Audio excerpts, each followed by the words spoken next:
Welcome to Fiction Audiobooks. If you enjoy the content, like and subscribing would be greatly appreciated. If you have any recommendations for novels, comment below. Please join my Patreon at https://www.patreon.com/fictionaudiobook. Chapter 148, Ending. You're not in the right mood. Cullen looked at Coon's angry eyes and frowned. He then looked at the navy pocket watch in his hand and asked, "How many times have you used it today?" Although a punctual calamity was a sacred item of the Coon contract, and it wouldn't be too much of a burden to use it normally, it was ultimately a Beyonder item transformed from a high-level Beyonder characteristic. Even if it was compatible with a contractor, overuse would result in serious mental corruption. After all, Beyonders below the demigod level had little resistance to divinity. I know. My spirit has been corrupted by the sacred relic, and I've become irrational and irritable. I know all of this, but the idea of wanting her dead definitely comes from my heart. Coon was emotional, but the firmness in his words showed his determination. All right, we can give it a try. Cullen stared at him for a few seconds before finally nodding. But, will that witch just stand there and wait to be struck by lightning? Judy asked worriedly. With 10 seconds of preparation time, as long as the demoness wasn't an idiot, she wouldn't just stand there without moving. I think she will cooperate. Of course, we can't just sit back and do nothing. We still have to put on a show. Cullen narrowed his crimson eyes as if he had seen through something. Acting? You mean? Judy was stunned at first, then she said thoughtfully. Don't say it out loud. Cullen shook his head. His intuition told him that if he were to say it out loud, there might be other changes. On the side, Coon scratched his head in irritation. The modified captain's head had fallen off somewhere when he was caught by the demoness. He asked in confusion, "What are you guys doing?" "It's nothing. Just prepare for your calamity." Cullen shook his head, not prepared to explain anything. The captain of the mandated punishers in front of him was clearly not in the right state. If he were to be agitated again, he might really go crazy. After brushing off Coon, Cullen looked at the silver-armored giant who was fighting the giant flower, and then his lips moved as if he was saying something. After the giant swung the sword of dawn and chopped off the blood-colored flower's flower plate again, he turned his head and nodded slightly. Then, before the flower recovered, he grabbed its stem and pulled its entire body away from Demoness Ray. Seeing that his captain was holding back the giant flower, Cullen turned his gaze to the row of grapevines not far behind the demoness. His lips curled up slightly. He then looked away and said to Coon, "You can get ready." Then he turned back to Judy and said, "Judy, you're going to join me in pinning down the demoness with long-range attacks." Understood. At this moment, Judy roughly understood Cullen's intentions. Without hesitation, she took out a handful of seeds from her bag. They were all powerful Beyonder creatures refined by her father. They were considered a type of golem, but they usually existed in the form of seeds. Coon nodded as well. He pulled the button on the top of his pocket watch and turned the needle back to 10 degrees. This time, the black diamonds embedded on the surface of the watch began to turn light. Dark clouds began to pile up in the sky above where Coon was, and silver electric snakes were shining. It was extremely terrifying. Seeing this, Judy also quickly scattered the dozens of seeds in her hands. Those seeds grew as soon as they saw the soil, germinated, bloomed, and the result was smooth. The last fruit that fell was a 1.8-meter tall soldier wearing golden armor and holding a long sword. As soon as these soldiers landed, they formed a formation and charged towards the demoness in an orderly manner. Seeing this, Cullen used the darkness domain type spell, Abyss Shackles. He raised his hand slightly, and the shadows around Ray instantly gathered together as if they were alive, turning into pitch-black chains that tightly wrapped around the ice around the demoness. When Ray saw this, a smile appeared on her bright face, and then her body burned with quiet black flames from the inside out. The black flames pierced through the thin ice and instantly landed on the chains formed by the shadows and silently burned them. Using their spirituality as fuel, they quickly burned the chains back to their true shadow. But at this time, the golden-armored soldiers had already arrived. They surrounded the demoness and raised their swords to slash at the ice around her. With a thought, the black flames that burned the shadows turned into bullets and shot at the golden-armored soldiers. However, when the black flames landed on the soldier's body, the golden armor actually shone with a dazzling light and quickly extinguished the black flames. In the end, only a black mark was left on the surface of the armor. Your defense isn't bad. Although it's not as good as a guardian, it's not much worse than being afraid of death. However, it's still a creation of the mother domain. After Ray sighed with interest, the tattoo on her naked back trembled slightly as though it was alive. The bullets formed from black flames were immediately dyed a dark red color. Right on the heels of that, the golden armor of the soldier silently ignited, burning to ashes in a second or two, revealing the wooden, rigid figure inside. However, at that moment, the punctual calamity needle finally returned to its original spot. As the 10 black gems turned pale, silver bolts of lightning suddenly fell from midair. The punctual calamity scourge only had 12 degrees on it, corresponding to the 12 black diamonds. Once the needle returned to the 12 degrees, it would launch an attack that truly belonged to Sea King in 12 seconds. Unfortunately, with Kuhn's ability as a sequence 5, 10 seconds was already the limit. Even so, this attack truly possessed the power of a demigod. Furthermore, it was a continuous attack of a demigod. The lightning spread its branches, enveloping a 100-meter radius around the demoness in the lightning forest. The destructive aura and destruction felt like it was corporeal. All the plants, animals, rocks, and buildings in the area, including the soldiers whose seeds grew, were shattered and evaporated in such a silver-white expanse. Before the violent silver storm calmed down, the second wave of tyrannical electric snakes twisted and entangled, descending once again like giant waves. After releasing the lightning storm 10 times in a row, there was no color on Kuhn's face at all. His legs went soft and he fell to the ground. The time disaster also fell to the side, but his eyes were fixed on the center of the thunderstorm, wanting to witness the final outcome. Before Judy could feel sorry for the soldiers, she ran to him and used the record ancient alchemist's healing ability to heal his injuries. Cullen also took out a bottle of potion and drank it. Kuhn paid no attention to this. He only looked at the vineyard, which was almost leveled. Suddenly, a figure emerged from the rubble. It was none other than Demoness Ray. At this moment, her naked body was covered in dust, and her delicate skin had been charred black piece by piece. Parts of her skin were even lacerated, and it was obvious that she had suffered severe injuries. The flower tattoo on her back also became dim, but everyone could clearly see that the tattoo was slowly recovering under the illumination of the blood moon. Because of this, the witch's injuries were visibly improving.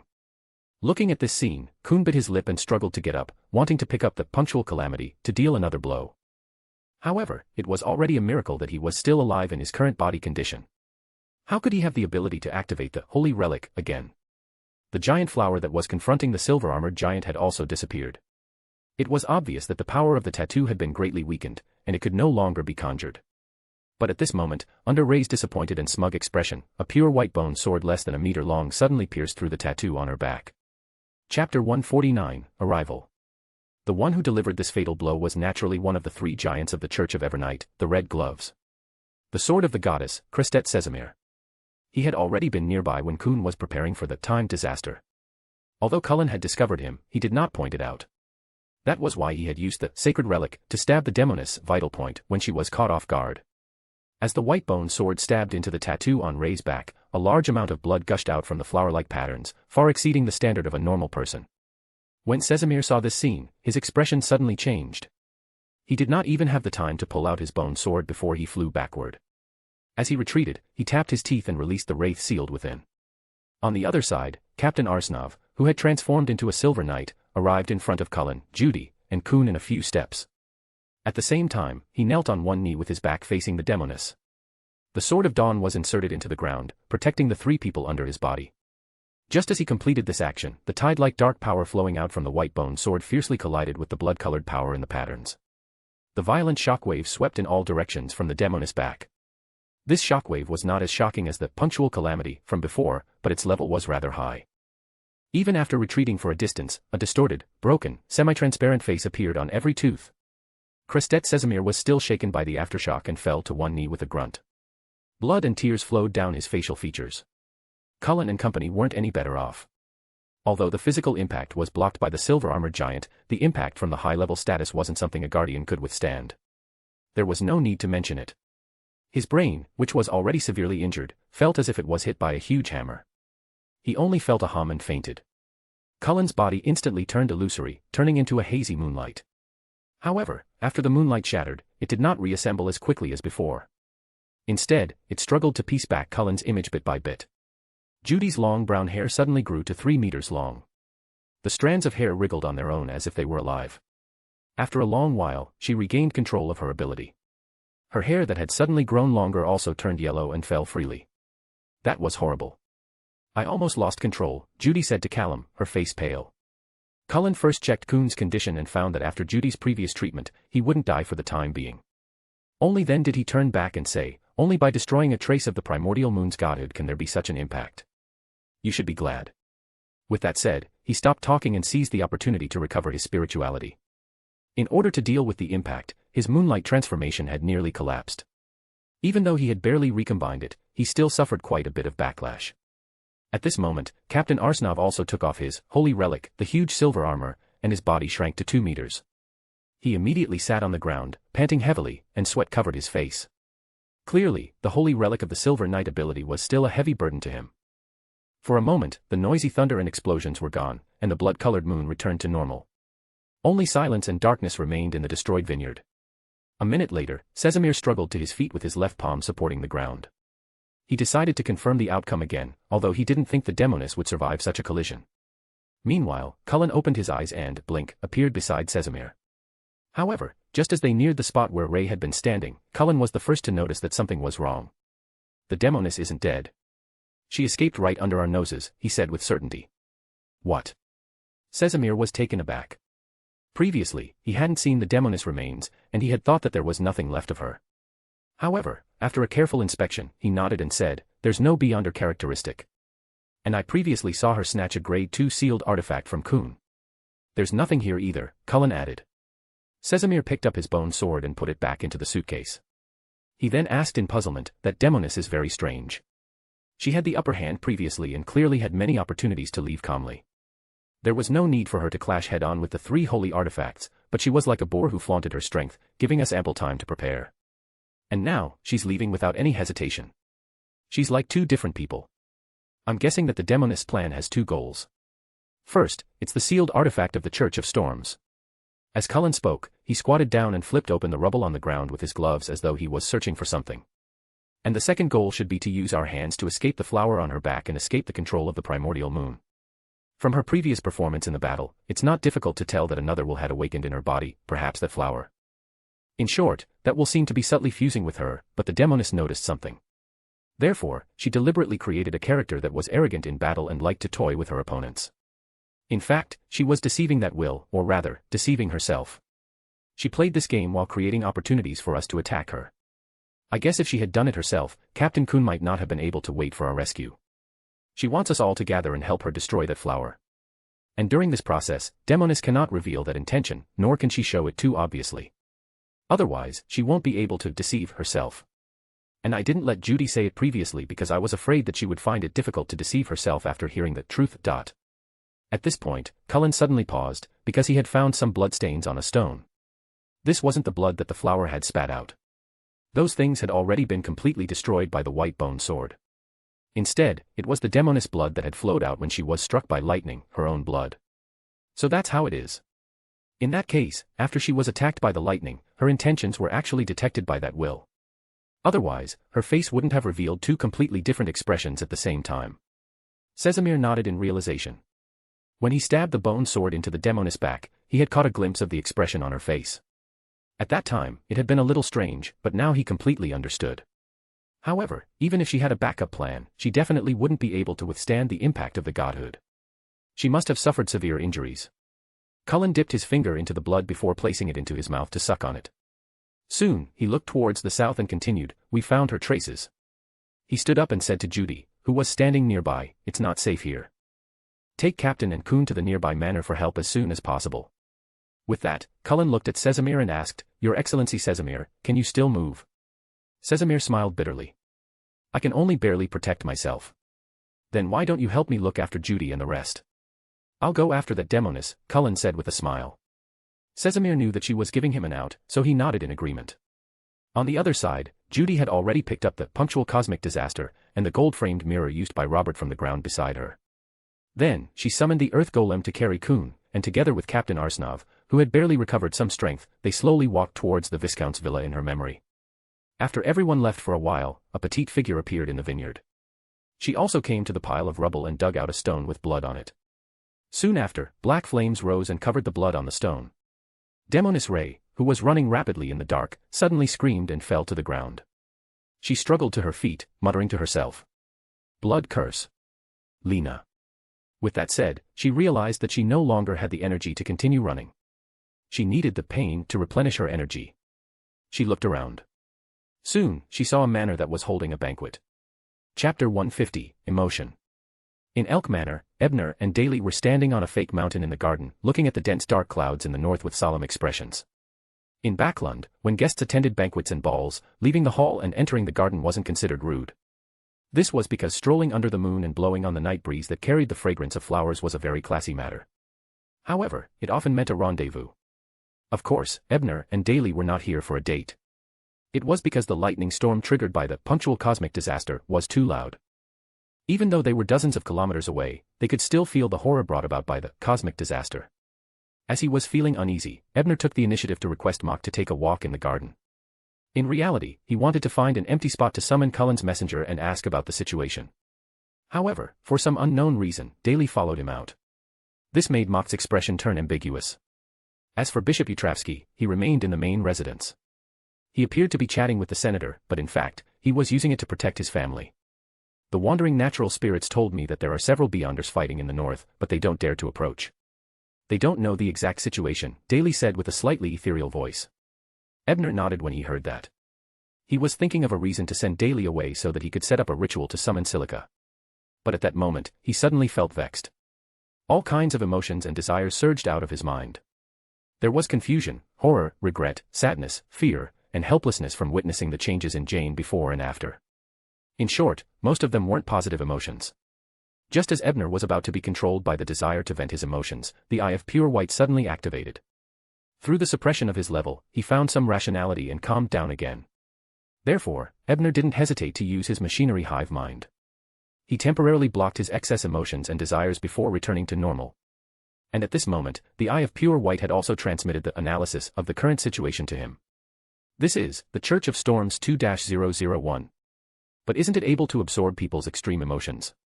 Can it also release disturbances? Ebner looked at the results of the analysis and frowned as he muttered to himself. Then, he analyzed. Ray has always been seeking this sealed artifact. And its appearance here clearly shows its malice towards the people in the manor. Did Ray succeed? Is she here now? Thinking of this, Ebner became even more vigilant. Without hesitation, he took out the Solomon gold coin and wiped the blood off the portrait.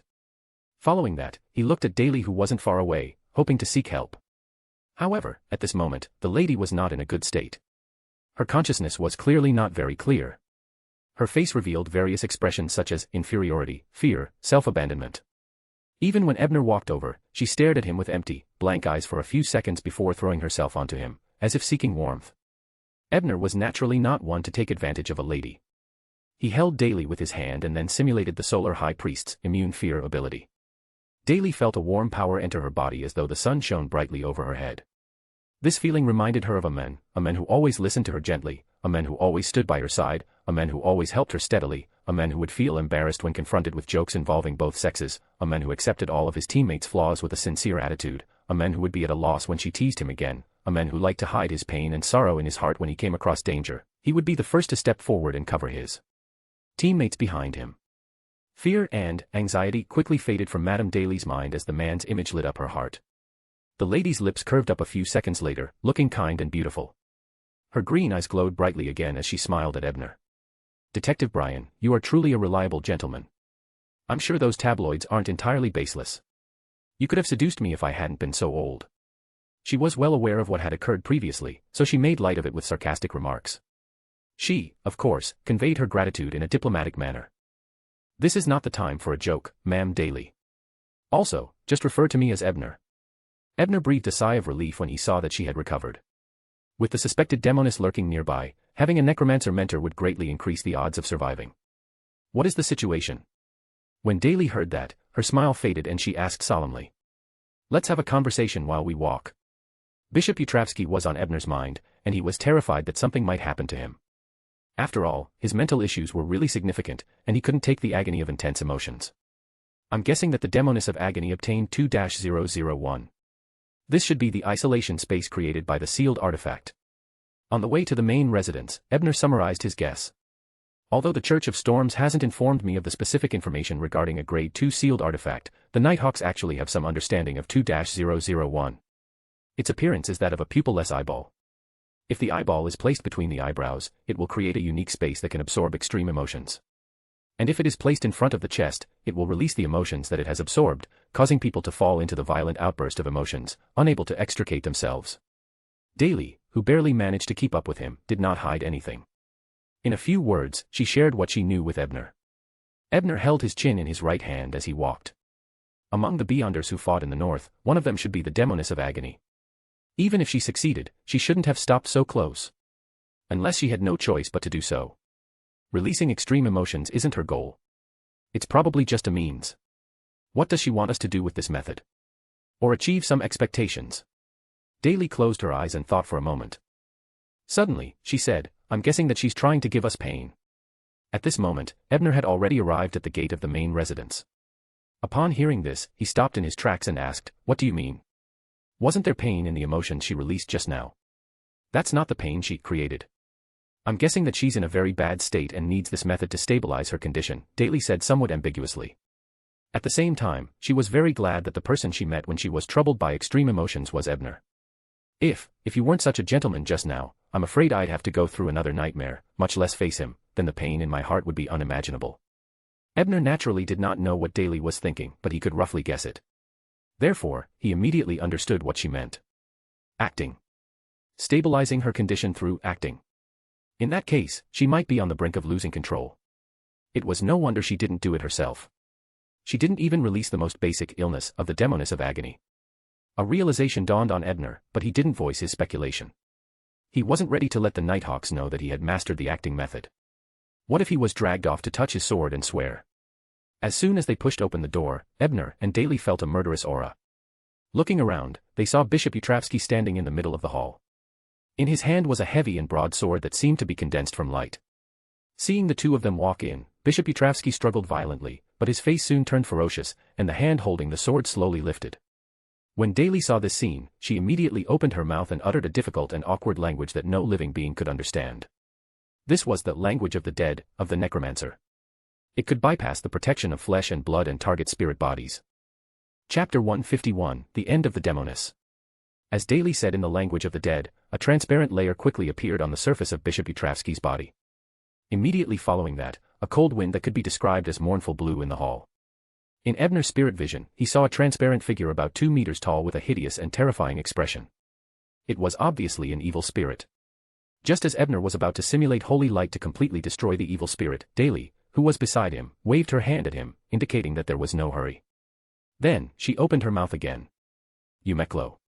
As another awkward, difficult, ear-piercing, and completely incomprehensible word were recited, the transparent figure that appeared from the bishop's body suddenly quieted down. He could no longer feel the cold feeling from before. If not for the fact that he could still see it through his spirit vision, Ebner might have thought that it no longer existed. After the evil spirit left Bishop Utravsky's body, the latter's face clearly softened, but the huge sword condensed from light in his hand did not dissipate. Do you have the ability to make people fall asleep? Daly reached out and summoned the evil spirit to her side. After communicating with it for a while, she turned her head and asked. Ebner glanced warily at the impish evil spirit, hesitated, then nodded. Yes, ma'am, but will that help the bishop? He wasn't afraid of using the powers of multiple pathways in front of Daly. After all, it could be said that he had used a mystical item. After all, he was only a weak sequence 7, right? He hesitated because he didn't know if Madame Daly was aware of the bishop's mental ailment. Wouldn't there be a bigger problem if she made a mistake in her judgment because she didn't know?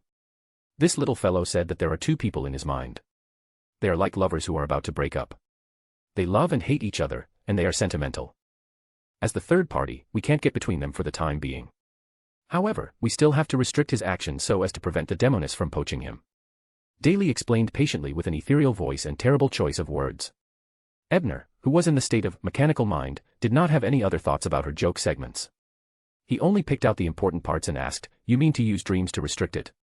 Yes, it's both a restriction and a form of protection, Daly said with certainty. Ebner nodded slightly before carefully approaching the giant bishop. Then, he opened his mouth and recited a peaceful poem that made one feel as though they were in the night. Whenever the sun sinks in the west, the dewdrops fill the evening lapels. She is as pale as the moon when she is bare. Or like stars with the moon. The moon sees grass under the nourishment of night dew. It blooms with elegant, delicate flowers. Avoid sunlight like a hermit. The chanting echoed, and the ability of the midnight poet immediately made Bishop Utravsky's body sway slightly. His eyes seemed to have regained some clarity as he smiled gently at Ebner. Then, without resisting, he leaned against the pillar in the hall and fell asleep. Let's find the Demoness of Afflictions immediately, in case she tries anything else, Daly told Ebner as the bishop fell asleep. You know the location of the Demoness? Through that evil spirit. Ebner seemed to have guessed something and asked directly. Yes, this little fellow was summoned by the demoness through black magic. She wants to use it to control the bishop to attack us. She also wants the bishop to do something destined to be painful. Daly said as she followed behind the evil spirit that led the way. Ebner followed cautiously and analyzed calmly. From the looks of it, that demoness has indeed lost the ability to attack. Otherwise, she wouldn't have used such a troublesome method. The black magic to summon this evil spirit is most likely a ritual aid. However, Ray's luck today was really not very good. She clearly did not expect that I could easily escape the emotional control and help a necromancer regain his rationality. And as a backup plan, she used it to provoke the evil spirit that the bishop killed. In the end, not only was she exposed by Daly, the necromancer mentor, but she also exposed her own position. Was Solomon Gold Coin so effective? I can't be too careless. Maybe she's just showing weakness. The two followed the evil spirit and soon left the main residence, arriving in the courtyard. Under Ebner's calm gaze, the evil spirit jumped onto a carriage engraved with the dark sacred emblem. Then, a black flame rose, and the evil spirit disappeared from the carriage before it could even scream. Ebner and Daly looked at each other, each preparing a spell of attack. At this moment, the carriage's curtains were lifted. A lady with black hair stuck her naked upper body out of the carriage window and said resentfully, "I didn't expect you to come here so quickly. Can't you die in pain and despair?" This was Ray, who'd had to escape to this place after being cursed by Lena. She had a black eyeball embedded in her chest. Ebner didn't say a word. Instead, he used the eye of pure white to quickly analyze the demoness state. Soon, he discovered that although she appeared calm, she was also entangled by various emotions and desires. As she had been severely injured mentally and physically, she was on the brink of losing control. This was also the reason why the other party was so fearless despite not being able to use many methods. She was certain that the two of them would not dare to attack her rashly. Otherwise, she might lose control and become a monster on the spot. Daly had also discovered this through her own means. She frowned and said, "It's indeed very tricky. I lack the means to quickly kill her. We might as well wait for the reinforcements from the Holy Church. Time is on our side. We just need to watch her and not let her escape." Ebner shook his head and said expressionlessly, "Bishop Utravsky might not be able to last that long. I don't know how the ordinary people outside are doing. Most importantly, the demoness might be stalling for time because she's waiting for something else to be done. Does that mean you have a solution?" Daly heard the hidden meaning in his words and her eyes immediately lit up. "I can only say that she was really unlucky today." Ebner took out a badge from his pocket. It was the badge that had cursed Zio at the beginning. It was the badge that had been repaired by Ebner with the aura of a devil. The enmity between him and Demoness of Afflictions, Ray, began with this badge, and now, it was finally going to end. This was because the curse power in this badge could trigger one's desires. As for Demoness Ray, because she was using 2-001, he had the various extreme emotions and desires that the sealed artifact had been absorbing all this time. Ebner aimed the badge at the carriage and crushed it with a cold expression. Right on the heels of that, Ray, whose upper body was leaning against the window, suddenly had his head explode. Chapter 152, Spoils of War. In the woods in the northwest area of Backlund, Spellsinger of God, Ace Snake, watched helplessly as the Rose School of Thought demigod Zatwin escaped into the spirit world, but he was powerless to stop him. Furious, he landed on the ground and released a gust of wind, sweeping the possession puppet on the ground not far away in front of him. As expected, it's already an empty shell. With just a glance, Snake's face turned even uglier, and he smashed the puppet onto the ground. "What's wrong?" a man with black hair and golden eyes asked after picking up the puppet. He was a demigod from the lone military. He had been attracted by the commotion caused by the battle at the demigod level. It was also because of his arrival that Zatwin had decisively retreated. 1-025 broke through the seal once again. It secretly abandoned this vessel that sealed it when I was too distracted. I wonder what it possessed to escape.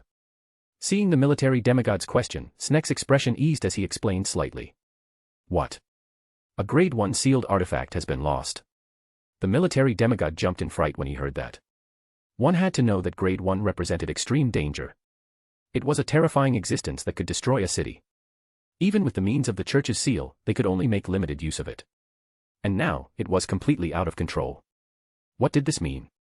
Just the thought of it made his scalp tingle. "I'll get someone to report the details to you later. I have to rush over to see how Kuhn is doing." After nodding at the military demigod, Snake leaped up and flew towards the spot where the timed disaster had activated lightning storm. In a house in the north borough of Backlund, Wraith Steve flashed out of a piece of glass hatefully. Due to Sharon's entanglement, he didn't have the time to rush to the location designated by Lord Zatwin. And Lord had already sent him a message, asking him to wait at this stronghold. At that moment, Zatwin, who was wearing a black glove on his left hand, came out of the spirit world. His expression was cold and terrifying. Without needing Steve to explain, he asked, "Sharon stopped you?" "I'm sorry, my lord. I tried my best to get rid of her, but I didn't succeed." Steve lowered his head in fear and apologized. Cough, cough. There was the blood moon just now. How could Sharon still have the ability to hold you back? Zatwin coughed twice as his face turned pale. Just now, the military demigod had suddenly sensed that he had given a mysterious decree that had weakened, causing him to be injured by God's songster's lightning arrow. "I'm not sure, but I saw Sharon drink a potion during the battle," Steve said after a moment's thought. "From the looks of it, a scarlet scholar is helping her." Cough, cough, cough. Zatwin coughed violently again before instructing Steve, "Thankfully, the outcome isn't too bad. The cursed item has escaped the control of the Church of Storms. It shouldn't be too far away. It must still be in Backlund. In the future, find someone to ask around and see if there's any horror stories that suddenly spread in the city." "Yes, my lord," answered Steve quickly and respectfully. "In addition, find where Sharon and Marek are staying as soon as possible." In a somewhat dilapidated manner in the northwest suburbs, Captain Asanov, Judy, and the Sword of the Goddess, Kristet Sezimir, took turns to enter a cogitation state after setting up a simple guard to recover their exhausted spirituality. As for Captain Kuhn, he was still unconscious. Speaking of which, this was the manner that Ebner and Zio often came to practice guns on. It was later bought by Mr. Karen, a shareholder of Coim Company. Since Mr. Karen hadn't started repairing it, only 2 servants were left to guard it. And they didn't notice that an uninvited guest had come to the manor. Sezimir's expression suddenly changed as he became vigilant. He picked up the white bone sword again because he realized that he had been pulled into a dream. Almost at the same time, Judy realized something was wrong. She was the daughter of a manipulator, and the mystical item in her hand recorded various powers like dream traversal. How could she not notice that she had entered a dream? Only Captain Asanov did not understand what was going on, but seeing that his companions had reacted, he naturally silently added protection to them. At this moment, an old man slowly walked in. He was wearing a black clergyman robe with red ribbons, and he had 5 dark sacred emblems on his chest. His face was clean, and he didn't have a beard. His eyes were deep, dark, and serene. Upon seeing him, everyone, including Captain Asanov, was stunned. Then, they bowed respectfully to the old man and said, "Your Excellency Saint Anthony."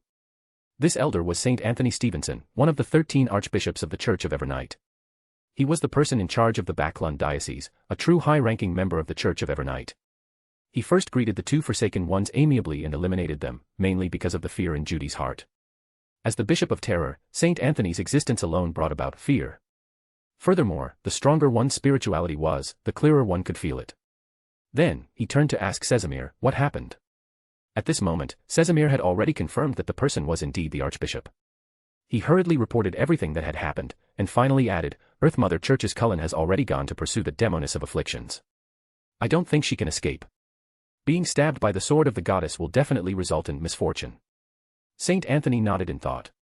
With that said, he suddenly clapped his hands, and the dream shattered. Before Sezimir and the others woke up, they vaguely heard Saint Anthony's voice. His Excellency Spellsinger of Gods has come. He's actually even slower than me. In the courtyard of the Elk Manor, Demonis Ray's head suddenly exploded, and the headless corpse collapsed weakly on the carriage window. The black eyeball that seemed to be embedded between Ray's breasts also fell to the ground with a thud. Ebner, you're very rough with a lady who's plagued by lust. But I like it. When Daly's ethereal teasing voice reached his ears, Ebner saw cracks appear in the surrounding void, shattering like glass. Then, he felt a sense of reality. He clearly knew that he had returned to the real world. After turning off the machinery hive mind, Ebner noticed that the servants in the yard had suddenly become more spirited. They were even sizing up Daly and himself frequently as if they did not understand why the 2 of them were circling around a carriage. Generally speaking, didn't people go on dates to admire the moon and admire the flowers? Ebner carefully came to the carriage window and examined it with the eye of pure white.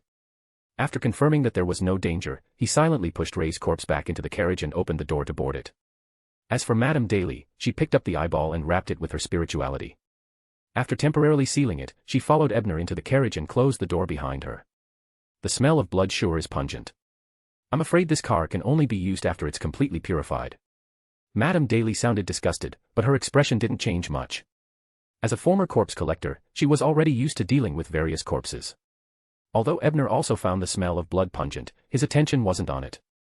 Instead, he looked at the strange symbol painted with blood in the car, as well as an altar that was temporarily made on the seat. On the altar was an emerald green fruit. Through the analysis of the white eye, he knew that it was a beyonder characteristic. As expected, the demoness still had a backup plan. If I hadn't decisively detonated her desire, she might have really delayed it until the ritual was completed.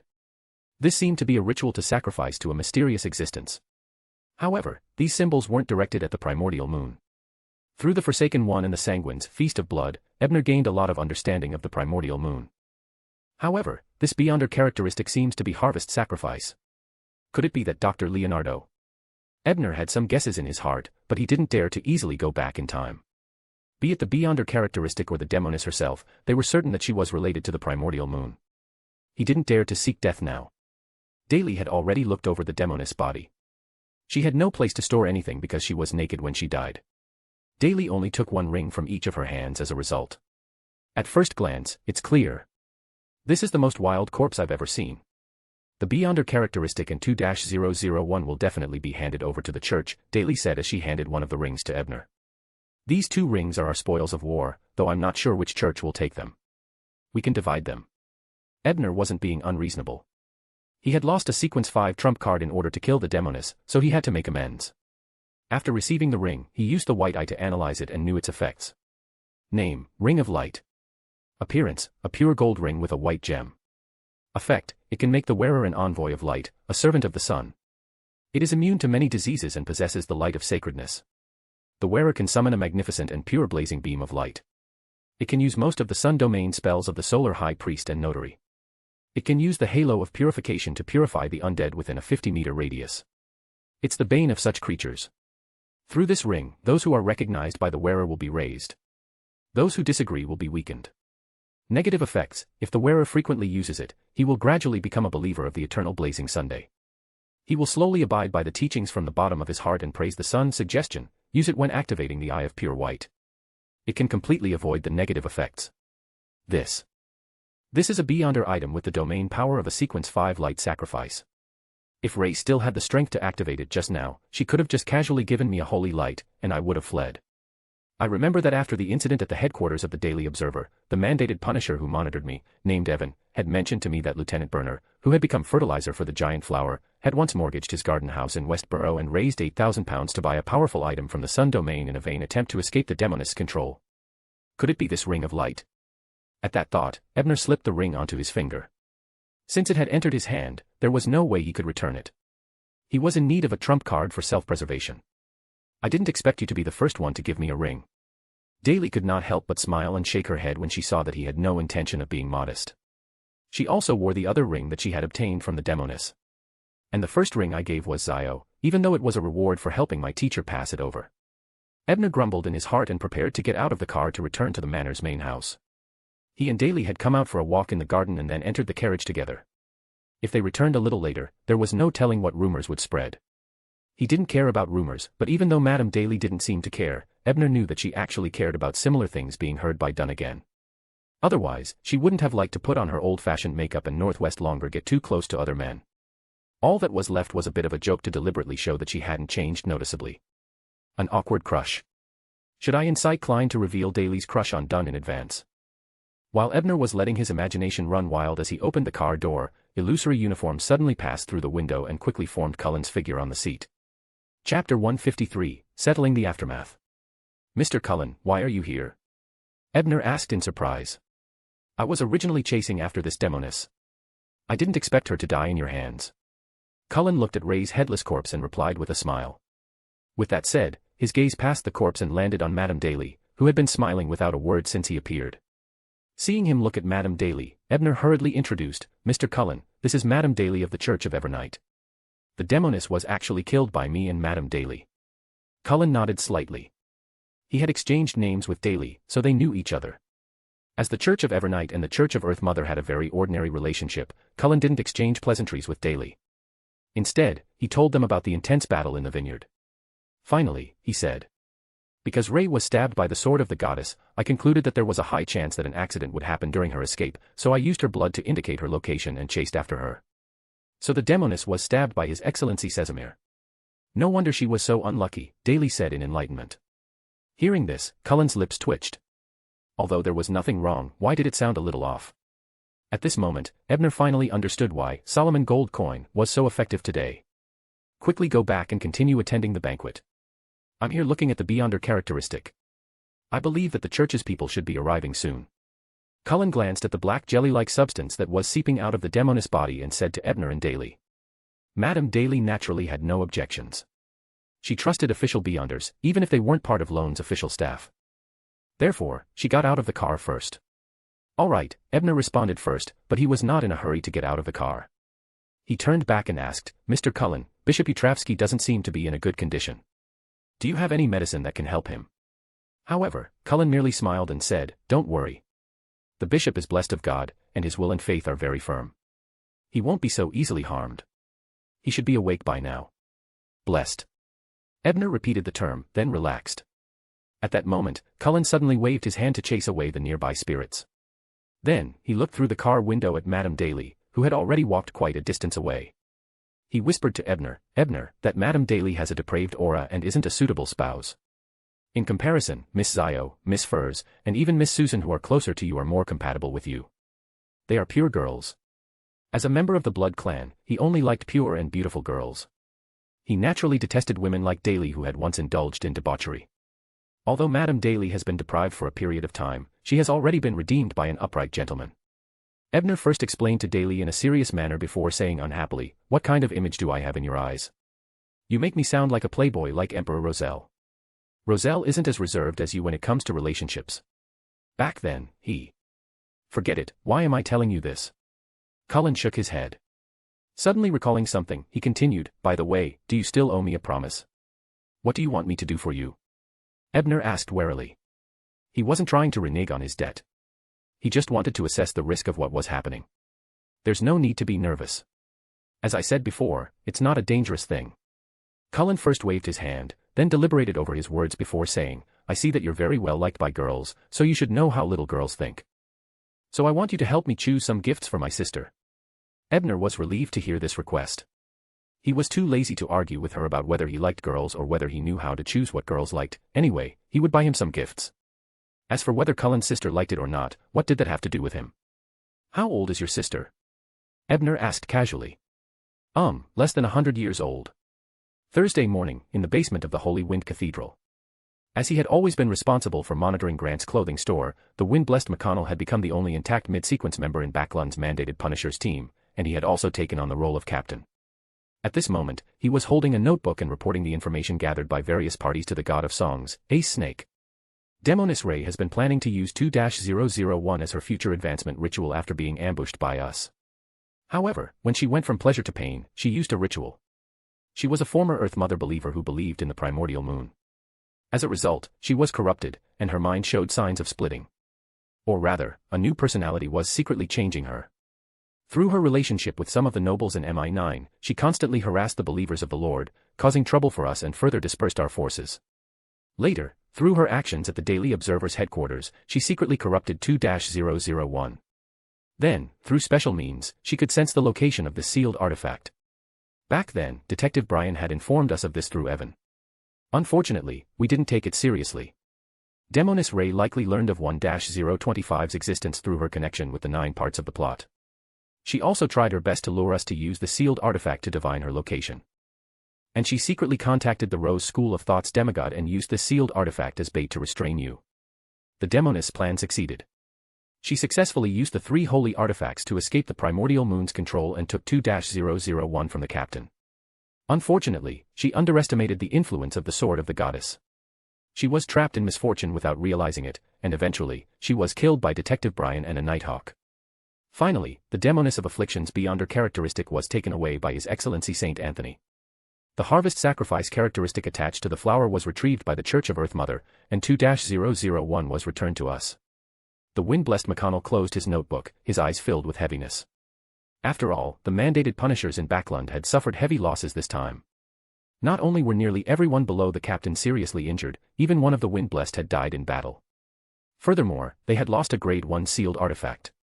We owe the Church of Earth Mother and the Church of Evernight quite a big favor this time. Without their help, Kuhn probably wouldn't be able to return. After Snake sighed in exhaustion, he said to the only wind-blessed who could still take action, I've already reported this matter to the Holy Cathedral. The reply I received is that we can relax the supervision of the Church of Earth Mother. To what extent? Mackin asked. They still can't preach in public, but the Harvest Church is allowed to hold Mass once a week, Snake replied. Then, the Church of Evernight. Send all the information we obtained from Hazel regarding the marauder demigod. They suffered a loss last time. They must have wanted to save their face, Snake said after some thought. Seeing that McConnell had no objections, the Spellsinger of God stood up and was about to leave when he suddenly stopped and asked with his back facing his team member, "How's Kuhn?" He managed to preserve his life under the treatment of the Forsaken One. However, he overexerted himself using the holy artifact, causing his mind to be severely corrupted. I'm afraid he won't be able to hold the position of the holy artifact contractor and captain anymore. McConnell sighed as his face was filled with gloom. Then, after he recovers, let him guard the underground warehouse. With that said, Mr. Snake seemed to recall something and asked, "You just said that Detective Bryan killed the Demoness. Is this Bryan the detective who revealed the demonic plot at the Daily Observer's headquarters? The one that the Church of Earth Mother values?" "Yes, sire," McConnell said, nodding. "Then, let's publicize this detective's name through the newspapers we control. Consider it our repayment to the Forsaken Ones." With that said, Snake left the mandated Punisher's headquarters and boarded a carriage to Empress Borough.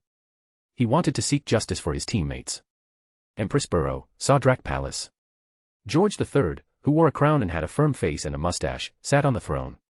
He looked at Viscount Stratford and smiled. "Tell me, what happened?" "Your Majesty, the Church of Storms, and the Church of Evernight wish for you to give an explanation for the royal nobles colluding with the Demoness." Viscount Stratford braced himself and reported. "Explanation. Earl Lorena and his son colluded with the Demoness of Agony and were ultimately killed by the Demoness. That's an explanation." George III grunted. "In addition, I remember that regardless of whether it's the Church of Evernight or the Church of Storms, the councillors they support have recently been pushing forward the topic of choosing officials for the public examination. Tell them that in principle, I've agreed to it," George III added when he saw Viscount Stratford's troubled expression. "Yes, Your Majesty." Viscount Stratford heaved a sigh of relief and replied. After the Viscount left, George III sat there without moving for a long time. After an unknown period of time, he suddenly laughed without any warning. In an unfamiliar city that was shrouded in darkness, there were gorgeous buildings that gave off a mysterious and dark feeling. In the middle of the church was a church. The church was more than 80 meters tall and was supported by huge black pillars. Each pillar was embedded with a certain number of skulls. Some of them came from humans, while others came from different creatures. However, all of them had their empty eyes pointed downwards as though they were watching every living being that entered the church.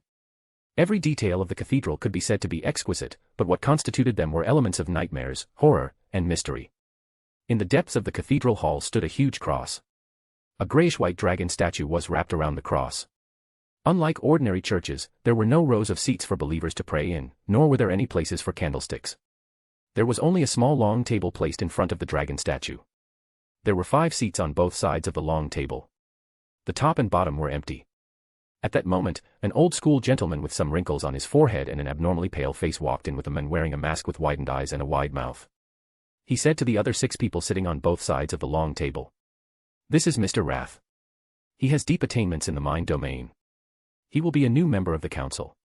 Chapter 154, After the Curtain. From today onwards, Mr. Wrath will be in charge of the matters in the capital city of Lenberg, Essela.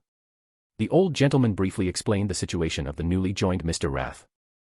After the members of the council got to know each other, he looked at a man sitting to the left of the long table wearing a Pride mask and asked, "Mr. Pride, how's the handling of the Demoness of Afflictions in Backlund? Although it's a little complicated, the Demoness has been successfully eliminated, Mr. President." Mr. Pride nodded with a smile. The 2 eyes on his mask grew on his forehead, giving him a natural feeling of superiority. His tone was the same. "How was the exact process? Did you expose yourself to the church's officials?" asked the old gentleman who was called President. "Mr. President, you worry too much. Why would I personally participate in the game?" Mr. Pride shook his head with a smile.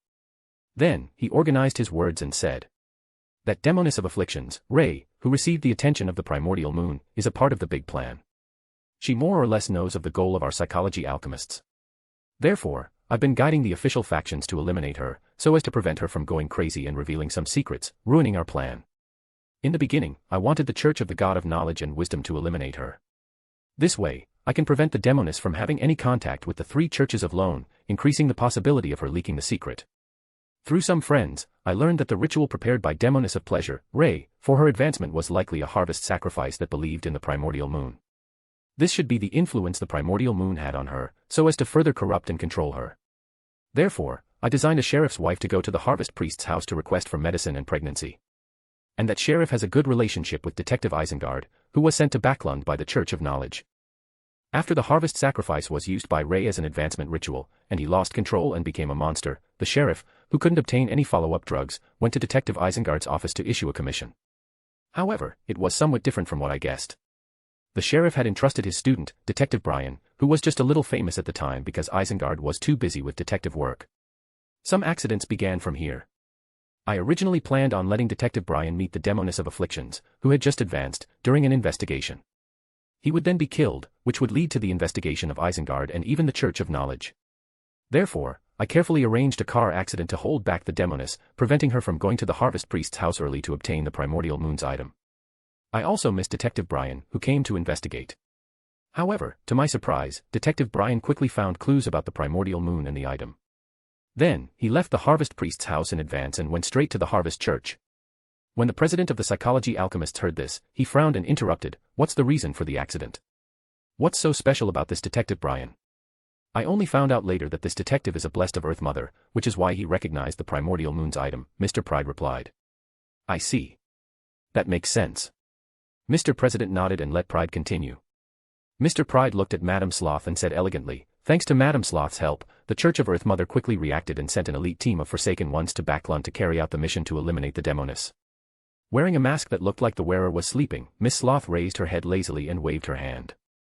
She casually said, "It's rare for you to ask, so I naturally have to give you face. However, about the matter, you promised me. Don't worry, I won't break my promise." Mr. Pride raised his head arrogantly, indicating that he wasn't someone who went back on his word. Then, he continued. The Demoness named Lena fell out with Ray and escaped.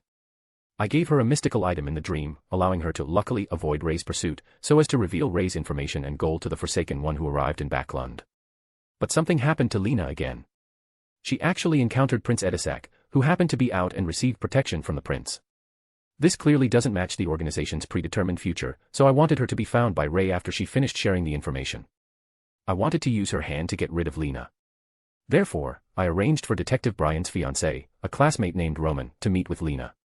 Then, I got his other classmate, Susan, who was very close to him, to bring Roman to find Detective Brian to issue a commission so that he could meet with Lena and obtain information. This place was originally very smooth, but strangely, after the mystical item I gave Lena suddenly lost its effects, she wasn't found by Ray. This might be because Ray had been corrupted by the primordial moon back then, causing her to lose a lot of vigilance and gradually go crazy. I didn't interfere too much in Ray's later schemes. It was Mam Sloth who led the Forsaken Land and Detective Brian into it. I only magnified the pride in Captain-mandated punishers and neglected some information. Finally, I made Backlund's mandated punishers lose a grade 1 sealed artifact that's good at divination. And Demoness Ray was also killed by Detective Brian due to the bad luck brought about by the sword of the goddess. The Demoness of Pain, who caused a deviation in our predetermined future, was eliminated. It didn't cause the officials to investigate the royal family, nor did it expose the existence of the organization. After that, Lena should have left the prince because her father and brother were executed by the king. That's the general situation. As for the details, I'll provide a document later. Having said this, Mr. Pride sat back in his seat, looking faintly pleased with himself, apparently very pleased with his arrangement. After some thought, the president nodded and said, "I've also been paying attention to the developments in Backlund. In the beginning, I noticed Detective Brian's activity and thought that he was a chess piece arranged by some existence to destroy the will of the Lord. Now, from the looks of it, although he has some problems, he shouldn't be targeting us. After all, many of his actions were actually directed by you, Pride." Upon hearing this, Mr. Wrath, who had just joined the council and hadn't said anything, curled his lips slightly. The mask that looked like it could roar at any moment had a hint of humor, but it quickly vanished without attracting anyone's attention.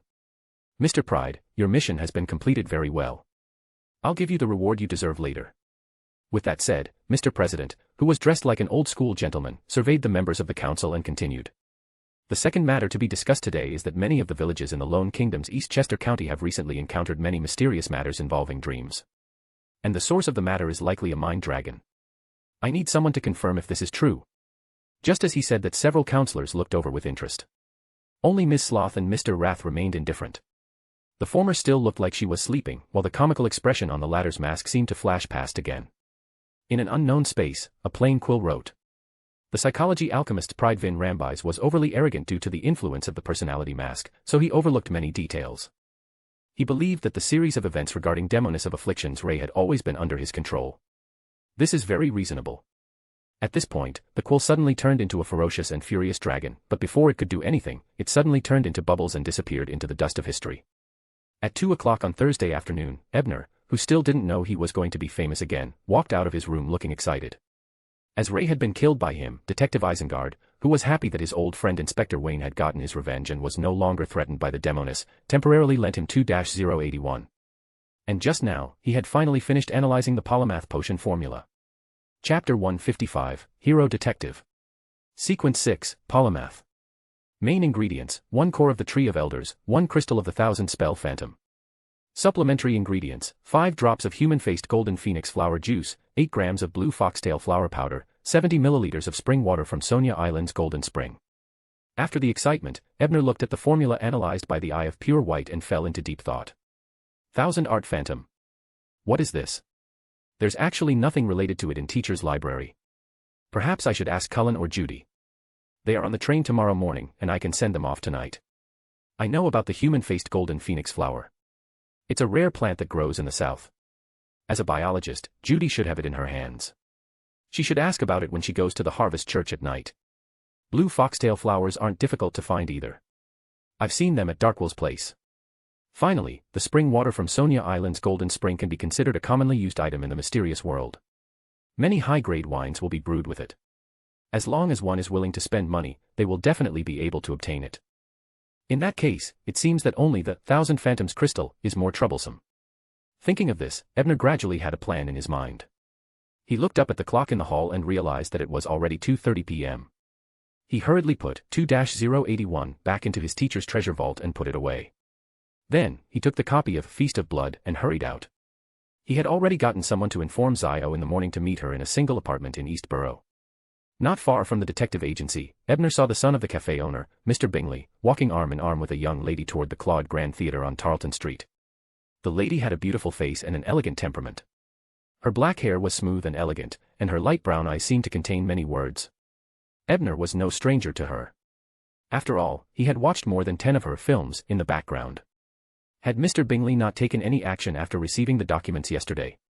It made sense. Forcefully breaking them up would often backfire, easily arousing the rebellious nature of young people. As someone who had been there before, Mr. Bingley should understand this very well.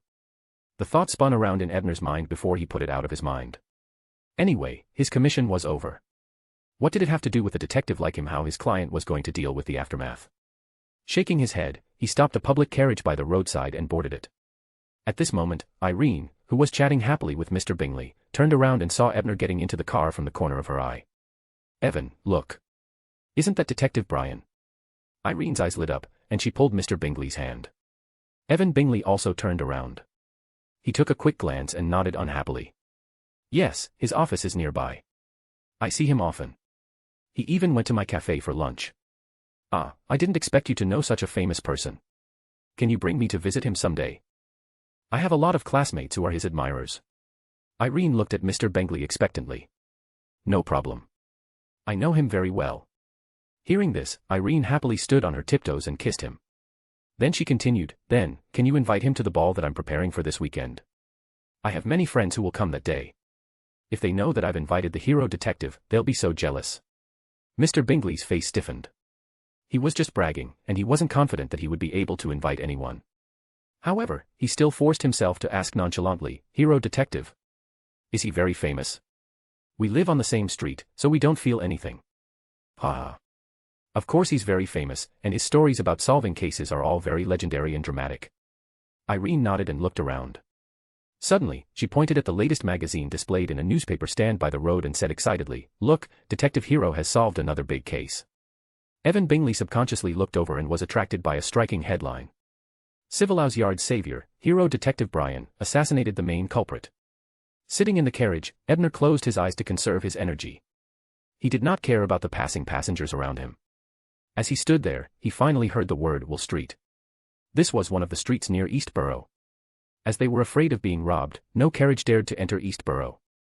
This was already the closest spot. After alighting from the carriage and walking into the familiar Black Palm Street, he quickly arrived at his rented one-bedroom apartment. And Zio was already waiting. "It's not good to be late, Ebner," Zio said, taking out her pocket watch and looking at it. "Sorry, I was too engrossed in my work and forgot the time," Ebner explained slightly before opening the door and entering with Zio. "Are you busy today?" Ebner asked casually, seeing the other man's impatience. "Is it that obvious?" "But you guessed right again. I don't know what's going on, but the Golden Masked Man gave another strange mission today, but the reward was very generous." Zio tidied her messy blonde hair and sat in the only chair in the room. "What mission?" Ebner asked curiously. "Let us investigate the authenticity of the horror stories circulating in the market. Besides, this is a long-term mission. I think they're looking for a mystical item." Zio didn't hide anything from Ebner. She still wanted to use his detective powers to help her complete the mission. "What kind of horror story?" Ebner's heart stirred as he suddenly recalled what Cullen had told him yesterday. The Church of Storms had a Grade 1 sealed artifact that broke through the seal. "It's a horror story about some dead thing suddenly coming alive and turning people into something or an animal," Zio repeated the words of the Golden Masked Man. This description. Could it be that the Church of Storms had lost a cursed item? The more he thought about it, the more he felt that he might have guessed correctly. Ebner said to Zio seriously, "It's best you don't investigate this mission in depth. If you discover anything, report it immediately. Don't rashly pursue it. That's too dangerous." Zio jumped in fright when she heard that. She knew very well that the danger mentioned by Ebner was truly deadly, so she nodded without any hesitation. Then, she asked curiously, "What is it? Is it something I can know?" "I can only say that the Church of Storms might have lost a Grade 1 sealed artifact last night." Ebner thought for a moment and felt that it was best to let Zio realize how serious the matter was. "Grade 1 sealed artifact," Zio repeated before sighing. "It's no wonder MI9 gave such a good reward. Indeed, there's nothing so cheap in this world." "What did they promise to reward you with?" Ebner asked. "As long as there are concrete and believable clues, any one of the main ingredients of the interrogator will be rewarded." Zio pursed her lips and continued regretfully, "I originally wanted to borrow the Solomon gold coin from you and try my luck. I think if you really used Solomon gold coin, then your greatest luck would be that you didn't find any clues." Ebner grumbled before taking out the gold coin that was asymmetrical and lacked blood coverage on the portrait. Zio took only a quick glance and fell silent. Then she fixed her eyes on Ebner and asked, "What did you do again?" With that, she skillfully pierced her finger and covered the gold coin with a drop of blood. Chapter 156, Farewell. After listening to Ebner recount his previous experiences, Zio said thoughtfully, "It's no wonder that there was lightning and thunder in the northwest yesterday." Furs even complained that the strange weather affected her thoughts on writing books. Although Hazel had been imprisoned in the Harvest Church, Zio and Furs had still moved to the vicinity of the Northborough's Tussock River. It wasn't too far from where the mandated Punishers and Demonesses had fought yesterday. That was actually an excuse for her, wasn't it? Ebner laughed, shaking his head. "It is, in fact, an excuse. But I believe she's attempting to hide the pain she felt during last night's blood moon." Zio let out a sigh. Zio, who had long since become a sheriff, could sense irregularities and discern any clear indicators, unlike before. As a result, despite Furz's best efforts, she was found. "Is there truly no way to help Furz, Ebner?" "Despite the fact that although she always survives, I've always been worried," Zio inquired, worried and anticipatory. Ebner only shook his head and remained silent. Soon, the feast of blood that I brought this time would be the only handwritten copy, he only thought to himself. "After 2 weeks of preparation, I trust you have overcome your initial apprehension about this book. I'll come up with a means to show you the original copy with the Fool's honorific name and pique your attention in a few days. When you enter Mr. Fool's line of sight, even if something really happens to Furz, she will have a backup plan to seek help." Zio wasn't too disappointed when she saw Ebner's reaction. She guessed that he wasn't really out of ideas, but they were both too weak to use them now. "In the end, I'm still too weak. I have no right to know the truth about my father being wronged, nor do I have the ability to help Furz. I can't even keep up with Ebner." With this in mind, Zio grabbed her messy and soft blonde hair and blurted out, "Ebner, do you know where to find the horn of a striped black snake?" "The horn of a glimmering black snake." I remember that it was one of the main ingredients of the interrogator. Zio only asked about the horn of the glimmering black snake, but she didn't ask about the other main ingredient, the powder of the spirit of the lake. Did she already obtain it, or did she know about the relevant information? Ebner thought so and asked. Zio instead asked, "Do you remember that I borrowed Solomon gold coin from you for 2 days?" "I remember." Ebner nodded. After using the gold coins, I was lucky to find the trail of a smuggler who had been wanted for a long time. I followed him all the way to his lair.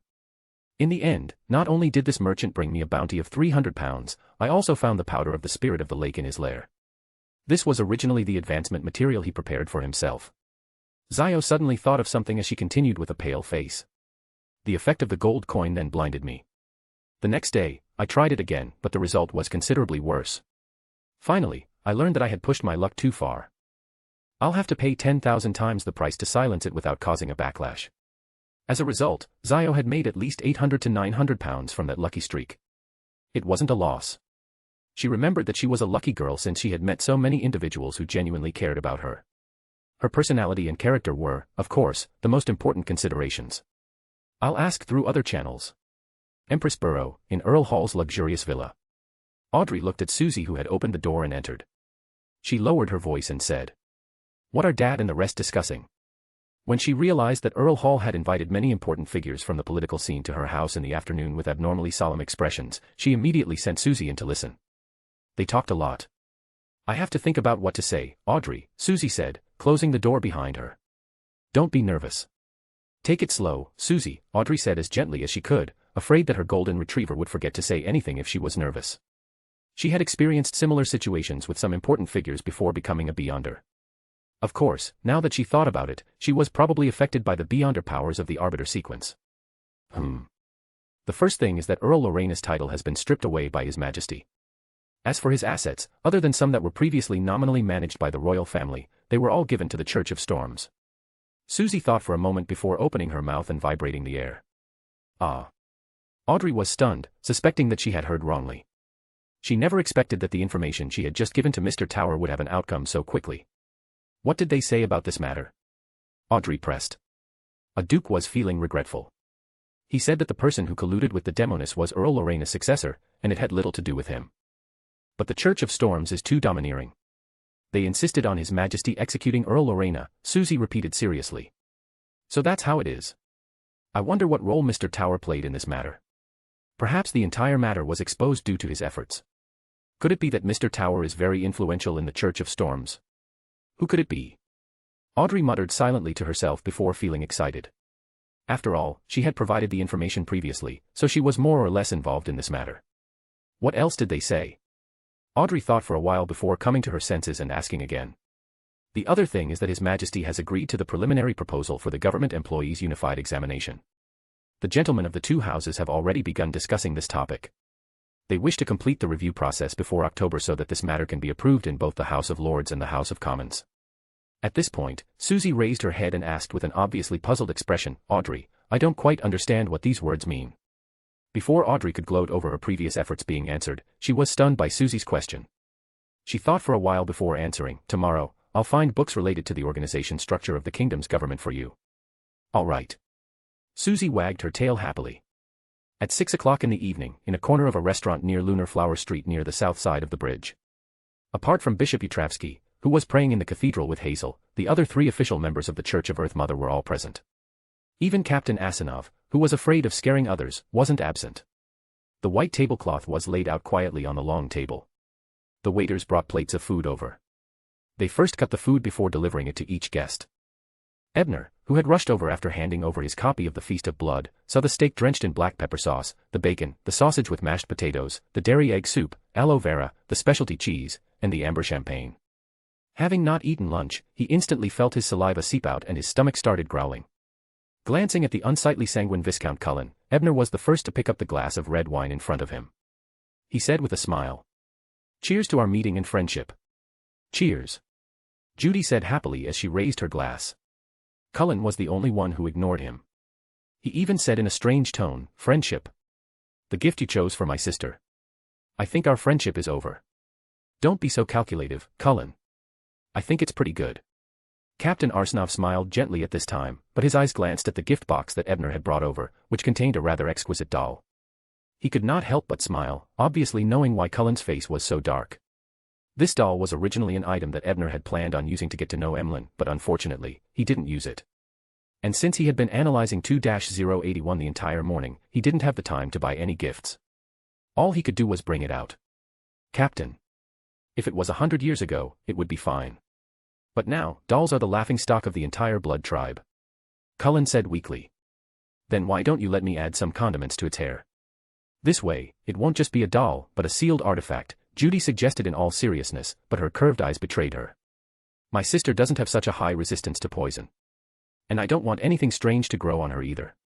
Chapter 157, Garden Villa. In the end, it was Ebner who expressed that he had not found a suitable gift due to the short amount of time. He would definitely make up for it when he returned. Only then did he appease Cullen's resentment, and the atmosphere at the table gradually became more lively. After the plates on the table were empty, everyone returned to the Harvest Church. Come to think of it, Captain Asanov was the biggest of them all, but he was a terrible drinker. He closed his eyes and fell asleep after just 2 bottles of champagne. It was only after Cullen gave him some hangover medicine that he regained consciousness. Judy, on the other hand, looked young, but she was actually an old drunkard. She drank more than 50% of the wine that she had called over, and she was still in high spirits and did not seem reluctant at all. Ebner went to the first row of chairs in the church and sat down. His gaze fell on Bishop Utravsky, who was praying earnestly in front of the altar. Seeing Hazel return underground, he asked Cullen beside him, "Do you know what Thousand Phantom is?" Thousand Spell Phantom. That's a type of giant dragon, or maybe it's a pseudo-dragon. It's good at many strange spells and can simulate abilities that I've seen before. It's much smaller than ordinary dragons, and it's between reality and illusion. That's why it's called Thousand Spell Phantom. I saw it once when I was a potion professor at Lenberg University, Cullen answered after thinking for a moment. A kind of Lenberg of dragons. Could it be raised by the Church of the God of Knowledge and Wisdom? That was what Ebner thought, but he asked, "Do you have a way to get the Thousand Phantoms crystal?" Cullen shook his head and glanced at Ebner. He said playfully, "I've never seen this alternative dragon anywhere else. I'm guessing that it's the main ingredient of sequence 6 or 5 of the Reader. That's why it's being reared by the Church of Knowledge. This is just as I thought. It's no wonder that apart from the Church of Knowledge, even among the mandated punishers, Beyonders of the Reader pathway can only advance to sequence 7 Knowledge Keeper. I wonder if he will give me one if I pray to the God of Knowledge and Wisdom." Just as Ebner was letting his imagination run wild, Cullen said with a smile, "By the way, the Church of Storms gave us a garden villa in Sherwood Borough. It was originally an asset that belonged to Earl Lorena. The Church of Storms is that generous?" Ebner quickly did a mental calculation. An ordinary single house in Sherwood Borough cost at least £1,000. If it was a garden house, it would be worth at least £5,000. That's to repay us for arriving in time and saving Captain Kuhn. After explaining with a smile, Cullen organized his words and continued. I only received the news not long ago. The mandated punishers suffered heavy losses this time. Not only did they lose a Grade 1 sealed artifact, but they also lost a Wind-Blessed. Yes, after investigations, that Wind-Blessed should have been a helper summoned by the Demoness and turned into a marionette. Marionettist. Ebner blurted out a question. Back then, other than Klein, there was only one marionette master who had appeared in Backlund, and that was the Intis Embassy's Rosago. Could Rosago have done it? Just as Ebner had some guesses, he heard Cullen continue, "That's right. The Church of Storms suspects that someone from the Secret Order has infiltrated Backlund, so they are jointly investigating with the Church of Evernight. I remember that the Secret Order's lair is in Intis. Although Rosago is working for Intis's official organization, he's most likely a member of this organization. Yes, I can tell Klein about this in the next Tarot Club. It just so happens that Mr. Fool wants information on the Secret Order." Seeing that Ebner was deep in thought, Cullen didn't disturb him. Only after the other party snapped back to his senses did he continue. "After we reported this matter to the Holy Cathedral, the reply we received was deal with it on your own. Captain Arsnov felt that this property was given to the Mother by the Church of Storms, and it wasn't suitable to be auctioned for money, so he decided to temporarily keep it." "Why are you telling me this?" Even though Ebner had some guesses, he still asked in surprise. "Captain, Judy, and I will be leaving Backlund tomorrow. As for Bishop Utravsky, he still has to stay in the cathedral. He really doesn't have anyone to watch over that house, so I hope you can help." Cullen answered with a deep meaning. "You mean you want me to stay in temporarily to watch over him?" Ebner pointed at himself and said in surprise. "Is there such a good thing?" "No. The maintenance of such a house is quite expensive. In addition, I must hire servants to clean the house." "Do I have to pay for it?" With that thought in mind, Ebner asked without hesitation. Cullen laughed and said, "Hee, you don't have to pay for it. That house is very big, and I've already found 2 tenants for you. They'll pay for those trivial matters." "A tenant? Who is it?" Ebner asked warily. "Don't worry, it's someone you know." No danger, Callum replied, leaning back in his chair. Ebner eyed him suspiciously, then nodded in agreement when he saw that he didn't want to say more. At the same time, he decided to check out the house first. If there really was a problem, he would move out immediately. After taking the house key from Cullen and asking for the specific address, Ebner was about to go to the room behind the church to look for Judy, hoping to exchange for some human-faced golden phoenix flowers from her. But before he reached the corridor, he heard Cullen behind him say again, "By the way, because you killed the demoness, it can be considered as avenging Coon and the dead wind blessed. The Church of Storms also gave you a huge gift." Ebner turned at that, looking interested. "What great gift?" he asked. Cullen replied with a strange expression, "Soon, tomorrow morning, you will become the headline of all the major newspapers again. It's said that this is a reward that His Excellency, God of Songs, has personally selected for you. Yes, there are actually some newspapers controlled by the Church of Storms that have published additional articles today. It's just that they don't have enough influence. The matter hasn't spread yet. Thank you so much." Ebner's face fell. He didn't object to becoming famous, but to avoid beyonder elements, every time he became famous, he would fabricate all sorts of so-called reasoning shows. That was too embarrassing. Especially when the reasoning process, made up by various newspapers, was different. With a heart full of grief and indignation, Ebner found Judy, who had taken all her strength to help the captain to bed, and made her own request. And Judy did not let him down. Without saying anything, she found a small bottle of the juice of the human-faced golden phoenix flower, dripped 5 drops into the sealed container, and handed it to him. Ebner had planned on paying. Although it was only 5 drops, the golden phoenix flower was a rare flower, so its value wasn't low. It would cost at least £100 on the market. But Judy waved her hand and didn't ask for her money. Instead, she hoped he would help her collect some strange plants in the future. It was a long-term commission. Backlund Northborough, in a room under St. Samuel Cathedral. Daly, who had applied blue eyeshadow and blush again, gave a bewitching and cold beauty as she handed the report she had written to Christette Sesamir on the other side of the table. She said, "That Detective Brian and I don't know much. We just happened to kill the demoness."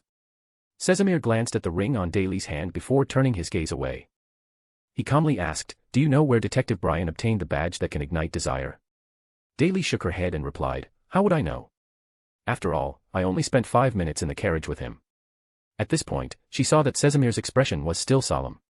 She couldn't help but ask, "It's just a mystical item. Even if it's somewhat evil, why do you care so much?" Because the 5th case, there have been 5 cases of suspected demon murders. Chapter 158, Parting. At noon on Friday, Ebner arrived at the steam station before lunch to see off the Forsaken. Speaking of which, he had returned to Detective Isengard last night. After telling his teacher the complete formula of a polymath, he had asked him for information regarding the Thousand Phantom. Unfortunately, although Detective Isengard had some confidence in obtaining the Crystal of Thousand Spells, he had to wait until he returned to Lenberg at the end of the year to report his work. After that, Ebner held a ritual and prayed to the God of Knowledge and Wisdom, but unfortunately, there was no response. Looks like the God of Knowledge won't give me any direct help. Since he was already mentally prepared, and the old dragon had to find a tool for information, Ebner wasn't too disappointed. On the platform of the steam locomotive, an old man wearing a black suit and a half-top hat walked out of the second-class carriage with a leather suitcase in his hand. He didn't look too old. There were only some wrinkles at the corners of his eyes, but his temples were completely white. His name was Lawrence Nord, and he was a public school teacher from Constant City, Mid-Seashire. As soon as Lawrence got out of the car, he casually glanced at the platform and saw a tall figure over 2 meters tall standing not far away. There were also several young people surrounding him. He recognized one of the black-haired, red-eyed youths. Viscount Cullen. Lawrence muttered to himself. If it weren't for this vampire Viscount passing by and providing assistance during the disaster many years ago, not many in his family would have survived. As for Lawrence, he didn't want to be surrounded by negative emotions like depression, despair, and other emotions in his family.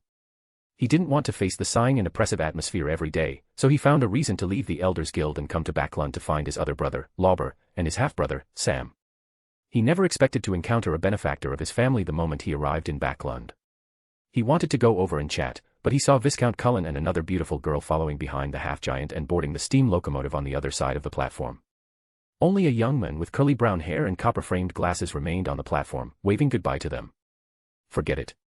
Maybe the Viscount forgot about that small matter. At least it's a small matter for him. Lawrence mocked himself and left the station with his luggage. On the steam locomotive, Captain Asanov was still as taciturn as ever. Judy was cheerful, only a little reluctant when she had said goodbye to Ebner earlier. She had long since recovered and was smiling again. As for Viscount Cullen, in his long life, he had already gotten used to such scenes of parting. "I think someone was watching you from the station just now," Judy suddenly said to Callum, who was sitting across from her. Obviously, Lawrence thought that his hidden gaze couldn't fool this biologist. Cullen nodded and said indifferently, "I once saved him in passing. Speaking of which, the drawing book that your father gave you is related to his family."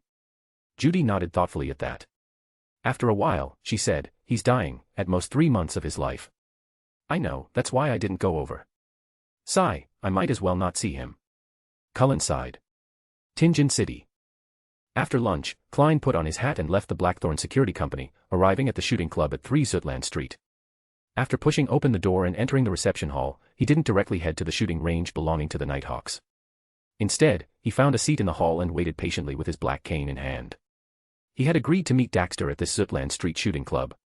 Daxter was an informant he had developed, one of the members of the Psychology Alchemists. He was just a standard rookie. After all, his guide had gone mad. After waiting for a while, Klein saw Daxter walk into the hall of the shooting club when it was 2 minutes to 1. He was wearing a black silk top hat and a fitted tuxedo. In his hand was a silver inlaid cane, and on his face was a pair of gold-framed glasses. Daxter looked around without attracting any attention. When he saw Klein nod slightly, he retracted his gaze and walked to the front desk. He applied for a shooting range and rented a gun. After the two of them entered the same shooting range, Daxter asked in a deep voice, "Officer Moretti, why did you meet me this time?"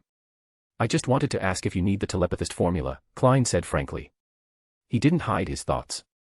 After all, he was facing a spectator, and it wasn't easy to fool him. Ever since he obtained this formula from the tower at the Tarot Club, Klein had the intention of selling it to Daxter. After all, after this period of observation, this gentleman's character wasn't bad. Furthermore, he had the backing of the Psychology Alchemists. Even if he was just a peripheral member, it was only a matter of time before he obtained this formula. If he didn't sell it now, he might not have another chance in the future. In addition, with this meeting with Daxter, he no longer needed to hide the potion formula. He could find a sufficient excuse to hand it over to the captain so that he could accumulate more merit points. Yes, he might even get additional reimbursements. It's really worth it to make 2 deals with a free formula. Klein thought happily. Daxter stared into his eyes for a moment before asking, "What do you want from me?" "Of course, it's gold pounds." Klein nearly blurted it out, but after careful thought, he felt that it wasn't subtle enough. Furthermore, he had to consider the other party's wealth. Therefore, he hesitated for a moment before saying in deliberation, "I need you to observe Eugen's situation closely and report to me at any time. Of course, I won't give you the formula for nothing. You have to pay 100 gold pounds in exchange. This is already very cheap." "Officer, your words aren't sincere enough, but the price is partly true," Daxter suddenly said calmly. Looking at the steam locomotive leaving into the distance, he could still hear Judy's promise to come to Fainapotter and treat him to Sylvia's crispy pie, as well as Viscount Cullen's reminder to send him the new gift as soon as possible. Ebner sighed in disappointment. Although he'd only spent 2 weeks with Judy and Cullen, he'd already formed a friendship with them. Now that they were parting ways, it was hard not to feel bad for Ebner, who still wasn't used to it. Shaking his head to get rid of these thoughts, Ebner decided to visit the garden villa that he was in charge of. If there were no problems, he would move in as soon as possible. Ever since the various mainstream newspapers had been promoting him, the savior of Civilhouse Yard, this morning, his teacher's house was once again surrounded by reporters. Even his normal commissioning business was affected. If not for his clown mask, he might not have been able to come out to send off the Forsaken Ones. Even if it was to get some peace, he had to move as soon as possible. Sherwood Borough, 28 Kings Street. It was a 3-story building with a small garden. The layout was not big, but the interior was exquisitely decorated. It was obvious that his previous owner had good taste. Ebner walked over and took off the clown mask before opening the door with a key. Then, he saw a man and a woman walk out of the living room. Chapter 159, The Scades. Upon seeing these 2 people, Ebner was clearly stunned. He blurted out, "Mr. and Mrs. Scade, why are you here?" They were the people involved in the murder that Ebner had encountered when he was reincarnated in Backlund from East Chester County. The Solomon gold coin was found on their dead son. To be honest, ever since Cullen told him that the so-called tenants were people he knew, he had guessed Sharon and Marek, Lena and Talum, Zio and Furs, and even Roman and Susan. But he never expected it to be these 2. Ebner remembered that this Mr. Scade was the manager of a sea trade company. He had saved a mysterious old man on his way back from the Rorstad archipelago. Later, under the guidance of this old man, he found a small island with hidden treasures. The shareholders on the ship did not heed the advice of the old man before he left. They led Mr. Scade and the others to open a door and saw the murals inside. After that, all of them started to be plagued by bad luck. Many of their children even suffered from all kinds of illnesses. And the Solomon gold coin that had repeatedly helped him was also from that small island. Mr. Skade, who was wearing a white shirt with a black vest on the outside and had neatly combed hair, first bowed to Ebner before respectfully saying, "Detective Brian, we are now servants of the Church of Earth Mother. Mr. Cullen arranged for us to work in this villa. He instructed us to serve you." "Wait. I remember that you're believers of the Church of Steam, right?" Ebner interrupted. He remembered very well why he, a believer of Steam, had to do sea trade. "Yes. Back then, you even suggested that we pray at St. Hireland Church the moment we arrived in Backlund and tell the priest about our previous encounter." At this point, Mr. Skard's expression became obviously complicated. He sighed and continued, "Unfortunately, the Church of Steam didn't take it seriously. Harriet and I were still plagued by bad luck. We were even caught by the gangs and almost sold to slave traders." "The gang you're talking about, could it be?" Ebner suddenly had a guess. He felt that the Church of Steam, or rather, the machinery hive mind, might have taken it seriously, but the two ordinary people did not know. "Yes, it's Winston's Labor and Services Company, as well as the Black Skeleton gang behind it. Here, I would like to sincerely thank you, Detective Brian.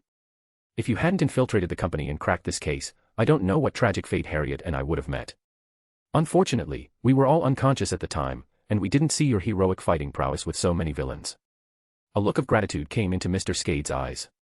Mrs. Skade, beside him, curtsied again and thanked Ebner for his rescue. Ebner's mouth twitched. What the hell does he have to be so heroic about? He was clearly hanging out with Judy outside the company the whole time. Judy was the only one who made a move. To hide his embarrassment, Ebner took a deep breath and changed the topic. "Then how did you become servants of the Church of Earth? And why are you here?" "Detective Brian, it's like this. After we were rescued by you, we lost all our belongings and had no choice but to wander around Eastborough while looking for a job. However, my luck was still very bad. I never found a job that suited me.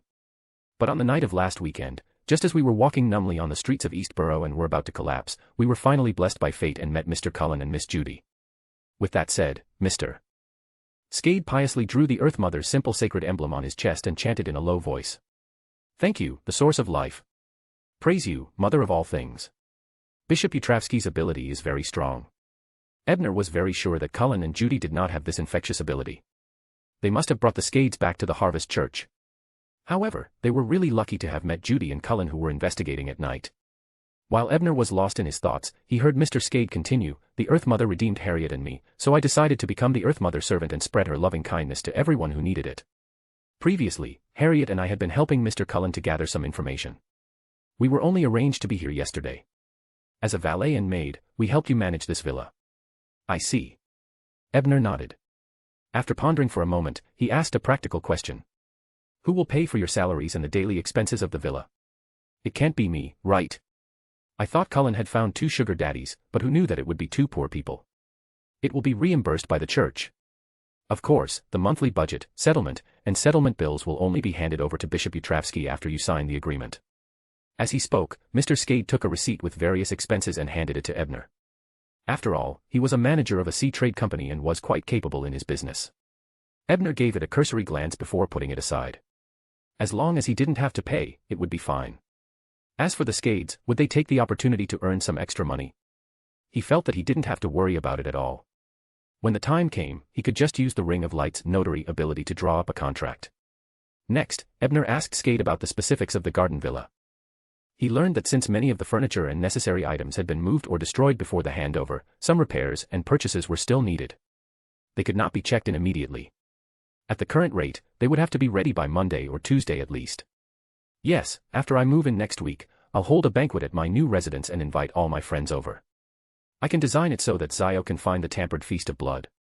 In an old apartment on the south side of the bridge, which Lena was reading today's newspaper.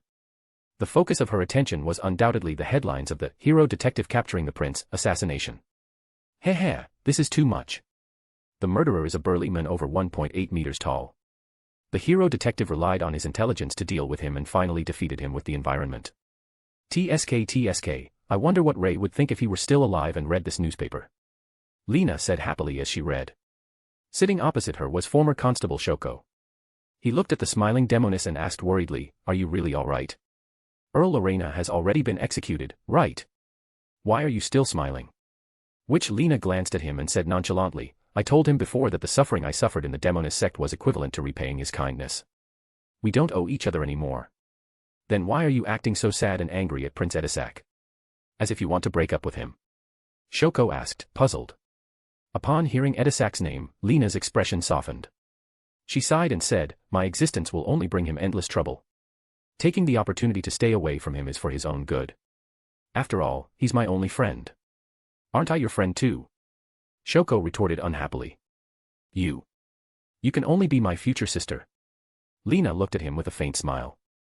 Then, before he could react, she changed the topic. You've been frequently acting as a vigilante recently, assassinating many gang leaders. It's time to stop.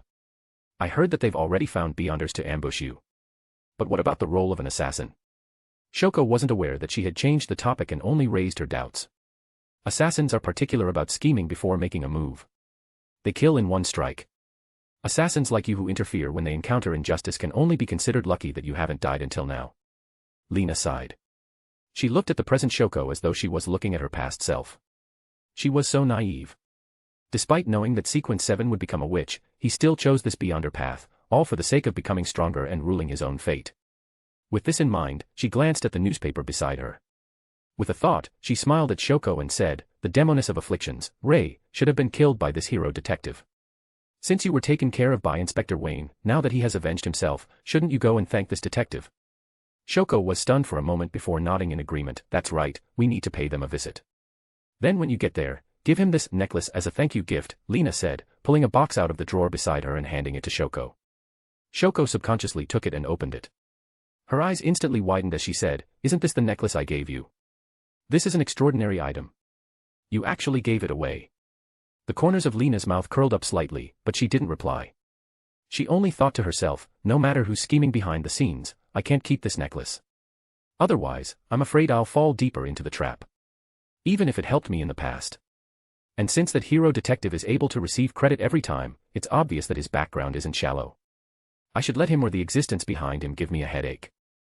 In the blink of an eye, it was Sunday. After 2 days of headlines, the popularity of Ebner's hero had finally dropped. Only then did he have an opening. He wore the clown mask and went out. He first went to the garden villa in Sherwood Borough to check on the restoration progress before walking to the folk herb store near the Tussock River. Darkwill's chubby face quickly entered his vision. Chapter 160, Old Friend. In front of the street front house with the signboard folk herb store hanging on it, the moment Ebner entered the outer room of the shop, he saw a man jogging out from inside. The moment he saw someone, he immediately lowered his head and quickened his pace. Don't worry, we won't guess what potion you bought. Speaking of which, can't Darkwill do some serious business? After lampooning inwardly, Ebner swept his gaze and was suddenly stunned. Apart from Darkwill, who had a round face and a chubby body, there was actually someone he knew in the store. It was the friend he hadn't seen in a long time, one of the members of the hunter squad that Anderson was preparing to form, the son of Sergeant Fashin, Etries. At this moment, Darkwill was promoting his best potion to the livid Etries. This is a potion that will make you more outstanding in that aspect. It's the kind that adds mummy powder. Do you need it? I guarantee you will be satisfied. I know. You may be very strong, but as a man, you always chase after the strong. Etries took a few deep breaths to calm himself down, but he couldn't help but say in an unpleasant tone, leave your potion for yourself, although I don't think someone like you can use it. With that said, he deliberately sized up Darkwill's stomach and face. Darkwill wasn't angry. He chuckled and said wretchedly, it might not be useful elsewhere, but this is Backlund. There are many street girls. They appear outside the concert halls and the theater and wait in the streets and alleys. Some of them are professionals, while others are part-time maidservants. They have different styles. It's said that in certain places in the West Borough, there will occasionally be bankrupt noble ladies. It's very desirable. After that, he looked at Etries provocatively and pretended to be regretful. You haven't experienced it yet, have you? TSK, so you're a virgin. What a pity. Etries' head was pounding. He resisted the urge to hit him and said, I don't have time to argue with you. I have something to ask you, apothecary. What drug did you make for Sergeant Fashin? Do you think I'm someone who enjoys helping others? The chubby apothecary looked at him strangely and asked. Of course not, replied Etries without any hesitation. Then it's settled. Why should I tell you? That's my client's privacy. Darkwill spread his hands and said innocently. But you just took my money. Etries retorted. Didn't you spend money to buy medicine? The moment you came in, I could tell that your blood was surging, your desires were fluctuating, and your body was very empty. Young people need to be restrained, Darkwool said with an ambiguous smile. Etries widened his eyes as if she could not believe that such a shameless person existed. He was indeed weak, but it was not because of what he had done, but because he had been injured before. Seeing that the two of them were flaming each other and completely ignoring him, Ebner could only deliberately cough to attract their attention. At the same time, he complained in his heart, the provocation level of this future provocator is actually inferior to the apothecary's.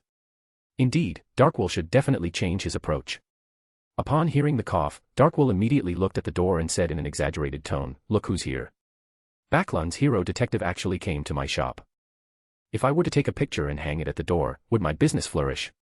Ebner shot him a glance when he heard that and said calmly, "It looks like you still want to remain silent for a few more weeks." His relationship with the Church of Earth Mother was recorded in all the major factions in Backlund.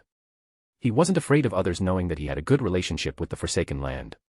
Upon hearing this, Darkwool immediately swallowed the words he was about to blurt out. He carefully craned his head to look out before heaving a sigh of relief and asking, "You recognize that brown-haired girl? She didn't follow you, right?" The poison that the girl inflicted was simply terrifying. I don't know how much effort it took for me to finally treat myself the day before yesterday. To be honest, this was a little beyond Judy's expectations. She thought you'd be able to concoct the antidote in 3 or 4 days at most. Was that too much of a noob? That was what Ebner thought, but he didn't answer Darkwool's question. He just smiled at him meaningfully, then turned to Etries. "It's been a long time. It's only a month." "How can it be considered long?" replied Etries, who had wanted to talk to him for a long time. She felt that her adventures out in the sea had been fruitless, while Ebner's return to the metropolis had caused his reputation to rise in a short period of time. Therefore, he felt somewhat awkward, inferior, and unnatural. "I say, will people like you die if you don't argue?" Ebner lampooned. Then he said to his friend who had always been awkward, "I was the one who introduced Sergeant Fashine to Darkwill. You don't have to worry too much. Well, if you want to know anything, you can ask me." Ebner could roughly guess why the other party had come here. Furthermore, the act of consulting him was essentially a commission. It could be considered acting, so how could he let it go? Upon hearing Ebner's words, Etries heaved a sigh of relief. He trusted the character of this hero detective, and he felt that he wouldn't deliberately harm his parents. Although this apothecary had a foul mouth. Ebner saw through her thoughts and shook his head with a smile. Then, he pointed at the chubby apothecary beside him and said, "Although Darkwool's words are asking for a beating, he's not a bad person. Although the potions recommended to you have the effect of enhancing that aspect, the main effect is still healing." "You can tell that I'm injured," said Etries in surprise. "How obvious." Darkwool curled his lips before looking at Ebner. He asked suspiciously, "You actually know the specific effects of my potion? I remember you being a detective." Not to mention that he could directly analyze it, but he could roughly determine its use from the abilities of physicians and harvest sacrifice that he had learned from Judy. Even though he was thinking, Ebner didn't explain further. He only smiled and replied, "I have a friend who's a biologist. So you should take care of your woman and make her release less poison." Darkwool muttered softly before pushing the bottles of potions in front of Etries. He said, "They're enough to heal your injuries. This is equivalent to the money you just paid. If you don't believe me, you can ask our Backlund hero." Etries subconsciously took the potion and came back to his senses.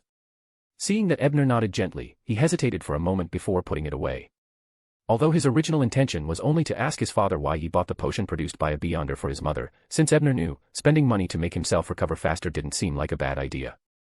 Seeing that the weak youth approved of this transaction, Darkwool turned to look at Ebner and asked, "What are you doing here today?" He could tell that although the two people in front of him knew each other, it was just a chance encounter. "I want some blue fox-tailed flower powder." Ebner reported the supplementary ingredients required by the learned men. "How much do you want?" 8 grams will do." "All right, wait a moment." With that said, Darkwool turned and entered the inner room. Etries.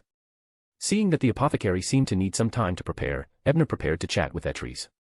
However, before he could finish, he interrupted him. "Call me Kyle. Don't call me by my old name until I have some strength." Was he afraid that something he was doing would implicate his parents and family? Ebner nodded thoughtfully and casually asked, "Kyle. Is that the name of your former companion? I didn't expect you to remember. I said before that Care and the others entrusted those naive dreams to me before they died. Since I inherited the dreams, I naturally have to use their names to fulfill them." Although he was a little surprised, she still answered. Just as they chatted, Darkwool walked out with a small bottle sealed by spirituality. He placed it in front of Ebner and said, 8 grams of blue fox-tail flower powder. Counting the bottle, I'll be indebted to you for 10 pounds. According to what Ebner knew, the market price of the blue fox-tailed flower powder should be around £1 and 10 solely. It was slightly fluctuating, and the chubby apothecary's price was quite fair. Therefore, he didn't bargain and happily took out a £10 note and handed it over. After obtaining the supplementary ingredients he needed, Ebner decided not to communicate with Darkwill anymore. Otherwise, even with Judy's deterrence, Darkwill would most likely sell those strange potions. Besides, it was obvious that she wanted to know about her family as soon as possible, so Ebner quickly excused himself from the apothecary. Then he joined Kyle, in the cafe on the next street. After spending 2 solely ordering the shop's specialty ice cream coffee, Ebner told Kyle about Officer Fashine's previous encounter. Of course, when it came to demonesses, the Forsaken Ones and the Primordial Moon were eliminated by him. He only said that Dr. Leonardo that the Fashine couple had found was a harvest priest who suspected to believe in an evil god. The old man actually went to seek help from beyond her powers for his child. Is he that eager? Kyle said, dumbfounded. It's a little strange. By right, the sheriff shouldn't be so blind. Ebner felt that it was a little abrupt now that he thought about it. However, people had different thoughts, so he didn't pay too much attention to it. He only asked, don't you know? I remember that Sergeant Fashine asked someone to bring a message to Enmat Harbor. I've spent most of the past month undergoing Mr. Anderson's bizarre training. I didn't have the time to contact my relatives at Enmat Harbor, so I missed them. Kyle couldn't help but ask, how are they now? The last time we met was not bad. Darkwill's potion was also very effective. The child in Mrs. Fashine's stomach has already stabilized. However, ever since I was labeled as the savior of Civilized Yard by the various newspapers, my relationship with the police system has become a little complicated. I might be the person they least welcome now. Ebner gave a self-deprecating laugh, but what he was thinking was, because of this fame, the benefits of obtaining information and using the shooting range for free would be gone. Chapter 161, Diary. Etries, or Kyle, was envious of Ebner's fame, but he was a man of some heart. He adjusted quickly and sighed. As long as they're all right, that's good. Since you've returned to Backlund, don't you plan on visiting them? Ebner asked. I came back this time to finish a task, Kyle responded, shaking his head. There will undoubtedly be some twists and turns once my father sees it. And I don't want my mother's emotions to be too unstable during her pregnancy. Mission. Is this the mission Anderson assigned to you? Ebner asked, frowning. Kyle paused for a time before softly responding, it's to finish a hunt. Fearing that Ebner would misinterpret, he continued, don't be concerned. The potential target is a real jerk. He's been convicted of a slew of maritime offenses. He arrived in Backlund only after clearing his name and assuming a new identity. In Byam, he has a bounty of up to £1,000. A bounty of £1,000. Although it can't be compared to the officers on the pirate admiral's ships, their strength shouldn't be weak either. I'm afraid that the wound on Beatrice was left behind after fighting them. Even though he thought so, Ebner did not intend to ask further. He only nodded and said, be careful. After that, they talked about their respective experiences since leaving Enmat Harbor. Then Ebner looked at the time and realized it was almost noon. He said goodbye and left the cafe. Kyle seemed to be waiting for someone and didn't leave immediately. Ebner didn't care. He bought Desi pies again in a nearby store, then ate them as he mounted the steam metro and hurried to the south side of the bridge. He needed to submit his budget to Bishop Utravsky. In addition, ever since he learned that the bishop had some collections of Roselle's diary dungeons, Ebner had made plans. Since he already had one, there was no need for him to come up with another one. Even though it was the weekend, the Harvest Church was as deserted as usual. Ebner pushed open the door of the cathedral and was surprised to see Madame Daly, who had blue eyeshadow and blush on her cheeks, walking out. Beside her was a beautiful lady in her 20s, dressed in a lusterless black funeral uniform. And this lady, Ebner, also recognized her. She was Shay, whom he and Zio had saved in the dream of the Dream Labyrinth Tower. She had even stopped Zio at the steam locomotive station in Enmat Harbor. Shay became a Nighthawk. Ebner was surprised, but he made way for her on the surface. He smiled and greeted her. It's good to see you here, Madame Daly. He wasn't surprised that Daly had appeared in the Harvest Church. After all, at Member of Parliament Mock's family's banquet, she had likely negotiated with Bishop Utravsky on the condition of channeling Hazel. Daly took a few steps forward, looked up at Ebner, and smiled. We meet again, Detective Brian. As she spoke, she pointed at the girl in black morning clothes beside her and introduced, this is Shay, my assistant. She really admires you, Detective Brian. It would be my pleasure, Madam Shay, Ebner greeted as if seeing Shay for the first time. Daly looked back at the half-giant bishop, who sat at the front, praying piously. Then she turned back to Ebner. We've got things to do. We've got to go. If you please, ma'am. Ebner nodded and watched as Daly pulled the hood of her psychic black robe over her head and stepped out of the church. I'm looking forward to meeting you again, Detective Bryan. After she bowed with her dress behind her, she wore a conflicted expression. It was obvious that she wanted to ask something more, but she forcefully held back. She caught up to Madame Daly and left the Harvest Church. At this moment, Bishop Utravsky, who was dressed in a brown priest robe and a clergyman's bonnet, looked like a mountain. When he saw Ebner coming over, he stopped praying and smiled at him. Child, you're here. I brought the budget to repair the house. Ebner walked forward and handed the receipt that Skade and his wife had given him to the half-giant bishop. Then, he casually glanced at the podium and indeed saw the paper with Roselle's text written in graceful handwriting. This naturally came from Miss Hazel. Ever since she was imprisoned in the Harvest Church, she had nothing better to do. She liked to copy the Roselle manuscripts in Bishop Utravsky's collection. Ebner pretended to be curious as he picked it up to take a look. Then, he realized that it was 3 diary entries written by Roselle at different times. On the first day of June, Florent once again extended an olive branch to me. His meaning was very obvious. He wanted me to become his subordinate. However, I still pretended to be stupid and fooled him. Even if I want to feign civility with him, I can't agree so readily. Otherwise, how can I raise my price? However, the grade 0 sealed artifact of the Sauron family that Florin mentioned today is very interesting. Not only is it alive, it suddenly came to life without any signs. This reminds me of the Hidden Sage. Is he in a similar situation? Florin had appeared in the original diary. I remember that he was a member of the Sauron family who was very compatible with a high-level Beyonder characteristic. After fusing with the characteristic, even his personality changed, making the Emperor suspect if he had changed into another person. Such a future upper echelon shouldn't be spouting nonsense. This grade 0 sealed artifact of the Sauron family might really be problematic. However, from the contents of the diary, the Emperor and Florin should still be middle to low-level Beyonders. How could they have the opportunity to come into contact with information regarding a grade 0 sealed artifact? Unless someone deliberately revealed it. Or perhaps, it was the living sealed artifact's doing. Ebner looked at the journal, habitually analyzing and deducing. However, even if there is a problem, it should be something that the Emperor should be worried about 100 years ago. It has nothing to do with me. When Ebner came back to his senses, he mocked himself for worrying for nothing. He looked at the diary on the next page.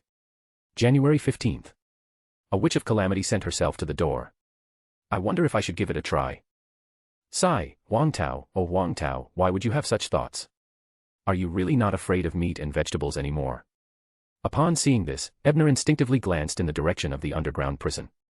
If Miss Hazel knew what he was copying, he would like to ask her how she felt. Furthermore, if he did not remember wrongly, the original line, "The taste of a demoness is not bad," came from the January 16th diary. He did not know if it was from the same year. Retracting his slightly strange gaze, Ebner turned another page. August 6th. I met a vampire today. He called himself Cullen and said that he was willing to help me overthrow the rule of the Sauron family in his name. Chapter 162, Joint Investigation. The Blood Clan wants to invest in me too.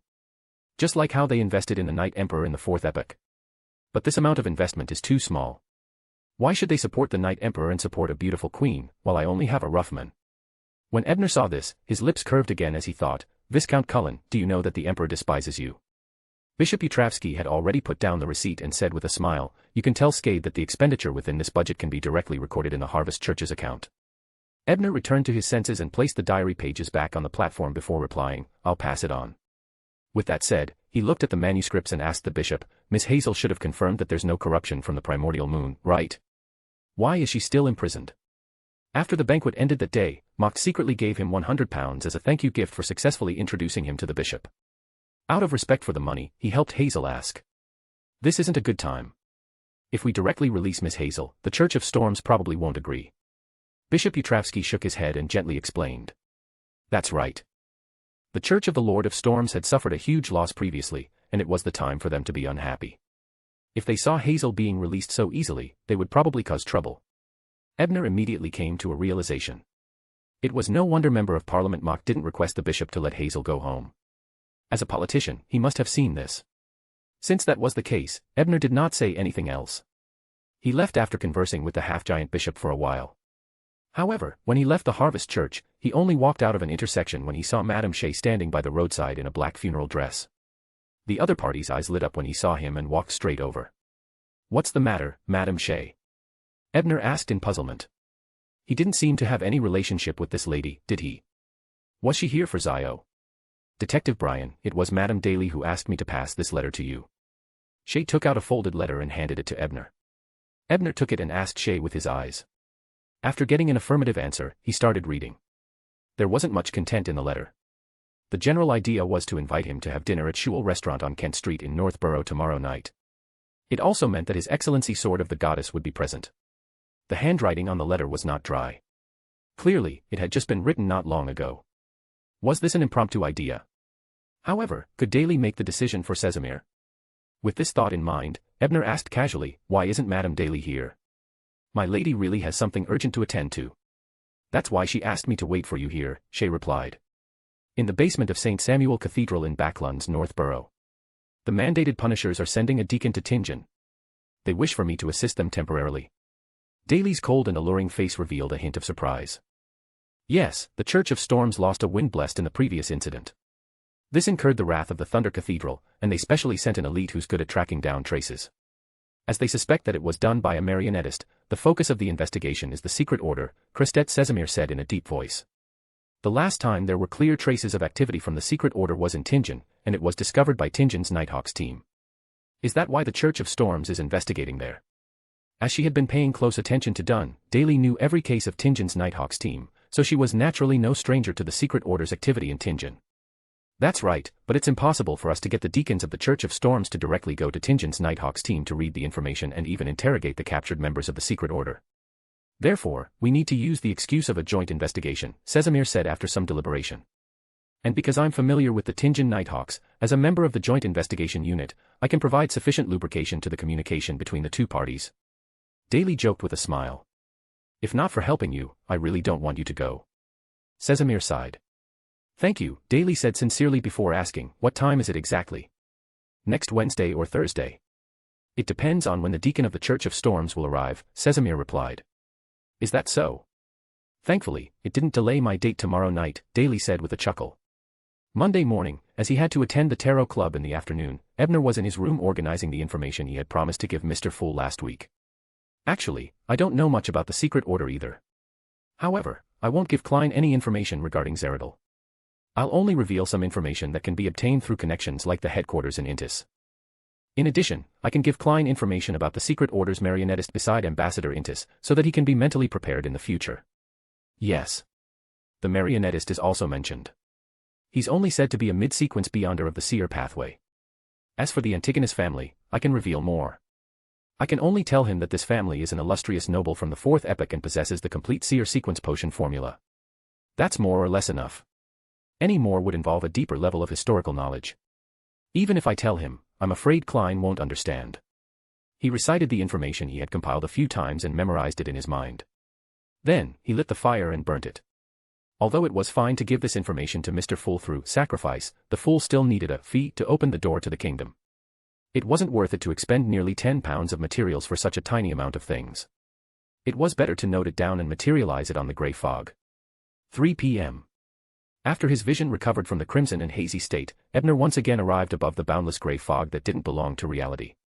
Following that, he saw Audrey half get up, lift her skirt, and cheerily greet him. Good afternoon, Mr. Fool. Good afternoon, Mr. Hanged Man. Good afternoon, Mr. Tower.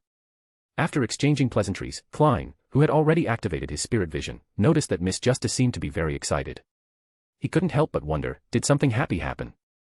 Audrey puffed up her chest and said proudly, Mr. Fool, I've memorized 2 more pages of Roselle's diary. Ebner smiled when he heard that. He wasn't surprised that Audrey could take out the diary because he had handed it over through Zio. Because of this, Zio had made a small profit. However, he also said, I've also obtained another diary page, Mr. Fool. Chapter 163, Multiple Transactions. A new Roselle diary. Klein's mind jolted as he gently knocked on the table.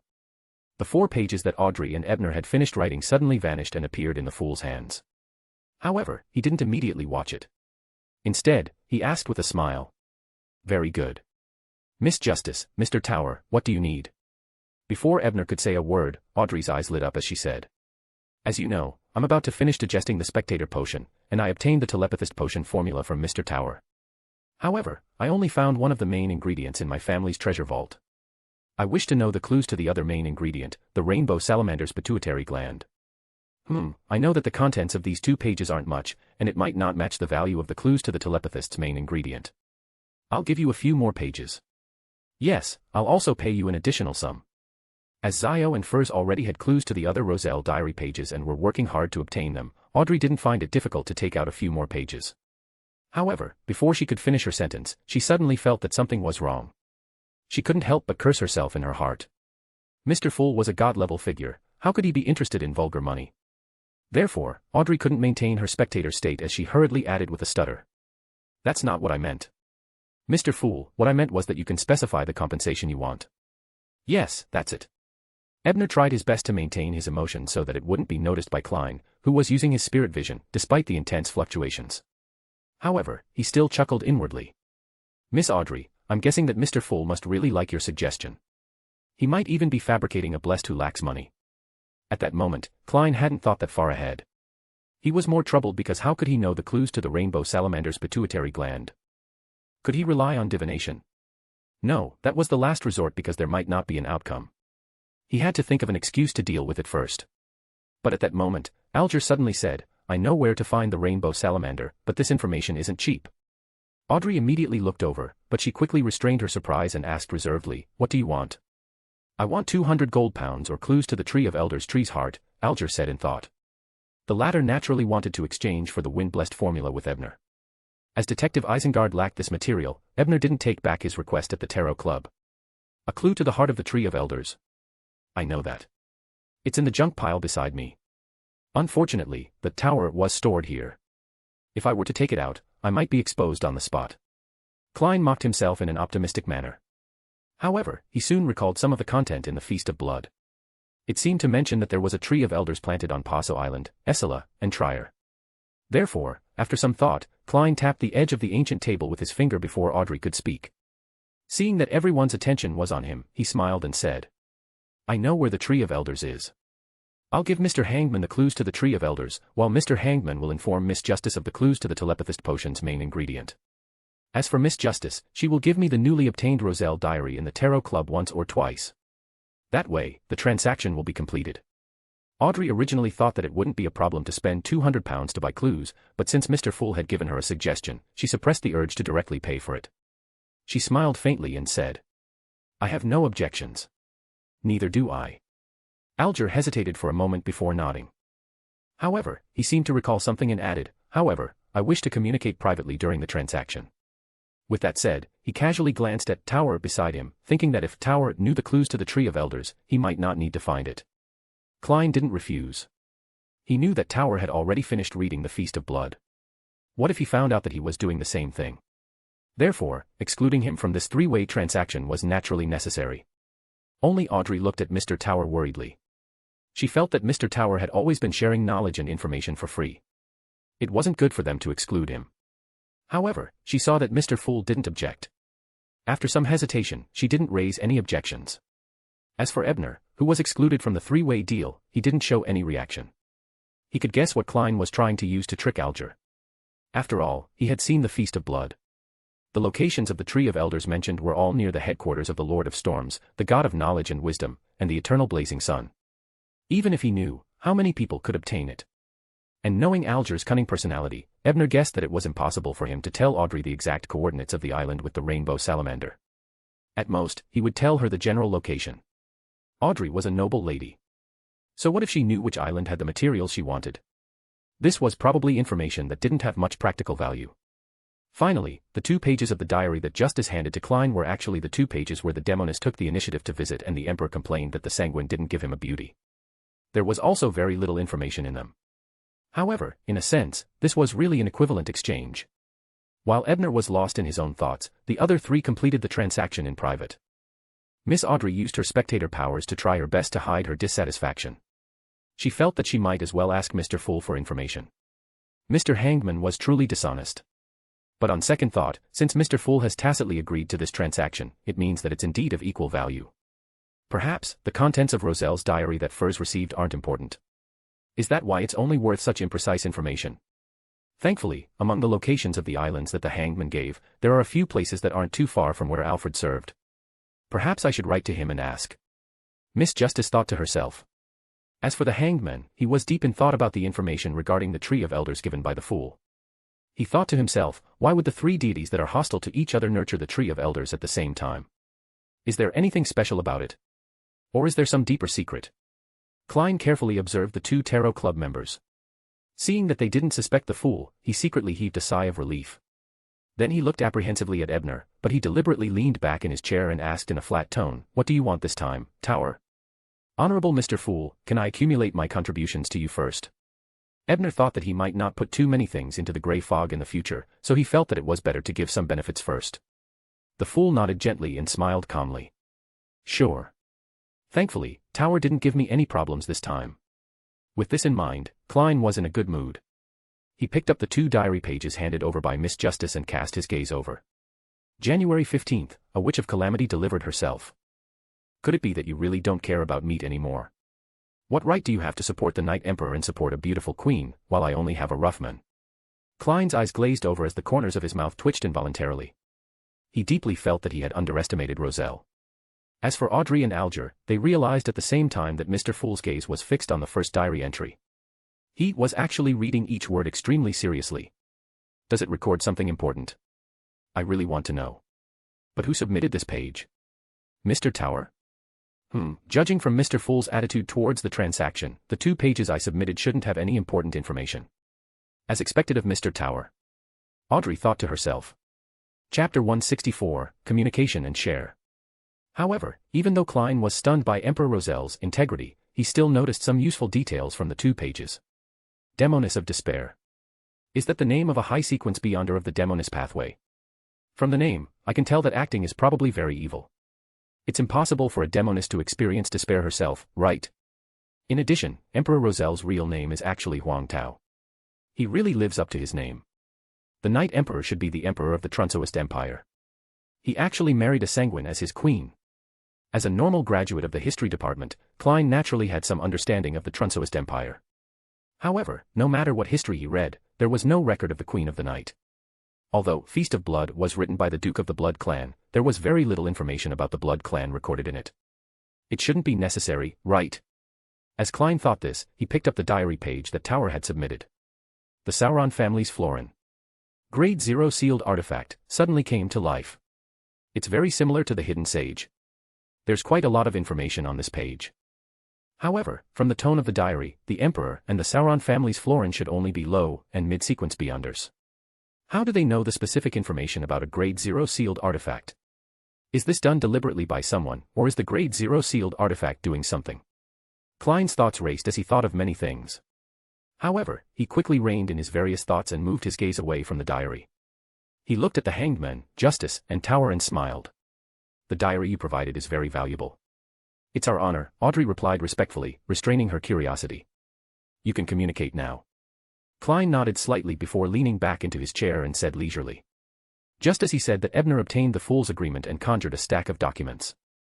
Then, he said, Mr. Fool, this is the information regarding the secret order and the Antigonus family that I promised to gather for you last week.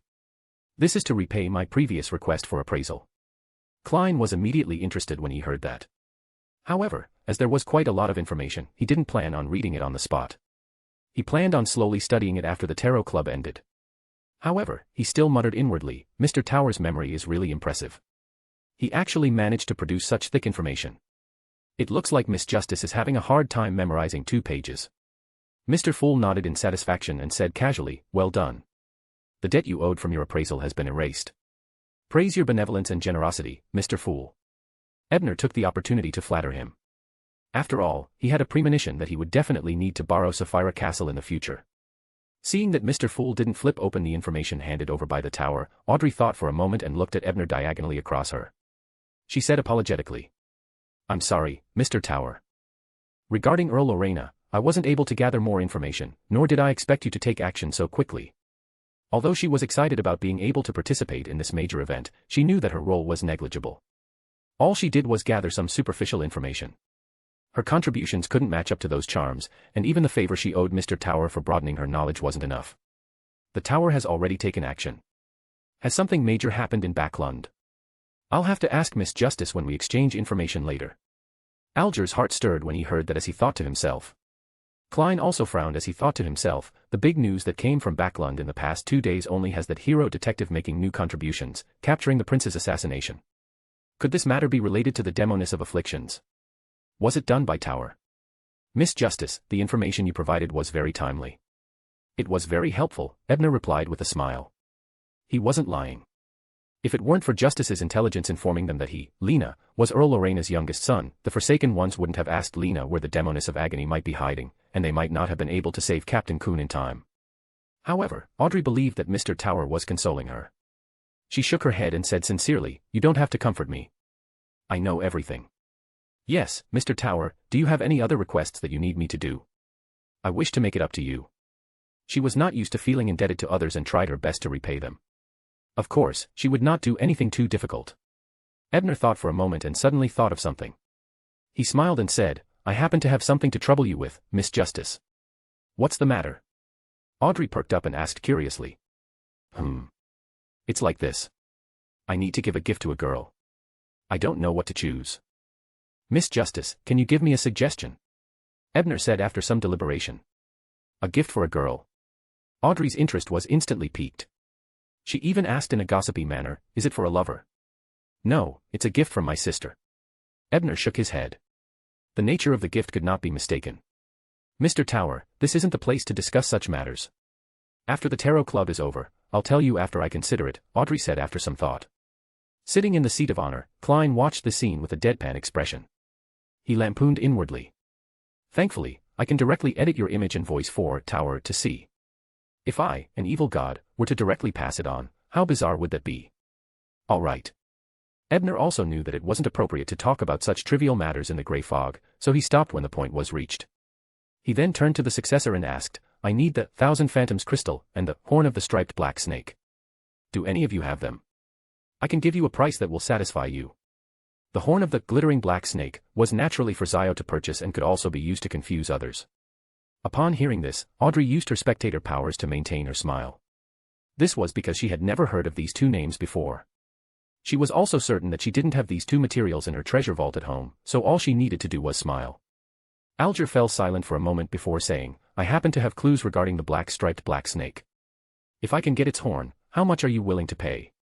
£700 and it can be repaid from the price of the wind-blessed formula. "Of course, if you obtain the Tree of Elder's heart, I will compensate you with the difference," Ebner replied with a smile. As the main ingredient of Sequence 7, the price of the horn of the Amphiptera black snake would normally fluctuate between £600 to £700. Ebner's price was already very fair. "All right, I should be able to get it on Thursday or Friday. We will do the transaction under Mr. Fool's witness." Alger agreed without any hesitation. After the negotiation with the hanged man ended, no one raised any new requests or deals. The Tarot Club naturally entered the next process, sharing information. Audrey first looked up at Mr. Fool and said respectfully, "Mr. Fool, the method you previously described to select officials for the public examinations has been approved by the King and the Prime Minister. Currently, the Upper Academy and the House of Commons are undergoing a review process. It's estimated that it will be approved by early October. In February next year, it might enter a formal implementation phase." "It looks like the King and the Prime Minister still have brains," Alger mocked out of habit. Ebner had heard of this matter on Thursday. According to Cullen, it was one of the compromises the king had made in order to appease the Church of the Lord of Storms. Therefore, he added, "Because that's the price His Majesty, King George III, paid." Chapter 165, Susie's Suggestion. The price His Majesty paid. Audrey repeated and asked in puzzlement, "Why do you say that?" Alger also cast his gaze over. He had a vague guess that it was related to the demoness of agony that Tower had previously investigated. As for Mr. Fool, he was also filled with curiosity. Having a limited understanding of this world, he was very willing to listen to Tower talk about certain things. Although this fellow refused to explain everything completely, just like the evil spirit in Stormwind Mountain Villa. Seeing that the trio's attention was focused on him, Ebner organized his words and said, "Backlund's mandated punishers lost a wind-blessed in order to capture the demoness of afflictions. They lost a Grade 1 sealed artifact, and more than half of the team's members were seriously injured. Under such circumstances, how can His Majesty quell the Church of Storm's anger without paying a price? After all, the person who hid the demoness was a trusted aide of the royal family." Audrey had previously learned from Susie that the Church of Storms had forced His Majesty to execute Earl Lorena, but she didn't know that there was such an inside story. At that moment, she couldn't help but be enlightened. No wonder the Church of Storms seemed so domineering. The Windblessed died in battle. Was it Robert, Matthew, or McConnor? Captain Coon was also seriously injured. He had contracted a sacred item, the timeless disaster. What happened in Backlund? Where's His Excellency Spellsinger of Gods? How could he sit back and watch such a thing happen? Alger's heart was in turmoil. He even felt that Tower might be spouting nonsense. However, he stole a glance at the fool sitting at the seat of honor. Seeing that the mysterious existence didn't retort or knock on the edge of the long table, it was obvious that he had tacitly agreed that Tower's words were accurate. After taking a deep breath and letting it out, Alger, who had regained his calm, quickly began to ponder. Just the demoness of afflictions alone definitely wouldn't cause the mandated punishers in Backlund to suffer such losses. There must be other factions involved. Considering that it was George III who made the compensation in the end. Could this be a game between the church and the nobles of the kingdom? The mandated punishers and the earl are just sacrifices in the game. For some reason, he suddenly felt a little sad. As a Nighthawk, Klein could empathize with her. He desperately wanted to know the cause and effect, but as the fool, he couldn't ask her. All he could do was hope that Miss Justice would once again be a qualified fall guy. As expected, Audrey didn't disappoint Mr. Fool's expectations. She couldn't hide her curiosity as she pleaded, "Mr. Tower, can you share the entire process of the matter with me?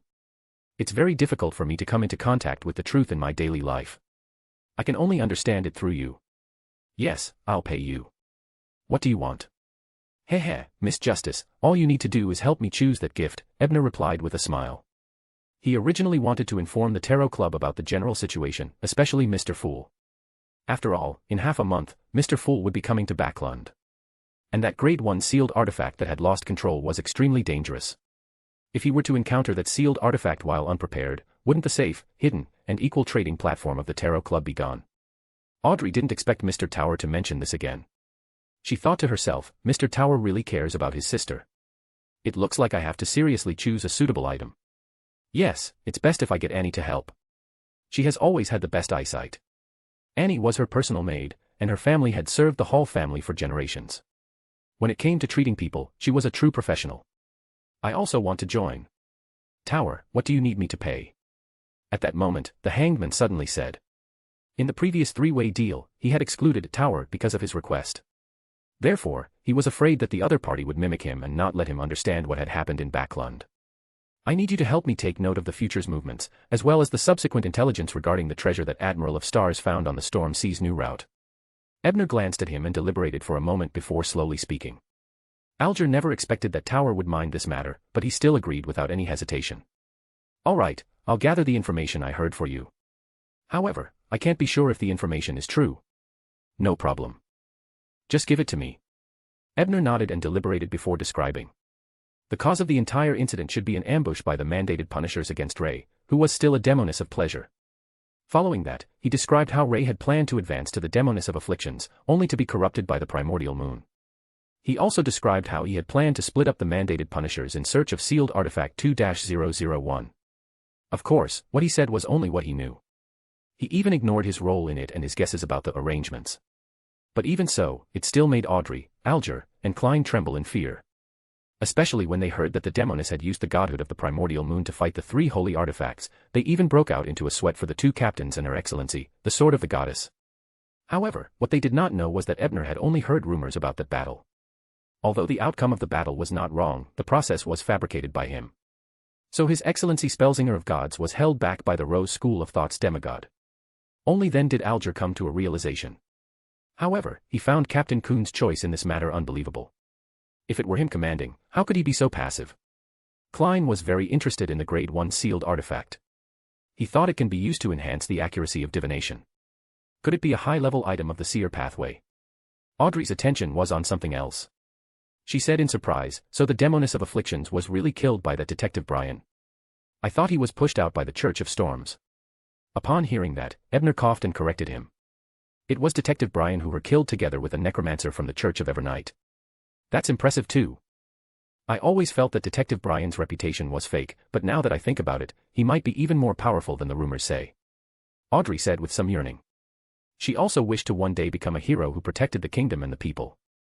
Although Tower had described it in great detail, Klein felt that the waters behind this matter were probably very deep. There was a more terrifying truth hidden behind it. However, since Tower had spent too much time explaining, his spirituality could no longer hold on. Therefore, he didn't have time to think carefully. Seeing that no one spoke, he immediately tapped the edge of the table with his finger and calmly said, "Let's end today's gathering here." "As you wish." All the members, including Ebner, stood up at the same time.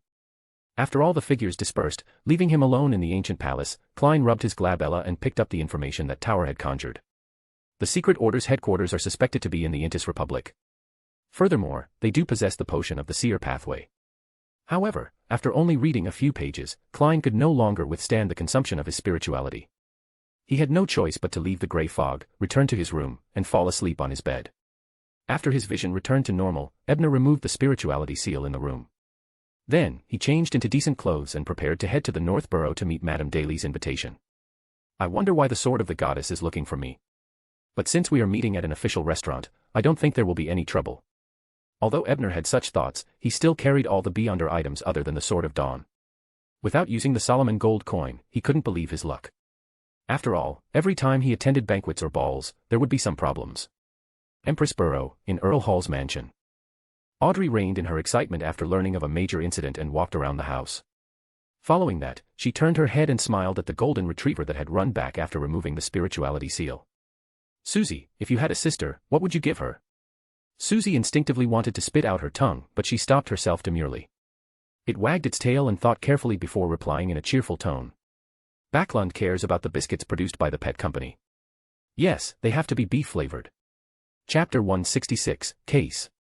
At 5:40 p.m., at the Shule restaurant on Kent Street in Northborough. This restaurant seems to be very high-end. It's even more luxurious than some of the estates I know of. Christet Sesamir, who had arrived early, looked around and felt a little uncomfortable. Although he was a high-ranking deacon of the Church of the Goddess, his life had always been very simple. He didn't have many pursuits of quality of life, so he didn't have such a luxurious restaurant in the future. Sitting beside him, Madame Daly chuckled and pulled down the hood of her black robe. She said in an ethereal voice, "This is actually the style of the Fasak Empire. It's quite different from ours. They like to decorate it with some ancient and huge materials, just like their height. Why did you put the invitation place here? Isn't the Halka restaurant near the church good?" Sesamir asked, puzzled. "Because I've always wanted to try the taste of this place, but my salary doesn't allow it," Daly replied with a smile. Then, her eyes moved slightly, and she pretended to be mysterious as she said, "And don't you know? That woman, Halka, doesn't have a good reputation. Recently, even Shay won't go to her restaurant to buy lunch for the Nighthawks." "Did something happen?" Sesamir's gaze sharpened. "Don't be nervous. It's just that some of the ridiculous things she did previously were discovered," Daly explained with a smile. Sesamir looked at her seriously for a while before sighing. "I'm not done. You don't have to test my reaction. Even if you do, it won't be the same as done. It won't be of any help to you. However, I'm certain that he won't mind too much." Daly's smile faded when she heard that. She fell silent for a moment before saying, "I'm sorry. I went to Tingen this time because I want to be brave, but I was also afraid of losing it completely. I really need to consider if you are a good candidate to join the joint investigation team. Perhaps it's not too late to change," Sesamir said deliberately. Upon hearing this, Madame Daly recovered from her baffling emotions. She chuckled and said, "Isn't it just an expensive meal? You can't be that stingy, right? You can reimburse me." Just as the two of them were chatting, they heard a waiter knocking on the door. Then, they saw Ebner walking in with a waiter behind him. At the intersection of Empress Borough and West Borough, Townsend Street, Zio stood in a dark and secluded alley. Even without looking up, she could see the layers of gorgeous palaces and towering Gothic bell towers in the distance. It was the highest area in Backlund, and also where the lone royal family resided. In the northern and southern continents, its status in the entire world was equivalent or even slightly higher than Intis's White Maple Palace and the Fasak Empire's Ormer Palace, but its name was neither romantic nor ancient. It was called the Sadrak Palace. In ancient Fasak, the word meant balance. Zio retracted her gaze from the famous bell of order and looked to the other side of the alley.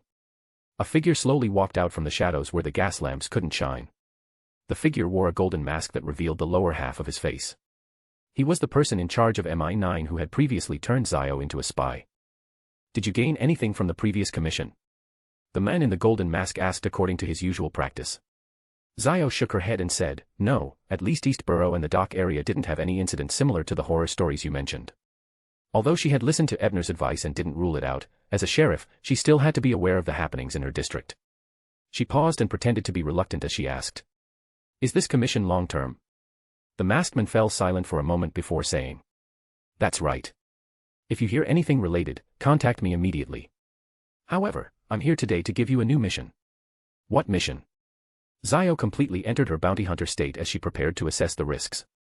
The golden masked man replied, "Investigate someone's whereabouts." "Who?" Zio asked. "I don't know. But he should have the dual powers of a wind-blessed and a hypnotist. If you encounter someone like him, come find me immediately," the golden masked man said hesitantly. "The dual powers of the wind-blessed and hypnotist.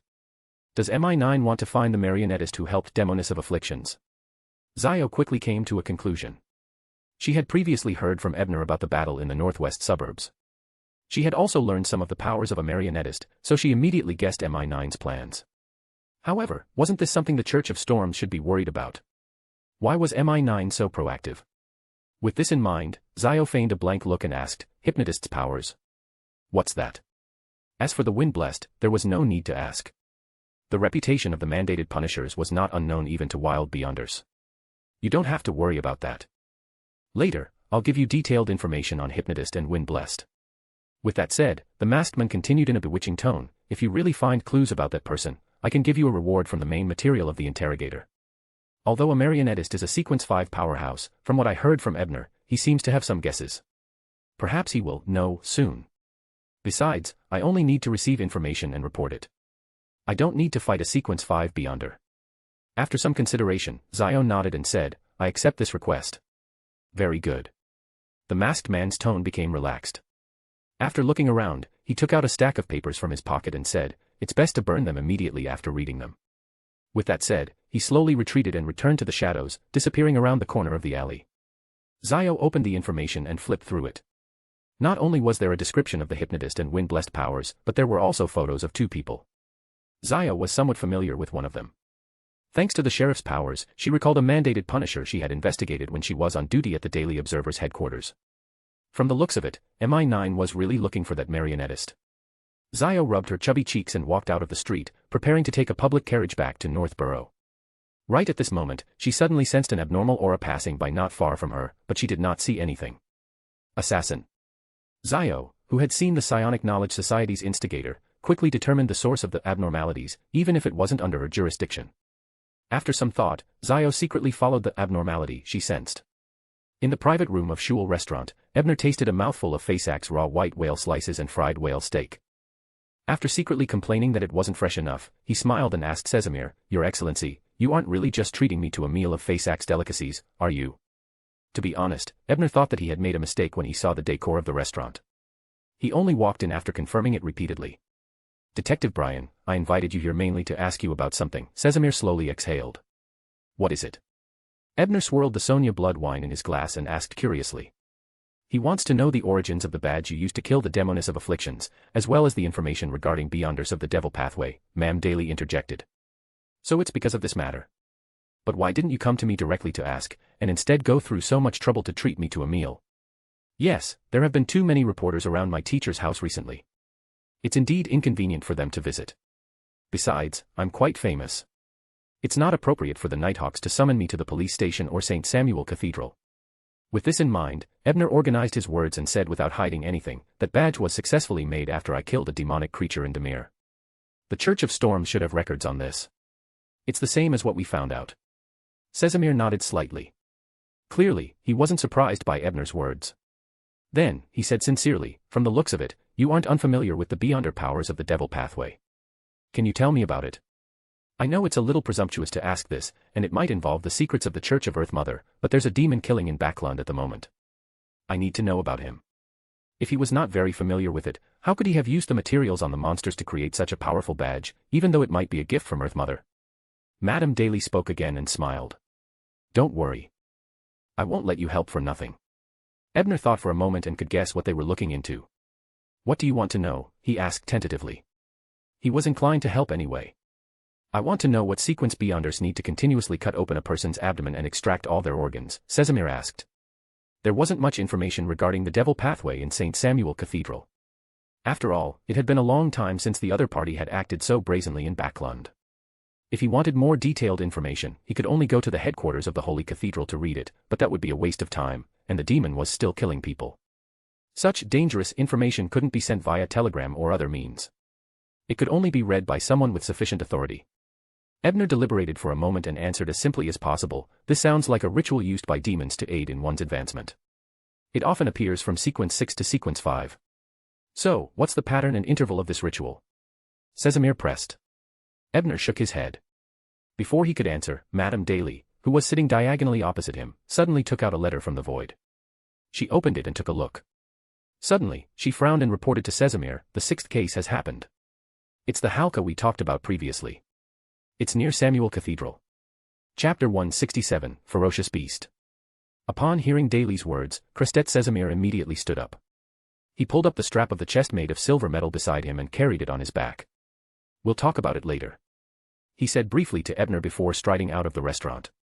Daly also stood up and followed closely behind the sword of the goddess. She only had time to nod at Ebner. As for Ebner, he wanted to follow and have a look, but the waiter stopped him. "Sir, please settle the bill," the waiter standing at the door of the private room said as he looked at Ebner warily. His Excellency Casimir didn't pay the bill. Ebner looked out of the private room and realized that Casimir and Daly were nowhere to be seen. Instead, a few burly men who looked like bodyguards approached them under the waiter's hint. "If I were to run away now, would tomorrow's headlines become, 'Is it the sorrow of humanity or the loss of morality?' The hero detective is actually eating a free meal." After cursing in his heart, Ebner took a deep breath and asked the waiter who was staring at him intently, "How much?" The waiter heaved a sigh of relief when he saw that he wasn't really thinking of escaping the bill. After making some calculations in his heart, he quickly reported the price. "Including the bottle of Sonia blood wine, it's a total of £53 for Soli." Sonia blood wine was brewed from sweetwood juice, a specialty of the area around the Golden Spring. The Golden Spring of Sonia Island was also known as the Elven Spring, and its spring water was even a supplementary ingredient for sequence 6 potions. Ebner was speechless for a moment. It was best for him to squeeze out a polite smile. "Can I develop a ticket?" He had to ask the Church of Evernight for reimbursement. A ticket. The waiter was a little confused at first, but he quickly recovered and smiled. "You want the page of the bill, right?" "No problem." Ebner nodded and looked back at the Faceac delicacies that he had only taken a few mouthfuls of. He asked again, "Do you provide packing services here?" "Westboro, Williams Street." Zio was currently running quickly along with the shadows on both sides of the road, and not far behind her was a ferocious beast the size of a lion. Suddenly, the ferocious beast let out a low growl from its throat, and its speed increased by 20% as it pounced towards Zio. The image of a ferocious beast's claws piercing through her heart immediately appeared in Zio's mind, so she suddenly rolled to the left. Almost at the same time, a claw glowing with green light brushed past her. This was the beyonder power of a clown provided by the Ring of Prejudice. However, this wasn't the end of it. The ferocious beast missed its attack and nimbly turned around, flying towards Zio again. However, at this moment, a figure flashed out from the shadows of the street. While the beast was still in the air, it used all its strength to slam into its body, knocking it 5 to 6 meters away. When Zio saw this, her prepared actions faltered as she took out a few brass charms from her pocket. Then, as she activated the charms, she dragged the figure straight through the locked door. By the time the beast arrived again, Zio had already passed through 4 or 5 houses. Seeing this, she let out a low growl, but didn't continue chasing. Instead, she returned to a house deep in the street. On Zio's side, although she hadn't run too far, she was able to make use of the complicated terrain to escape the ferocious beast's pursuit and catch her breath. After secretly entering an empty room in a nearby house, Zio looked back at the person she was pulling. When she realized that he had reached a safe place, she relaxed and fainted. Zio frowned. After a quick examination, she found that this person's arm had been scratched by the beast, and the wound was glowing with green light. It was obvious that he had been poisoned, and the poison was extremely strong. If he hadn't appeared to help me knock into that lion-like beast, I would have been the one poisoned. Therefore, I should think of a way to save him. With this in mind, Zio looked at the assassin she didn't recognize at all and silently muttered to herself, "I can only help you treat your wounds briefly. As for whether you can survive, it depends on whether I can find Ebner in time." With that said, she quietly left the house and headed for Isengard's detective agency in Hillston Borough. At 10 o'clock that night, Ebner had just returned to the teacher's house with his lunchbox and wine bottle. Before he had time for supper, he heard the footman come to report that Miss Zio had arrived. Ebner was somewhat surprised and immediately went downstairs to the living room. He then realized that Zio's messy blonde hair was stained with blood. What happened? As he spoke, Ebner habitually extracted Zio's aura and quickly saw a lion-sized beyonder beast in the background. Werewolf. No. It should be an animal that ate the characteristics of a werewolf. Ebner, who had carefully observed and analyzed Marek's abilities, quickly guessed the details of the beast from the aura it left behind. So it's a werewolf. Zio was enlightened before quickly saying, "There's a person who needs your help." He was poisoned by the werewolf's claws. What's going on? As Ebner asked, he tidied up his equipment and left with Zio, 87 William Street. After Zio gave the address, she stood beside Ebner and waited for him to move. Ebner nodded and wrapped one arm around Zio's waist before activating the white eye. At the same time, he simulated the windblasts flying and the witch's invisibility abilities. With a strong gust of wind rising from beneath their feet, Ebner quickly took to the air with Zio and flew towards Westboro. In midair, Zio recounted what had happened to Ebner in detail. It turned out that after Zio accepted the Golden Masked Man's mission, she had accidentally discovered an unripe assassin. Due to the Consciousness Council, Zio didn't have a good impression of assassin. She thought that he was going to do something bad, so she secretly followed him. In the end, she discovered that this assassin was actually a good person. He was trying to rescue a girl who had been forcefully abducted to a villa on William Street. Unfortunately, his stealth skills as an assassin weren't very good. He was easily discovered by the ferocious beasts in the villa. If Zio hadn't helped him in time, he wouldn't have been able to enter the shadows again. The rest was simple. The beast thought that Zio was an accomplice, so it chased after her without letting her go. The assassin actually circled back after escaping, which resulted in the previous scene. Is it someone from the Rose School of Thought's Indulgence faction that you previously mentioned? Zio asked with a frown after recounting her encounter. It can't be someone from the Rose School of Thought. Otherwise, neither you nor that assassin can escape. Chapter 168, Clues. Westboro, William Street. Since this place was very close to Empressboro where the nobles lived, even though Ebner had simulated his invisibility ability, he did not dare to fly over directly. Instead, he slowly descended on the nearby streets. Under Zio's guidance, the two quickly arrived in front of the house with door number 8. Ebner stared at the door number for a long while, his expression subtle. This puzzled Zio.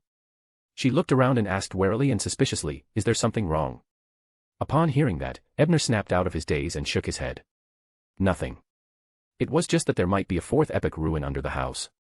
Taking a deep breath and throwing away the messy thoughts in his mind, Ebner simulated the apprentice's ability to open the door and led Zio into the mansion that had a lawn and garden in front of it. The house had a total of 2 floors, and the furniture inside was rather messy. It must have been a long time since someone took care of it. Only the servants' room on the left side of the house had candlelight shining. That should be where the people guarding the house slept. The two of them walked through the messy living room and down the stairs into a rather spacious basement. There were no gas pipes here, but there were 4 metal candlesticks embedded in the wall. As Zio was afraid of being discovered, she hadn't lit them before, so the basement was pitch black. However, this wasn't a problem for Ebner. The moment he activated the ring of light on his finger, the surroundings lit up. As for whether this light would be discovered by the servant guarding the door, that was even less of a problem. The servant had been forced into a dream the moment he entered. Ebner didn't check on the assassin who was lying on the ground, unsure if he was dead or alive. Instead, he used the eye of pure white to survey the basement. After confirming that the grayish-white secret door in the corner didn't have any signs of being opened or any other aura contamination, he heaved a sigh of relief. At this moment, Zio walked in front of the assassin and squatted down to examine him again. Originally, she did not have much hope. She had only brought Ebner here to do her best and have a clear conscience. However, after taking a closer look, she quickly revealed a surprised expression. Ebner, he's alive. Upon hearing Zio's words, Ebner was also taken aback before he quickly walked over. Similar to Zio's previous judgment, Ebner also felt that this assassin had long been incurable. It had been more than half an hour since he had been poisoned. Logically speaking, this period of time should have been enough for him to die 4 or 5 times. Isn't this the same Shoko constable who made a scene at Inspector Wayne's funeral? So he became an assassin. It's no wonder I saw him going to the Bravehearts bar to inquire about the Beyonder gathering when I recalled Casper's experience. However, the poison in his body remained within a certain range and did not spread. Under the illumination of the ring of light, Ebner could see the assassin's face clearly, as well as his current situation. The green light from the wound on his left arm was rising violently, but it seemed to be suppressed back to its original spot by some force. They were in a stalemate. Ebner looked back at Zio, who immediately understood and said, "He was like this when he was just injured." The poison didn't spread, but it didn't weaken either. Hearing this, Ebner looked thoughtful. Then he examined Shoko closely and was soon attracted to a necklace made of 5 different colored gems strung together around his neck. It should be this necklace that's working, which is why he survived. Ebner nodded. He had just analyzed it with the eye of pure white and found that the necklace was using flesh magic to constantly restore Shoko's body that was corroded by the poison. That was why it was in a deadlock with the poison. This way, the treatment would be much simpler. The poison of a werewolf wasn't difficult to remove. Even Shoko, who was wearing the necklace, could withstand it. The only problem was the evil power attached to the poison.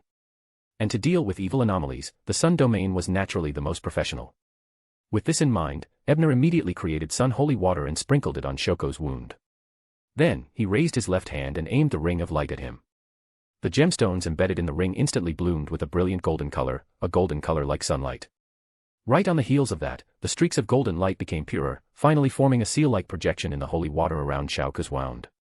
I declare that it is effective against evil anomalies. As Ebner's solemn voice reverberated, a dazzling golden light erupted from the holy water, instantly engulfing the strange green light around the wound. Almost at the same time, the wound on Shoko's left arm began to move. Muscle tissue regrouped and grew, slowly but firmly healing. It's done. He will probably fully recover tomorrow, Ebner said to Zio with a smile when he saw this scene. Zio nodded slightly. Then, she hesitated for a few seconds before asking hesitantly, Ebner, should we check that side again? She was naturally referring to the villa that housed the werewolf. Ebner pinched his chin and pondered for a moment. He thought to himself, Officer Shoko's body isn't strong, and he doesn't seem to have any beyonder items that can increase his strength. But even so, he can actually knock the beast that's suspected to be a werewolf 5 to 6 meters away. This meant that the beast might not be a real werewolf. I've seen Marek's stamina before. Let alone Shoko, even if a carriage were to hit him, he wouldn't be able to gain an advantage. Although werewolves weren't as physically strong as zombies, they shouldn't be that much weaker. I remember that Marek once told Klein that werewolves could use dark spells to control the targets that had their poison infiltrate their bodies for a period of time, and they could turn them into subordinates, turning them into monsters similar to werewolves. And those monsters often had short lives. From the looks of it, it was very likely that the other party was only a sequence 7. Furthermore, it was inconvenient for him to take action personally, so he could only use spells to create monsters to fight the enemy. However, there shouldn't be too much danger if he were to investigate it. With this in mind, Ebner nodded and said, I'll take a look at the villa. Take this Officer Shoko back to the detective agency and wait for me there. Officer Shoko. Zio started, then caught herself. So you recognize him? We met once before. Ebner first responded to Zio before solemnly exhorting, it's best to leave this house as soon as possible and never approach it again. Zio had already sensed that something was amiss from Ebner's attitude. She was mentally prepared, but when she heard this, she heaved a sigh of relief and nodded. Understood. She did not mention following Ebner because she knew that with her strength, she would only be a burden and might implicate Ebner. After the two of them finished their discussion, Ebner left the garden villa at 8 William Street alone and headed towards a bigger house deep in the street. In stealth mode, as soon as he approached the garden of the house, Ebner smelled the pungent scent of blood. His heart skipped a beat, and he didn't dare go through the front door. He drew a door on the side wall and passed through. He followed the smell all the way to a corner behind the house. Then, the smell of blood suddenly became stronger. With the help of the faint moonlight that penetrated through the clouds, Ebner focused his gaze and nearly vomited. The floor here was littered with broken leg bones, pelvis, heels, ribs, hair, and other human parts. On the wall was the corpse of a lion-sized beast that had its insides completely emptied. Large patches of red were flowing along the walls and the small path behind the house.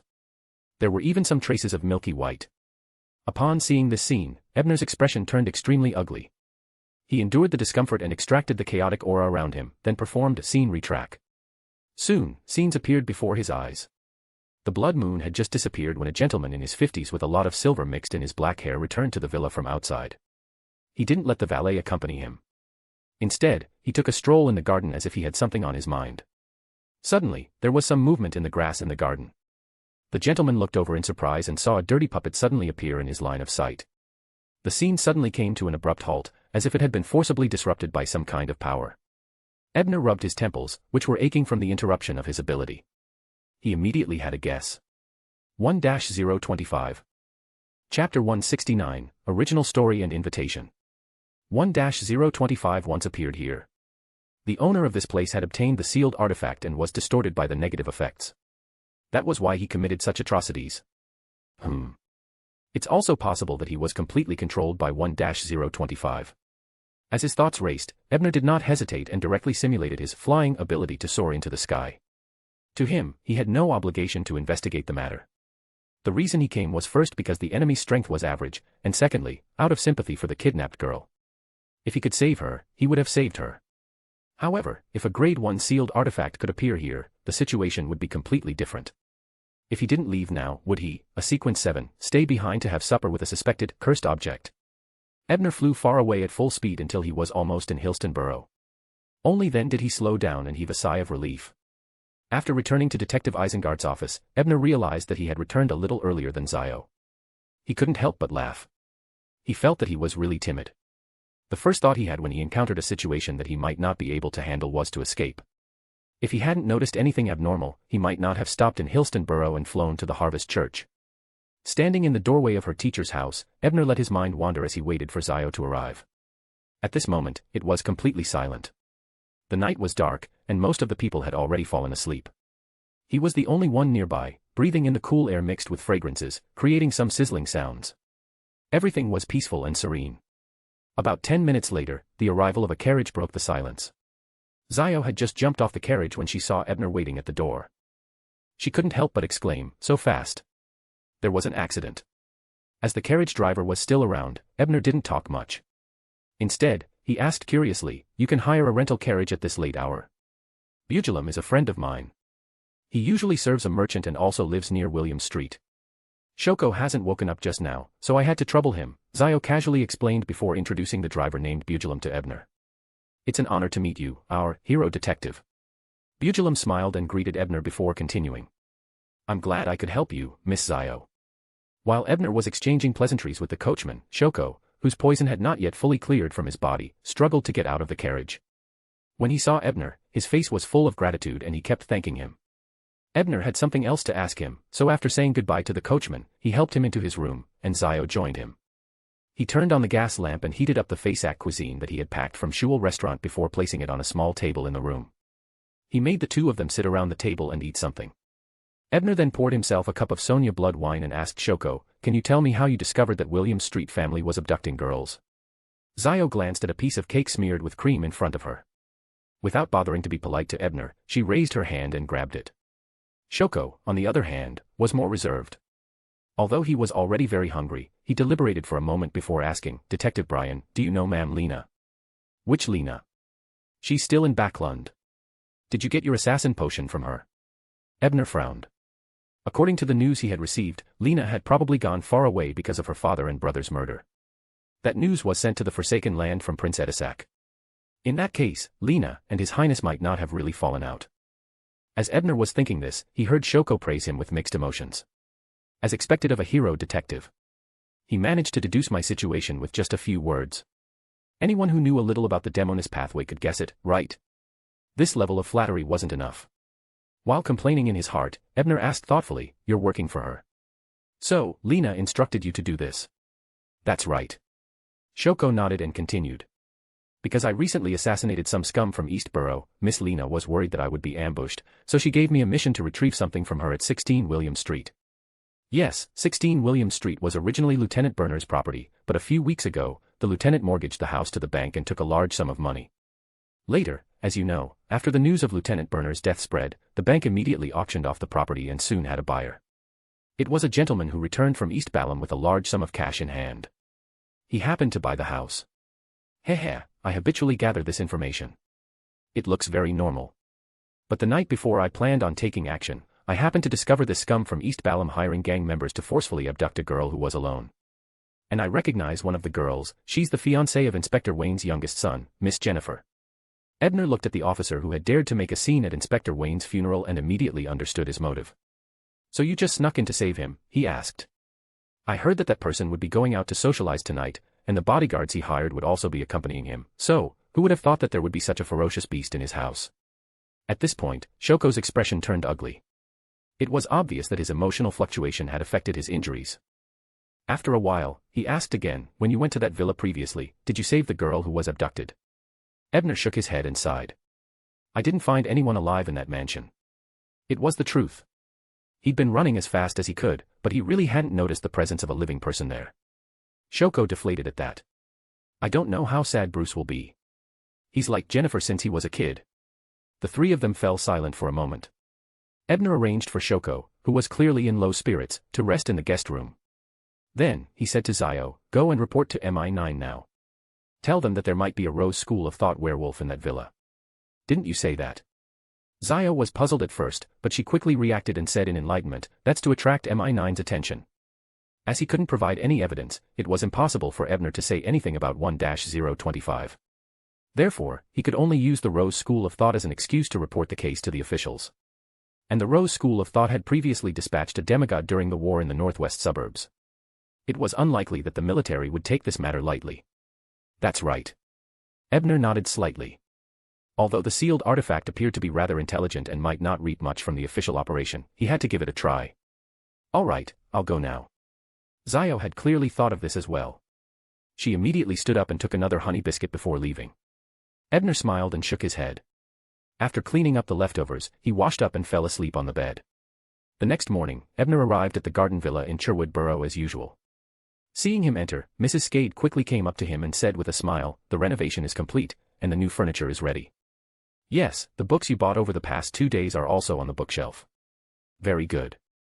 A smile appeared on Ebner's face upon hearing that. It was clear that the books he had bought at the last minute were used as cover for the Feast of Blood. Now that everything was ready, he could only wait for the actors to enter. With that in mind, Ebner took out a pen and paper, wrote a list, and handed it to Mrs. Skade. I'm going to hold a party here tomorrow night, he instructed. I hope you and Mr. Skade are ready, and send the invitation to the address on this list. Mrs. Skade nodded her assent at first, but when she took the list and looked at it, her expression became rather strange, for apart from Mr. Mack, Mr. Stanton, and a few other men at the top, it was all Miss Zio Dericha, Miss Furswall, Miss Susan Ravenwood, Miss Roman Brandon, Daily Miss Simone. Would there really be no problem? Mrs. Skade hesitated for a moment before asking tentatively, Does everyone on this list really have to send an invitation? Chapter 170, Preparation. All invited, of course. Ebner didn't think much of it.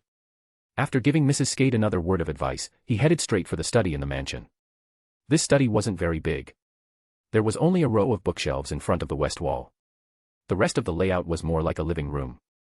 When they arrived in front of the bookshelf, they were greeted with books like Aristocrat Heraldry, History of the Intis Kingdom, History of the Lone Kingdom's Aristocrats, and other books that Ebner had specially gotten Scard and his wife to purchase.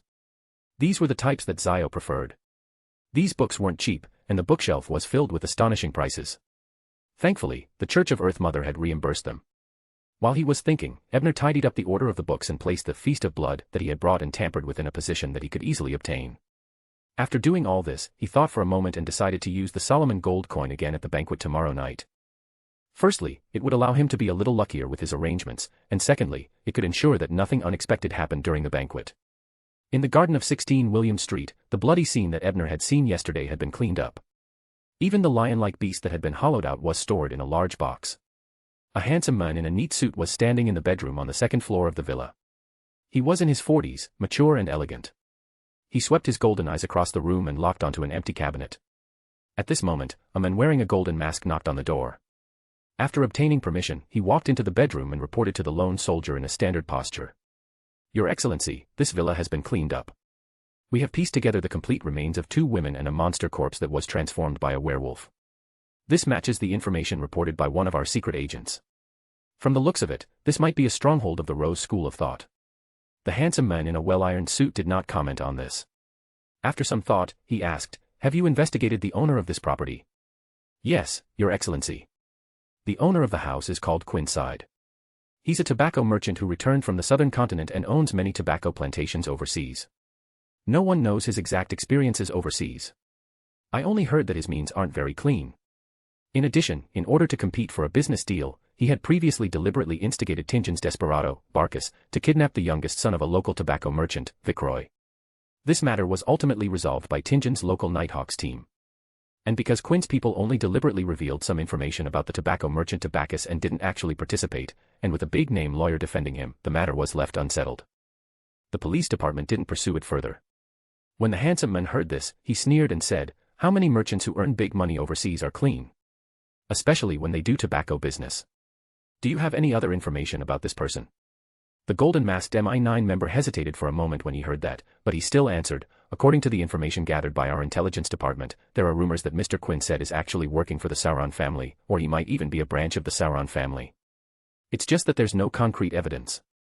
Into Sauron family, the handsome man asked in surprise. Yes, Your Excellency. It said that someone witnessed Quinn's appearance when he first went overseas.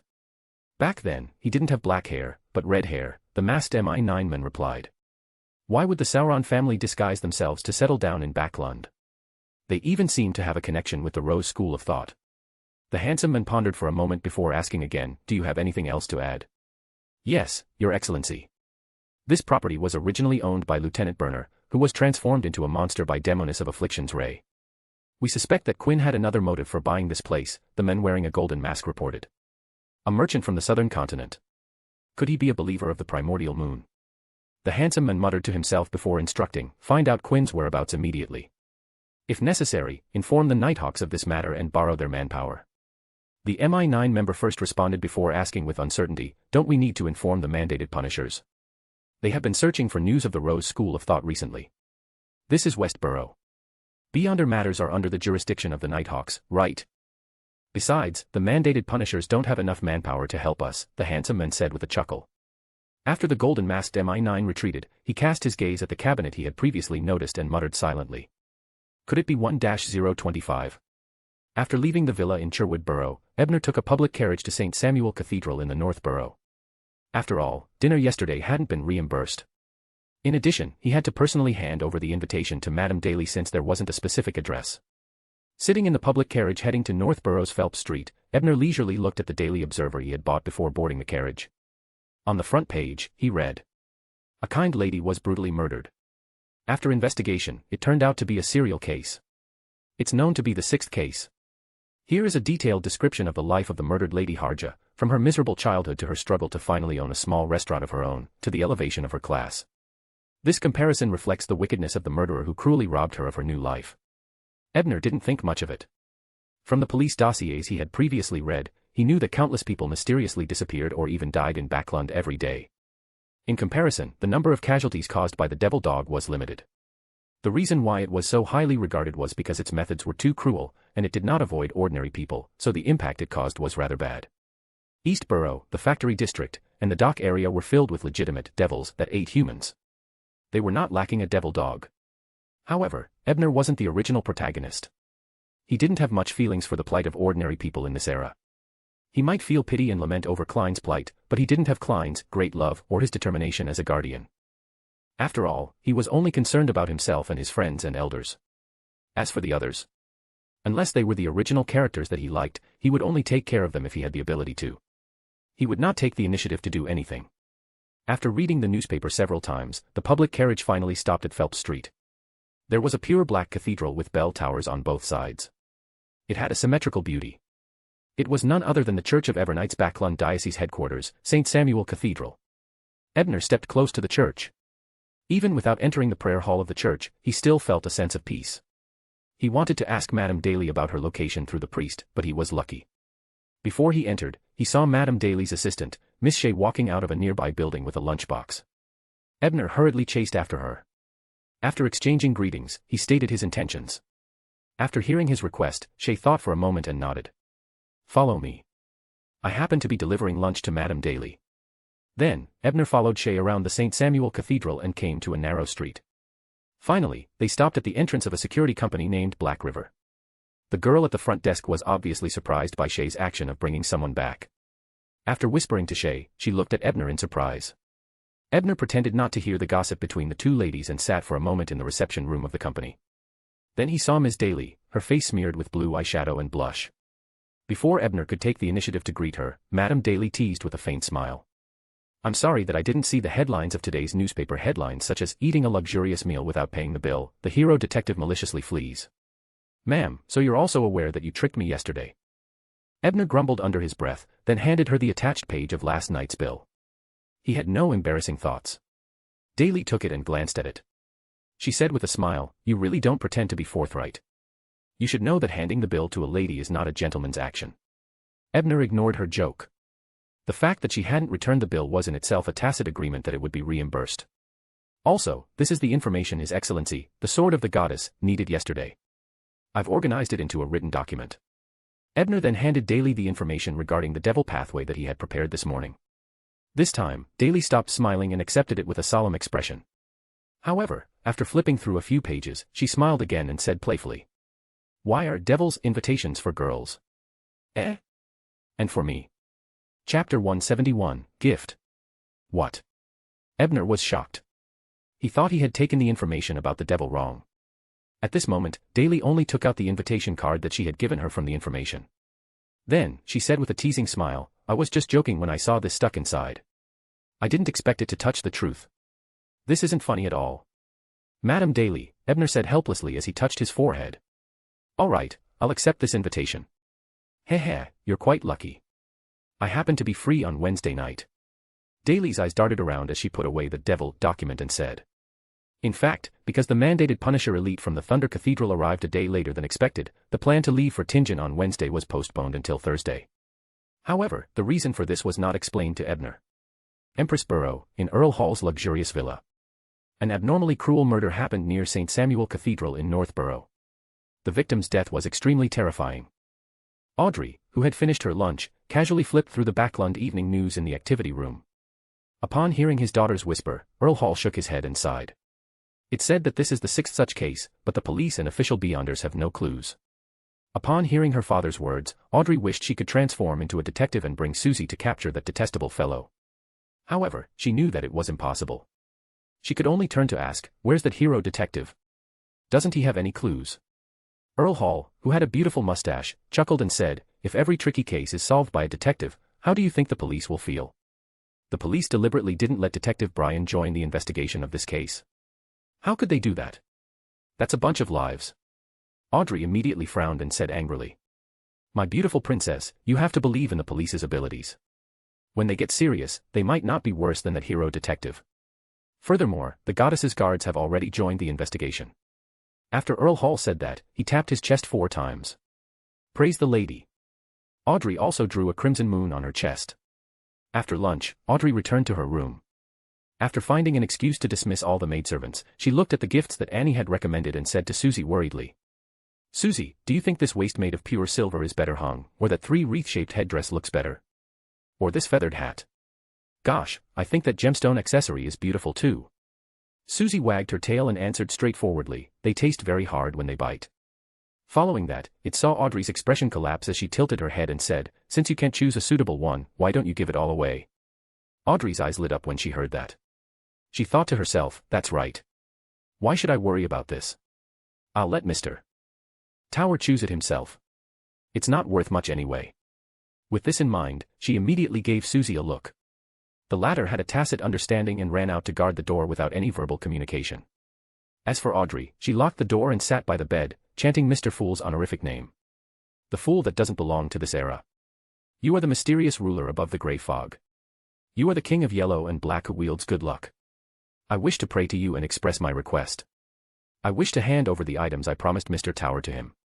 After waiting for a few seconds, a dark red light surged out in front of her. Following that, she saw the boundless gray fog and the majestic and mysterious figure behind it. "I understand." As the calm and solemn words sounded in her ears, the phenomenon in front of Audrey's eyes vanished as she returned to her room. Mr. Fool responded so quickly. With that in mind, she quickly set up the altar and placed all the gifts into a luxurious-looking bag. Above the gray fog, Klein, who was reading through the information regarding the Antigonus family, couldn't help but click his tongue when he checked the gift that Miss Justice had sacrificed. Although he couldn't recognize the brands, he could tell from the style that they weren't cheap. Some of the premium products were definitely worth more than £10. And Miss Justice actually planned on giving such a precious item to Tower. How rich! At Isengard Detective Agency in Hillston Borough. Just as he returned from the North Borough, Ebner received a notice that Mr. Fool was receiving items. Therefore, he returned to his room, created a wall of spirituality, and began the bestowment ritual. As the door to the kingdom opened, a handbag covered with a feathered hat landed in front of him. So many. After ending the ceremony, Ebner opened the handbag and was dazzled by the various accessories inside. He played with the head accessory, front accessory, and waist accessory in his hand for a while before deciding to hand over the power of choice to Cullen. Following that, he set up the ritual again and recited in ancient Hermes. "Me. I summon in my name. A spirit that wanders between life and death, a friendly friend that can be driven, a messenger that belongs solely to Cullen Tia. As the surrounding temperature dropped, Ebner saw an illusory, silver-winged bird emerge from the void through his spirit vision. As soon as it landed, it looked at Ebner before turning its head to look at the handbag that was only 3 meters tall. Ebner immediately unscrewed the cap of the bottle of Amantha extract he had prepared and placed it in front of the little bird, Silica. Silica let out a few happy noises and sucked the extract into her mouth. Then, she flapped her wings and expanded her illusory wings, firmly wrapping the handbag and hat inside. When it was done, it tilted its head and chirped at Ebner a few times before wrapping itself around the handbag and disappearing. Seeing that Silica had successfully taken away the gift, Ebner released his spirituality seal. After tidying up the ritual items in the room, he pushed open the bedroom door and saw Shoko, who was temporarily staying at his teacher's house, walk over. "Are you feeling better?" Ebner asked, slightly concerned. "Thank you for your help. The toxins have been completely removed." Shoko thanked him gratefully before turning to Ebner with a solemn expression. "Detective Brian, I have something to tell you." Ebner nodded and led him into his room. He made a cup of coffee and brought it to him. "What's the matter?" "Lena. She wishes to deliver this necklace to you," Shoko said as she took off the necklace with 5 gems embedded in it. Chapter 172, Necklace. The necklace Lena gave you. What was she planning to do? Ebner did not immediately take the necklace from Shoko. Instead, he secretly activated the Eye of Pure White and analyzed it in detail. The main body of the necklace is made from the scales of a demigod level 5 colored gem dragon from the reader pathway. In other words, it's the 5 different colored gems embedded on the pure silver chain. Due to the passage of time and the constant use of this beyonder item, a lot of its powers have been lost. From the initial use of 16 basic powers and 8 mystic arts, to now only having 8 basic powers and 2 mystic arts, more than half of the powers it contains have been lost. It's estimated that it will be completely useless in another 3 to 5 years. Currently, there are 3 sequence 6 abilities that can be used. They are the Sun Pathway's Notary, the Hangman Pathway's Flesh Magic, and the Tyrant Pathway's Deep Stealth. There are also 3 sequence 7 abilities.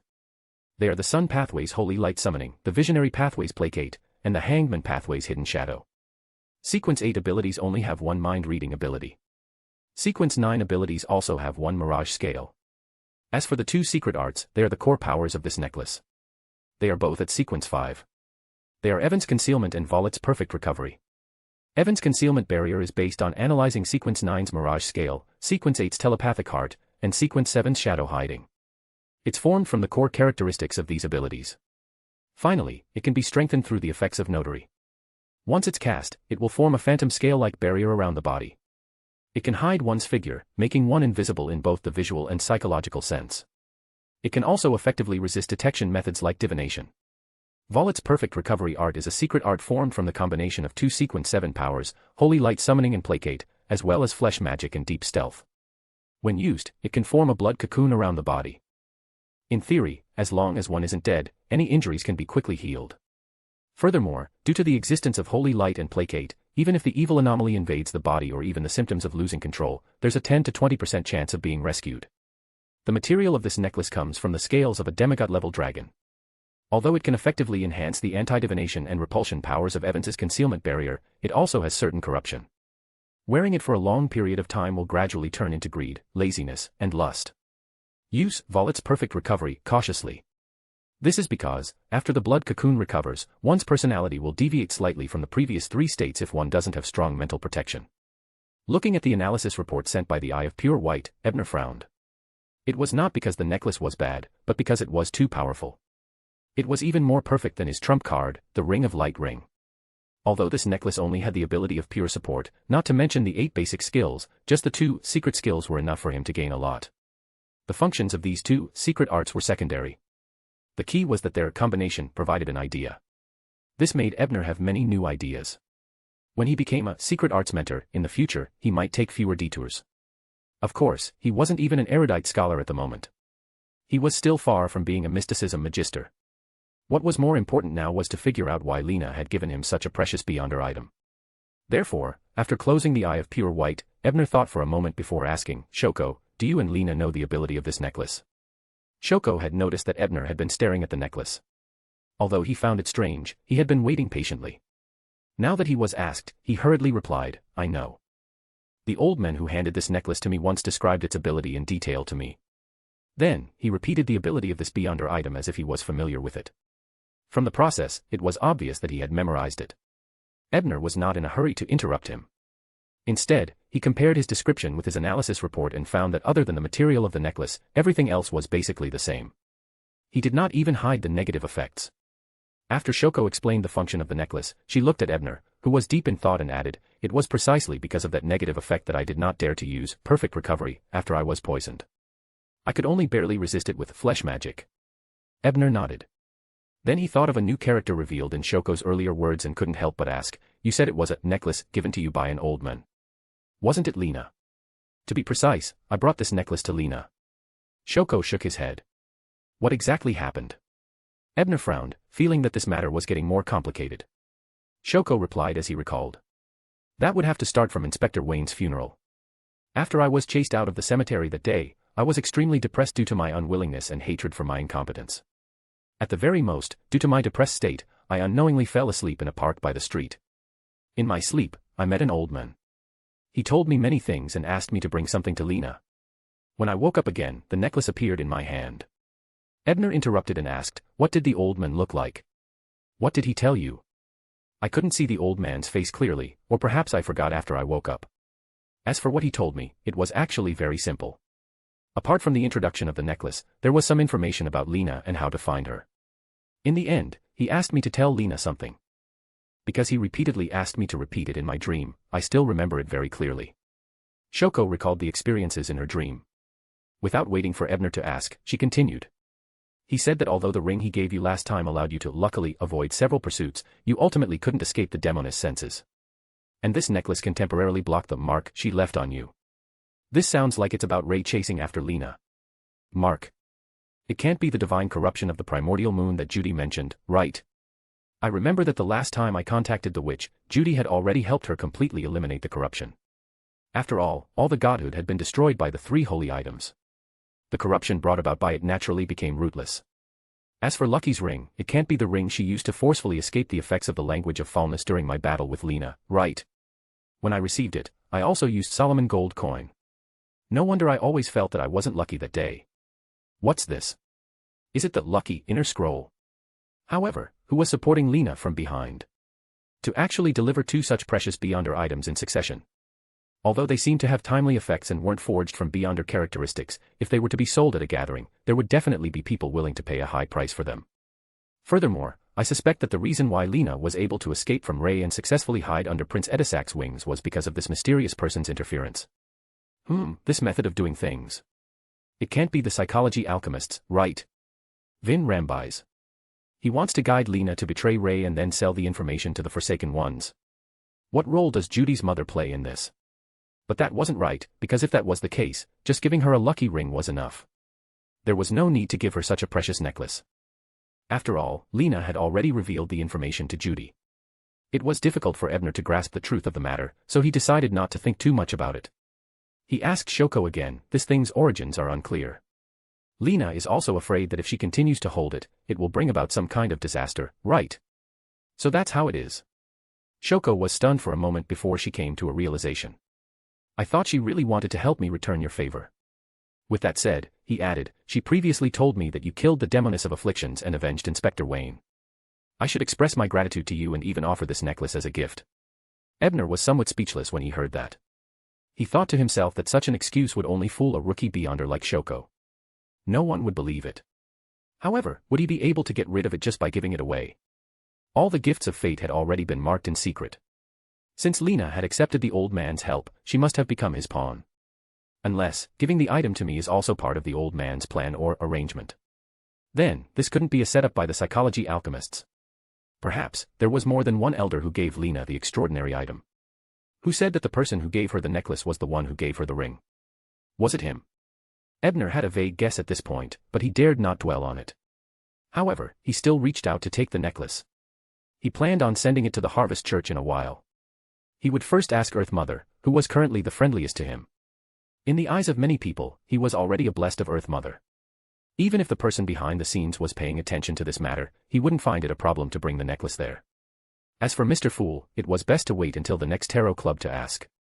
The contributions he had accumulated so far weren't enough. It was probably impossible for him to let Mr. Fool divine something of unknown origins. After he divines the eternal blazing sun and has a good idea of the upper limit of the gray fog's powers, he will help me appraise it without any qualms. At that thought, Ebner straightened his thoughts and asked Shoko one last question. What is the name of this necklace? It's called Fallen Morning Star. Chapter 173, Cullen's reply. Fallen Morning Star. The name is not bad, but why do I feel like it's familiar, but I can't recall it? Could it be that it's information that I temporarily forgot because it involves a higher level? Ebner frowned and put the matter aside for the moment. He looked at Shoko in front of him and asked something he hadn't had time to ask last night. You said Lena wanted you to go to 16 William Street to retrieve something that was supposed to be hers. What was that? Shoko hesitated for a moment. After all, that was different from what had happened before. It was Lena's privacy. For a moment, he wondered if he should tell Ebner. The conflicted look on his face was so obvious that Ebner could easily read his thoughts. Then you don't need to say anything. Let me make a deduction. Shoko heaved a sigh of relief when he heard that and nodded subconsciously. He deeply felt that Detective Brian was really an understanding and kind person. However, unfortunately, he was still unwilling to reveal Madame Lena's privacy. This was his principle as a person. At this moment, Ebner had already activated the Eye of Pure White and simulated the mind-reading ability he had learned from the Fallen Morning Star. He read part of the information in Shoko's shallow thoughts, so he said, "That's a beyonder item that Lena often uses, right?" Shock ran through Shoko at that. She hadn't expected the first line of Detective Brian's reasoning to close in on the truth. It should be a claw-shaped beyonder item. Ice claw. Does that mean that she lost this sealed artifact later? As Ebner read Shoko's superficial thoughts, he inferred based on his battle with Lena. Shoko's eyes were already staring straight. He sighed and said, as expected of a hero detective. It's no wonder you were able to crack so many major cases. Such reasoning ability is like seeing it with your own eyes. Could this be the deduction method mentioned by Emperor Roselle? Roselle had even mentioned the acting method. From the looks of it, it was true that he had never seen the Sherlock Holmes before. Ebner grumbled to himself, then analyzed. Lena used Ice Claw when she fought me at the warehouse. And before the ball at the Daily Observer headquarters, Ray must have moved away from the villa at 16 William Street. I remember that I met Lena on August 1st, Wednesday, while the Daily Observer ball was on Friday night. No, Cullen had once mentioned that before the battle in the northwest suburbs, the mandated Punishers had used that 1-025 to divine Ray. There was also an encounter near William Street, but because the Demoness was prepared, the mandated Punishers had a wind blessed heavily injured. In that case, before that encounter, Ray might still have snuck back to the house of number 16 and conveniently placed Ice Claw there.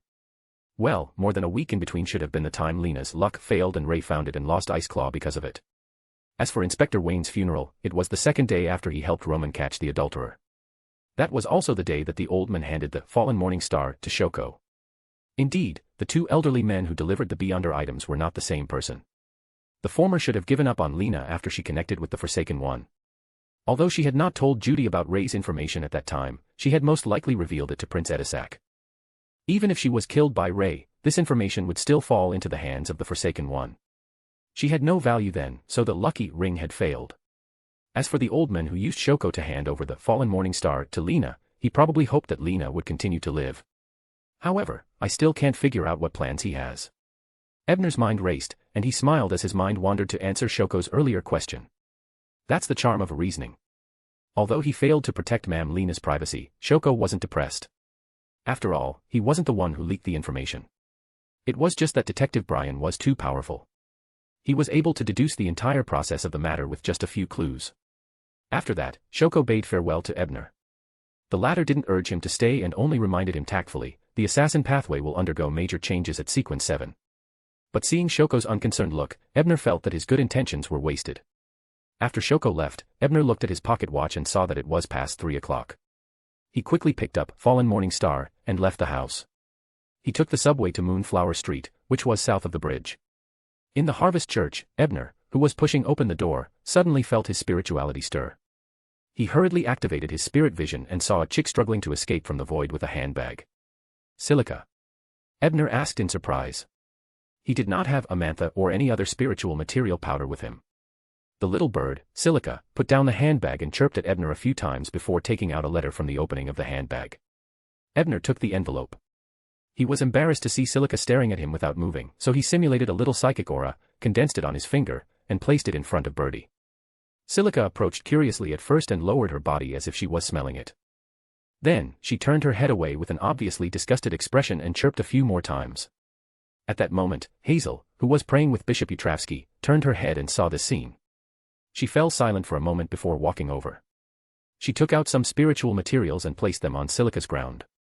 Silica then let out a few joyful cries and flapped her silver illusory wings to sweep up the spiritual materials before disappearing.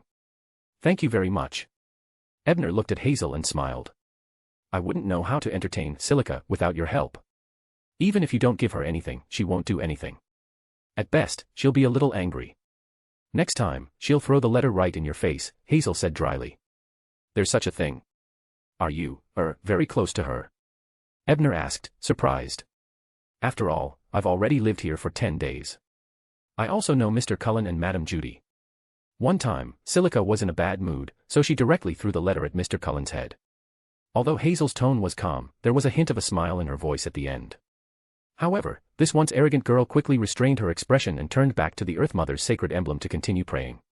Ebner was not surprised to see this. After all, he had seen such scenes many times before. He was in no hurry to ask the bishop about the fallen morning star. Instead, he opened Cullen's reply. "Pure silver products. Although we Sanguine isn't afraid, we don't really like them. Speaking of which, you really are similar to Roselle. The first gift he gave me was all pure silver. In addition, I think that the feathered hat is very suitable, so I chose it as a gift. You can return the rest of the jewelry. Your friend, Cullum." Chapter 174, New Storm. Seemed like it wasn't too good to give silver accessories to the Sanguine. Besides, Roselle had done so before. Could it be that the Emperor was expressing his dissatisfaction over the fact that the Sanguine didn't send a beauty goddess to help? After lampooning inwardly, Ebner picked up the handbag that contained a lot of jewelry. He planned on sacrificing it to Klein the next time he transacted with the Tarot Club members so that he could return it to Miss Justice. This way, he could save on the cost of sacrificing the materials. Bishop Utravsky ended his prayer and sent Hazel back underground before returning. He looked down at him and said gently, "I already know why you're here. That item isn't dangerous to you, nor is it the setup of some deity. However, you have to use it as little as possible."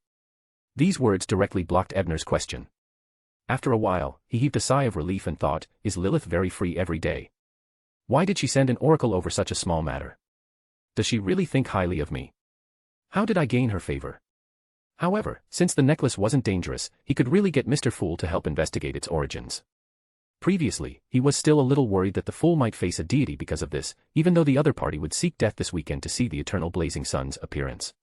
As for the scheme behind the necklace's true owner, with Earth Mother memorizing the book, he was actually no longer afraid. Besides, once a fallen morning star was caught in the gray fog, all his plans would fall through. Bishop Utravsky, who had sparse eyebrows, light blue eyes, and a few obvious wrinkles, saw that he was much more relaxed. He smiled and said, "In the afternoon, Skade came over and talked about your ball at the villa." Ebner snapped out of his daze and casually asked, "Is he here to send you an invitation?" Bishop Utravsky shook his head gently and said with a smile, "He's here to seek my remedy. After all, this is his first time being a butler." "A remedy? Did something happen to him?" Ebner asked curiously. He did not receive any reports about this when he went to the villa in the morning. "Is it because of your invitation list? I heard that you invited many unmarried ladies," the bishop asked with a smile. "Yeah, what's wrong with that? I invited a lot of men too," Ebner said after some thought. "Didn't Member of Parliament Mocht also invite the unmarried Ma'am Daly? There's no taboo, right? If you already have a wife, or if your mother and other female seniors are around, or if you even have sisters, that's fine. But, have you ever thought about who will receive the ladies when they arrive? Your banquet lacks a hostess to entertain female guests," Bishop Utravsky said gently. "This seems to be a problem." Ebner finally realized what was wrong. Speaking of which, the banquet itself was a cover for Zio to come into contact with the Fool's honorific name. The reason why so many people were invited was to lower Zio's guard further, allowing her to unknowingly recite the ancient Hermes name in the atmosphere of the banquet. As for the preparations for the banquet, he didn't care at all. He subconsciously felt that Zio or Furs could help him entertain the female guests, but now that he thought about it carefully, it was indeed inappropriate. Although they were good friends, he couldn't just treat them as mistresses. This was not a class reunion in his previous life, but a formal social gathering in this era. He had to follow the rules. Otherwise, there was a high chance that he would be reported in the tabloids tomorrow. However, there was a high chance that he would not have a good reputation this time. It's also Lady Skade's first time doing such a job, so she only realized what was wrong after sending out the invitation. She asked her husband to come to me to seek a solution, the bishop said with a chuckle. Have you thought of a solution? Ebner asked diffidently. It's very simple. Just find an older and famous person to host the banquet on your behalf. However, this way, the main character of the banquet won't be you. Furthermore, the scale of the guests will increase. Can you accept it? Bishop Utravsky asked while giving a solution. That won't be a problem. Ebner breathed a sigh of relief, thinking, anyway, his main goal wasn't to increase his social network. In that case, I'll get Member of Parliament Mocht and his wife to help you host this banquet in a while. Heh, I believe they will agree because I'll be bringing Hazel with me when the time comes. It will be a good opportunity for them to meet. Bishop Utravsky nodded. In fact, it's to turn my good friend gathering into your preaching banquet, right? Is this taking advantage of the fact that the Church of Storms owes the Forsaken One a favor and crazily playing the sidelines? Ebner grumbled, but outwardly expressed gratitude to the half-giant bishop. After that, Ebner especially looked at the preaching platform in front of him and realized that there was no new transcribed diary on it. He then bade farewell to the bishop in disappointment and left the Harvest Church. At the same time, in the storage room behind the Harvest Church, a handsome, devilish-looking man who was standing in a corner like a statue in a red shirt and black turtleneck suddenly opened his eyes. He raised his head and looked to the north with a hint of mockery on his lips. He thought to himself that old dragon's luck is as bad as ever. He doesn't have any knowledge when it comes to scheming. If he didn't have the knowledge to make arrangements with his arrangements, his previous plans would have long been discovered by that person. Even though he died once, he still doesn't know that person well enough. Northborough, Bellet Street. Furs opened the invitation Zio had brought back and sked. Ebner has finally moved into his new residence. And it's a garden villa. When did he become so rich? It seems to be a house gifted to the Church of Earth Mother by the Church of Storms. Ebner is only looking after it on behalf of the Church of Earth Mother. The Church of Earth Mother treats him so well. He isn't even a believer of the Earth Mother, is he? Furs said enviously before changing the topic, indignantly. By the way, Zio, Viscount Klein came to me today. He wishes for us to bring him to the Beyonder trading gathering held by Mr. A the day after tomorrow night. Yes, Miss Audrey might come along. No problem. I'll protect them. Zio nodded solemnly. This was something she had promised, so she naturally wouldn't go back on her word. Although she had now joined MI9 and had the hope of investigating the truth behind her father's case, Miss Audrey's line couldn't be severed. It would definitely be helpful to build a good relationship with her. Moreover, she had a good impression of that kind lady and was willing to be friends with her. Sherwood Borough, in the villa of the timber merchant, Leicester. Miss Irene and her lover, Detective Zriel, had just finished a fierce battle. While cleaning herself, she said casually, I've already found out the time and address of Mr. A's party through my friends. Honey, do you want to know? Of course I do, my beautiful Miss Irene. Detective Zriel brightened at the suggestion. He didn't want to miss any clues about the possible second-generation difference machine. Well, then, dear detective, what can you bring me? Asked Miss Irene, as she straightened her clothes and smiled at the detective, who was still smoking in bed. Detective Zriel thought for a moment and asked, I heard that you've been asking about the hero detective recently. Do you want to know him? Of course I do. I boasted in front of my friends that I would invite Detective Brian to my party. But that useless Evan can't do anything. Irene was immediately interested and scolded her current boyfriend. That young man from the cafe manager's house. I think he really has feelings for you. Detective Zriel said first, then sighed and changed his words. Forget it, I won't persuade you. Anyway, I received an invitation to Detective Brian's banquet at his new residence. Do you want to come with me? Of course, darling, you're much more reliable than the kid in the cafe. Irene threw herself into his arms and kissed him. Then she organized her words and said, I heard that Mr. A's party will be held this Thursday night. The specific address is in Queens. Well, I'll take you there then. Very good. Detective Brian's banquet is tomorrow night, so there's no need for conflict. After Detective Zriel finished speaking, he felt that he had recovered enough strength to stand up. In the Intis embassy, under the service of Robert, the wind-blessed, who had put on makeup, Marionettist Rosego was eating supper while reading a newspaper. When he saw the news of the acquisition, he was taken aback for a second before he silently muttered to himself. Mr. A's gathering is scheduled for the night after tomorrow. Chapter 175, Nighttime. East Borough, Black Palm Street. On summer nights, even the wind carried some heat. Wearing a full set of workers' clothes, Etrees's head was covered in sweat. He couldn't help but reminisce about his days at sea. Although it was also very hot and humid, he could easily bear his shoulders. It wasn't like Backlund, where even in East Borough, the act of completely taking off his clothes would attract attention. After an unknown period of time, without a map, he relied on his intuition to arrive at a familiar crossroad. This was the place he had stepped on a few days ago. There were very few street lamps here, and only one or two could be seen from afar. If it weren't for the fact that the dark clouds hadn't covered the crimson moon tonight, he believed that many roads would be so dark that he wouldn't be able to see clearly. As he walked, he suddenly heard a curse from ahead. "Get up. All of you, get up. You can't sleep here, you be *tch. The streets and parks are not a place for lazy dogs like you to sleep." Stunned for a moment, the corresponding words "poor law" popped up in his mind, and he understood what was going on. When he was a police officer in the past, he often did similar things during night patrols. Back then, he thought it was nothing and that he did it to protect the laws of the kingdom. However, ever since he ventured out into the world outside Backlund and truly experienced the lives of the poor at the bottom, to the point of waking up to the sting of batting sticks while sleeping in the park, he began to doubt the legitimacy of his previous actions. He often thought, is that really correct? Why would the senators of the two houses formulate such an unreasonable law? He had once asked this question to his guide in the Beyonder world, Mr. Strongest Hunter Anderson. Mr. Anderson sneered and replied, because those counselors can represent the interests of the nobles, the interests of the factory owners, the interests of the church, and even the interests of the emerging classes. However, none of them are truly the lowest of the low. Of course, they won't speak for them. After that, Mr. Anderson told him that theses on sociology and politics could even fill up more than 10 large bookshelves at Lenberg University. However, no matter how clear the discussion was, it was useless. After all, in this world, those with power had the final say. At that time, Etries expressed his yearning for the University of Lenberg. Unexpectedly, Mr. Anderson laughed so hard that he couldn't stand up on the spot. Then, he threw Etries a test paper and told him to stop dreaming if he didn't score above 85 points. That dream ended completely because Etries didn't know any of the questions on the test paper. At the memory, Etries shook his head to get rid of the jumbled thoughts. Then he got his bearings and headed for the right street.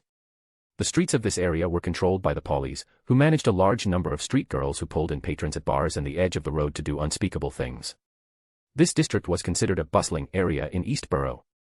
All kinds of buildings were relatively better, and the streets weren't that dirty. The air was filled with the smell of oyster soup, fried fish, ginger beer, and other food drinks left behind by street vendors, as well as the fishy smell of fish and aquatic products. Not in the mood to observe the place, Etries hurried to an old apartment building. Just as he was about to enter, he suddenly saw a 13-year-old girl walking out of Broken Axe Lane on the other side of the street. She was wearing a dark yellow dress that had been sewn countless times, and she was holding a vocabulary book. Behind her was a young girl who was slightly older, about 17 or 18 years old, also wearing an old dress. She chased after her younger sister, complaining that she was walking too fast and not waiting. However, they soon saw Etries standing in front of the apartment. The older girl's face immediately darkened as she shouted, "Why are you here again? You're not welcome here." At this moment, her sister tugged on her sleeve and turned to look at Etries. "Sir, I know you're a noble gentleman, but you brought my father's belongings back as you promised. Now that you've fulfilled your promise to him, please stop disturbing our lives, okay?" Etries forced a smile and said in a low voice, "I just saw that you haven't moved out of East Borough for so many days. I wanted to ask if you have any difficulties. Is it because you don't have enough money? After all, I owe Sam." "Sir, this is East Borough," the younger girl said, emphasizing her point. After a moment of silence, he understood. This was East Borough, the most chaotic place in Backlund. If this family of women were to suddenly move, even a fool would know they had gotten an unexpected windfall. It was impossible for him to provide protection at all times. Perhaps the money he had given them previously would harm them instead. "Sir, we are already very grateful to you. At least Mother doesn't have to be so tired anymore. So, don't disturb us anymore, okay? Your arrival will only make us more dangerous." The younger girl emphasized again, her voice low. "All right." At last, Etries nodded helplessly. Then, he handed her 2 letters and said, "If you encounter anything you can't solve, take this letter to the police department in Sherwood Borough to look for Sergeant Fashine. He'll provide some help when he sees the letter. As for the other letter, if there's something even Sergeant Fashine can't handle, take it to Detective Hero Bryan. I believe you've heard of his name. Hero Detective Bryan." The 2 girls didn't want to take the letter, but they changed their minds when they heard the name. They said in disbelief, You know Detective Bryan?" "Yes, I know him." "You look like you admire him." Etries was a little surprised. He felt it was better to mention a name than to explain further. "Detective Bryan is our hero from East Borough. He was the one who rescued Sister Janice from the gang-controlled company on the neighboring street," the 13-year-old girl replied with sparkling eyes. "Aunt Kelly and her family were rescued by him and Miss Arbitrator. He's a true hero, the older girl said excitedly. That fellow Ebner is really famous. I'm so envious. While thinking this, Etries took the opportunity to chat with the two girls. He was relieved to learn that they had just returned from the church's night school. Even so, the two girls remained wary of him. Etries had no choice but to regretfully leave the dilapidated apartment filled with moist water vapor and foul odors. He decided to help them when he found a suitable way to repay Sam for saving his life. The younger girl watched him leave and sighed. Actually, this gentleman is a good person. Mother just doesn't want to interact too much with him. I know, but so what? The news he brought made my mother sad. Besides, I won't admit that person is my father. After bidding farewell to the two girls, Etries turned back to Black Palm Street and entered the temporary residence he had rented here. He changed into a more convenient outfit for walking in the night before heading toward another gang-controlled block. There was his hunting target. Late at night. Click. Ebner, who was sound asleep, suddenly heard a small voice. He immediately jolted awake as he casually turned on the gas lamp in the room and rubbed the ring of light, prepared to activate it at any time. Woo! At that moment, a cold wind blew past without warning. The light from the gas lamp suddenly turned dark green. Chapter 176, Jane's Intentions. Upon seeing this, Ebner subconsciously activated his spirit vision. Then, he saw a figure appear on the wall behind the gas lamp and above the desk.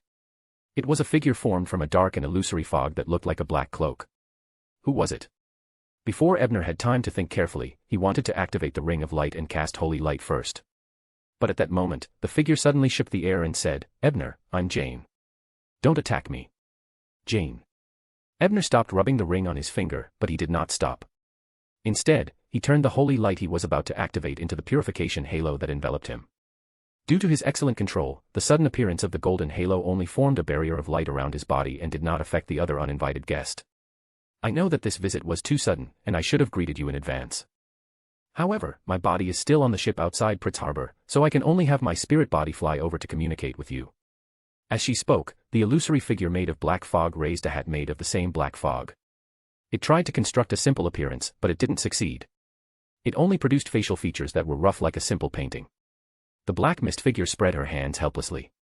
She looked at Ebner, who was surrounded by golden light, and continued, "I think you still remember that when we met at Enmat Harbor Cemetery, I said that I was going out to sea to help an important figure find something, right? Also, my father helped me apply a fake identity in Byam when he was alive, so I'm now called Jane Miranda." She said this both to gain Ebner's trust and to lay the groundwork for what she would say later. Although her voice isn't right, and her appearance isn't too clear, this is indeed something only Jane and I know. She has already become a spirit medium, right? But spirit mediums have such powerful abilities. She can even be a part-time messenger. Ebner sighed inwardly and didn't let down his guard as he asked. "Jane, you became a spirit medium. So soon. Not as impressive as you. Even overseas, I've heard of Backlund's reputation as a hero detective." Jane first teased with a smile before answering, "Yes, I've gained quite a lot from helping that important figure. I've already become a spirit medium. But it's only been a month." Ebner clearly remembered that the last time he saw Jane at Enmat Harbor was in the middle of July, and now it was only August 15th. It was only a month.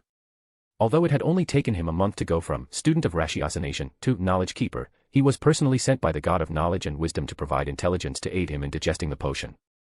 As for Klein, who was in the midst of helping, how much more suicidal was he compared to his digestion speed?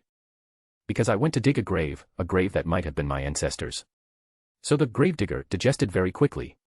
After a moment of silence, Jane answered in a slightly ethereal voice. "In the Berserk Sea."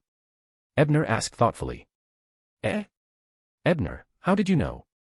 Jane asked in surprise. Although the words formed by the vibration of the air had always seemed ethereal, Ebner could hear the difference in the tone. Admiral of Stars discovered the treasure in a secret sea route in the Berserk Sea. The future was then attacked by Admiral Hell. Ebner succinctly shared the information he had obtained from Alger. "So you deduced that I was on the future. I'm afraid you have already guessed the identity of that important figure, right? As expected of a hero detective." Jane sighed with emotion when she heard that. Although back when she left Backlund, he had already excelled in his inference ability, she never expected him to be so powerful. He had deduced so many truths from the information he revealed during their few meetings. "I do have some guesses." Ebner nodded but didn't say it out loud. Although he was almost certain that the person who came to visit him in the middle of the night was indeed Jane, he still kept his basic guard up. Furthermore, it involved demigods. It was always right to be careful.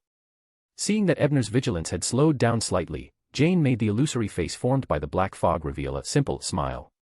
She said, I relied on the effects of a mystical item to let my spirit body fly so far away, but it can't be delayed for too long, so let's talk about serious matters first. I'm listening. Ebner nodded solemnly. Jane's black fog formed a strange smile on her face as she said, the first thing is that I want to meet you. Yes, I also want to congratulate Detective Hero on becoming famous. Can you not mention the name, Hero Detective, anymore? I feel so awkward every time I hear it, okay. Ebner silently lampooned, but on the surface, he said, actually, I'm quite worried about you. Has your ship escaped from Admiral Hell's Black Tulip? This is the second thing I want to say.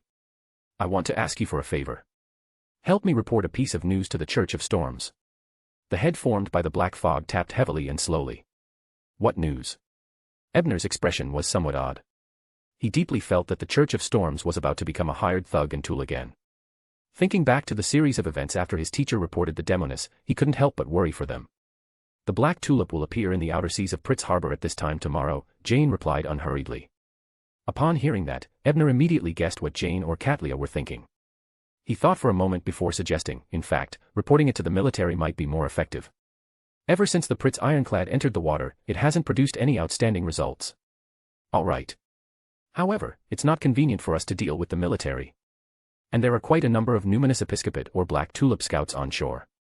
A large-scale report might be immediately discovered and informed Admiral Hell. Jane had clearly received the authority of Admiral of Stars, so she had a plan for Ebner's suggestion. I'll get someone to report it. Don't worry. Ebner nodded, a plan forming in his mind. Thank you, Ebner. Jane first made a ridiculous smile appear on Black Mist's face, then took out a book with skin as black as ink from the thick cloak of fog and placed it on the small table in the bedroom. Here's your advance payment and thank you gift, Jane said briskly. Ebner looked down at the cover and saw that although there were no words on it when his eyes touched it, a line of ancient Hermes words flashed clearly in his mind, Book of the Dead. Book of Dead Souls. Ebner didn't read it directly. Instead, he habitually switched to loan language before reading out its name. Yes, this book is one of my discoveries in the mausoleum. It contains a lot of mysticism knowledge, as well as many ways to form necromantic ritualistic magic. Jane introduced the book in detail. Obviously, she had read it all before. This book is the original. Ebner frowned, then relaxed as if he had figured something out.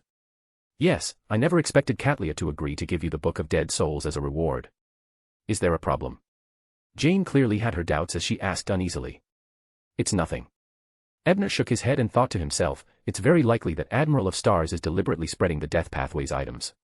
Hey, it shouldn't be just me. The other items from the mausoleum are likely scattered into the hands of the Moses Ascetic Order or some other faction. And the truly valuable items will definitely be left for Queen Mystic. Yes, I'm not the only one who has reported the matter. That's right. Why would Admiral of Stars place all her hopes in one place? There must be many contingencies. However, he didn't explain it to Jane. Firstly, it involved the law of beyonder characteristic convergence, so explaining it would be too troublesome. Secondly, this was only his guess. What if Admiral of Stars was really that generous? Seeing that Ebner did not want to go into details, Jane did not ask further. Instead, she observed him carefully for a while and found that he had no intention of getting angry. Then, she heaved a sigh of relief. A happy expression appeared in the black fog. She said, also, I have a gift for you. Don't decline it. As she spoke, she shook the cloak again and took out a copper whistle. This whistle can summon my messenger. If you wish to find me in the future, blow it and get the messenger to bring me a letter. Chapter 177, Infiltration and Rescue. The function of this whistle was very similar to Mr. Azek's copper whistle. It also seemed to have a negative effect of attracting the deceased. Ebner, who had activated the Eye of Pure White, carefully examined the copper whistle before finally accepting it. When Jane saw Ebner accept her gift, the face formed by the black mist once again showed a happy expression. Then she lifted the hem of her dress, bowed, and said goodbye. I don't have much time. I have to leave now. I wish you a good night's sleep, Ebner. Her voice became softer as the figure formed by the black fog slowly retreated back into the wall. I wish you a safe journey, Ebner said, pressing his hand to his chest and smiling back. Soon, the light from the gas lamp shone brightly, and all the dark green disappeared. Ebner, who had been activating the Eye of Pure White, watched this change in a daze. It took him a long time to come back to his senses, but he sighed in his heart. I didn't learn it. Apart from the mystical item Jane mentioned, I should have borrowed some kind of undead power. Then, after some thought, he took out the cello box with the Sword of Dawn sealed in it from his bedroom cabinet. When the Sword of Dawn wasn't used, it needed to be sealed with the power of death or darkness. Therefore, every once in a while, Ebner had to hold a new ritual to reset the runes on the inside of the chest. But now that he had the Book of Dead Souls, he could change his way of thinking. While Ebner was thinking this, he began to engrave the inscription on the inside of the box. He placed the Book of Dead Souls in the center of the inscription and finally closed the box. This way, the two items could restrain each other and seal each other. After sealing the entire box with his spirituality, Ebner nodded in satisfaction. After doing this, he wanted to pray to Mr. Fool and ask if what Jane said about the black tulip passing through the Pritz outer sea at dawn tomorrow was true. It wasn't that he didn't trust Jane, but since he was going to report her, he had to verify the truth of the matter. Otherwise, wouldn't he implicate his friend who delivered the news? However, he looked at the sky and decided to wait for a few hours until daybreak. If he disturbed Mr. Fool at this time, he might encounter a terrifying morning sickness. However, he couldn't disturb the fool. He still had to do some other preparations. Ebner dressed and packed his usual mystical items and charms. Then he opened the door and tiptoed downstairs. It was not until this moment that he realized that Jane's arrival did not alarm his teacher. Apparently, her black mist state had a concealment effect. Was it the effect of the mystical item she mentioned, or was it the special effect of the specter that helped her spirit body fly so far? With this question in mind, Ebner left Detective Isengard's office and activated the Eye of Pure White to simulate the ability to fly. He used the darkness to fly towards the bridge. Since he needed to report it to the military, there had to be a reasonable source of information. And the organization that colluded with Admiral Hell was undoubtedly the Numinous Episcopate. Of course, Ebner couldn't afford to offend the Numinous Episcopate, but the branch of the Numinous Episcopate, the Eternal Life Society, could more or less be related to Admiral Hell. Naturally, it became a good target for him. Furthermore, the Eternal Life Society had previously had a feud with Ebner. His reputation as a hero detective had originally been built on the success of the Black Skeleton Gang, a subordinate of the Eternal Life Society, although he hadn't done so willingly. However, the Eternal Life Society clearly hated him to the core. If not for him being in the limelight and not being able to take action, Ebner would have been attacked. And the reason why Ebner hadn't taken action to eliminate them was because he had previously sensed that the Church of Storms might be watching this organization. However, the mandated punishers were either injured or dead. Those who could still move were still investigating the whereabouts of the marionettist who had killed Robert. This made it convenient for him to act. 79 Durham Street, Backlund Bridge area. Perhaps the various churches had yet to find out the location of the Everlasting Society's stronghold, but Ebner, who had seen the original location, remembered to ask Chu for help. After all, he had a deep impression of the organization that Klein had sent to the sky with a few matches. Standing in the shadows near the cottage that bordered the docks, Ebner reached into a hidden pocket and plucked out a handful of shimmering powder, which he sprinkled with the spell. Right on the heels of that, he simulated the witch's invisibility ability. His figure disappeared inch by inch, and the outline of his body was completely erased by an eraser like it was drawn with a pencil. This was an assassin technique he had learned from the cardiothoracic department yesterday. It could effectively enhance the effects of invisibility. After concealing himself, he quietly came to the front door of the house and used his ability to simulate the door opening to enter the room. There weren't many people in the room. There were only 3 of them, all of whom had distinctive characteristics of the southern continent. However, although the 3 of them were very muscular, they didn't seem to be Beyonders. Of course, Ebner could not tell. He did not have the ability to do so. Instead, he read the shallow memories of the 3 of them through mind reading. That was how he came to this conclusion. Only ordinary people were here. If that was the case, the information he received would not be convincing. Just as Ebner was in a dilemma, he heard a man wearing a white singlet complaining, "The men brought back by Lord Gadapos is really tough. It's been almost 15 minutes, and he still hasn't revealed the mastermind." The bald man, who was sitting opposite the man in the white vest, replied with a smile, "It should be soon. I've never seen anyone who can last more than half an hour under Lord Lima and Lord Gadapos. I guess they'll come up from underground soon. I wonder who that Mr. Aubrey is, to be able to receive the personal protection of Lord Gadapos. If not for Lord Gadapos, he would most likely have been assassinated by that person tonight." The man in the white vest sighed. So he was interrogating an assassin in the basement. Abner was enlightened. He was about to look for the entrance to the basement when he saw the third man who had been silent all this while standing up and walking towards the wine barrel by the kitchen. "What are you going to do, Gordon?" asked the bald man curiously. The man named Gordon said without looking back, "It's almost 2 o'clock. I have to send down 3 glasses of chilled Southville beer. That's what Lord Lima ordered." The bald man responded with an "oh," and only after Gordon disappeared into the kitchen did he spit in a low voice, "Puffed, what a lackey." He thinks he's better than others just because he saved Lord Lima's thigh. That's right, the men in the white vest chimed in angrily.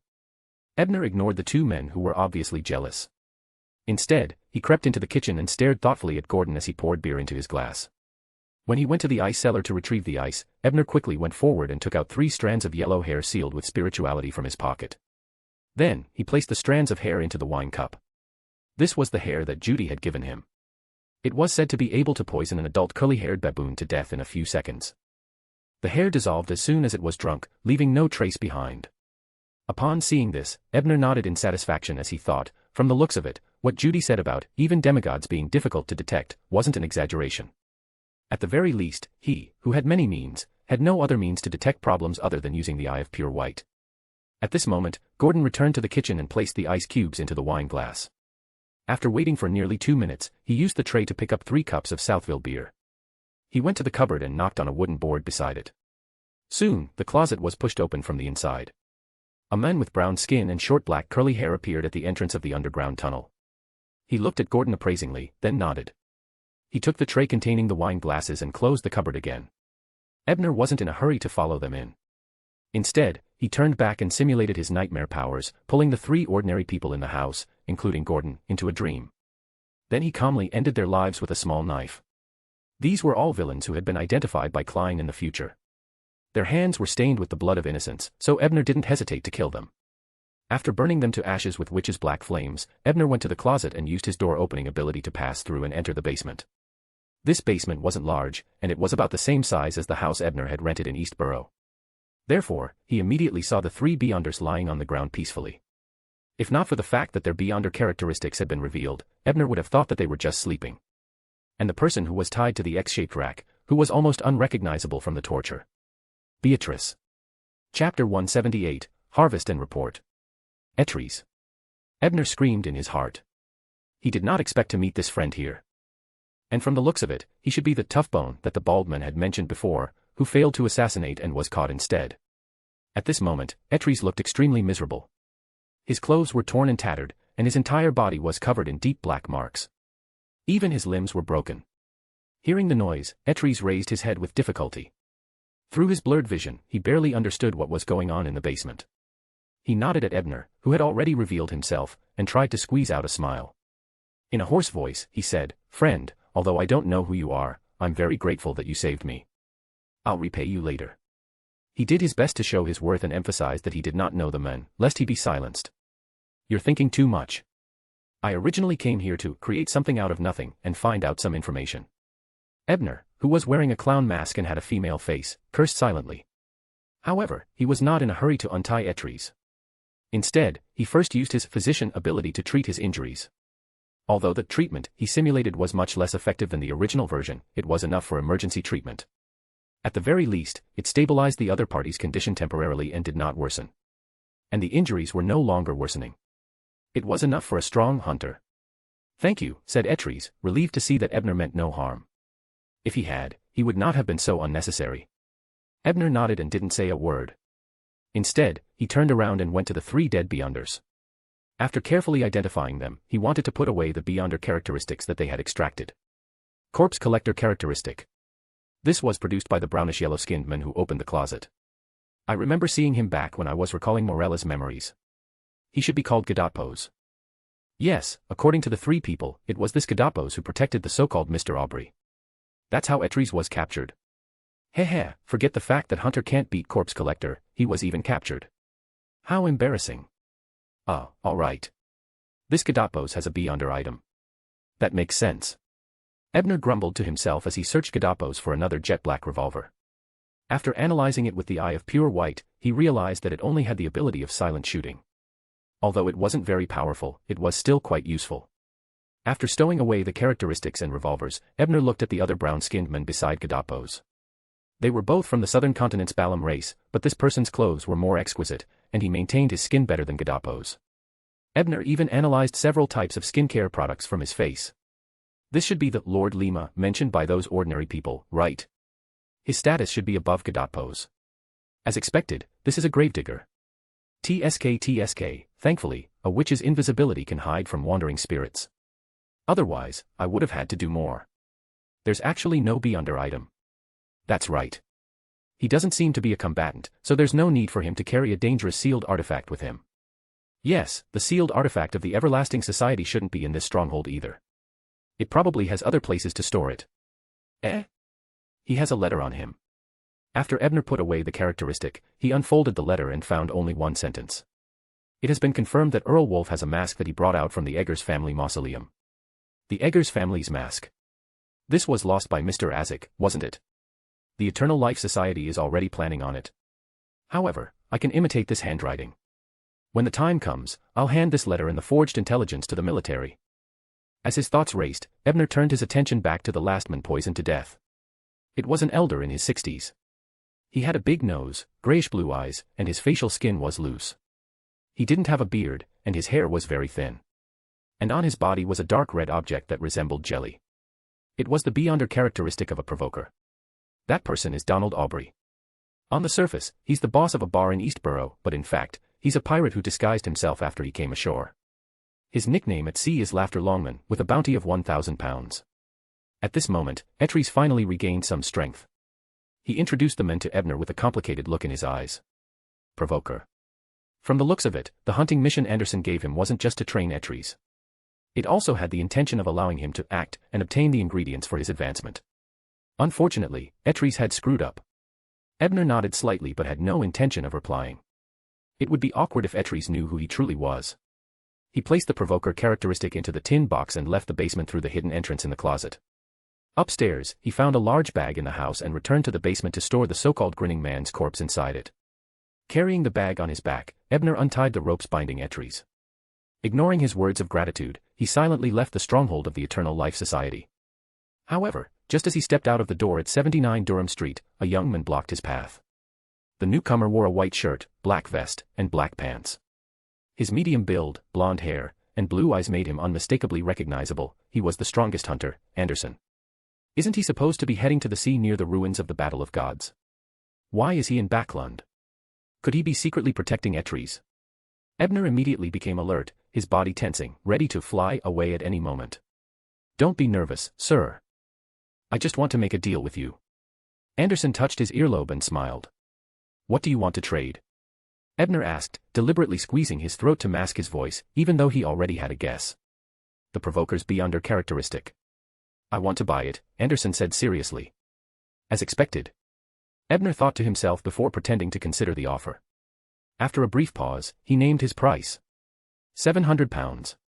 That's a fair price, but I don't have that much cash on me. Can I use this to exchange instead? Anderson replied as he took a small, eyeball-like item from his pocket. Ebner carefully examined the object and immediately recognized it. It was a gravedigger's beyonder characteristic, identical to the one he had just stored away earlier. After a moment of thought, Ebner, who had no desire to get further entangled with Anderson, nodded in agreement. The two cautiously made the exchange. Once it was completed, Ebner didn't hesitate any longer. Carrying the bag, he flew away from the stronghold. Anderson watched him leave before turning back toward the Eternal Life Society's stronghold. He kicked open the door and stepped inside. When he saw Etries still standing in the basement, he grinned and said, Dear Etries, I hope this unforgettable lesson has taught you that being a hunter requires brains, not just brawn. If you haven't realized that yet, don't worry, I'll assign you another mission that will leave an even deeper impression on you. Since he was carrying a bag containing a corpse, Ebner didn't return to his teacher's office. Instead, he headed to the one-bedroom apartment he rented in Eastborough.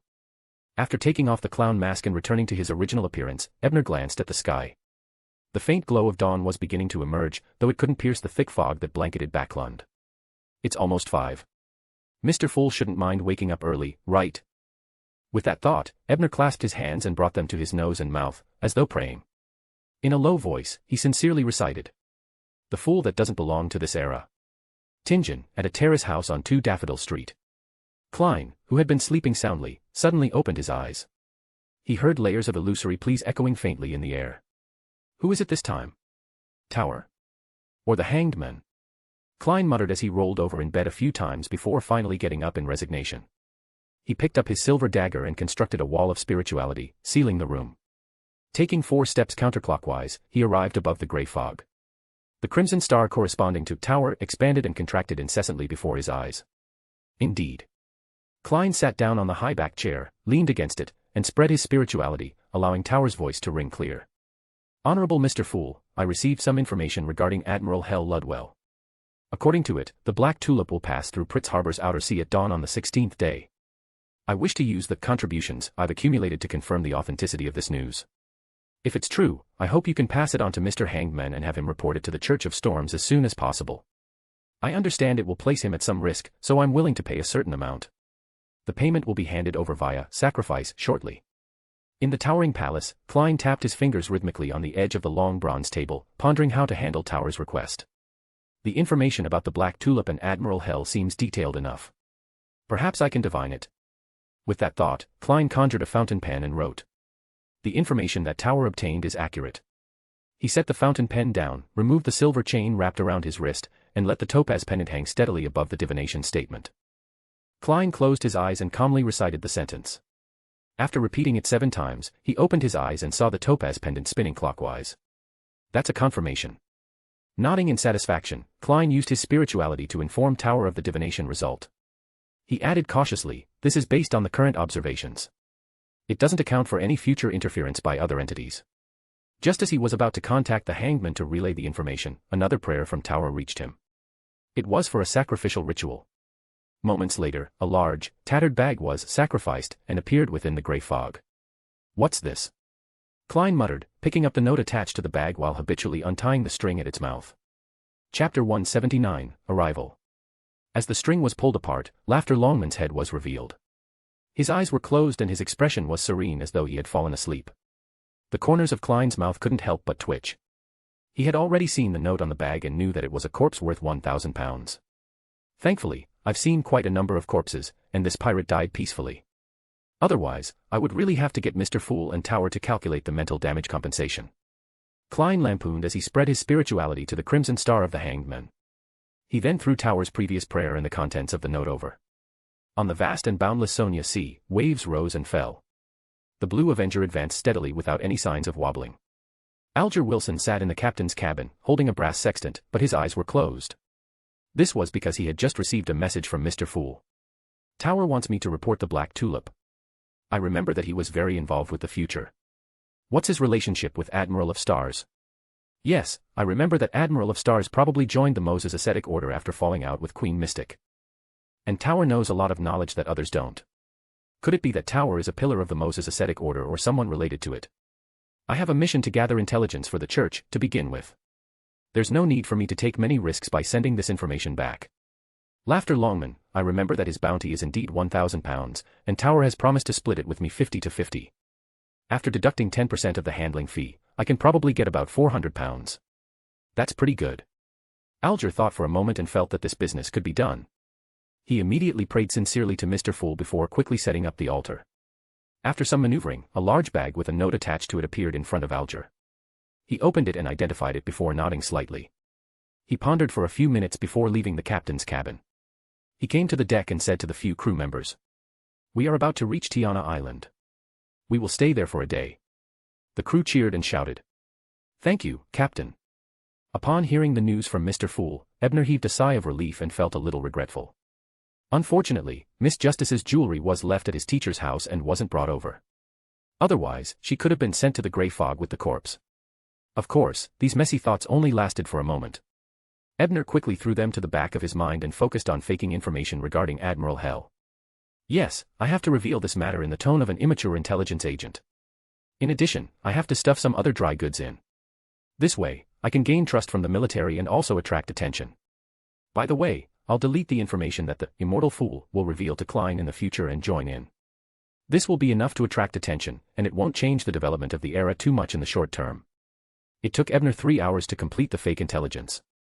Then, he activated the Eye of Pure White and copied all the information. This way, even if Klein were to personally divine it, he wouldn't be able to obtain an accurate outcome, much less the military. Ebner nodded, satisfied. Then he looked at his pocket watch and saw that it was 8 o'clock. He quickly gathered his things and went out the door, then headed for his headquarters in Queens in Civilhouse Yard. Ebner didn't plan on seeking Zio's help for reporting this matter to the military. Firstly, Zio's level was too low. If he were to report it to the higher-ups, the Black Tulip would probably reach Sonia Island by the time the information reached them. Secondly, Zio's identity actually had some latent problems. Although she was concealed by her golden-masked superior, reporting 2 important pieces of information in a short period of time might attract unnecessary attention. Hence, he actually wanted to seek his teacher's help. Detective Isengard had always had a rather harmonious relationship with MI9, and Lenberg and Lone were allies. It was completely reasonable for him to get some information and pass it to the Lone military. As it was Ebner's first visit to the police headquarters on Civilhouse Street in Queens, no one recognized him, so he was spared much trouble. He found his teacher easily enough.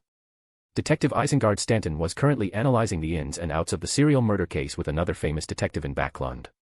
And because the victims had different backgrounds, they were in a dilemma.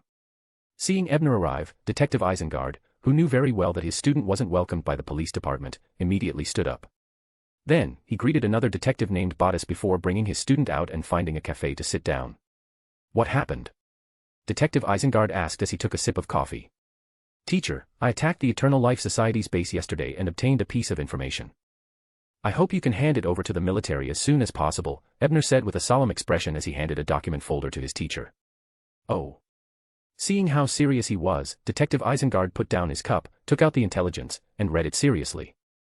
However, after reading a few lines, he put down the document again. He pondered for a moment and said with a smile, "You're giving me credit. If the military can really fight a beautiful battle in Pritz Harbor, our situation in the Lone Kingdom will improve greatly. Although it's already quite good now. Yes, I won't ask you how the information came about.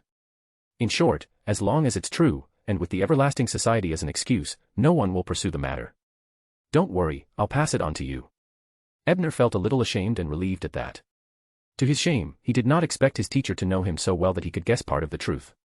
Fortunately, if the intelligence was handed over by his teacher, even if the military discovered the source of the information, they would be more likely to suspect the officials or the Church of Knowledge, and they would not investigate further.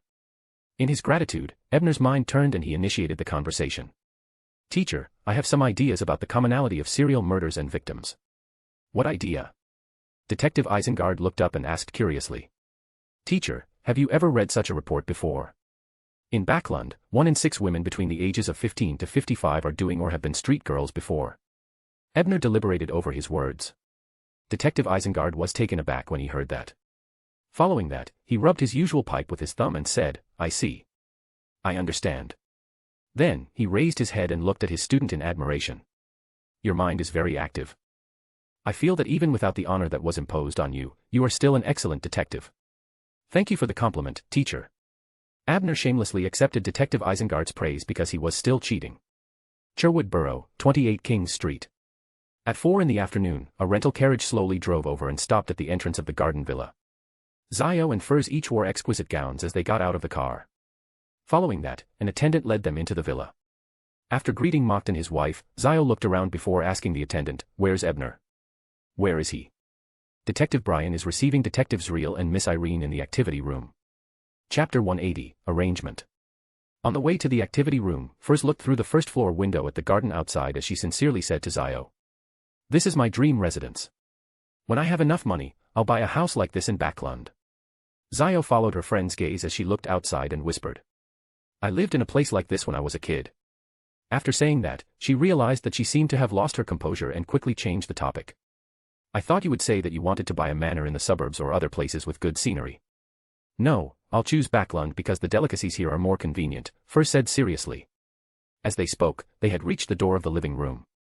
As the door was not closed, they could easily see what was inside through the gap. The first thing she saw was a girl in her early 20s wearing a low-cut lace gown.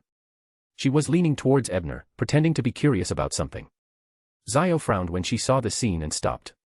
"What's wrong?" Furs asked in surprise. "That woman has signs of chaos and madness," Zio replied as she pointed at the girl who was circling Ebner. Furs sized up the lady and said hesitantly, "She seems to be an ordinary person." "Who said that ordinary people can't be chaotic or crazy? Many such people are actually more dangerous than beyonders." As Zio spoke, her expression turned serious as she pushed open the half-open door and walked into the activity room. Ebner, who had been annoyed by Miss Irene in front of him, was relieved to see Zio walk in. Then he quietly took a few steps back and said apologetically to Detectives Reel and Miss Irene, "I have a friend coming over." "Excuse me." "Go ahead," Detectives Reel replied with a chuckle. Just as Miss Irene was about to say something, she met Zio's dignified gaze. Her mind instantly went blank, and her body trembled slightly, like a small animal that had encountered its natural enemy. It took her a long time to recover. At that moment, Ebner had already left the activity room with Zio and Furs. It's horrible. Irene muttered. Heh, that's Miss Zio Derry-cha, the very famous arbiter in East Borough and the dock area. Many gang leaders are intimidated by her might, much less you, Detective Zriel explained with a chuckle. Zio Derry-cha. Is she on good terms with Detective Brian? Irene had recovered by now, and she turned to look at Zriel. There are rumors that they are very close. It seems like it's true. Detective Zriel nodded first, then said playfully, hee, you might have provoked her just now. She's just a little girl. She doesn't have a body, so she probably doesn't know how to please people. When I find an opportunity to show Detective Brian my inner beauty, he'll completely abandon her. Irene snorted. In the stairwell leading to the third floor, Ebner, who had long witnessed Miss Irene's inner self in the backtrack scene, was telling Zio about Irene's background. I see. But Ebner, you have to be careful. I can sense madness from her. She's probably the kind of person who would do anything to achieve her goals. I'm afraid she's already targeting you, Zio said worriedly after hearing Ebner's description. There's no need to worry too much. She's just an ordinary person. Ebner wasn't very nervous about this. After all, from the scene of him retracing, she didn't seem to have any intention of stepping into the beyonder realm. Otherwise, with her vast friendship, she would have long obtained the potion. At that moment, Furs, who had been listening by the side for a long time, noticed the heavy atmosphere. She changed the topic. Ebner, where are you taking us? Go to the study on the third floor. I know you guys don't really like this kind of socializing, and I've set up a small library there. It's quiet and has a lot of food placed there. Before the official banquet starts, you can spend time there. This is preferential treatment for my friends. Ebner blinked and said seriously. That's great. Furz's eyes lit up when she heard that as her heart leaped with joy. She could eat snacks and read books quietly, and she could also taste the delicacies after the main meal started. Was there a better banquet than this? It was perfect. Zio wasn't against socializing, but when she saw how happy her friend was, she pursed her lips and smiled before following Ebner into the study on the third floor. Just as Ebner said, apart from a row of bookshelves against the west wall, the rest of the tables and coffee tables were filled with fruits, desserts, and drinks. Behind the table and coffee table were two long sofas that could fit a person. They were soft and comfortable. Upon seeing this scene, Furs immediately forgot her reservations and lay down on the sofa. At the same time, she grabbed a piece of cake and grumbled, wearing high heels is really tiring. This Miss Salted Fish was wearing a light-colored long dress that was daringly made of lace. She also wore a silk cardigan with high heels. These was the clothes Zio had prepared for her. It would have been more fitting to wear a pair of satin shoes, but Furs was curious about the feeling of wearing high heels and wanted to give it a try. However, she only felt regret now. If Ebner wasn't present, she would have taken off her shoes. Zio shook her head, feeling helpless at her friend's indecent posture. She walked forward and straightened her body before sitting beside her. Ebner saw them take their seats and was about to say something when a servant came to the study door and knocked. He reported, Detective Brian, your friend Mr. Darkwill has arrived. Go do what you need to do. Furs and I are fine here, Zio said when she saw this. She had come so early to help, but seeing how the mocked couple had arranged the banquet in an orderly manner, she dismissed the thought. Ebner nodded and said casually before leaving, you can read here. I bought quite a few interesting books. With that said, he closed the door of the study and took out the Solomon gold coin, wiping the blood on the portrait. In the study, just as Ebner left, Furs took off her shoes and lay down on the sofa again, completely ignoring Zio's protests. Zio tugged at his slanted shawl and covered half of his fair shoulders before saying, take note of your image. What if Ebner returns? What's wrong with that? Even if I take off all my shawls, it's still much less than where Miss Irene showed herself. Although Furs didn't care, she still adjusted her posture. Zio sighed and ignored her. Instead, she walked to the row of bookshelves and quickly found two books she was interested in. They were Aristocrat Heraldry and Intis Kingdom History. Just as she was about to take it away and read it, she suddenly saw an ancient-looking book next to Noble Heraldry. It was the Feast of Blood she had read in batches. So it's here. Zio's heart stirred as she pulled it out from the bookshelf. Tingen, 36 Zutland Street. When Klein entered the Blackthorn Security Company, Roseanne, Anna, and the company had already gotten off work. The place had turned abnormally cold and dark. Dunn, who was wearing a black trench coat, sat on the sofa in the reception area. He didn't light the gas lamp, as though he had merged into the lightless area. You found a clue, he asked in a mellow voice, startling Klein, who was looking around for the captain. Klein quickly turned around and looked into Dunn's gray eyes. Yes, we. Before he could finish speaking, he suddenly paused because layers of illusory pleas echoed in his ears. Chapter 181, Reciting the Honorary Name. Who? Mr. Tower? Or Mr. Hangman? Klein couldn't help but fall into a trance. Dunn saw him stop halfway through his report. He frowned and asked in a deep voice, "What's wrong?" "Ah. It's nothing. I just suddenly wanted to go to the bathroom." Klein snapped to his senses and temporarily put aside the matter of praying. He quickly recounted the important parts of his investigation on Lower Street with Leonard. Dunn would interrupt from time to time to ask. When he was done, he suddenly stood up and walked towards the door. "I nearly forgot. You can go to the bathroom now and follow me there. According to the latest information from Backlund and my judgment, the person there should be a witch. She might be holding a ritual to curse you." Just as he was about to go downstairs, he suddenly stopped and said to Klein, who was at the door while wearing his hat. "All right." Klein's expression turned solemn as he nodded. In the bathroom, Klein sealed the room with his spirituality.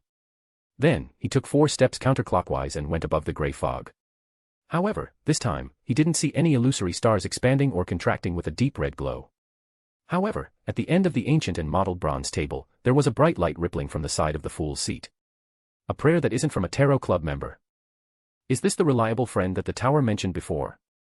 Could it be the woman he was planning on giving away? With the character of the tower, if it's really a woman, he probably wouldn't use a friend to refer to her. Klein sat down in his seat with some guesses before spreading out his spirituality and touching the ripples of light in response to the prayer. The scene in front of him suddenly changed, revealing a blurry long sofa.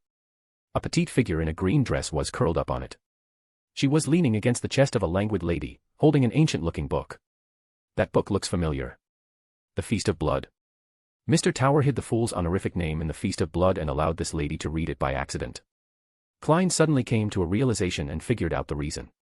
After pondering for more than 10 seconds, Klein didn't really respond because the captain was still waiting outside. He planned on taking this step after today's mission was over. Then, he would test her personality and ability through her reaction, attitude, and handling methods. Furthermore, he had mostly learned Jotun. He planned on pulling the youth who was in a strange place into the gathering this weekend. For the time being, he didn't have the ability to pull the lady along. The fool that doesn't belong to this era.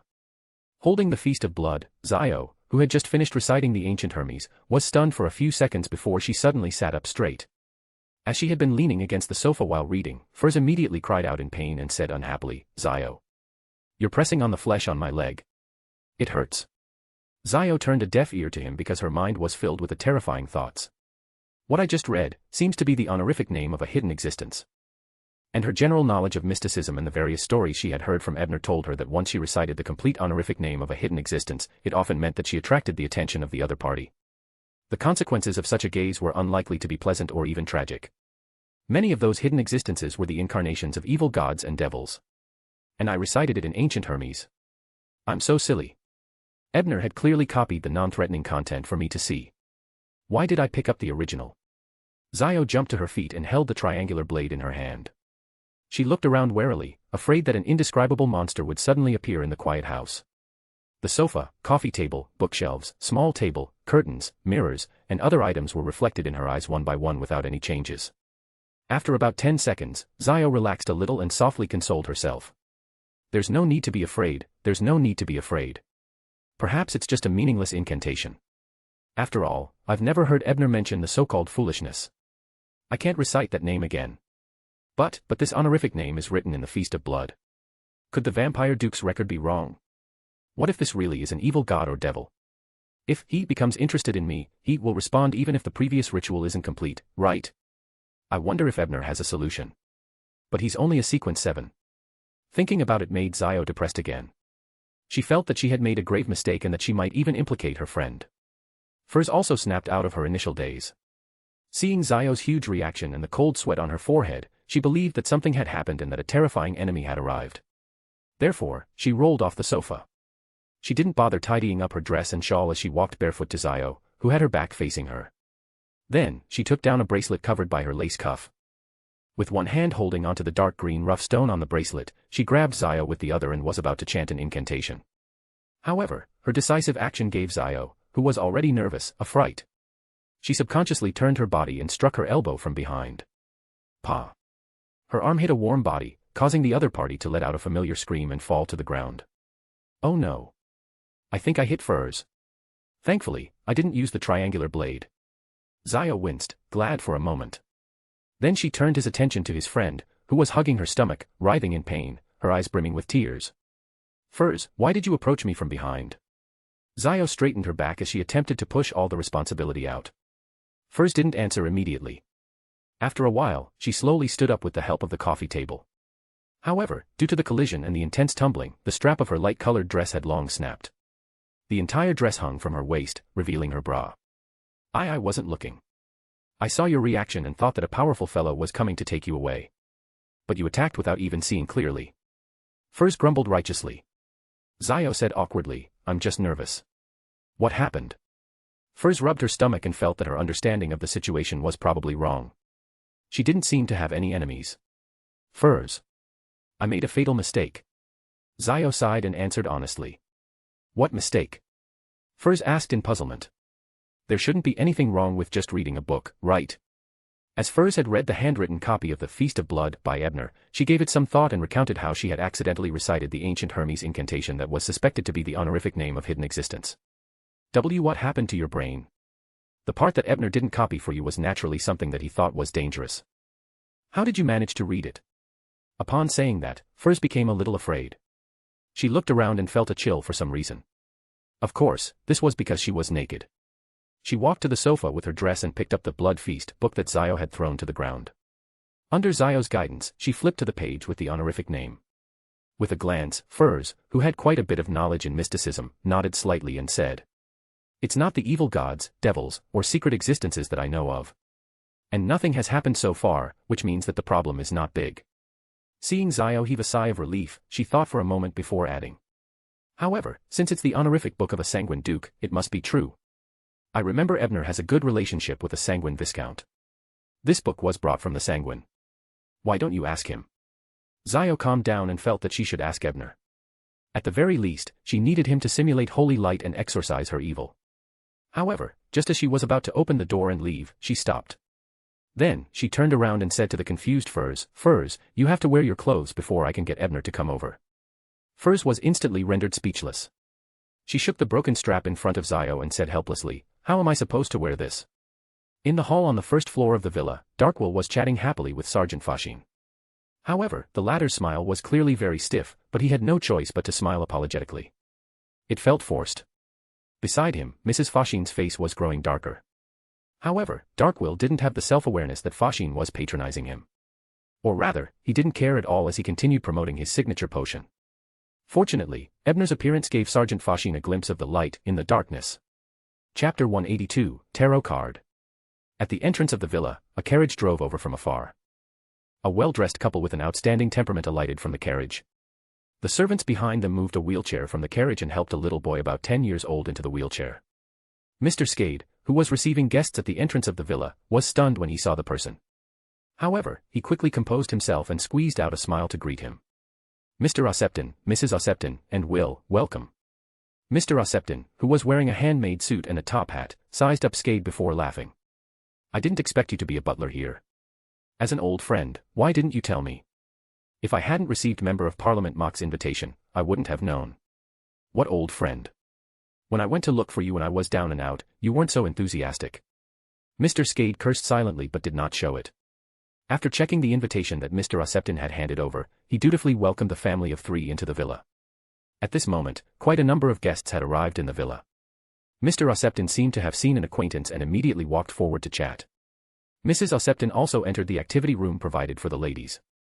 As for Will, who was in a wheelchair, he seemed to have been forgotten by them. Mr. Skade knew that the couple did not like the child, but he did not expect them to ignore him. He frowned and walked up to them. Do you want to go somewhere? Do you want me to push you to the restaurant? Just put me in a quiet room. Will seemed to be used to being forgotten. As he played with the tarot card in his hand, he gave Mr. Skade a smile. The smile sent Mr. Skade into a trance. He felt very much like his dead son. When he came back to his senses, he looked at Will with a more amiable gaze. Hence, he pushed the wheelchair to a small room on the left side of the first floor of the villa and placed the child whose legs were inconvenient on the sofa in the corner. As he lifted his body, Mr. Skade realized that the child's left calf seemed thicker than his right, which was why he could not move. As expected, it's still a strange illness. We shouldn't have opened that door and looked at the mural. Otherwise, our children wouldn't have suffered like this. Mr. Skade sighed and looked at the child who was skillfully fiddling with the tarot cards. He exhorted. Will, this room is actually my lounge. You can stay here and play by yourself for a while. If there's anything, call a servant to call me. Yes, after the banquet begins, I'll personally come and fetch you. The kid named Will put down his cards and nodded obediently. He looked up and smiled. Go ahead, Mr. Skade. I'll take care of myself. An optimistic and strong child. Unfortunately, Mr. Usepton doesn't seem to like him. Mr. Skard could not help but recall his first meeting with this child. It was because he hadn't been in Backlund for long, and he had spent most of his money. In a desperate situation, he had no choice but to visit his former superior, Mr. Usepton, and pray that he would give him a vague job. However, although Mr. Usepton had received him, he had been perfunctory the entire time. Finally, just as he was about to bid farewell, only this child took out a deck of tarot cards and smiled for him to draw one. And back then, due to his depression and confusion, he didn't pay much attention to it. All he did was casually pull out a justice card.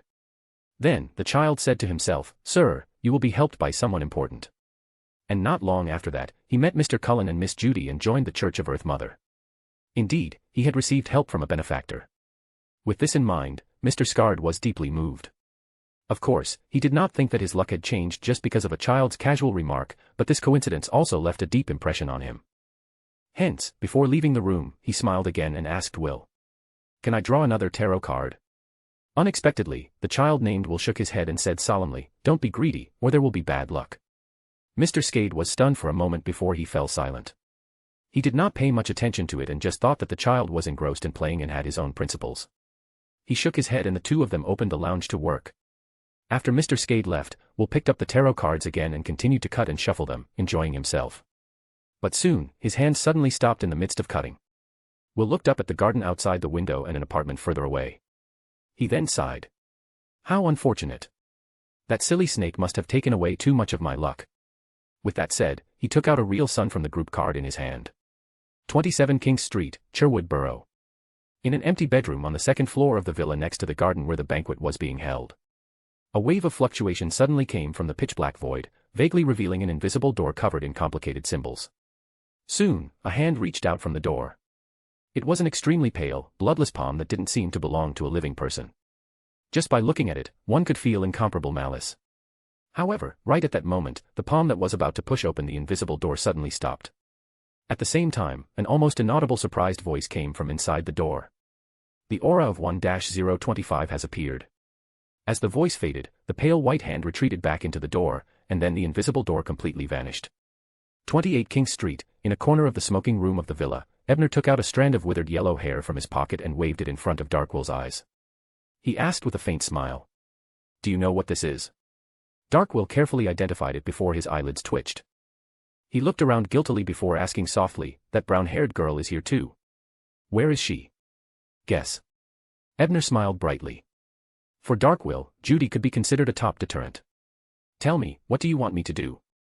Darkwill took a deep breath and asked in a straightforward manner. Mind your mouth. Just don't mess up the banquet. Ebner smiled politely. Just for this, you actually used such a terrifying thing to scare me? Darkwill asked in disbelief. Seems like you have no self-awareness. Ebner glanced at him and said. Chapter 183, Invitation and Exorcism. Didn't I do it for the good of that sheriff? His body is severely lacking, so there's no harm in me nourishing him. Darkwill shook the fat on his face and muttered indignantly. He was obviously taking the initiative to help, but he never said a word of thanks. Don't you think you should reflect on yourself? Ebner lampooned but did not say anything. After all, this was Darkwill's way of doing things. He did not need anyone's praise. All he needed was his own pleasure. Therefore, this apothecary should really become a hunter.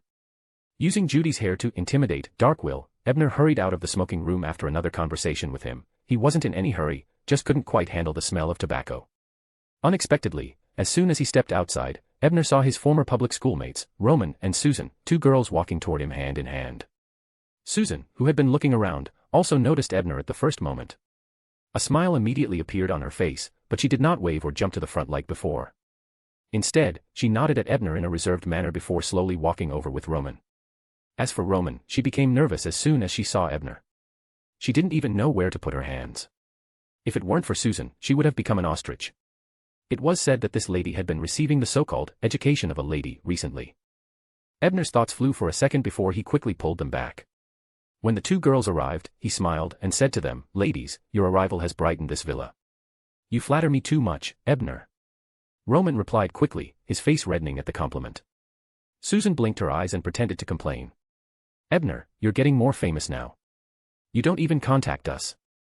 If I didn't receive your invitation, I wouldn't have dared to visit you. I'm afraid you would have forgotten about us."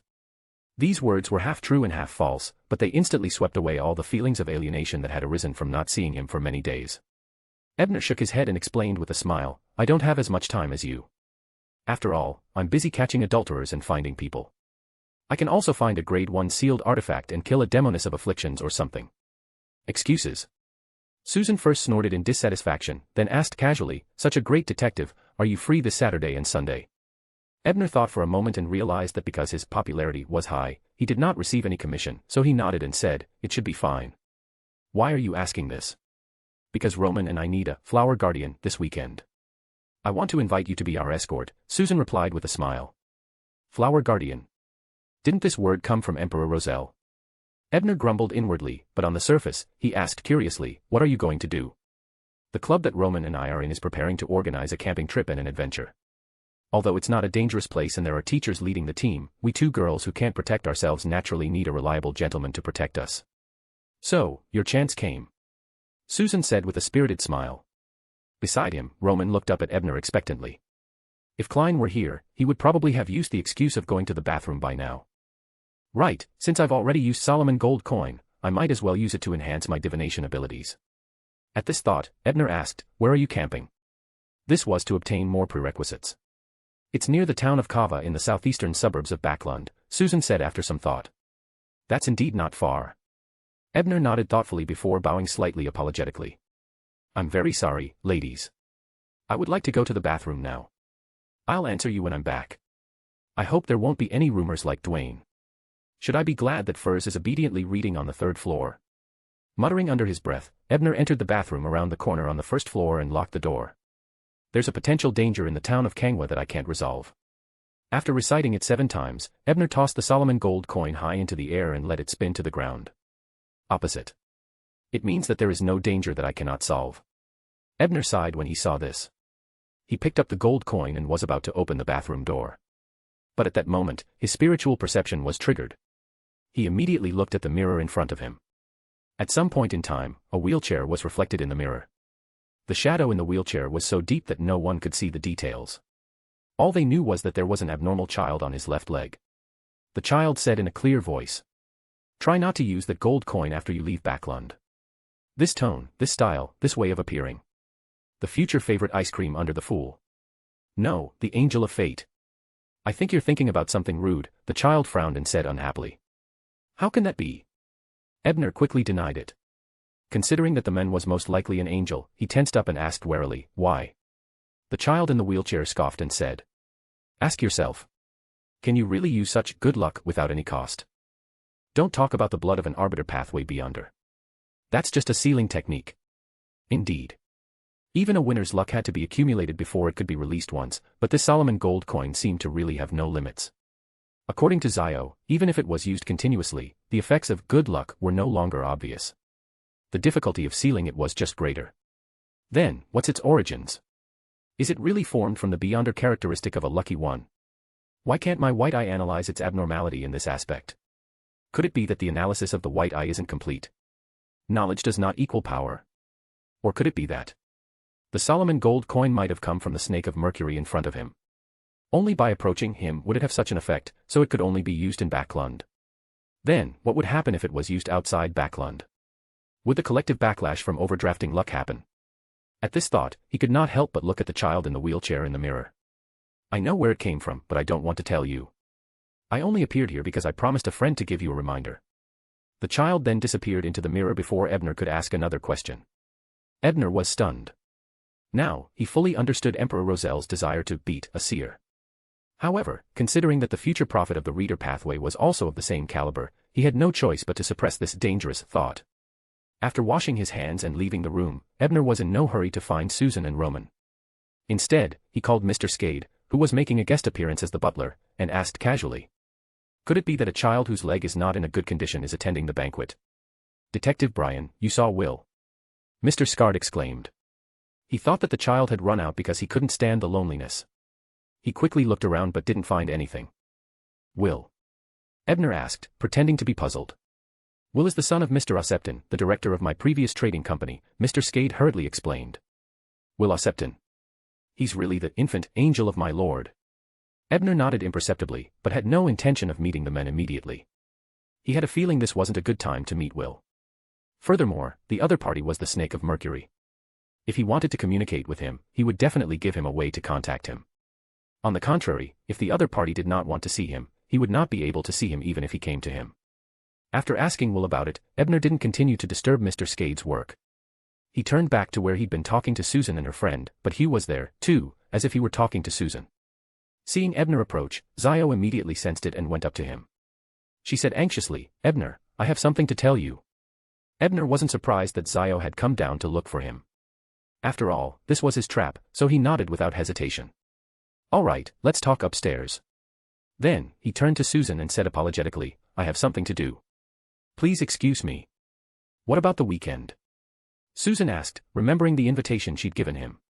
Don't worry, I'll be a good escort, Ebner replied with a smile before turning into the stairwell with Zio. Susan watched the two of them leave and mumbled, their auras are so similar. They look gentle, but they give me the feeling that whatever they say is right. We can only listen to them obediently. Hearing this, Roman was silent for a moment. Then, he looked at his good friend and classmate and whispered, Susan. What?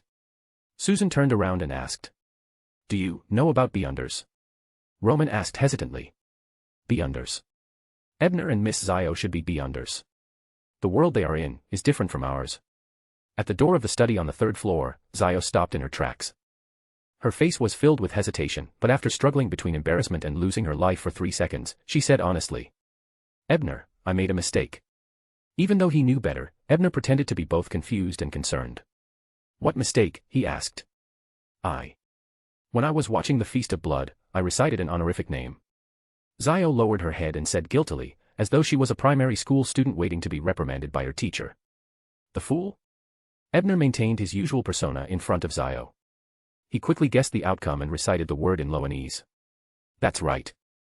Zio was even more depressed when she heard this word. Why didn't she think of translating it into Loan language first? Ebner, do you know which existence this honorific name recorded by the Sanguine Duke points to? Could it be that he has already paid attention to me? Could there be any terrifying consequences? As Zio spoke, she took another deep breath to hide her nervousness. It was certain that he would be watched, but the scary consequences would be more like he didn't have enough money to spend. As for the rest, there was no need to worry. After all, that mysterious existence could not defeat you. Although he thought so, Ebner knew that Zio was actually very worried. The reason why she could remain so calm was probably that she had previously gone overseas to train and had encountered the high-level Beyonders of the Gulong and Tamara families in East Chester County. She had some similar experiences. After pretending to think for a moment, Ebner comforted him in a gentle tone, you don't have to be too afraid. Since nothing terrible has happened so far, it means that this honorific name isn't very dangerous. Well, I'll write to Viscount Cullen later to ask. Upon hearing Ebner's words and sensing that the situation wasn't too serious from his tone, Zio's expression eased a lot. She then hesitantly asked, Then can you first simulate holy light and perform an exorcism ritual for me? By the way, when I recited my honorific name, Furs was beside me. She had to exorcise the evil together. Is this the future judgment and the magician getting Tower to exorcise the fool? Chapter 184, Banquet and Curse. As his thoughts raced, Ebner nodded and said, although I can't pray for power from the eternal blazing sun, I can design a ritual and use the Ring of Light's powers to enhance the effects of exorcism. However, I don't have any metal or flowers from the sun domain on hand. I have to purchase them tomorrow. In fact, with Ebner's present powers, holding an exorcism ritual wasn't that troublesome. However, he had to wait for Klein to respond to Zio's prayer and confirm her crimson star before carrying out the exorcism ritual. Otherwise, if he really ended the connection, wouldn't he have wasted his efforts? Zio had no objections to this. All she said was, then Furs and I will come to find you tomorrow at noon. You can stay in this villa temporarily tonight. If anything happens, I can provide help in time, Ebner suggested after thinking for a while. As long as he was worried that Zio would overreact in fear after Klein responded to Zio at night, wouldn't it be terrible if she reported the fool's name to the church or MI9?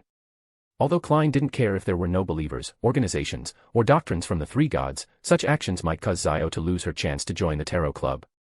Upon hearing Ebner's words, Zio began to think seriously. She didn't feel shy about moving into Ebner's house. After all, they were on the ship that was traveling to Demir. They were staying in a suite, which was much closer to the guest room than the villa. She hesitated because she was worried that the mysterious existence would target Ebner because of this. However, after thinking about it carefully, Ebner had been saying that he was blessed of knowledge, and he had clearly obtained the favor of the Earth Mother. With such a background, he should not be afraid of that mysterious existence. With this in mind, Zio tersely acknowledged and said, "I'll tell Furs." At this moment, Ebner realized that he had been standing outside the study. He was about to open the door and enter when he was stopped by Zio, who was blocking the door. Ebner asked curiously, "What's wrong?" Zio pursed her lips when she heard that and replied in embarrassment, then, Ebner, can you prepare another set of clothes?" "Yes, clothes that Furs can wear." Because Mr. and Mrs. Mocht were extremely experienced in hosting banquets and had a plan for the unexpected situations of the guests, they had prepared a few loose-fitting ladies' gowns in the villa. Although they did not fit well, as long as one's figure was not too extreme, they could still put them on. In the banquet hall, Furs, who had changed into a beige X-shaped dress, held a plate and took a small cucumber sandwich. She took a bite and told Ebner, Zio, Roman, and Susan her true feelings in a half-joking manner. The style of the dessert at the banquet seems very unique. Be it carrot cake or cream muffin. Upon hearing this, Ebner shot a glance at Hazel, who was beside Bishop Utravsky, and explained, "It's said that Miss Hazel made it herself." Member of Parliament Mocht was extremely gratified by this, so he placed these desserts on the table beside the main meal to share with everyone. Hazel. First followed Ebner's gaze and immediately recognized the lady who had tried to steal her bracelet at the Daily Observer's headquarters dance. So it's her. It's said that her right arm was severed by Ebner. First looked at the long glove on Hazel's right and nodded in thought. As Ebner was surrounded by 4 young and beautiful ladies, he received quite a bit of attention. As for Portland Moment, who happened to overhear their conversation, he immediately laughed and said to Member of Parliament Mocht, "That doesn't sound like the Hazel I know." Mocht exchanged looks with his wife and said in satisfaction, "Everyone will grow up, right? Hazel has really matured a lot recently. This is all thanks to Bishop Utravsky." Did Mocht switch from a staunch believer of the goddess to a half-giant bishop? Ebner lampooned inwardly. Just as he was about to pick up a staple, he saw Madame Daly walking towards him with a smile without makeup. "This is the bill for your expenses, hero detective." Without any further ado, Madame Daly took out an envelope and handed it over. Ebner subconsciously took it and counted it. He discovered that there were 10 notes worth £10. Isn't that too much? That feast was clearly only about £50. The extra is the intelligence fee that Casimir gave you. He's very satisfied with the service you provide. With that said, Daly looked at Zio and company beside Ebner. Her green eyes moved slightly before she chuckled. "You don't seem to realize the seriousness of the situation, do you, detective?" "What?" Ebner said blankly. "Including me, there are now 5 ladies accompanying you. Today, there are a few famous reporters. I'm afraid your reputation as a hero detective will be published tomorrow." "Yes, especially since I gave you money. I wonder what fanciful stories they will come up with," Daly said with a faint smile. Ebner was shocked when he heard that. He turned his head and looked at Zio, Furs, Roman, Susan. He thought to himself, Daly's words might very well come true. Should I immediately hypnotize those reporters? Although I haven't learned this ability, I can pray to knowledge and wisdom to create charms. Heh, you took it seriously. Don't worry. Only the bishop and the 2 girls behind you can see that I came to find you and gave you an envelope. The corners of Daly's mouth curled up as she shook her head and smiled. "Ma'am, I have to admit that your joke almost killed me," Ebner said helplessly. "If you really take action, you will probably have to enjoy the gentleness of the Nighthawks under St. Samuel Cathedral tonight." Daly smiled at Ebner. Tingen, Westborough. At this time, the sky had completely darkened, and dark clouds had covered the crimson moon. A 2-story grayish-blue house on the banks of the Tussock River seemed to be hidden in this dark shadow. It was extremely quiet, and not a single sound could be heard. It was as if there were no worms or life. Klein looked at this scene, his palms sweating as his body trembled. He felt that there were countless terrifying things hidden there, waiting for a bloody feast. Soon, he heard a violent gust of wind and could clearly distinguish the gunshot. After a few minutes, he heard singing coming from the target building. It was a folklore tune that Leonard often hummed. It was filled with vulgar words, and it was also the signal for him to meet up with Dunn and company. But just as he took 2 steps, Klein suddenly paused. Then, he undid the silver chain in his sleeve and allowed the topaz pendant to fall naturally. The singing just now was an illusion. After reciting it 7 times, he opened his eyes and saw the pendant spinning counterclockwise. It's not an illusion. Klein felt relieved and quickly walked into the house. Then, he saw Dunn putting down a puppet beside a destroyed altar. He turned around and said to himself, "This is a terrifying curse ritual. Fortunately, we have already destroyed it. This puppet is cursing you. You can use it to communicate." Realizing that he was no longer a burden, Klein subconsciously stuck out his chest and looked up. "Yes, Captain." But after he finished speaking, he came back to his senses and looked around. He realized that each puppet beside the altar had a different name and corresponding information. Who else was cursed other than me? Klein subconsciously asked. And Leonard and me. The rest are survivors of the Alfalfa, Dunn said after a moment of silence. The Alfalfa survivor. Was it instigator Triss? No, according to the information provided by Tower regarding Demonis, she should be called Trissy now. With this in mind, Klein was just about to report to the captain when he heard the latter say in a mellow voice. Previously, Daly encountered a terrifying Demonis in Backlund, but she and Hero Detective killed her together. And later, Daly specially wrote to me and told me an important piece of information. The name of the Demonis Pathways Sequence 7 is which? Chapter 185, Recognition. At this moment, Leonard suddenly exclaimed and asked, "Which?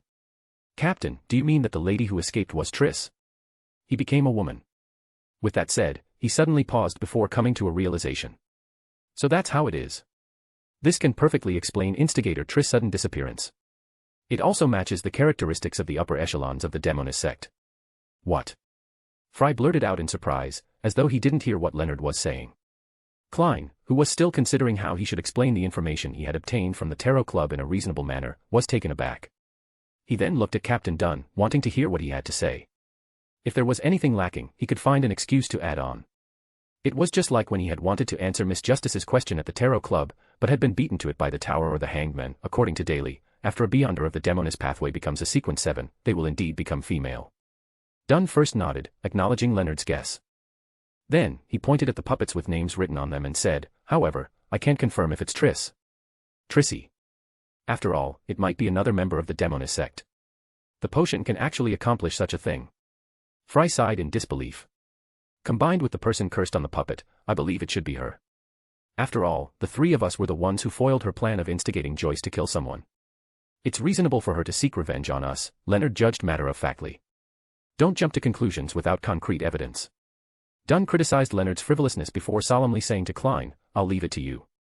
Hearing the trust in the captain's tone, Klein nodded. After thinking for a moment, he quickly set up the ritual and placed a mirror that had shattered due to the witch's use of the mirror substitution technique in front of him. Then, he chanted in Hermes. "I pray that this mirror can be restored for a short period of time. I pray that it will reflect everyone that has been reflected for the past month." As the incantation was recited, the mirror began to glow with a dark light. Immediately after, a figure was reflected. It was a young lady. She had soft black hair, a round face, and gentle and sweet temperament. Indeed, she's very similar to instigator Triss. It should be her, Leonard said with a smile when he saw this scene. Dunn nodded solemnly as well. He turned to look at Klein and said, "Try divining the target's current location." "All right." Klein placed his cane on the clothes Trissy hadn't destroyed in time. Then, he recalled the target's facial features and corresponding information as he recited the divination statement. "Triss, no, Trissy whereabouts." After repeating it 7 times, the silver-inlaid black cane actually failed to topple in the midst of swaying. Instead, it remained firmly in place. The divination was disrupted. In the dark night, Klein and Leonard walked about 500 meters before they saw the public carriage stop. After waiting for a while, they returned to Iron Cross Street. One of them went to the nearby police station and asked the police officers to help seal off the dock and train station, while the other returned directly to his home in Daffodil Street. After parting with Klein, Leonard looked at his colleague's back and tilted his head as though he was listening to something. He then muttered to himself. With that badly damaged mirror as a medium, it's impossible to present the figure so clearly. Does Klein seem to have secretly used some techniques that are passed down within the Sanguine? As expected, he is a protagonist who hides secrets just like me. After returning to the terrace house at 2 Daffodil Street, Klein quickly ran to the 2nd floor and entered his bedroom. After locking the door and sealing the room with a wall of spirituality, he calmed his emotions and took 4 steps counterclockwise. Following that, he appeared in the towering palace above the grey fog amidst crazy ravings. Sitting on the high-backed chair belonging to the fool, Klein prepared to respond to the reliable companion recommended by Mr. Tower and let the matter enter the examination process. He reached out his hand and pointed at the circle of light that was constantly rippling because Zio was reciting her true name to establish a connection. Immediately following that, the mysterious space above the gray fog trembled slightly for a few seconds. When everything calmed down, a blurry figure appeared at the edge of the long bronze table. Zio opened her eyes sleepily and saw the boundless gray fog, an ancient high-back chair, and a black figure looking down at her. Klein carefully sized up Zio before severing the connection according to his plan. The petite figure with a hazy face disappeared, but there was an illusory crimson star in the grayish-white fog. When Klein saw this scene, he frowned slightly because he felt that the girl was strangely familiar. Faced with an inexplicable sense of familiarity, other Sequence 9 Beyonders might try their best to recall or ignore it, but seers were different. Klein directly conjured a pen and paper and wrote a divination statement. The source of that sense of familiarity. Right on the heels of that, he held the piece of paper and leaned back, silently reciting the divination statement. After 7 times, his eyes darkened and he fell into a deep sleep. In the blurry and distorted world, Klein saw a petite girl shoot instigator Triss, who was about to retreat into the shadows and kill him on the spot. Besides the girl was a young man wearing a military uniform, a triangular hat, and a pair of copper-framed glasses. This is the dream I saw when I was divining Joyce's dream. Does it seem to be hiding something terrifying? Mr. Tower's reliable friend is the girl who killed Triss in the dream. In that case, the young man beside the girl, could he be Tower himself? That was highly possible. To be able to take risks in such a magical place meant that they were close enough. However, if that youth was really Tower, then he should have disguised himself every time he participated in the tarot club. At the very least, he never wore glasses after coming above the gray fog. Heh, the lively thoughts I observed from Tower were indeed faked. He didn't trust the fool as much as he appeared. For some reason, Klein, who had come to this conclusion, heaved a sigh of relief. Sherwood Burrow, in the garden villa at 28 King Street. After the banquet ended, she sat upon his bed. She had been worried about the hidden danger of chanting the fool's honorific name. Not long after she fell asleep, she dreamed of a mysterious space and the gray fog figure looking down at her. This dream was so clear that it scared her once again. She had already relaxed a lot when she felt that Ebner's attitude wasn't too serious. Zio got up and put on her clothes. She put on the ring of prejudice and held the triangular blade in her hand as though it would give her courage. Still, she thought, trembling a little. Is it a nightmare caused by fear, or is it because of the attention of a hidden existence? Is there an evil spirit haunting me? Could there be monsters attacking in the dark? Should I find Ebner to exorcise the evil right now? There's no need to wait for the ritual. I'll get him to help me simulate holy light first. But it's already so late. It doesn't seem too good. Zio struggled for a few seconds and looked at Furs, who was sleeping soundly beside her. She thought to herself, to be able to sleep so soundly means that I didn't see the mysterious space or the gray fog. In other words, I'm the only one being watched. With this in mind, Zio heaved a sigh of relief.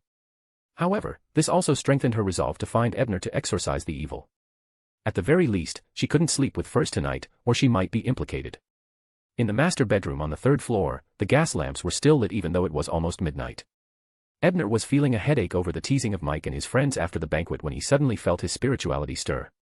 He hurriedly activated his spirit vision and immediately saw an illusory monster appear from the void. Its body was made of white bones, and its eye sockets shimmered with pitch-black flames. It was nearly 4 meters tall. This was Jane's messenger, suspected to be one of the legacies inherited from her ancestors' mausoleum. Furthermore, the messenger's appearance was very similar to the original description of Mr. Azek's messenger. The skeleton messenger looked down at Ebner, then took out a mirror and handed it to him. Puzzled, Ebner took the mirror, but he soon heard Jane's voice coming from inside. Ebner. This mirror can share my vision, but it can't be used for communication. Yes, the time is just right. A sea battle that might be recorded in history is about to begin. Chapter 186, Exorcism and Live Broadcast. A naval battle, what was this? Was this a live broadcast of a war movie? The corners of Ebner's mouth twitched. Then, he habitually activated the eye of pure white and began analyzing the mirror. It turned out that it was only a part of an organization separated from a spirit world creature. Its main body was still in Jane's hands, so it was able to transmit what Jane saw and what it said to this part of the mirror. This. I can't learn it. Sighing to herself, Ebner concentrated on the image in the mirror. However, as it was not yet midnight, apart from the surging waves of the ocean, there was only a brief and excited commentary. There was nothing else worth paying attention to. Dong. Dong dong. But at this moment, there was a sudden and forceful knock on the bedroom door. Ebner suddenly sat up straight and placed the mirror on the table before walking to the door and asking in a deep voice. Who is it? Ebner, it's me. Zio's slightly uneasy voice sounded from outside the door. Zio. Why are you here at this time? By the way, it's likely that Klein pulled her into the gray fog and didn't tell her anything, so she's afraid. With a plan in mind, Ebner knocked on the door and saw Zio carefully enter the room. I heard a woman's voice when I was outside. I was still wondering if I should knock on the door. Zio first looked around before saying in puzzlement. As it was close to midnight, Jane, who relied on special spirit help to observe from afar, was completely focused on maintaining the spirit from being discovered. She had no time to speak, so Zio couldn't find the source of the voice. That's a friend of mine speaking through a beyonder item. Ebner hurriedly explained. Otherwise, his reputation would really be hopeless. With that said, he stood up the mirror so that Zio could see the scene inside. Mirror. What are you looking at? Zio was even more puzzled after taking a few looks. Ebner thought for a moment and felt that there was no need to hide the matter of him reporting Admiral Hell from Zio. He recounted the entire matter, especially the part about Jane. It wasn't that he didn't want to talk to Hugh about Jane.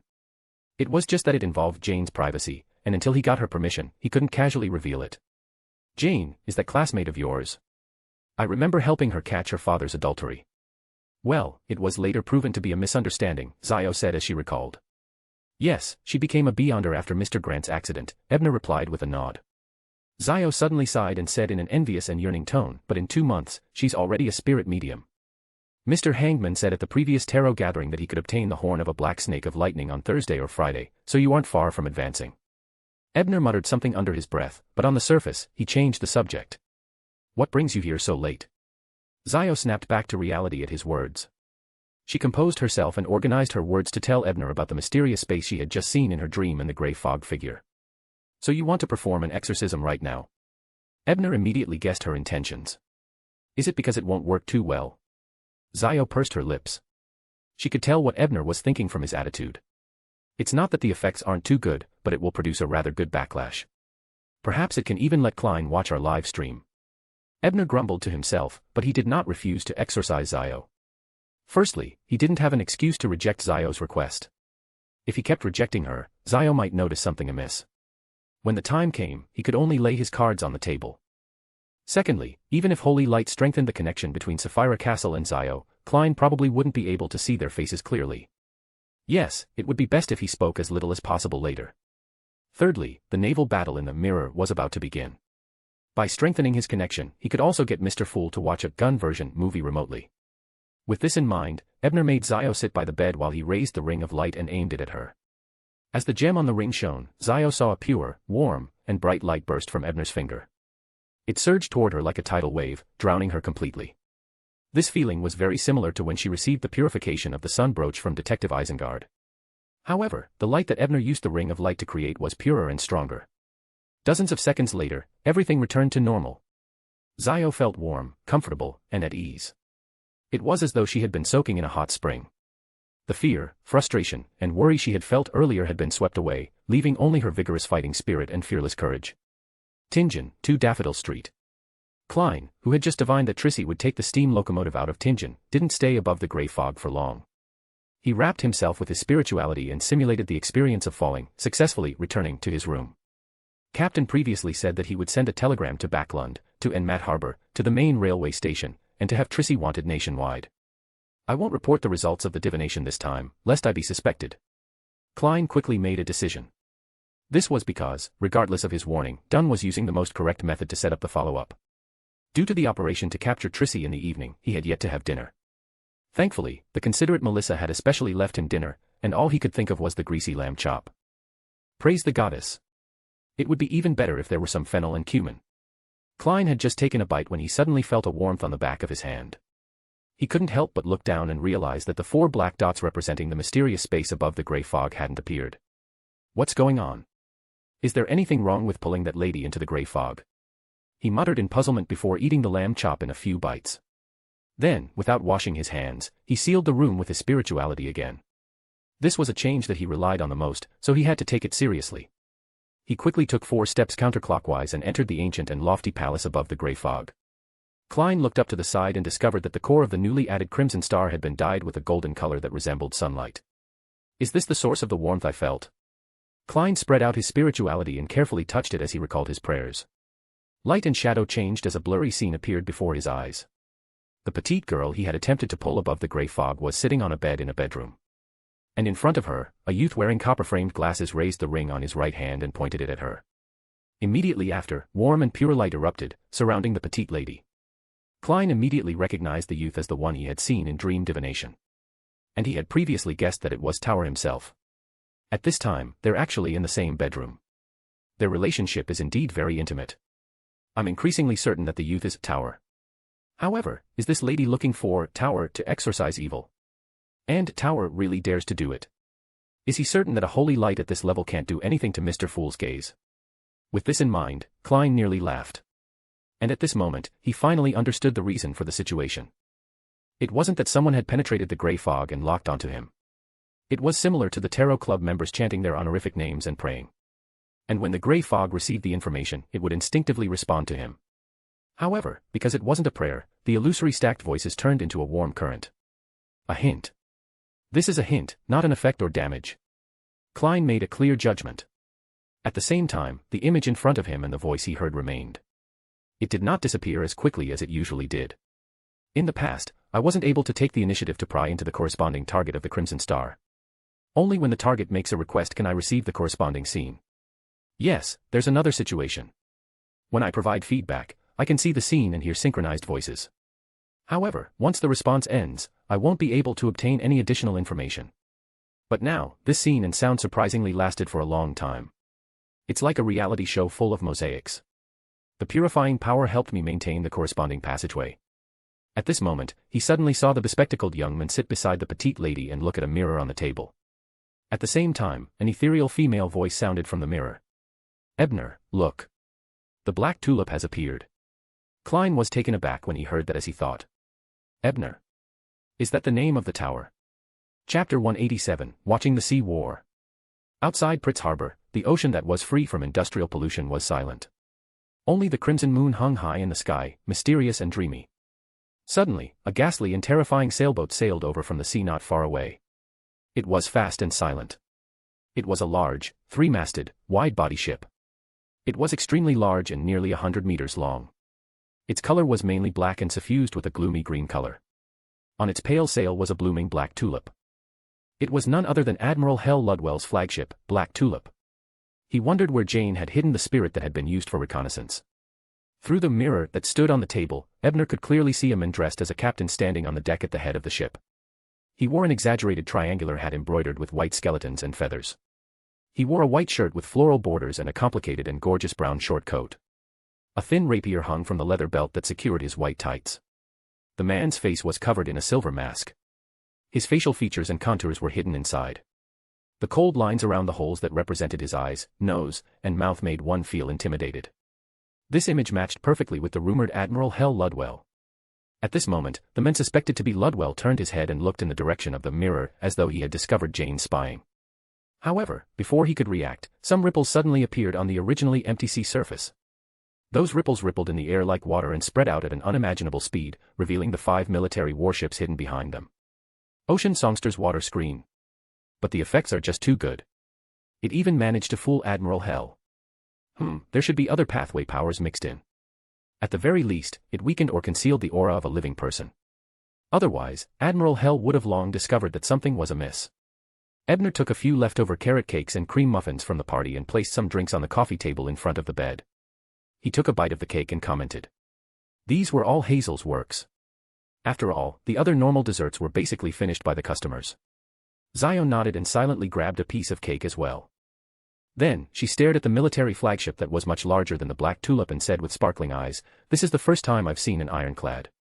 It said that it has more than 10,000 tons of weight, and its armor is nearly half a meter thick. You even know this?" Ebner looked sideways but didn't respond, because he really hadn't noticed the specific parameters of the ironclad warship. It was part of his knowledge blindness. To hide it, he had no choice but to pick up another muffin and put it in his mouth. Above the grey fog, in the ancient palace, sitting on the high-backed chair belonging to the fool, Klein, who had watched the entire scene through the crimson star representing Zio, suddenly felt hungry again. In the outer sea of Pritz Harbor, when Admiral Hell Ludwell saw the ambush that had suddenly appeared, he looked at the towering ship that was shimmering with metallic light from afar. 2 pale white flames burned silently in the eye sockets of his silver mask. Right on the heels of that, he raised his left hand without any hesitation. The black, square-shaped ring on his index finger emitted a faint glow. In an instant, with Ludwell at the center, illusory light suddenly erupted. It quickly spun and collapsed inward, forming a blurry bronze door. The bronze door was covered in all sorts of mysterious patterns. It had an indescribable deepness and silence. With a creak, the door swung open a crack. Behind the gap was unfathomable darkness, like the deepest and heaviest night sky. Ludwell raised his hand to his face and removed the silver mask. A deep, pale white light suddenly spewed out from behind the mask, causing the black, heavy ring on Ludwell's left index finger to instantly emit endless deathly silence. The deathly silence surged into the bronze door, pushing it off the deck and into midair. The door, which was covered in mysterious patterns, fused with an infinite deathly silence and rapidly expanded to more than 30 meters tall. It stood there with the sea as its base, as if it was connected to another world, different from the current world. Since the lone military had ambushed him, they must have made ample preparations. Therefore, he couldn't place his hopes on luck. Decisively retreating was the best choice. With this in mind, Ludwell planned on pulling the black tulip into the bronze door and into another world. But at that moment, a deep and dignified voice echoed across the sea. Wandering is prohibited here. Teleportation is prohibited here. The spiritual realm is forbidden here. Accompanied by this voice, the bronze door that was about to open completely closed and gradually dissipated into the sea. Upon seeing this, the pale flames in Ludwell's eyes clearly wavered before shrinking to an extreme. He spat out a word. Law enforcer. Such a level of restrictions could only be completed by a demigod. Isn't this a little bullying? Ludwell is only a pirate admiral, but the military actually dispatched a demigod to deal with him. Even if he wins, it won't be glorious. The Navy is really well prepared to ensure the victory of the Pritz. Ebner sighed and took a sip of sweet iced tea. Were those restrictions made by a demigod? Zio asked casually as she focused on the scene in the mirror. The spirit world door Ludwell constructed has the augmentation of that ring. How can ordinary judges be prohibited? It must have been a demigod who personally took action. When Ebner said this, he saw that the black tulip had no choice but to turn its body when it failed to escape. It seized the T to engage in battle and added. Without any other hidden means, Admiral Hell is in danger. Above the gray fog, Klein muttered to himself and thought, so this is how Beyonders of the Arbiter pathway fight when they fight. Is it at restrictions to begin with? On the surface of the sea outside Pritz Harbor, the black tulip did not head straight for the ironclad warships that were obviously not to be trifled with. Instead, it headed for a steam-powered sail double-powered warship that was coming from the north, planning to break out of the siege from here. As the cannon windows were pushed open one by one, the dozens of cannons on the right side of the black tulip fired in unison, producing a series of rumbling sounds. Cannonballs flew towards the dual-powered warship. Before they could approach, they fell into the sea and exploded into waves. They either leaped over or fell further away. This was a calibrated shot. But soon, the second round of cannon fire sounded again. And at that moment, on the warship that had been bombarded, a thin middle-aged man dressed in the Church of Storm's bishop's attire suddenly soared into the sky. His hair stood up at the same time as lightning coiled around him. Right on the heels of that, the silver bolts of lightning wrapped around his hair shot out like arrows, accurately intercepting every cannonball. Boom. Boom. Boom. Amidst the lightning and fire, the silver and crimson colors shone, and then shrapnel flew everywhere as if dozens of fireworks had been set off. Ludwell is very unlucky. He actually chose to break out of the encirclement with an ocean songster of the same level as him. I have to say that the Church of Storms is very professional when it comes to naval warfare.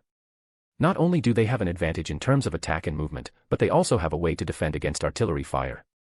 Admiral Hell is probably doomed this time. Ebner stared intently at the scene, his expression turning solemn. He didn't care about anything else but the final destination of Ludwell's ring. After all, it concerned the place where death had fallen.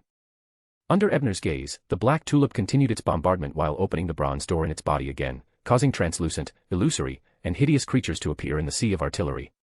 Pale corpses stretched out their rotten palms as crimson or cold flames appeared, forming pairs of eyes. Suddenly, this place seemed to become the entrance to hell. All kinds of undead creatures crowded the surface of the sea and charged at the warship like a tide. When the ocean songster on the ship saw this, she immediately started singing and constantly used her terrifying voice to intimidate all the undead who dared to approach. However, due to his distraction, it was inevitable that he would be hit by the black tulip. The ship immediately burst into flames. Thankfully, at this moment, the Pritz rushed to the battlefield with steam power. Above the gray fog, in an ancient palace, Klein looked at the gradually dissipating golden sunlight as the corners of his mouth twitched. Finally, he said helplessly, I wonder if I can get the tower to use holy light to renew the fees. At least let me finish watching it. It's so uncomfortable to be cut off here. Chapter 188, After the War. This place prohibits ghosts and undead. The undead that was charging forward like a tide suddenly froze, and then they were blown up by an invisible majestic force and vanished in the blink of an eye as another voice echoed on the sea.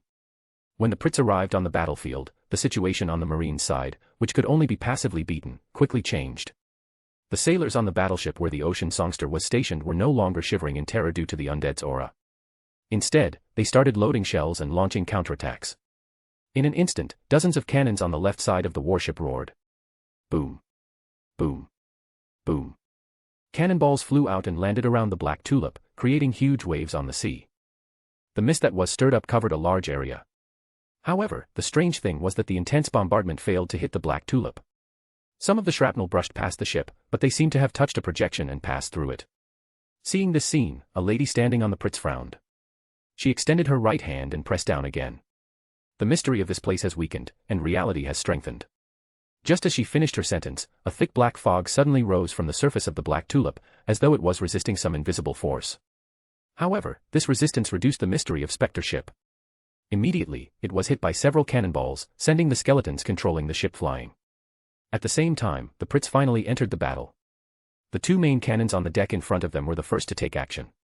Almost instantly, two large holes were torn open on the Black Tulip. The main gun of the Pritz was a 305mm heavy cannon.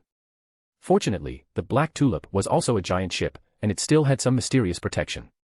Otherwise, those two shots would have blown off half of the ship's bow. However, the military was obviously not satisfied with the current results. The other 6 rapid-fire cannons on the Pritz, 12 6-pound cannons, 18 6-barrel machine guns, and 4 torpedo launchers fired at the same time. Dozens of shells and torpedoes immediately exploded on the Black Tulip, causing the Spectre ship, which had been sailing across the 5 seas for countless years, to flare up and show signs of breaking. Admiral Hell Ludwell's masked face couldn't be seen, but he knew that he had reached the most dangerous moment. Furthermore, he hadn't received any response from the bronze door in his body to the numinous episcopate. He had to make a decision. Seeing that the second round of attack from the Pritz was about to descend once again, Ludwell looked at the Black Tulip beneath his feet with some reluctance. He thought to himself, thankfully, only the Black Tulip came alone because of the pursuit of the future. Furthermore, the first and second mate are scattered across the various fleets. Even if I lose my flagship this time, as long as I don't return to the underworld, I'll still be Admiral Hell. Taking a deep breath, Ludwell no longer hesitated. He took off the silver mask on his face again and removed most of the restraints on his underworld. Right on the heels of that, the illusory bronze door appeared once again. The opening produced an extremely terrifying suction force, causing the people on the nearby ships, be it ordinary sailors, soldiers, or beyonders, to feel their spirit bodies float up uncontrollably, separating from their bodies bit by bit. Furthermore, they were unable to stop it. The reason why Admiral Hell Ludwell kept wearing that mask was that he had accommodated an extremely powerful underworld creature that far exceeded his own. On the one hand, this creature was used by him, but on the other hand, it had corrupted his body and transformed him into a half-dead, half-human existence. And the mask's effect is to pacify the soul, allowing the underworld creatures in Ludwell's body to remain relatively calm most of the time. Now that he has been forced to a dead end, he should have steeled his heart and completely released the restrictions on that underworld creature. That's why he has such a terrifying suction force on his spirit body. Look, even the imperative mage has no choice but to focus on resisting. He can no longer maintain the previous restrictions. In the master bedroom at 28 Gold Street's garden villa in Sherwood Borough, Ebner explained the current situation to Zio based on the information in the novel and the mysticism knowledge he currently possessed. Zio nodded slightly when she heard that and said thoughtfully, "I'm afraid he will pay quite a price for this. That's for sure. However, now that the law of spirit world traversal has disappeared, he has a chance of escaping, right?" Ebner took a sip of sweet iced tea and smiled.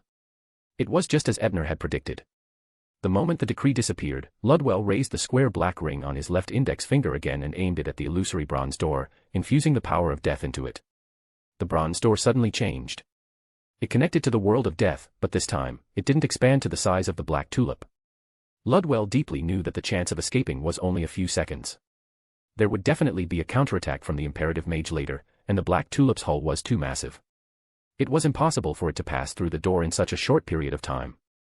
His gaze first swept across the lady on Pritz before landing on the ocean songster on the corvette. As though he wanted to remember the two enemies, he decisively stepped through the bronze door and vanished. At the same time, the image in the mirror in the villa's bedroom suddenly stopped. "Ebner, mirror, you can blow the copper whistle and hand it to the messenger tomorrow morning. I still have some matters to attend to, so I'll stop here." As Jane's voice came from the mirror, it indicated that the live stream was officially over. Ebner stood up and sealed the mirror with his spirituality before storing it in a box. Only then did he smile and tease Zio, who still hadn't had enough. I'm going to sleep after watching the naval battle. Are you staying here or going back to sleep? Zio rolled her eyes at him when she heard that. She knew that he was using a joke to ease her fear, so she deliberately said in all seriousness, all right, I don't have any objections. But have you considered the consequences of me leaving your room tomorrow morning and being seen by the servants? You were already in the limelight at the previous banquet. Don't tell me you really want to be in the headlines. Then why did you come to my room in the middle of the night? Klein didn't know how to make up stories about us in Sapphira Castle. Ebner complained in his heart, but seeing that Zio was obviously joking and teasing him, he knew that she had already adjusted her mindset and was no longer as helpless as before. He was relieved. In particular, Klein clearly had no intention of pulling him into Sapphira Castle for questioning. This meant that Zio didn't have any strange traces or limbs left behind by the ancient dragon or the high-level beyonder of the Tamara family. As for being noticed or arranged, that was unavoidable. They could only react accordingly. After all, even he and Mr. Fool were still being arranged. In the Sonia Sea, on a small island nearly 50 nautical miles away from Pritz Harbor, a thin-haired elder emerged from the void. He looked at the direction of the sea outside Pritz Harbor with an ugly expression and learned the result of the naval battle from the surrounding natural spirits. This elder was a demigod of the numinous episcopate. After receiving Admiral Hell's distress signal, he rushed over via spirit world traversal. While he was traveling, he suddenly fell into a peach forest full of flowers. The peach forest seemed to be a sealed-off space. Its connection to the outside world was completely cut off by the mountain at the end of the forest's water source. Left with no choice, the old man could only try to explore the outside of a small cave. But when he finally passed through the cave and walked out of the peach forest, he realized that time had passed far faster than he had imagined. Who is stopping me? The elder thought for a while, but he couldn't figure out which pathway this power came from. And now, the military demigod seemed to have sensed his arrival. Therefore, he had no choice but to enter the spirit world again and leave this island. In a cave on an island, Ludwell, who had been rendered immobile by the powerful spiritual backlash in his body, raised his head with great difficulty. He looked at a gigantic spirit body with pitch-black flames burning in its eye sockets not far away from him. Immediately, he felt his brain buzz before he lost consciousness. Early Thursday morning, Ebner, who had just woken up and had yet to blow the copper whistle to return the mirror, suddenly felt his spirituality stir. He hurriedly activated his spirit vision and saw a nearly 4-meter-long skeleton messenger place a thin rapier on the table in front of him. Chapter 189, Respective. Looking at the rapier placed on the table by the messenger, Ebner frowned and had various guesses. However, he didn't see any letter from Jane except for the rapier, so he had a thought. He took out the box that was temporarily sealed last night and took out the mirror used for live streaming. As expected, just as he removed the spirituality seal, he heard a faint voice. Ebner, this is Ludwell's sword. It's considered a mystical item. I'll give it to you as a gift.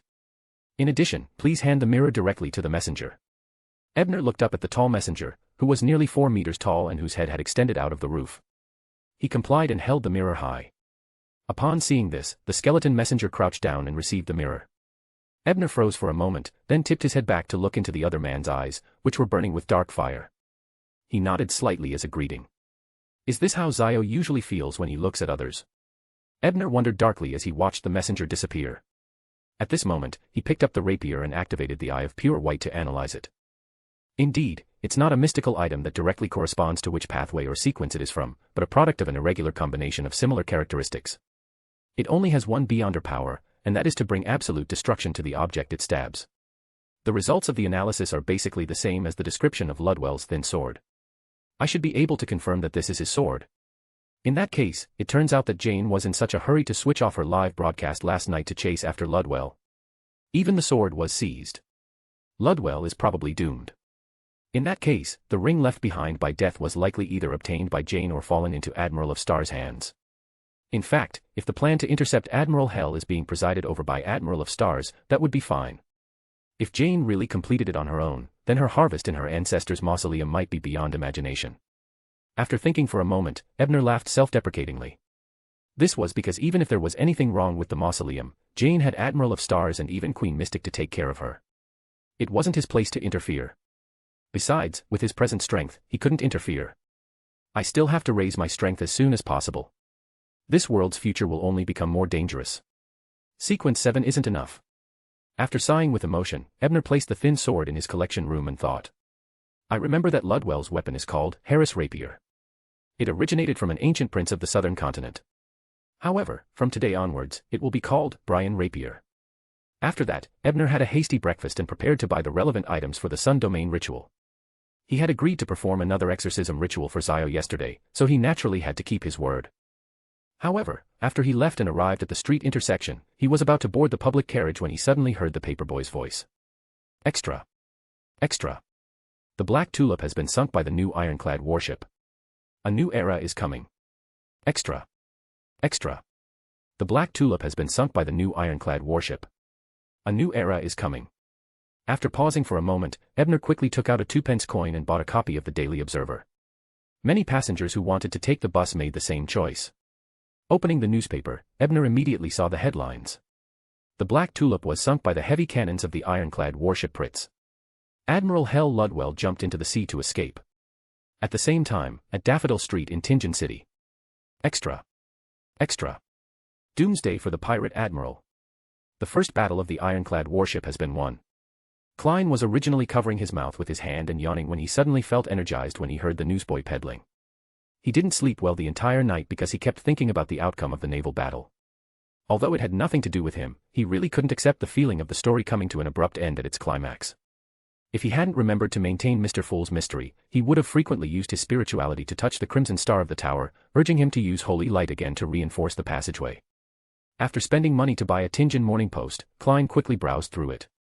There was not much content in the news. They only explained the time, location, characters, and results. As the saying goes, the shorter the content, the bigger the matter. Ludwell still managed to escape in the end. With the situation last night, with a demigod personally participating in the hunt, I thought it would be difficult for Admiral Hell to escape this calamity. As expected of a pirate admiral. His strength is indeed astonishing. However, the matter happened last night in the outer seas of Pritz Harbor. As for Tingen City, it was already revealed by the newspapers this morning. The speed of information exchange in this world isn't too slow. This is all thanks to Emperor Rosel's outstanding contribution. Thank you for inventing a telegram. If not for such a convenient way of transmitting information, even with a steam locomotive, it would have taken at least 2 to 3 days for Tingen to receive it. Just as he thought of this, Klein suddenly froze as he frowned. He realized that he had made a common-sense mistake regarding Trissy's divination before watching the live stream last night. Only Earthlings would make such a common-sense mistake. During his divination above the grey fog last night, Klein had seen Trissy take the steam locomotive into the distance. Therefore, he subconsciously determined that this was happening. However, no one in this world had invented electric lights or similar devices. There was almost no steam locomotive after dark, and Klein, who was used to seeing green trains traveling at night, instinctively ignored it. In other words, that wasn't what happened last night. It was the scene of the future that he had foreseen. With this in mind, Klein couldn't be bothered to save money to squeeze into public transportation. He immediately called for a rental carriage and quickly boarded it. At the Backlund train station, Daly, who was wearing a hooded black robe, blue eyeshadow, and blush, stood on the platform with her sidekick, Shay. The latter was looking at her watch as she frequently looked at the station's entrance. Shay, there's no need to rush. There's still some time before the train starts driving. Besides, even if he doesn't come, we can still wait for him in Tingen. Madame Daly's bewitching and beautiful face revealed a smile as she consoled Shay. That Mr. Deacon of the Church of Storms sure isn't a gentleman. He actually made a lady wait for him, said Shay unhappily. According to that hero detective, it's not surprising for the Church of Storms to be late. Daly added with a smile. At that moment, a youth in his mid-20s walked over quickly. After hearing Daly's words, he explained, "Ma'am, I think you and that detective might have some misunderstanding about us mandated punishers." Daly looked at the person and saw that he was wearing a pair of gold-rimmed glasses. His hair was wheat-colored, his eyes were grayish-blue, and his cheekbones were high. He had the characteristics of the South, identical to the photos of the so-called elites she had previously seen from the Church of Storms headquarters. Hence, she directly asked, "Stuart?" "Yes, ma'am Daly." "I'm Stuart." "Yes, I'll reiterate here. The reason I'm late is that I accidentally got engrossed in the analysis of a spell. It wasn't intentional, nor can it represent the style of the entire Church of Storms." After a simple self-introduction, the youth named Stuart emphasized once again. Then, he actually turned around and ran towards the ticket office, to buy tickets. "Ma'am Daly, is this person reliable or not?" Shay's mouth twitched when she saw this scene as she asked hesitantly. "There should be no problem, right? According to the information, this is a secret arts instructor." Daly answered with uncertainty. Her voice became softer until she could no longer hear clearly.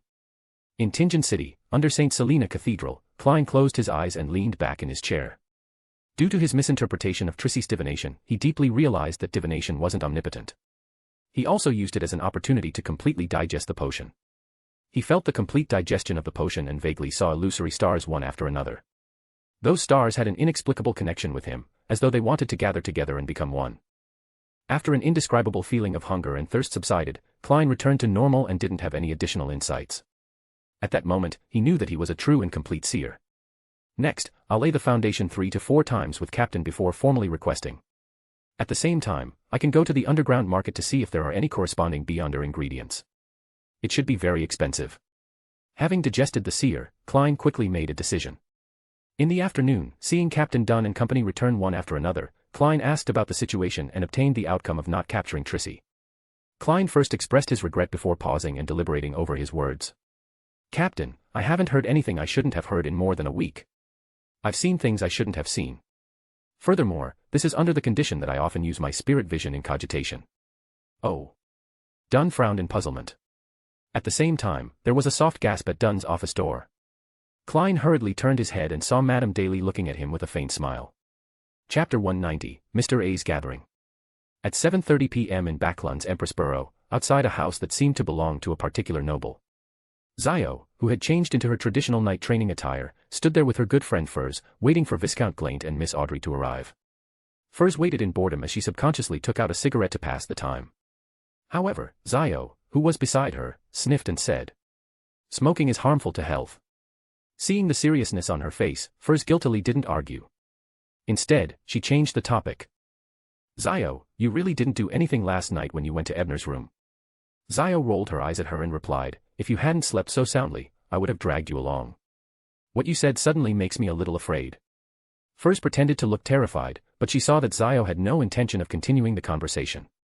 Instead, she asked in concern, "Are you still worried about chanting that honorific name? Was the exorcism ritual held by Ebner in the afternoon ineffective?" Zio shook her head and whispered, "That's not the case. Although I'm not sure if the evil spirit has been expelled, that ritual gave me courage. I'm not that afraid anymore." "Then why do you look uninterested?" Furs asked in puzzlement. "I just suddenly understood why Ebner didn't want to tell me the truth. Other than my lack of strength, it was mainly because I was too rash in my actions. If he had really told me, I'm afraid I wouldn't have been able to hold myself back from provoking someone I shouldn't have, and even implicated you in him. Actually, I think Ebner was referring to himself when he said he wasn't strong enough. With his personality, if he felt that he was within his control, he would definitely say it." Furs lampooned inwardly, but on the surface, she changed the topic again. She said with a smile, "Speaking of Ebner, he was the center of attention at the banquet last night. According to what I know, many tabloids were planning on making up stories about him on the front page. In the end, it was Admiral Hell and the Black Tulip that saved him. Compared to this huge matter, no one paid attention to a detective." Zio rolled her eyes at her friend once again and ruthlessly lampooned, "You're also one of those female leads in the news, right? And the one that appears the most." Seeing her good friend finally return to normal, Furs heaved a sigh of relief and said indifferently, "I don't read those tabloids. The stories they fabricate aren't as good as mine." Just as the two were bickering, a low-key carriage stopped in front of them. Following that, a man and a woman got out of the carriage. They were none other than Viscount Glaint and Miss Audrey. Glaint wore a hooded robe and hid his face deeply in the shadow of the hood. When he saw Zio and Furs, he greeted them warmly and asked curiously, "Is this really a place for beyonder gatherings? It looks no different from ordinary residences. If this wasn't ordinary, should he hang a banner and brazenly post the title of the gathering? Was he afraid that the Nighthawks, mandated punishers, and the machinery hive mind had too little to do?" At some point in time, Furs had the habit of complaining, but she didn't say it out loud. Instead, she tried her best to maintain a smile as she pointed at Zio. "Zio is an excellent persuader. She can help you get what you want. In other words, I've even found someone to bargain for you. Do you think I'll bring you to an ordinary residence to have fun?" With a blue boat-shaped bonnet in her hood and a thin black veil hanging down to cover her face, Audrey also felt that her friend's question was lacking in standards. She might even be despised for implicating herself. In order to save her image, she smiled and called out to Furs, "Miss Zio, can I trust you? With the goddess protecting us, you don't have to worry at all." Zio straightened her back and drew a crimson moon on her chest. "May the goddess bless me." Audrey nodded and tapped her chest 4 times. After that, the 4 of them didn't say anything else. they took a few steps forward and knocked on the wooden door between 3 long and 2 short steps. With a creak, the main door slowly opened. Audrey, who had entered her spectator state, saw many people sitting in a mess inside. Some of them used various methods to conceal their appearances, such as relying on hoods and masks, while others didn't care at all and calmly exposed their facial features. Almost instantly, Audrey noticed the black-robed man sitting on an armchair. This man was also wearing a hood, hiding his appearance in the shadows. He silently stared at the guest, giving off a feeling of looking down from above. Very confident, but his eyes are disgusting. His gaze keeps moving over my body like 2 slippery tentacles trying to peel off my clothes.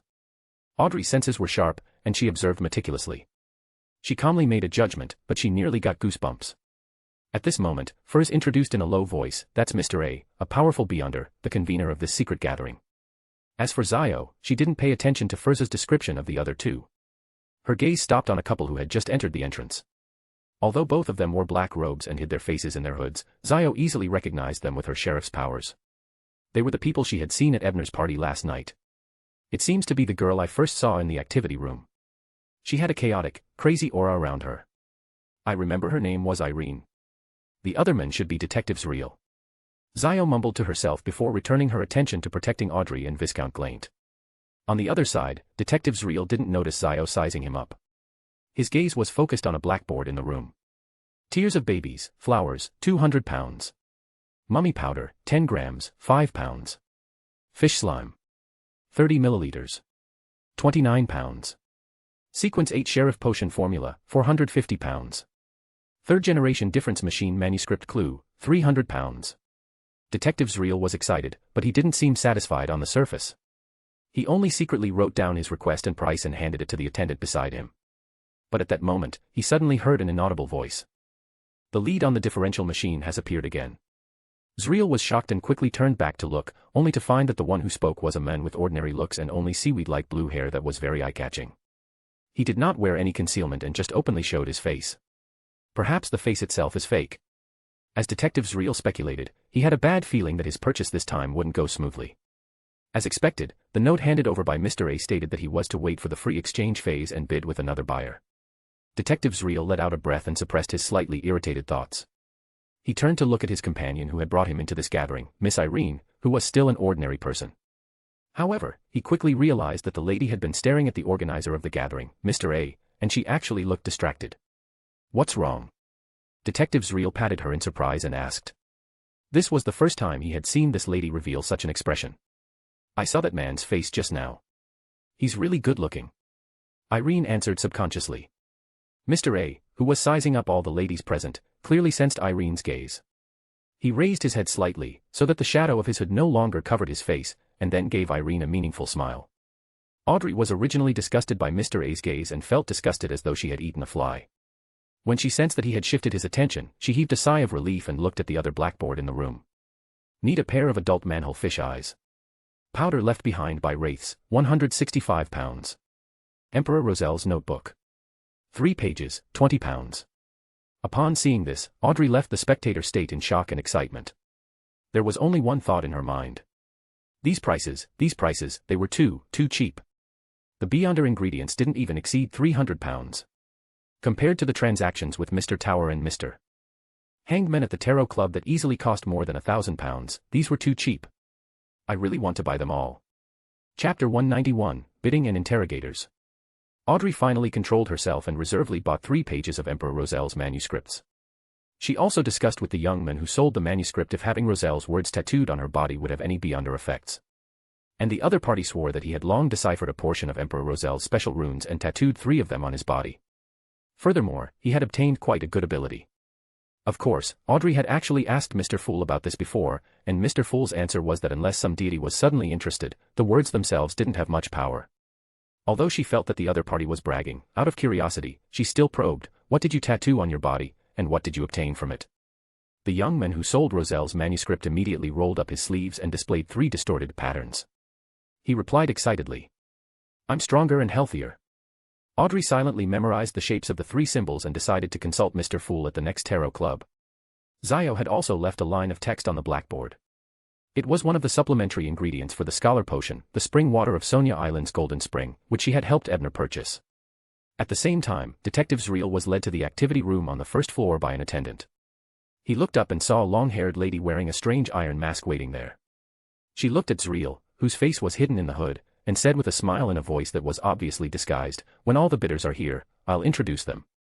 "Sure." Detective Zriel nodded slightly, having no objections. In less than a minute, 2 more people were led into the room by an attendant. One of them was the man with an unmasked face and an obvious blue seaweed head. The other person was a lady whose face was completely covered by the shadow of a hood. Only her gender could be seen from her impressive figure. Seeing everyone present, the lady in the strange iron mask glanced at the 3 people in front of her and chuckled. "Let me give a preliminary self-introduction to prevent you from doubting my abilities." "There's no need. I believe in Mr. A," the lady with her face hidden under the hood said hoarsely. Although Zriel and the blue-haired man didn't really trust Mr. A, they weren't stupid enough to refute him on the spot. Therefore, they only listened quietly to his statement and didn't say anything. "I'm a cryptologist. Half a month ago, I discovered that the Rose School of Thought and Element Dawn had a conflict in a particular area. That conflict was very secretive, and almost no one discovered it, but the level wasn't low. As a cryptologist, I did some investigations due to my interest. Then, I discovered some clues in the dreams of an ordinary person who had worked in that area. Turani von Helmasuin, the greatest scientist after Emperor Roselle, a mathematician, a mechanic, the father of the second-generation difference machine. He once lived in seclusion in that area." Having said that, the masked lady took out a piece of paper with a formula written on it and showed it to the trio. Then she continued. "This is the manuscript that the ordinary person saw when he was hired to clean the study. I dug it out in her dream. It should be able to prove that the third-generation difference machine manuscript exists." Just as she said that, the blue-haired man asked solemnly, "Is Helmasuin still living there? Is the battle between the Rose School of Thought and Element Dawn still ongoing?" The lady in the mask glanced at him and replied softly. "Mr. Helmasuin had long taken advantage of the gap between the 2 factions to escape, and most of the Rose School of Thought and Element Dawn had chased him out of Backlund. Now, there aren't any factions guarding that spot. In addition, I have to remind you that Mr. Helmasuin hid the manuscript very well before he escaped. It's not easy to find it." The blue-haired man sneered when he heard that and asked, "Then how do I know if the manuscript of the differential machine exists? After all, you were a swindler previously, right? I'm now a decrypted scholar. You have to trust the judgment of a professional. I'm certain that a manuscript was left there." "Yes, regarding this, we can get Mr. A to notify you," the lady in the mask said as she spread her hands. I made sure her words were true. At that moment, a hoarse voice was heard. Everyone was shocked. They quickly turned around and realized that Mr. A was already sitting on the sofa on the other side of the living room. None of them had noticed him. However, with the expert's assurance, both the blue-haired men and Detective Zriel removed a portion of their suspicions. As for the hooded lady, she remained calm throughout, as though she trusted the cryptologist. "All right, since there are no questions, let's begin the bidding. The starting price is £300. If you have the barbarian potion formula, you can have the priority to exchange for it," the lady who called herself the Scholar of Secrets said as she clapped her hands. £400. The hooded lady directly quoted. £450. Zriel naturally did not want to be outdone. He had specially applied for special funding from his superiors for this gathering, and it was approved. "I'll pay £500. The blue-haired man frowned. He had only learned that this information was for sale after coming here, so he hadn't prepared a lot of money. £500 was nearly the limit he could afford. "I have a rune steel sword that has the effects of purification and exorcism. It's the nemesis of water ghosts, wraiths, zombies, and other undead creatures. It can also be used for 3 years. It's worth more than £500. If you're interested, I can use it to exchange for it." The lady, who was using a hood to cover her face, thought for a moment before opening a box beside her and showing it. "No, I don't need a weapon. However, if you add another £400 to the foundation of this weapon, I'll be more than happy to sell it to you," said the long-haired lady after some thought. Detective Zriel's heart sank when he saw this scene. He hurriedly shouted again, £1,000, I bid £1,000. This is even more valuable than the sum of the sword and £400. The masked man of secrets curled her lips when she heard that. She surveyed the area and saw that no one else was raising the price. She then nodded and said, "Deal. Don't worry. I won't sell this information in the future. It will be notarized by Mr. A." Detective Zriel paid with some heartache. Although this was the funds he had applied for, if there was any surplus, it would actually be all his. Unfortunately, £1,000 was the upper limit of his application. Fortunately, he finally got that address. But just as he received the note from the cryptologist, before he could read it, he suddenly heard the blue-haired man cough violently. In just a few seconds, he had reached the point where he couldn't straighten his back, as though he was leaning on an invisible figure behind him to prevent himself from falling. Zriel was shocked when he saw this scene because only now did he realize that there was another person in this room. You actually dare to play such tricks at my gathering. This is only a warning. Now, take your marionette and leave this room immediately. Mr. A looked at the blue-haired man with a cold gaze before adding in an unquestionable tone, in addition, after the gathering ends today, you will be the last to leave. I will keep an eye on you. That person felt a chill in his heart when he heard that. He then realized that his symptoms seemed to have lightened a lot, and he hurriedly left the room in a sorry state. What happened? Detective Zriel and the lady who sold the information looked at each other in confusion. He tried to use the marionette in psychological invisibility to read your mind, but I interrupted him, Mr. A explained with a smile. Detective Zriel felt a chill in his heart and decided not to wait for the party to end. He would take advantage of the fact that the men had been intimidated by Mr. A and go home immediately. Before he walked out of the living room, he realized that the lady with the hood covering her face had no intention of leaving. It seemed that there was another deal to be completed. Mr. A glanced at them before returning to the trading hall. After everyone left, the cryptologist said coquettishly to the hooded lady, there's no barbarian this time. It's really difficult to obtain the formula for your sequence. What can I do? Thankfully, I earned quite a bit this time. To be honest, you sure are bold. I was previously shocked by your act of raising the price without permission. Thankfully, someone was willing to pay £1,000. Hee hee, as a cryptologist, my observation, intuition, and deduction abilities have greatly improved. Even without using beyonder powers, I can guess where that person's bottom line is. After Detective Zriel left the living room, he went to find Irene and asked her if she wanted to leave with him, but she was obviously not willing. Detective Zriel couldn't be bothered with this. He even felt that he could avoid being followed if he lost a burden. He glanced at the blue-haired man who was staring at him with an unfriendly gaze and walked out of the house without looking back. Seeing that Mr. A was sitting back on the sofa and that no one else needed him to notarize, Irene walked over excitedly and asked in a reserved manner, Sir, can I get to know you? Mr. A glanced at Irene's face and chuckled. Sure. After the gathering ended, Zio and Furs first protected Audrey and Viscount Klein back to the Viscount's ball before parting ways. Zio also had to deliver the spring water from Sonia Island's Golden Spring to Ebner.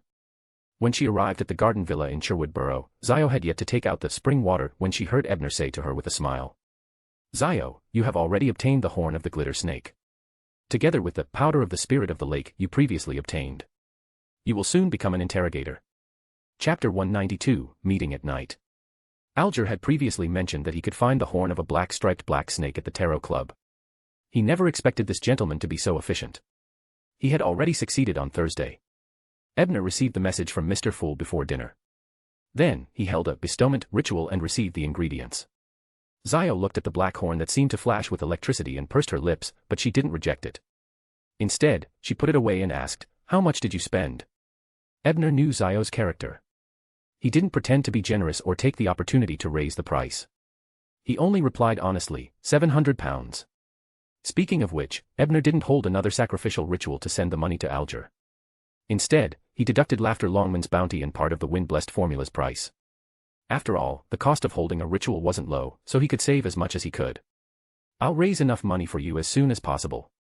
Zio nodded and said seriously. There's no need to rush. Ebner shook his head with a smile and casually asked, How's your sheriff digestion? Zio thought for a while and replied, I should be able to digest it in 4 to 5 days. That fast? Ebner was somewhat surprised. He remembered that Zio had become a sheriff in East Chester County. It had been a month at most. Zio was like that, Jane was like that, only Beatrice was more normal. After learning of the acting method, I actively maintained the order in East Borough and successfully prevented many crimes that I believed to be crimes. As such, I received quite a bit of feedback. So the key to acting as a sheriff is to take the initiative to eliminate the order-breaking act that I believe in. Ebner nodded thoughtfully. After that, Zio recounted what she had seen at Mr. A's gathering. Finally, she said, Prepare a room for me. I'll stay with you today. What? It's too late. The subway has stopped running. Tingen, 2 Daffodil Street. At 11 at night, Klein bade the siblings good night before returning to his bedroom. He sealed the room with his spirituality before taking 4 steps counterclockwise and arriving at the ancient palace above the grey fog. Sitting in the seat belonging to the Fool, Klein used his spirituality to touch a star wrapped in golden light. It was a crimson star that symbolized Zio.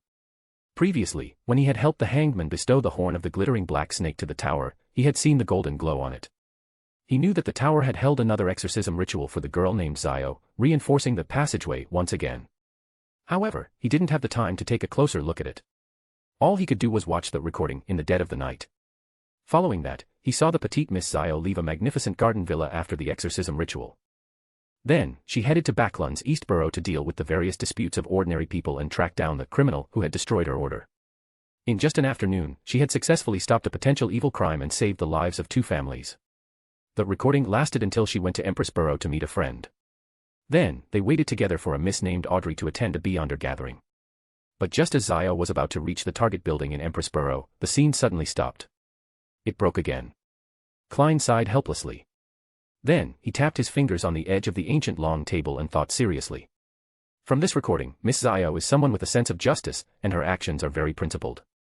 It's no wonder Mr. Tower trusts her so much and calls her a reliable person. From the looks of it, it's not just because of their close relationship. In addition, Miss Zio has a wide network of connections in Backlund's East Borough and the dock area.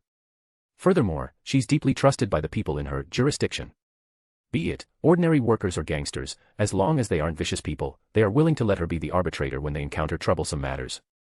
Finally, although this video doesn't show it, this lady likely has an official background. Otherwise, many of her slightly out-of-line actions would have attracted the police's interference. Yes, abiding by principles. She's kind and doesn't have a high sequence. She has her own information and resource circle. Overall, this lady is indeed a good candidate for a tarot club member. After I advance to sequence 8, I can consider pulling her into the grey fog.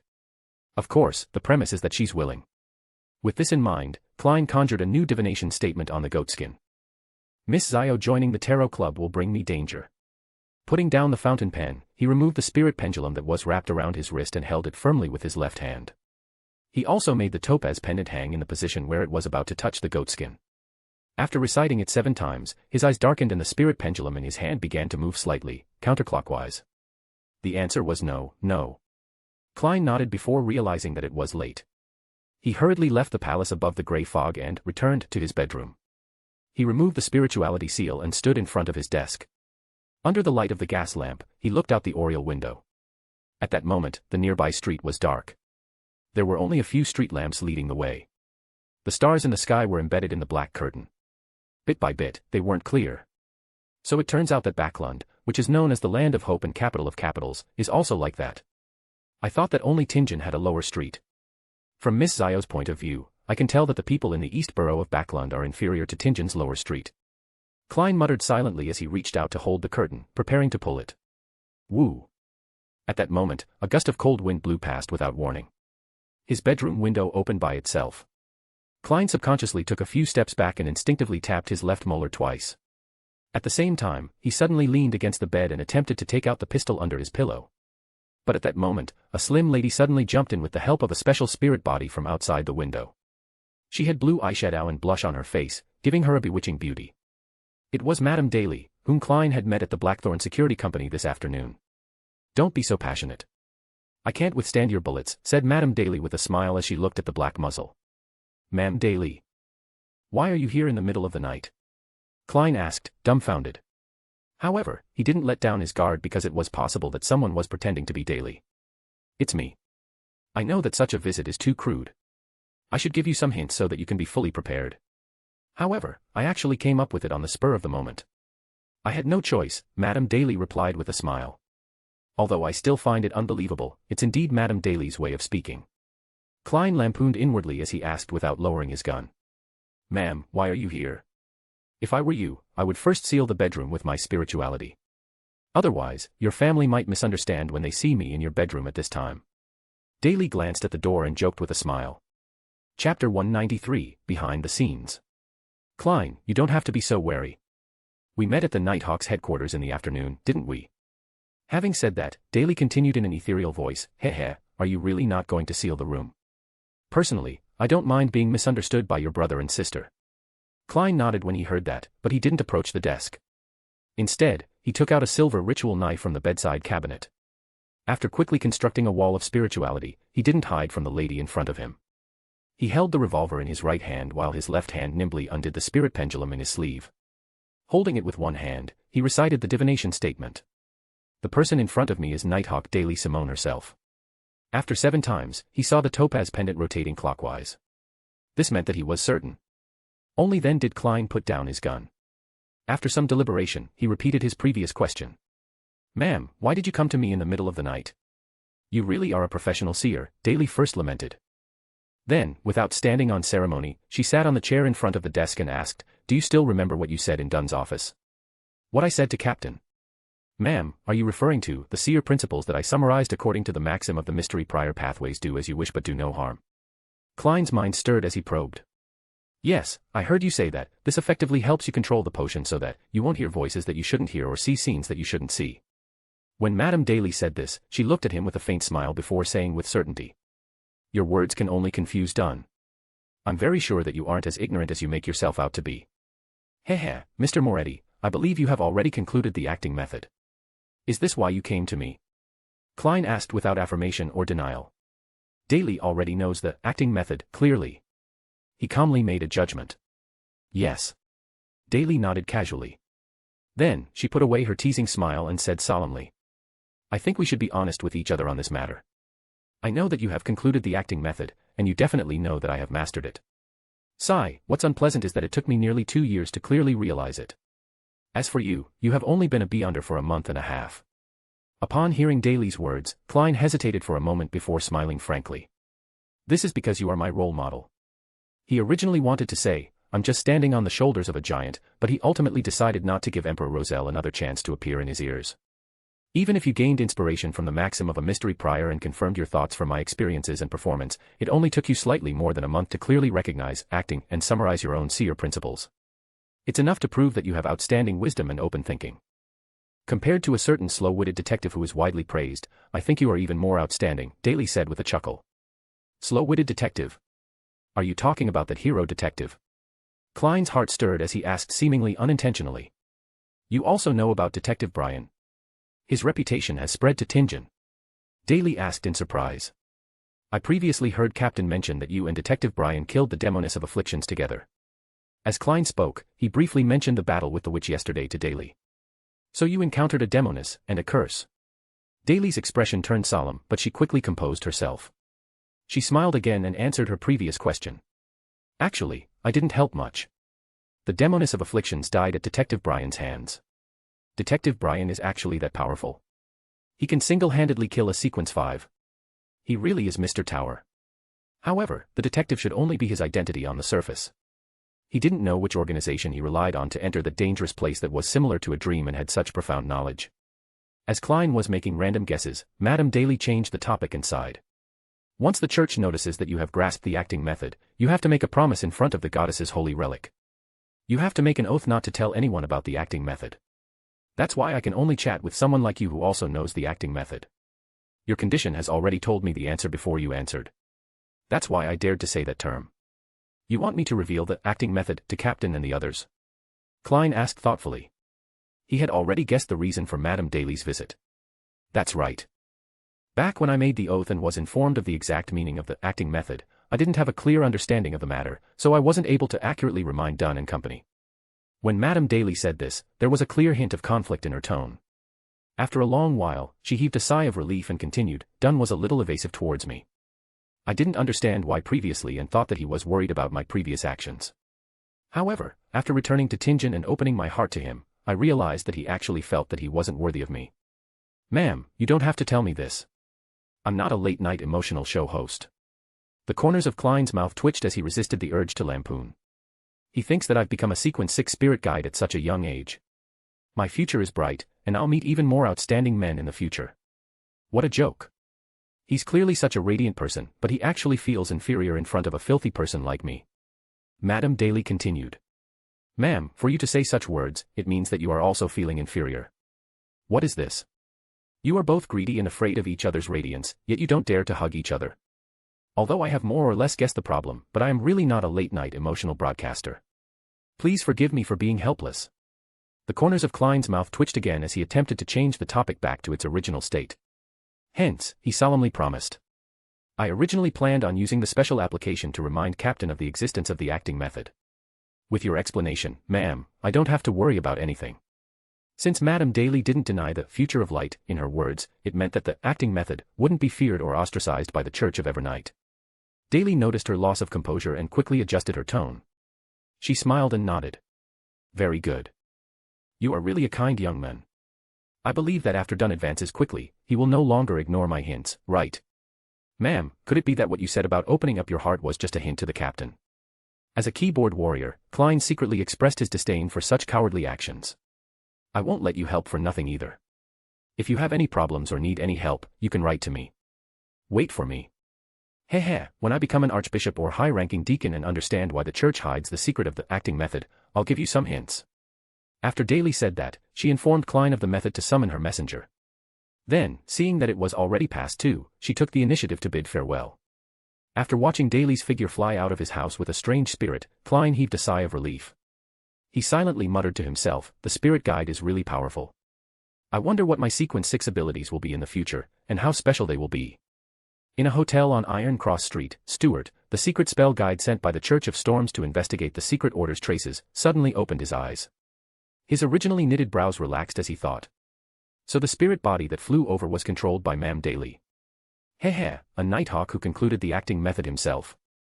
His logic is indeed very strong. It's a pity that he didn't take the reader pathway. But since I know about it, I'll still write it in the report. I'll submit it a day or 2 later. I'm really sorry. With this in mind, he checked the feedback results of another mystic technique used for reconnaissance. Isn't it too much of a coincidence to have clues about the secret order so quickly? In a house with a dark red chimney on the outskirts of Tingen, a quill stopped writing on a notebook. Under the crimson light, one could vaguely see the words on the page. Witch Trissy was unhappy that the Tingen Nighthawks interfered with her revenge. She set up a ritual to curse Klein Moretti, Dunn Smith, and Leonard Mitchell. As she wasn't prepared, a line of text was erased. What's unbelievable is that Trissy failed. The 3 Nighthawks didn't die from the curse. Klein Moretti and Leonard Mitchell were unharmed. Only Dunn Smith was affected by the curse. His mental state, which had recovered for unknown reasons, worsened once again, to the point of losing control. Klein Moretti summarized the acting method and even wanted to reveal it to Dunn. Thankfully, Daly Simone and a secret arts mentor arrived and prevented him from finishing his sentence. Daly Simone found Klein Moretti at night, hoping that he could inform Dunn Smith of the acting method. However, this matter was found out by Stuart, who came to Tingen with Daly Simone. He decided to write it into the daily report of the joint investigation team. Due to the fact that Zangwill didn't wish for the joint investigation team to stay in Tingen for long, he took the initiative to release some information regarding the secret order. However, this action seems to have aroused Stuart's suspicion. Chapter 194, New Diary and Book of the Dead. On Friday night, Detective Isengard Stanton held another Beyonder gathering at the Bravehearts Bar. Although this gathering was hardly enough to satisfy Ebner's needs, he still wanted to try his luck. In the end, he unexpectedly bought 2 pages of Roselle's diary, which cost him a total of £30. Among the 2 transcribed manuscripts, one of the pages was a pile of meaningless Chinese characters. Someone must have randomly pieced together a bunch of sentences based on the original symbols. However, Ebner couldn't expose the seller's trick on the spot. Wouldn't that be equivalent to telling others that he could understand Roselle's text? Besides, the seller might not even know it himself. Fortunately, the content on the other page was relatively normal. After returning to the garden villa in Sherwood Borough, Ebner picked up the diary and read it seriously. March 4th. Today, Cullen and I parted on bad terms again. I was very angry. I couldn't understand why he was so stubborn and why he was so determined to stop me from exploring the Fog Sea. He always looks lazy and doesn't really care about many things. Furthermore, he didn't stop me when I was exploring the Berserk Sea. Could there really be some secret hidden in the Fog Sea? And this secret is related to the Sanguine. After careful consideration, I still decided to explore the Fog Sea in depth. However, before that, I have to think of a way to obtain a ghost ship. I previously obtained some clues from some rumors near the Oraldeck archipelago. If Cullen doesn't want to follow, then forget it. I still have Edwards and Grimm. Ebner frowned subconsciously after reading the diary. In his memory, the Emperor seemed to have been contaminated during his exploration of the Fog Sea. As for what was contaminated, he could not recall. However, he had already experienced similar situations many times. He knew that this probably involved knowledge that he shouldn't know at the moment, so he ignored it first. A similar doubt arose in his mind as Roselle. Cullen is strongly against Roselle exploring the Fog Sea. Does he really know what's there? However, he quickly rejected this idea. After all, Cullen was only a vampire viscount. The other party wouldn't be able to withstand his dangerous knowledge. So, is it the Sanguine or the Church of Earth Mother warning Roselle through Cullen? However, that's not enough. If it's really the Church or Sanguine interfering behind the scenes, with Roselle's strength at the mid-sequence level, it's impossible for him to leave the sea. At this thought, Ebner considered summoning the little bird, Silica, and writing a letter to ask Cullen, but he could not find an excuse to no.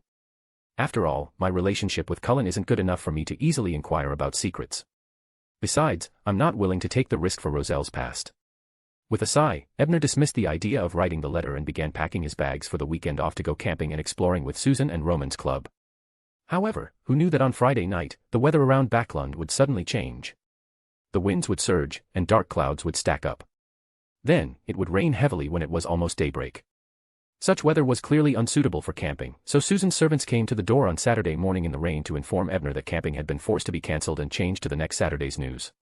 The downpour lasted for 2 days until Sunday afternoon, when Ebner took advantage of the rare moment of comfort brought by the downpour and stayed in the villa reading the Book of Dead Souls he had obtained from Jane.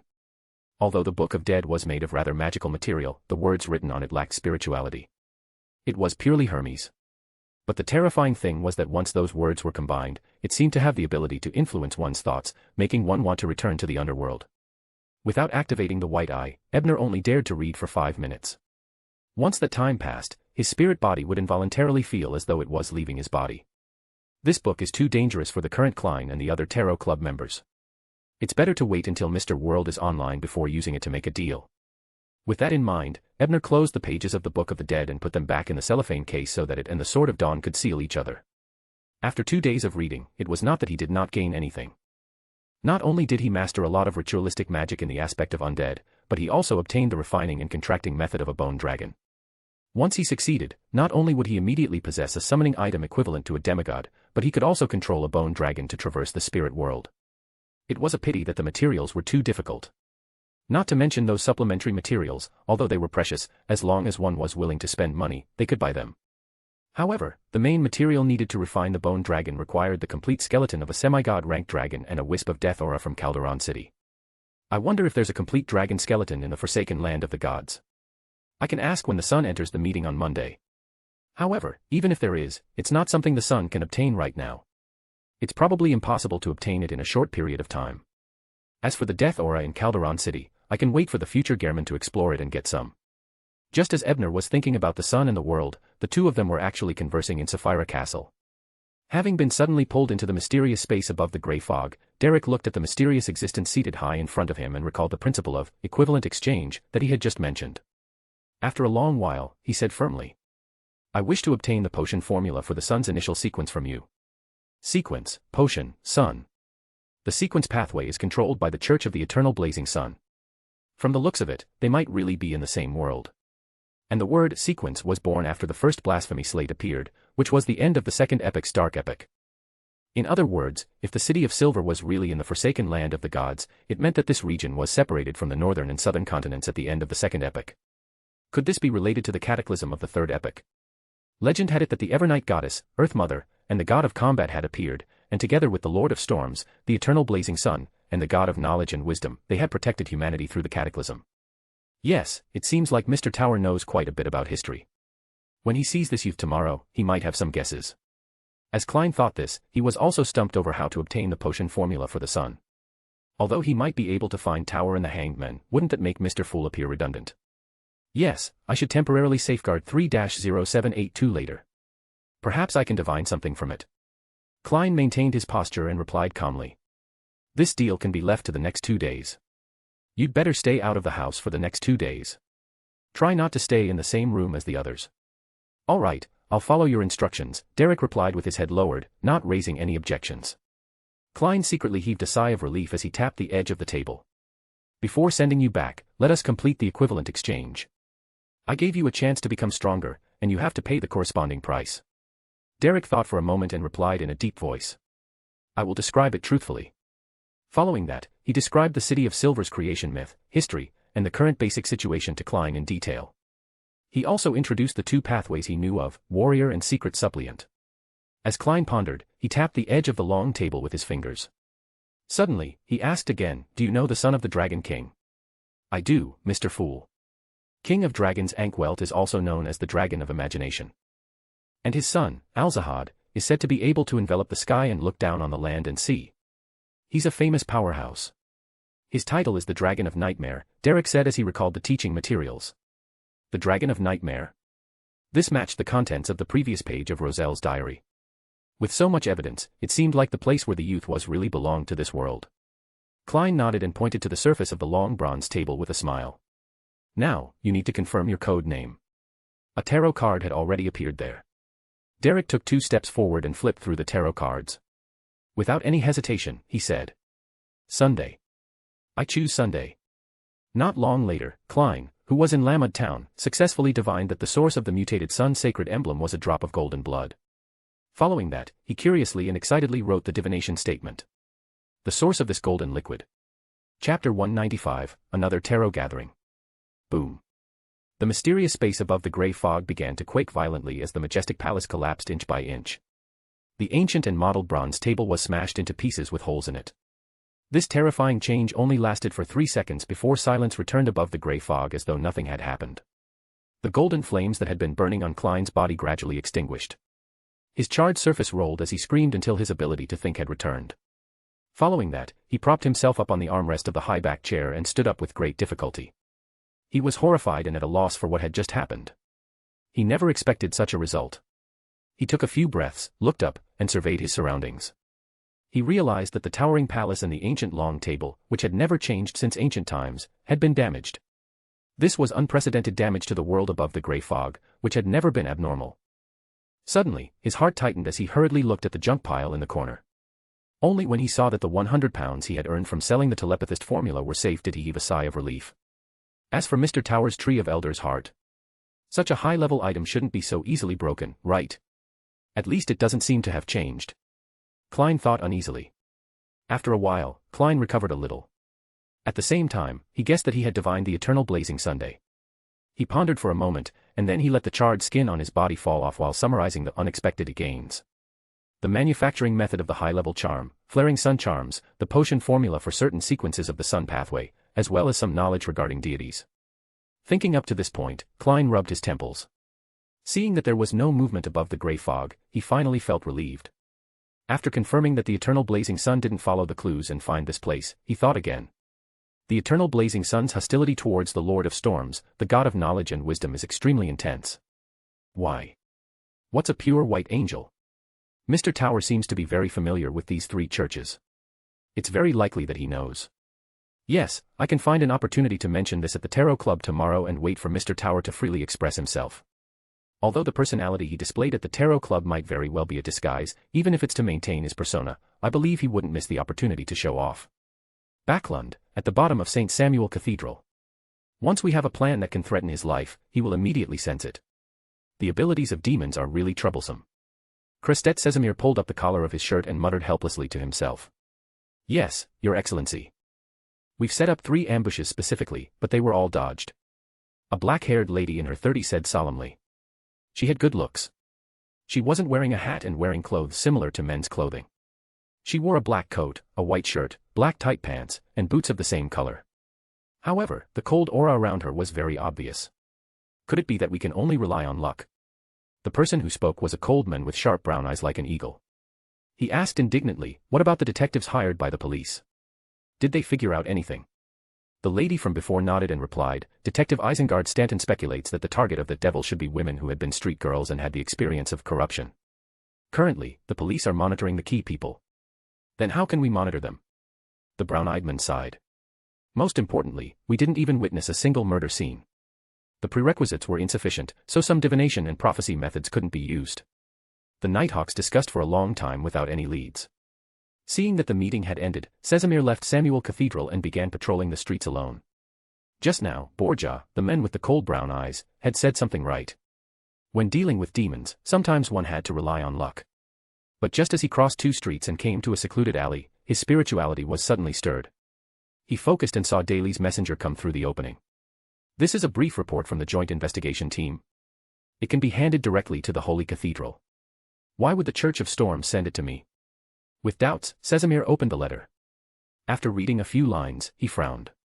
After reading it, he first burned the letter that Daly had brought with her. Then, he returned to the basement of St. Samuel Cathedral and returned to his office. Then, after some hesitation, he took out a pen and paper and wrote a special application form in the tone of a nighthawk. Klein endured his mental fatigue and finally waited for corpse collector Fry to hand over 3-0782 before running back to the inn. After returning to his room, he locked the door with great willpower. He did not even have time to wash up before he collapsed on the bed. In less than 10 seconds, his breathing became heavy, then long and steady. In his sleep, Klein had just finished preparing a table of delicacies with various seasonings when he realized that someone had invaded his dream. He immediately jumped in fright, but before he could take precautions, he suddenly saw Captain Dunn push open the door and walk to the table in his black trench coat. He took off his hat, nodded slightly, and sat down. Without standing on ceremony, he picked up his knife, fork, and soup. He quickly finished all the food on the table: tomato oxtail soup, fried lamb chops, mashed potatoes, and oatmeal bread. Klein watched in a daze, unsure of what the captain was up to. Only when the captain was full and left with a thumbs up did he snap back to his senses. Then, he thought in exasperation and amusement. "Captain, you and Madame Daly are indeed a pair of two-way lovers. One came to my house in the middle of the night to scare me, and the other came to my dream in the middle of the night to scare me. One caused me to not dare to sleep in the middle of the night, and the other caused me to be unable to eat delicacies in my dreams. Speaking of which, these dishes have been completely devoured. Is this the power of a nightmare? What a nightmare! This nightmare is really creative." August 20th, Monday. At 2:55 p.m., Ebner sat in the main bedroom of the villa, sorting out the possible situations he might encounter during the gathering and how to deal with them. After exiting this state, he sealed the room with a wall of spirituality. Then, he looked up at the clock and saw that the needle was pointing at 3. The familiar gray fog and the blurry figure came into view. Just as Ebner regained his vision, he heard Audrey's greeting. "Good afternoon, Mr. Fool." "Good afternoon, Mr. Hangman." Audrey was just about to greet every member of the Tarot Club when she suddenly saw a figure sitting in front of the tower. "This is..." Audrey looked at Mr. Fool in puzzlement and joy. "Has the Tarot Club expanded again? Although I can't see his face clearly, I can tell that he's not too old. Is this the son?" Ebner turned to look at the tall youth beside him and thought. At this moment, Mr. Fool chuckled and introduced in a voice that seemed to go on forever. "This is a new member, named Sunday. This is Miss Justice, this is Mr. Hangman, and this is Mr. Tower." Alger observed the son carefully as his mind raced. He secretly guessed, he seems to be an ordinary youth. No, he must have some special traits or special background. Otherwise, he wouldn't have been chosen by an existence that resembles a god like Mr. Fool. God, every move must have a deeper meaning. Audrey also entered her spectator state and quickly came to a conclusion. His body movements indicate that he is a little nervous and uneasy, but he has maintained a sufficient amount of silence, giving off the feeling that he is a lone wolf. Yes, a lone wolf. As Audrey thought, she cast her gaze at the fool at the end of the long bronze table and said happily, "Mr. Fool, I found 2 more pages of Emperor Roselle's diary." Klein perked up when he heard that. He pretended to be relaxed and said, "Very good. The debt you owed in the previous transaction will be offset." Upon hearing this, Audrey's originally happy mood instantly plummeted. After all, the information she had obtained from the previous 3-way deal wasn't of much use. It was better to exchange Roselle's diary for some other information from Mr. Fool. For example, what the tattoo of the person at the gathering represented. "Mr. Fool, I also found 2 diary pages." Chapter 196, Postponement. "Mr. Fool, I also found 2 diary pages," Ebner said respectfully as he looked at Klein, who was sitting at the end of the long bronze table. "Tower has taken out the diary again.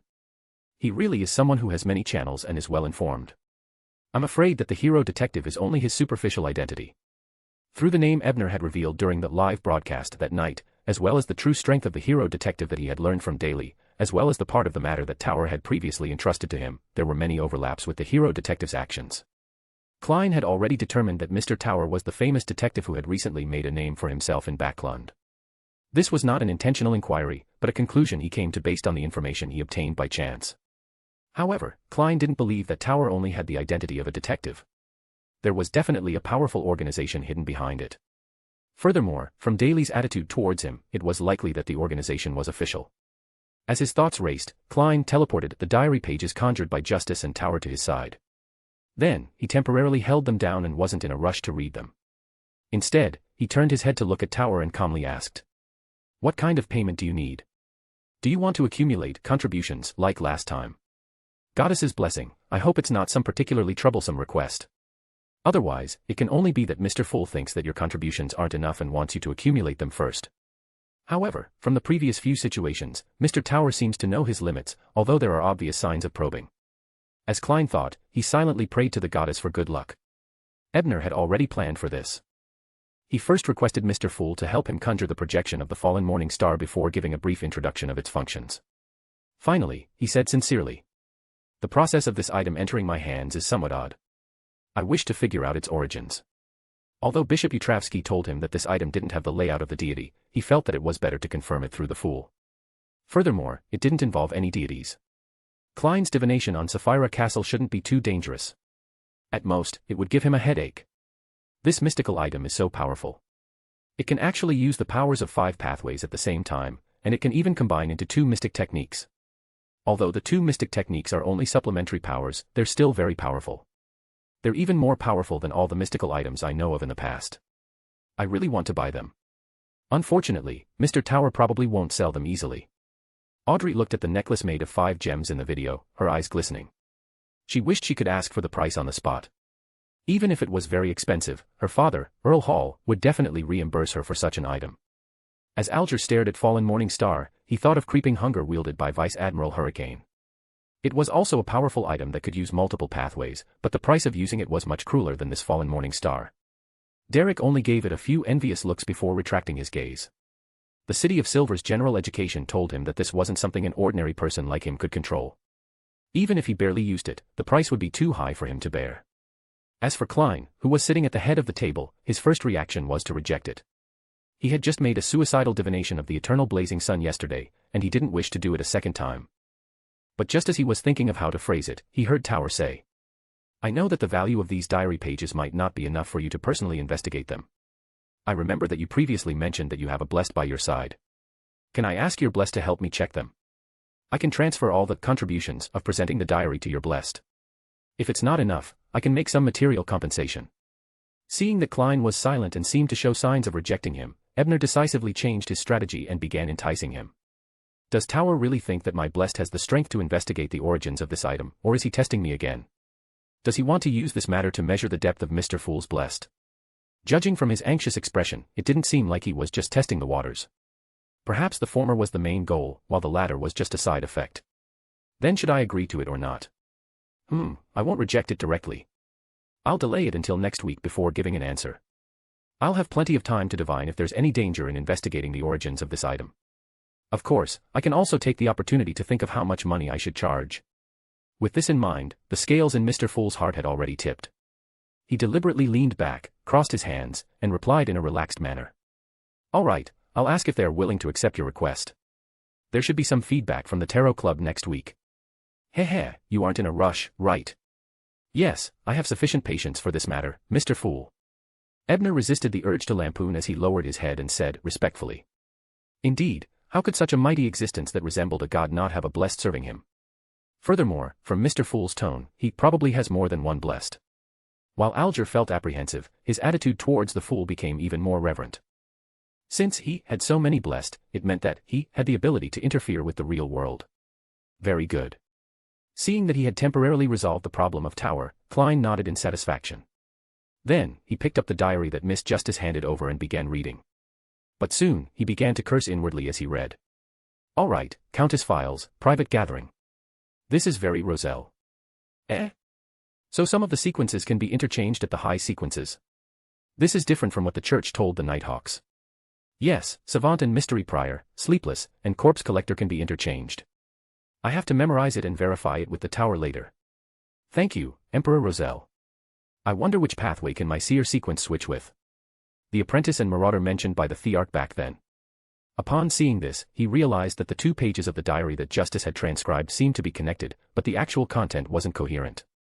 It was a record from 2 periods of time. Hence, he frowned and held back his depression from being interrupted as he continued reading. April 13th. I participated in that ancient organization's gathering. I never expected them to be members of this organization. It really makes me tremble with fear. So the second blasphemy slate is in the hands of this organization. This is the first time I've seen this legendary divine item. As expected, it hides an unimaginable secret. Perhaps one day in the future, I will create a blasphemy slate that belongs to me. No, it will be a group. Every piece must contain an ultimate secret. Emperor, why don't you tell me the name of that ancient organization? You are making me feel worse than the seal from before. Perhaps, Roselle had some ulterior motive. He didn't dare to write down the name of that organization, even if he was using Chinese. Klein felt itchy and puzzled. However, from this diary page, he finally confirmed that Emperor Roselle had seen the second blasphemy slate.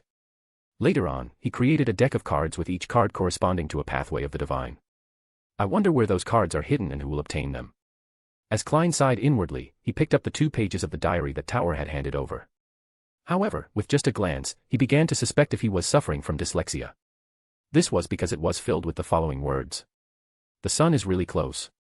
However, Klein quickly understood what was going on and had the urge to curse the fake.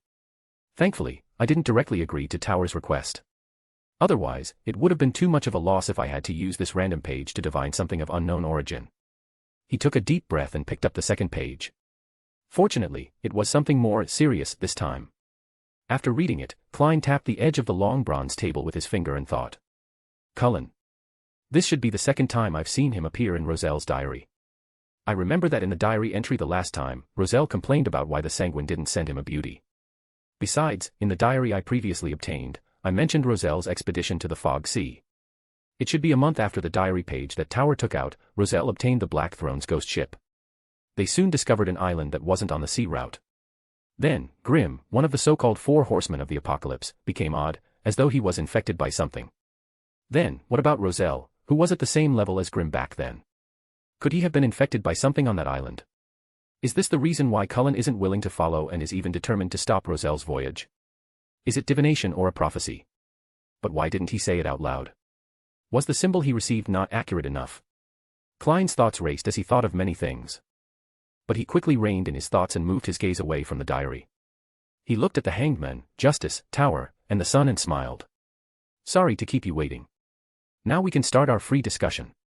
Just as he said that, Alger looked at Tower and said directly, I've already gathered enough money. You can now tell me the formula for Wind Blessed. So soon. Even if it was slightly deducted, it still required 1,800 gold pounds. That was a huge sum of money. As Ebner thought this, he requested Mr. Fool to conjure a pen and paper and began writing down the formula. Heh, I received a commendation for Admiral Hell's matter, so I barely managed to gather all of it. Alger didn't choose to hide it. Instead, he said it openly. After all, even within the church, the number of people who knew that he was the one who had reported him could be counted on one hand. Furthermore, they were all upper echelons. It was impossible for outsiders to discover his identity. Admiral Hell. Miss Justice, who was sitting opposite the long bronze table, immediately perked up. Ludwell's Black Tulip had been sunk by the Pritz ironclad warship, and it was currently the most important matter in the kingdom. How could Audrey not know the headlines of every newspaper? However, could it be that our tarot club is interfering in this matter? With this in mind, Audrey became even more excited, completely escaping her spectator state. Chapter 197, Forsaken Land of the Gods. Mr. Hangman, could it be that you and Mr. Tower were involved in the Pritz's encirclement of Admiral Hell? Can you tell me the details? I can pay you. Audrey forcefully suppressed her excitement and asked Alger in a reserved manner. Alger turned his head to glance at Tower and realized that he was focused on writing the formula without any objections. Only then did he reply. Thank you for your generosity, Miss Justice, but this isn't particularly useful information for the members of the Tarot Club. Payment isn't necessary. Audrey had also recovered her spectator state. Upon hearing Alger's words, she smiled and said, Mr. Hangman, a lady would not easily owe a gentleman a favor. Yes, I have an answer to your confirmation request from last month. For the time being, His Majesty has been persuaded by the Prime Minister not to seek revenge on the Fasak Empire on Balam's east coast. This news, I believe, is sufficient compensation. Thank you again for your generosity, Miss Justice. Alger first thanked Audrey before continuing after a few seconds of silence. To be honest, I don't know much. Mr. Tower informed me through Mr. Fool on Wednesday morning that the Black Tulip would pass through Pritz Harbor's outer sea at midnight on Thursday. He requested that I inform the church. Through some connections, I then reported it to the church's upper echelons. The Pritz then intercepted and sank the Black Tulip in the outer sea of Pritz Harbor late that night. Admiral Hell Ludwell allegedly jumped into the sea to flee and has yet to be found, according to the newspapers. Admiral Hell's various fleets have already been taken over by members of the Numinous Episcopate, but he has yet to appear. I'm guessing he was apprehended or killed by the authorities. At this moment, Ebner finished writing the formula and retorted with a smile, Ludwell wasn't caught by the officials. Someone else caught him. With that said, he pushed the paper with the wind-blessed potion formula in front of the hangman blue shadow falcon 6 crystal feathers, dragon-eyed sea condor's pair of eyes. Alger memorized the names of the 2 main ingredients with a single glance. At the same time, Klein, who was sitting in the main seat, also memorized the 2 ingredients. Derek, who was sitting beside Ebner, was already confused. He was abnormally at a loss. He felt that he could understand nearly every word, but he didn't know what it meant when he connected them. Admiral Hell, the Pritz naval battle, the King and Prime Minister, the House of Lords and the House of Commons, the East Coast of Balam, the Fasak Empire, the Numinous Episcopate, he didn't know anything about them. Fasak, the root of the term, is a variant of the Giants. What does it have to do with the fallen Giant King's court? Wind-blessed. That's the pathway that the elves have, right? It seems to be sequence 6. Derek looked at Justice, then at the hanged men and tower. He suddenly felt that he might not be in the same world as the 3 of them. Could it be that somewhere in the cursed land, far away from the City of Silver, there exists more than one city or even a country? Derek maintained his silence, but he thought with some reverence. To be able to pull people from so far away together and ignore the terrifying monsters in the dark depths of the cursed land, the fool might really be a god, an ancient god. However, Audrey wasn't satisfied with what she heard. Although she knew a lot of things that weren't in the newspapers, Mr. Hangman's narration was too dry. It didn't achieve the effect she had expected. Furthermore, he didn't seem to have participated in the naval battle. What about the details of the naval battle? That was what I wanted to know the most. Audrey couldn't help but ask eventually. Alger shook his head and said regretfully, I'm sorry. With my status, I'm not qualified to participate in this battle. Just as Audrey was feeling depressed, she suddenly heard the sound of a long bronze table being gently knocked. Audrey and Alger felt their spirits lift at the same time as they looked at Mr. Fool in the seat of honor. They saw the mysterious expert stop what he was doing and smile slightly. I happen to know a little about the details of the naval battle. With that said, he glanced at Ebner, intentionally or otherwise. Why are you looking at me? Are you going to materialize the scene of Jane's live stream that night? So, is this also a way to knock me down? A subtle reminder that he knows my every move. But why did he have to beat me up?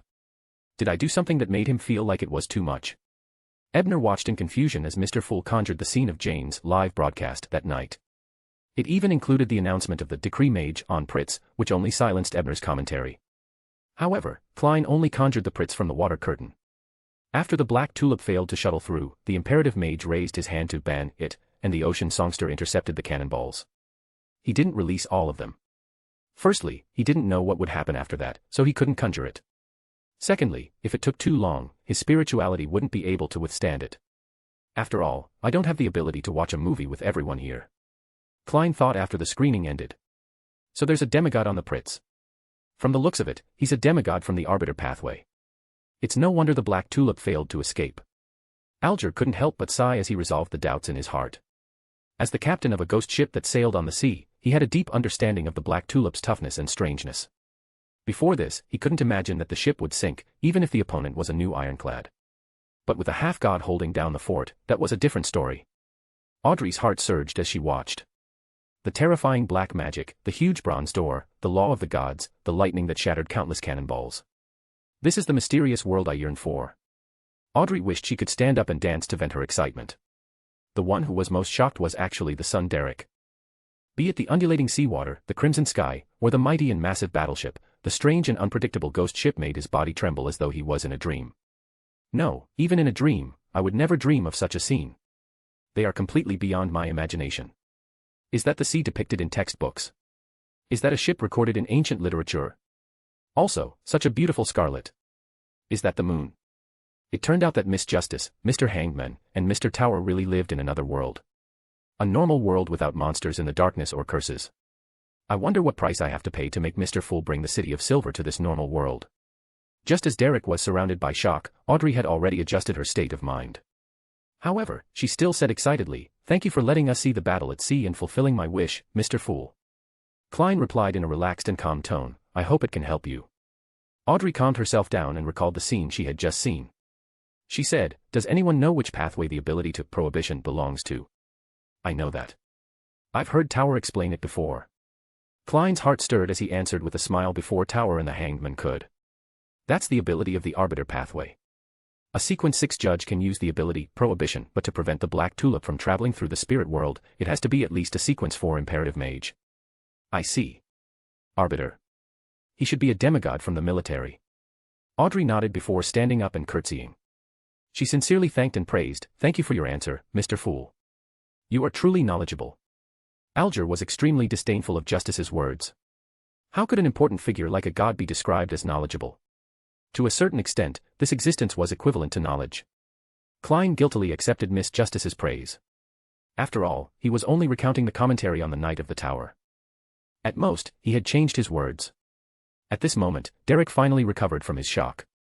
He looked at the three people around him, who were clearly in the same world, and summoned up his courage to ask, Do the sun and moon exist in your world?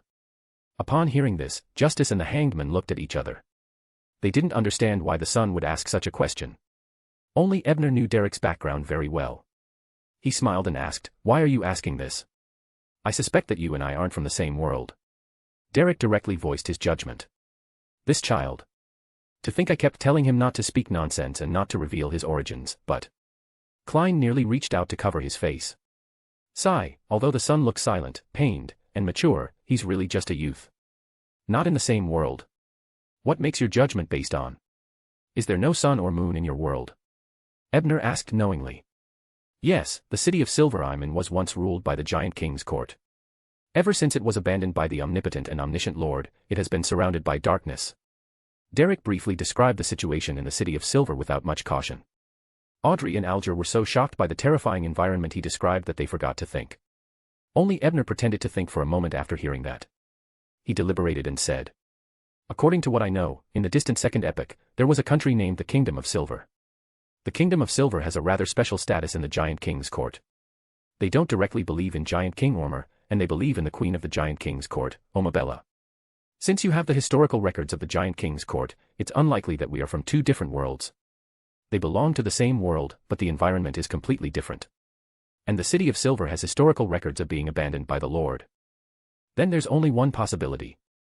The place where you are is what we call Forsaken Land of the Gods." Chapter 198, Transaction and Entrustment. Forsaken Land of the Gods. Upon hearing the special term from Tower, Alger immediately snapped out of his shock and looked at Derek, who was a few seats away. In the internal information of the Church of the Lord of Storms, in the secrets that a bishop-level captain like Alger could come into contact with, the Forsaken Land of the Gods would always have a name. There was no specific description, but it clearly pointed to the end of the Sonia Sea. As far as he knew, even the Grand Cardinals at the core of the Church did not know what the Forsaken Land of the Gods represented. Only the leaders of the Church, the executors of the Lord of Storms, knew something about it. They seemed to be secretly presiding over the secret operation to find the Forsaken Land of the Gods.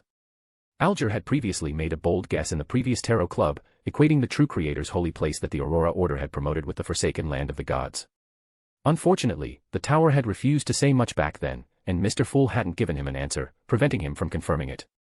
And now, he was shocked and stunned to discover that the Tarot Club member with the alias The Sun was actually from the Forsaken Land of the Gods. Although this was just a deduction from Tower, Alger could tell from his tone that he was very confident. More importantly, the mighty existence that resembled a deity at the very top did not retort.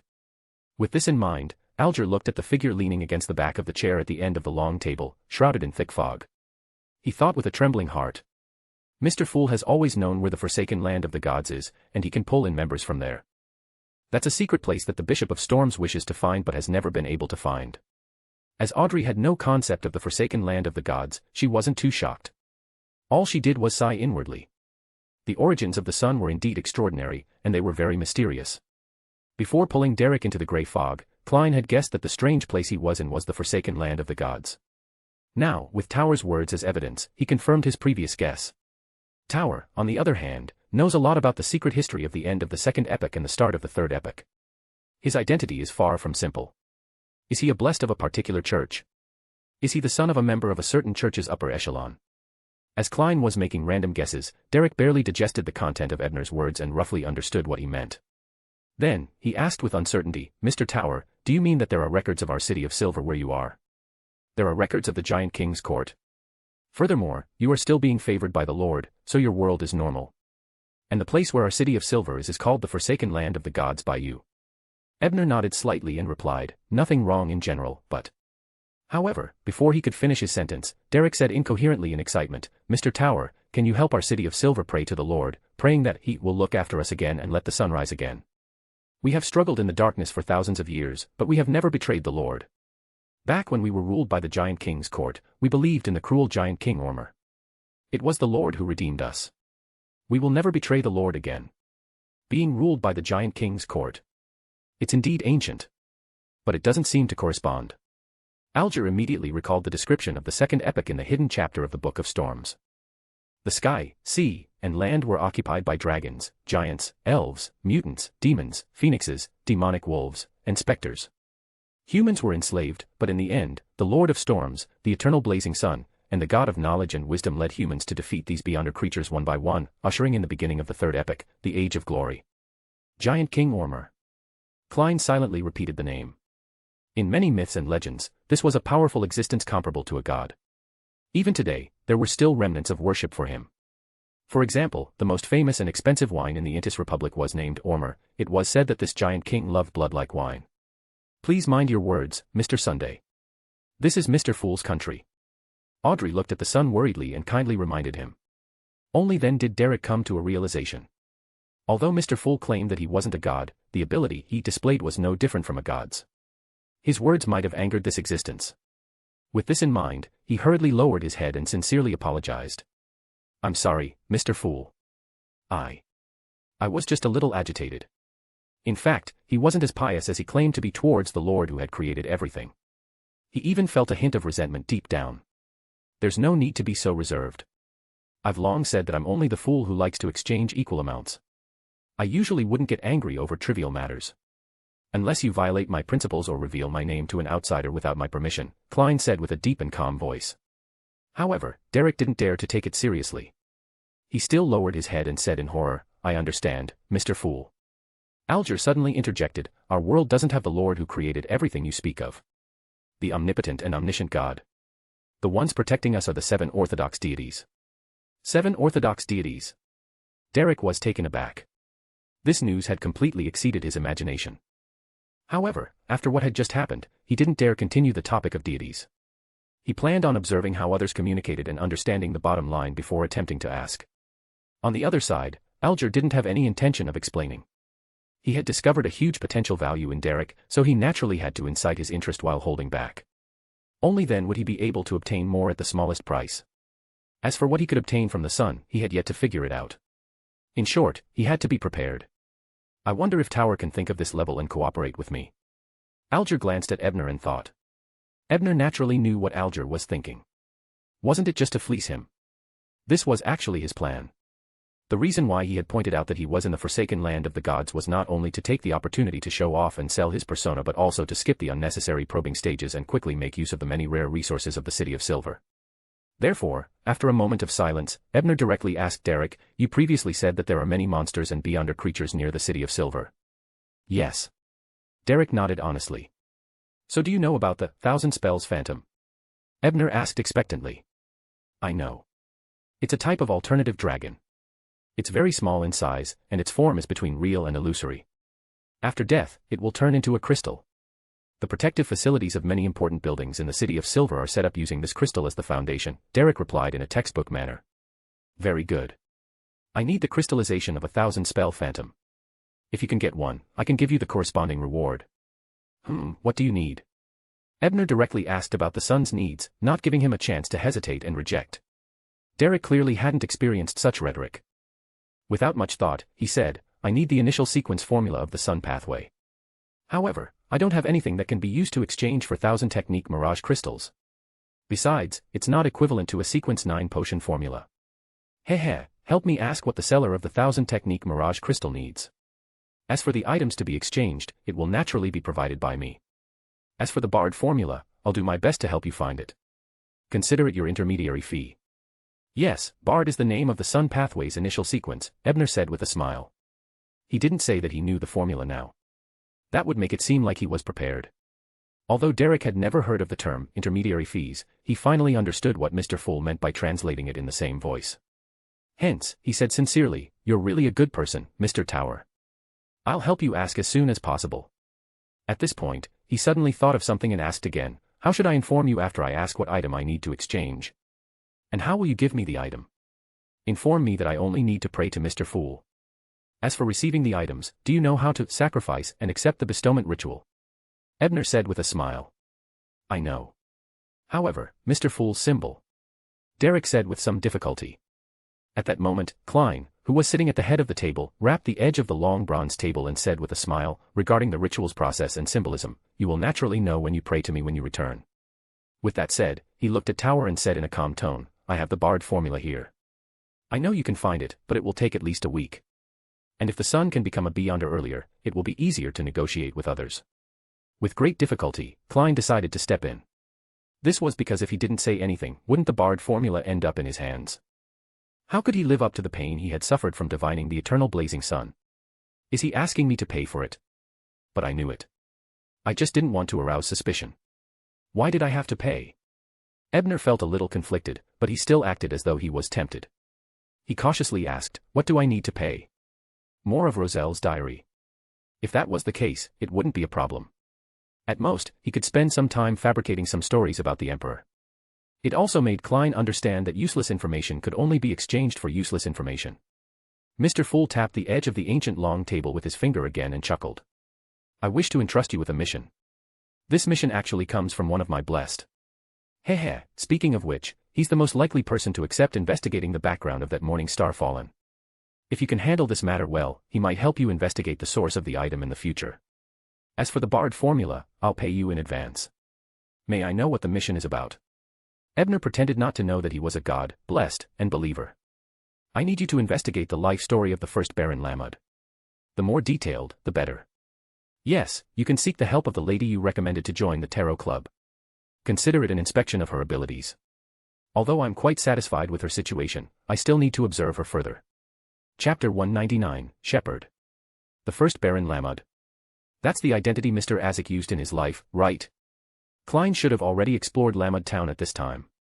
Is he trying to help the spawn of death regain more memories? Yes, accepting this commission should be considered a relatively complete knowledge keeper act. And the one who wants this knowledge is the Death Consul. Once he really remembers something, the feedback I receive shouldn't be small. As for Zio's inspection. Do I not know that the Tarot Club's recruitment criteria are purely voluntary? Isn't the so-called examination target the same as a tool person? As his thoughts raced, Ebner made a decision. He looked at Mr. Fool and said respectfully, "I'm willing to accept this mission." Very good. Klein nodded in satisfaction before looking at Derek. He asked gently, "What do you think?" In fact, this request had nothing to do with the sun, but he was after all the party involved in this transaction. Out of respect, Klein felt that he shouldn't exclude him. "I have no objections." Seeing that he could obtain the starting sequence of the sun pathway on the spot, Derek immediately nodded without any hesitation. Upon seeing this, the fool Klein pressed his hand forward in a good mood. He conjured 2 barred formulas and passed them to Tower, and the sun. Tower took a casual glance and stopped paying attention. And the sun first frowned before relaxing. Yes, the names of the materials in the forsaken land of the gods must still be ancient. Thankfully, this formula of mine was obtained directly from the eternal blazing Sunday. It has an ancient name and various substitutes. Klein thought with some relief. After the transaction ended, Ebner looked at Justice Audrey across him and said apologetically, "Miss Justice, the gifts you gave last time only chose a feathered hat. I'm sorry, but I forgot to return the rest of the jewelry to you when I got busy." Audrey waved her hand and said with a smile, "Those accessories aren't worth much. There's no need for you to return them to me. That would be too troublesome for Mr. Fool. In that case, if you can answer a question of mine, then those accessories will be my thank you gift." "What question?" Ebner asked with a smile. He could roughly guess what Audrey wanted to ask. "I recently came into contact with some Beyonder circles and learned of an expert named Mr. A, Mr. Tower. Do you know his background and true identity?" Audrey asked in anticipation. "Mr. A? I only know Mr. Z. Could such a similar code name be from the Aurora Order?" Klein made a guess, but he didn't answer. He had to maintain his image and try his best not to give an answer that he wasn't too sure of. If he really faced such a situation, his description would be ambiguous, like a charlatan. As expected, she asked the 5. Ebner thought to himself. He deliberated over his words before saying. The Aurora Order has 5 saints and 22 oracles. These oracles use letters as their code names and call themselves Mr. A and Mr. X. They are at least sequence 7 Beyonders, and the strongest are sequence 5. They are quite good at concealing themselves. A dead oracle will be replaced by a new oracle. I heard that they're passionate about hosting Beyonder gatherings in big cities, such as Mr. Z from Enmat Harbor or Mr. A from Backlund. According to what I know, Mr. A is a sequence 5 shepherd. He grazed many powerful beyonders and has many means. He's indeed very powerful. Just as he said that, Derek, who was listening quietly, blurted out in surprise. Shepherd. Seeing that everyone's eyes were on him, Derek immediately panicked and hurriedly explained. I just didn't expect that there would be beyonders of this sequence in your world. This is a sequence pathway that our city of Silver found in cities that were destroyed by the things of darkness. It's only a sequence 5 shepherd. However, after Elder Lovia became a shepherd, she became very powerful, very strange, and very terrifying. It said that she had once fought against an evil spirit at the level of a high sequence beyonder and wasn't injured. Therefore, when there was an empty seat in the 6-member council, she made an exception and became an elder. When Klein heard this, he sighed inwardly. The son, you are indeed still a child. Although this information isn't very useful to the hanged men and justice, it can be packaged to exchange for something valuable. You actually said it out loud. You said it out loud. Audrey asked out of curiosity, which sequence pathway is the shepherd from? What sequence is it? It's from the secret suppliant pathway, 5. Klein seized the opportunity and clicked without leaving a trace. Secret suppliant. The Aurora Orders pathway. The son said that the city of Silver found the potion formula for this sequence in a city that had been destroyed by the object of darkness. The true creator's sanctuary was indeed in the forsaken land of the gods, right? Even if it wasn't there was at least a huge connection. Alger immediately solved a mystery in his heart and didn't say a word. Mr. Tower, can you give a detailed introduction of Shepherd's powers? I can pay for it. Audrey looked at Ebner, who was diagonally across the table, and asked. There's no need for that, Miss Justice. The value of your jewelry can match this knowledge. Ebner shook his head and smiled. Do you wish to apply for a private exchange? Ebner had once roughly estimated the price of those accessories. Since one of the head accessories was made by a famous designer, it could be sold for at least £200. If it was auctioned, the price would probably be even higher. Therefore, Ebner was too embarrassed to ask Miss Justice for money. Audrey thought for a moment and felt that there was no need to be so petty. She replied with a faint smile, just say it. The core ability of a shepherd is grazing. It can devour the souls of others, including wraiths and evil spirits, and use a unique method to control these souls. It's like shepherding sheep for a deity. How much ability a shepherd has depends on how many beyonder souls they has devoured. Of course, this isn't without limitations. At the level of sequence 5, shepherd can only choose the 3 powers that can control the soul. Furthermore, it can graze 7 souls. Audrey's face turned pale when she heard that. Although she was hidden by the grey fog and not discovered by others, she couldn't help but sigh. This is too evil. Compared to the mystic skill guide corresponding to the morning star of corruption, it can also use powers from other pathways. The ability of a shepherd is too evil. So that's what a shepherd means. The sequence pathway controlled by the Aurora Order is as strange as ever. It's no wonder they believe in the true creator. No, the fallen creator. Klein was instantly enlightened, but he didn't nod, acting as though he had known all along. As for Alger, he spat out a word. Creeping hunger. So creeping hunger was the means of a shepherd. It was no wonder Kalangos could become a pirate admiral with it. Thinking of this pirate admiral, Alger's heart stirred. Seeing that the others had no intention of continuing the transaction or sharing, he looked at Miss Justice and organized his words before asking, do you still need the rainbow salamander's complete pituitary gland? Of course. Audrey snapped out of her disgust for the shepherd and nodded without hesitation. I might be able to get it, but you have to complete one of my requests, Alger said after some thought. He actually wished to entrust the mission to Tower, but he had just accepted Mr. Fool's mission, so he probably didn't have the time. Besides, he didn't have anything that could move Tower at the moment. What commission? Audrey asked in puzzlement. Alger thought for a few seconds and said. I received news that the great pirate, Kalangos, known as Vice Admiral Hurricane, has secretly come ashore and infiltrated Backlund. I don't know what he's up to, but I hope you can help me find his whereabouts. As for the rest, there's no need for you to take the risk. Vice Admiral Hurricane Kalangos. One of the 6 pirate admirals. Audrey's eyes widened as she repeated in surprise. Yes, he's a sequence 6 wind blessed of the sailor pathway. At the same time, he possesses a mystical item called Creeping Hunger. I only learned that it's a sealed artifact with the shepherd characteristic from Mr. Tower's introduction. In addition, Kalangos is rather cunning and cruel. Don't try to deal with him, Alger solemnly introduced. Having said that, he suddenly turned his head and looked at Klein. Mr. Fool, can I request your blessed to provide help at the critical moment? I will pay the price of your interest. My blessed is only myself. Klein vented his frustrations as he smiled. The premise is that my blessed happens to be in Backlund. All right. Alger retracted his gaze in disappointment and anticipation. Mr. Hangman, I'm willing to accept this request. Can you describe in detail the characteristics and habits of Creeping Hunger and Vice Admiral Hurricane? Audrey appeared rather confident. This made Ebner glance at her, and he couldn't help but guess inwardly. Miss, don't tell me the source of your confidence is Zio. She's only a Sequence 8. Is it really appropriate to give her such a dangerous mission? Very good. If you succeed, then the Rainbow Salamander's complete pituitary gland will be yours, Alger first promised. Then, he informed Audrey about how Creeping Hunger ate a person's soul and flesh every other day, as well as the Beyonders who might have grazed several pathways. Following that, with Klein's permission and help, Alger conjured Kalangos' portrait. All right, I'll arrange for someone to find him, Audrey pursed her lips and replied with a smile. After discussing the matters that needed to be discussed and sharing the information that needed to be shared, Klein saw that no one said a word, so he smiled and announced the end of today's gathering. After returning to reality, Ebner immediately set up an altar and held a bestowment ritual. He obtained £1,800 from the hanged man buying the formula. After activating the Eye of Pure White to verify the authenticity, Ebner placed the bundle of cash into the safe in the bedroom. After doing all of this, he retracted his spirituality seal and began to seriously consider how Mr. Fool's mission should be completed. Although the original novel also had an introduction to Mr. Azek's life, it was very brief. It's impossible to directly report it. As for the era when Azek was active as the first Baron Lamud, it was probably in the final chaotic era at the end of the fourth epoch. It has been at least 1,300 years since today. After all, this year is only 1349 of the fifth epoch. Where should I start? Perhaps there will be corresponding clues in the royal family's library. But even ordinary people can't enter that place. Perhaps I can disguise myself as someone with sufficient identity.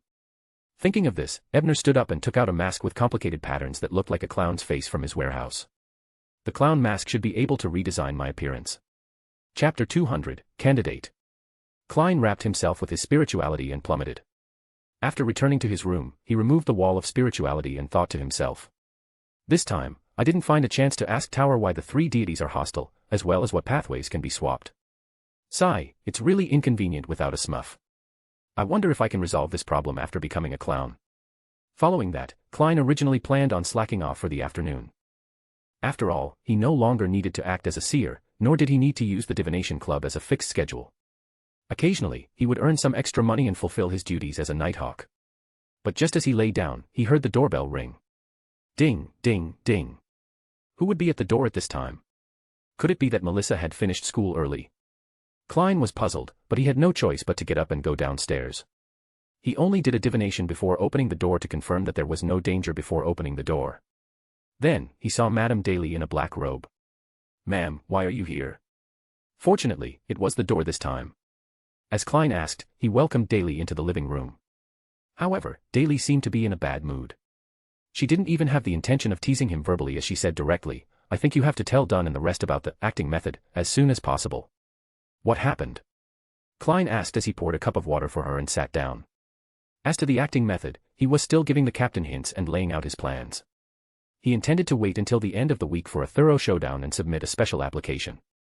An important figure will arrive in Tingen tomorrow afternoon. If nothing goes wrong, he will bring you the clown potion, Daly sighed and said gloomily. But I haven't applied yet. Klein was dumbfounded. In fact, he had even decided if he wanted to advance through the church through divination before the tarot club. Daly was somewhat thirsty as she picked up her cup and took a sip of water before answering, you should know that I returned to Tingen because of the Joint Investigation Unit, and the other member of this team is a mystic spell guide from the Church of Storms. That night, after I left your house, I happened to fly past the hotel he was staying at. In the end, he secretly stole some information from the spirit body I controlled through a secret technique, so I learned that you had grasped the acting method. Then, he wrote this matter into the Joint Investigation Team's report. What a coincidence. Klein frowned. It's indeed a coincidence, but I have to admit that his mystic technique is indeed powerful. If he hadn't taken the initiative to tell me about it afterward, I wouldn't have discovered it. With that said, Madame Daly took out a letter from her bag and handed it to Klein. Thankfully, he wasn't deliberately targeting you or me, so I saw the brief report before handing it over. Then, I got a friend from Backlund to help you make up a special request. At the very least, this matter was resolved. Otherwise, both of us would have to suffer some punishment. Yes, this is the application that my friend wrote for you. Of course, this is just a transcription. The original copy has been handed over to the Holy Church. Take a look, in case someone really asks, you don't even know what you wrote. Klein took the letter and read it briefly. He didn't think there was anything wrong with it, but the wording was rather simple. It didn't seem like the writing of a university-educated person. After she finished speaking, Madame Daly stood up again and finally revealed a smile. She said to Klein, "I'm leaving Tingen City tomorrow, but I won't go back on my promise to teach you. If you have any questions, you can summon my messenger to ask me." "You are leaving tomorrow?" Klein asked in surprise. Then, he thought of something and asked, "Is there a clue from the secret order?" "Yes, Stuart, the secret arts tutor of the Church of Storms, found out the source of the Antigonus family's notebook and locked onto a person named Regis. He currently lives in Midshire's Constant City." Daly didn't hide anything as she said generously to Klein. "Why are you telling me this? Isn't this confidential?" Klein immediately felt horrified. "Heh, Stuart hinted that I can deliberately spread the news." Daly smiled and nodded. Klein nodded thoughtfully. "Backlund, Southborough, Harvest Church." Ever since the banquet at Villa 28 King's Street in Sherwood Borough, Hazel had never been imprisoned in the basement again. However, she had truly become a priest of the Church of Earth Mother, so she still came to the cathedral every day to do volunteer work and copy the Holy Bible. In front of the podium, Father Utravsky stood there, making Miss Hazel look like a child. He smiled and said to Hazel, who was wiping the platform, "Recently, you have already experienced the joy and relaxation of working with dedication and gratitude. Let's end it here today. Calmly feel the pulse of life itself and the pure joy that comes from it." "Yes, Father." Hazel drew the Earth Mother's sacred emblem on her chest before leaving the church. But then she suddenly saw a young man with brown hair and copper-framed glasses walk in. It was Detective Ebner Bryan, whom she recognized. She had mixed feelings towards Ebner. He had initially annoyed her and even cut off one of her arms. However, it was also thanks to him that she was able to escape from the evil god's hands. She should be grateful. Under this conflicted mentality, Hazel didn't know how to face Ebner in the beginning. She wasn't even willing to interact with him. However, after experiencing the baptism of Earth Mother's teachings and feeling the Mother Goddess's benevolence and love, her temperament gradually calmed down. She could finally face this detective who had caused a huge change in her life. "Good evening, Bishop Utravsky." "Good evening, Miss Hazel." Ebner was the first to exchange greetings with the two of them. Seeing that Hazel was about to leave, he hurriedly stopped her and stated his intentions. "I would like to ask you if you have any friends who are more familiar with the history of the late 4th epoch and the early 5th epoch." He didn't directly mention the royal family's library, so as to prevent the news from leaking out. However, the people Hazel could come into contact with wouldn't be of too low a level. They should be qualified to enter the royal family's library. Well, at the very least, they should be qualified to enter the library that was open to the public. "Good afternoon, Detective Bryan." Hazel first greeted him with a smile before lowering her head in thought. Finally, she replied, "3 of the people I know fit your requirements better, but I'm not familiar with them." She used to be very arrogant, and because she had become a beyonder, she was even more unwilling to interact with ordinary people. She barely managed to keep herself from being impolite during her daily social interactions, so how could she have any friends? She had heard of the 3 candidates before at the ball, but she wasn't sure if they would work. "It doesn't matter. Just tell me." Ebner had expected this and didn't mind. He had no intention of making friends with these people. The first is Viscount Horatio's daughter, Emma. She's a student at the history department of Backlund University. She usually likes to study in the library and doesn't like to socialize. I met her at Duke Negan's ball. By the way, her mother, Madame Norma, is the Duchess's younger sister. She used to study in the history department when she was in university, so she has a good family background. At this point, Hazel paused and said with an awkward expression, "But I heard that Miss Emma's character is very strange. She's even harder to get along with than me back then."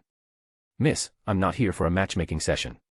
There's no need to talk about my personality." Ebner cursed silently, but he also opened up a new train of thought. It seemed like there might be relevant information in the Backlund University's library. Chapter 201, 0-08, Text. However, Miss Emma's mother was Duchess Negan's younger sister, Madame Norma.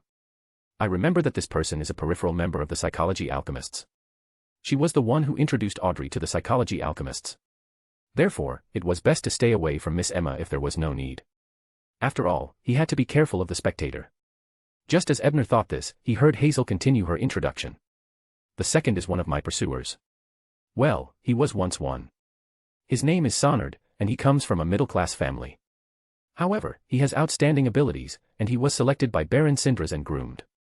Now, he has become a member of the House of Commons at the age of 30.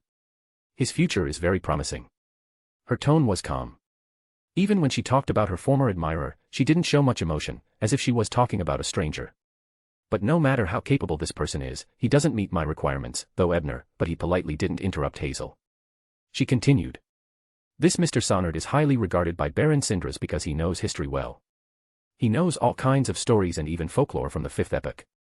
It's said that the Baron often calls him over to tell him stories and learn the wisdom of the ancients from him.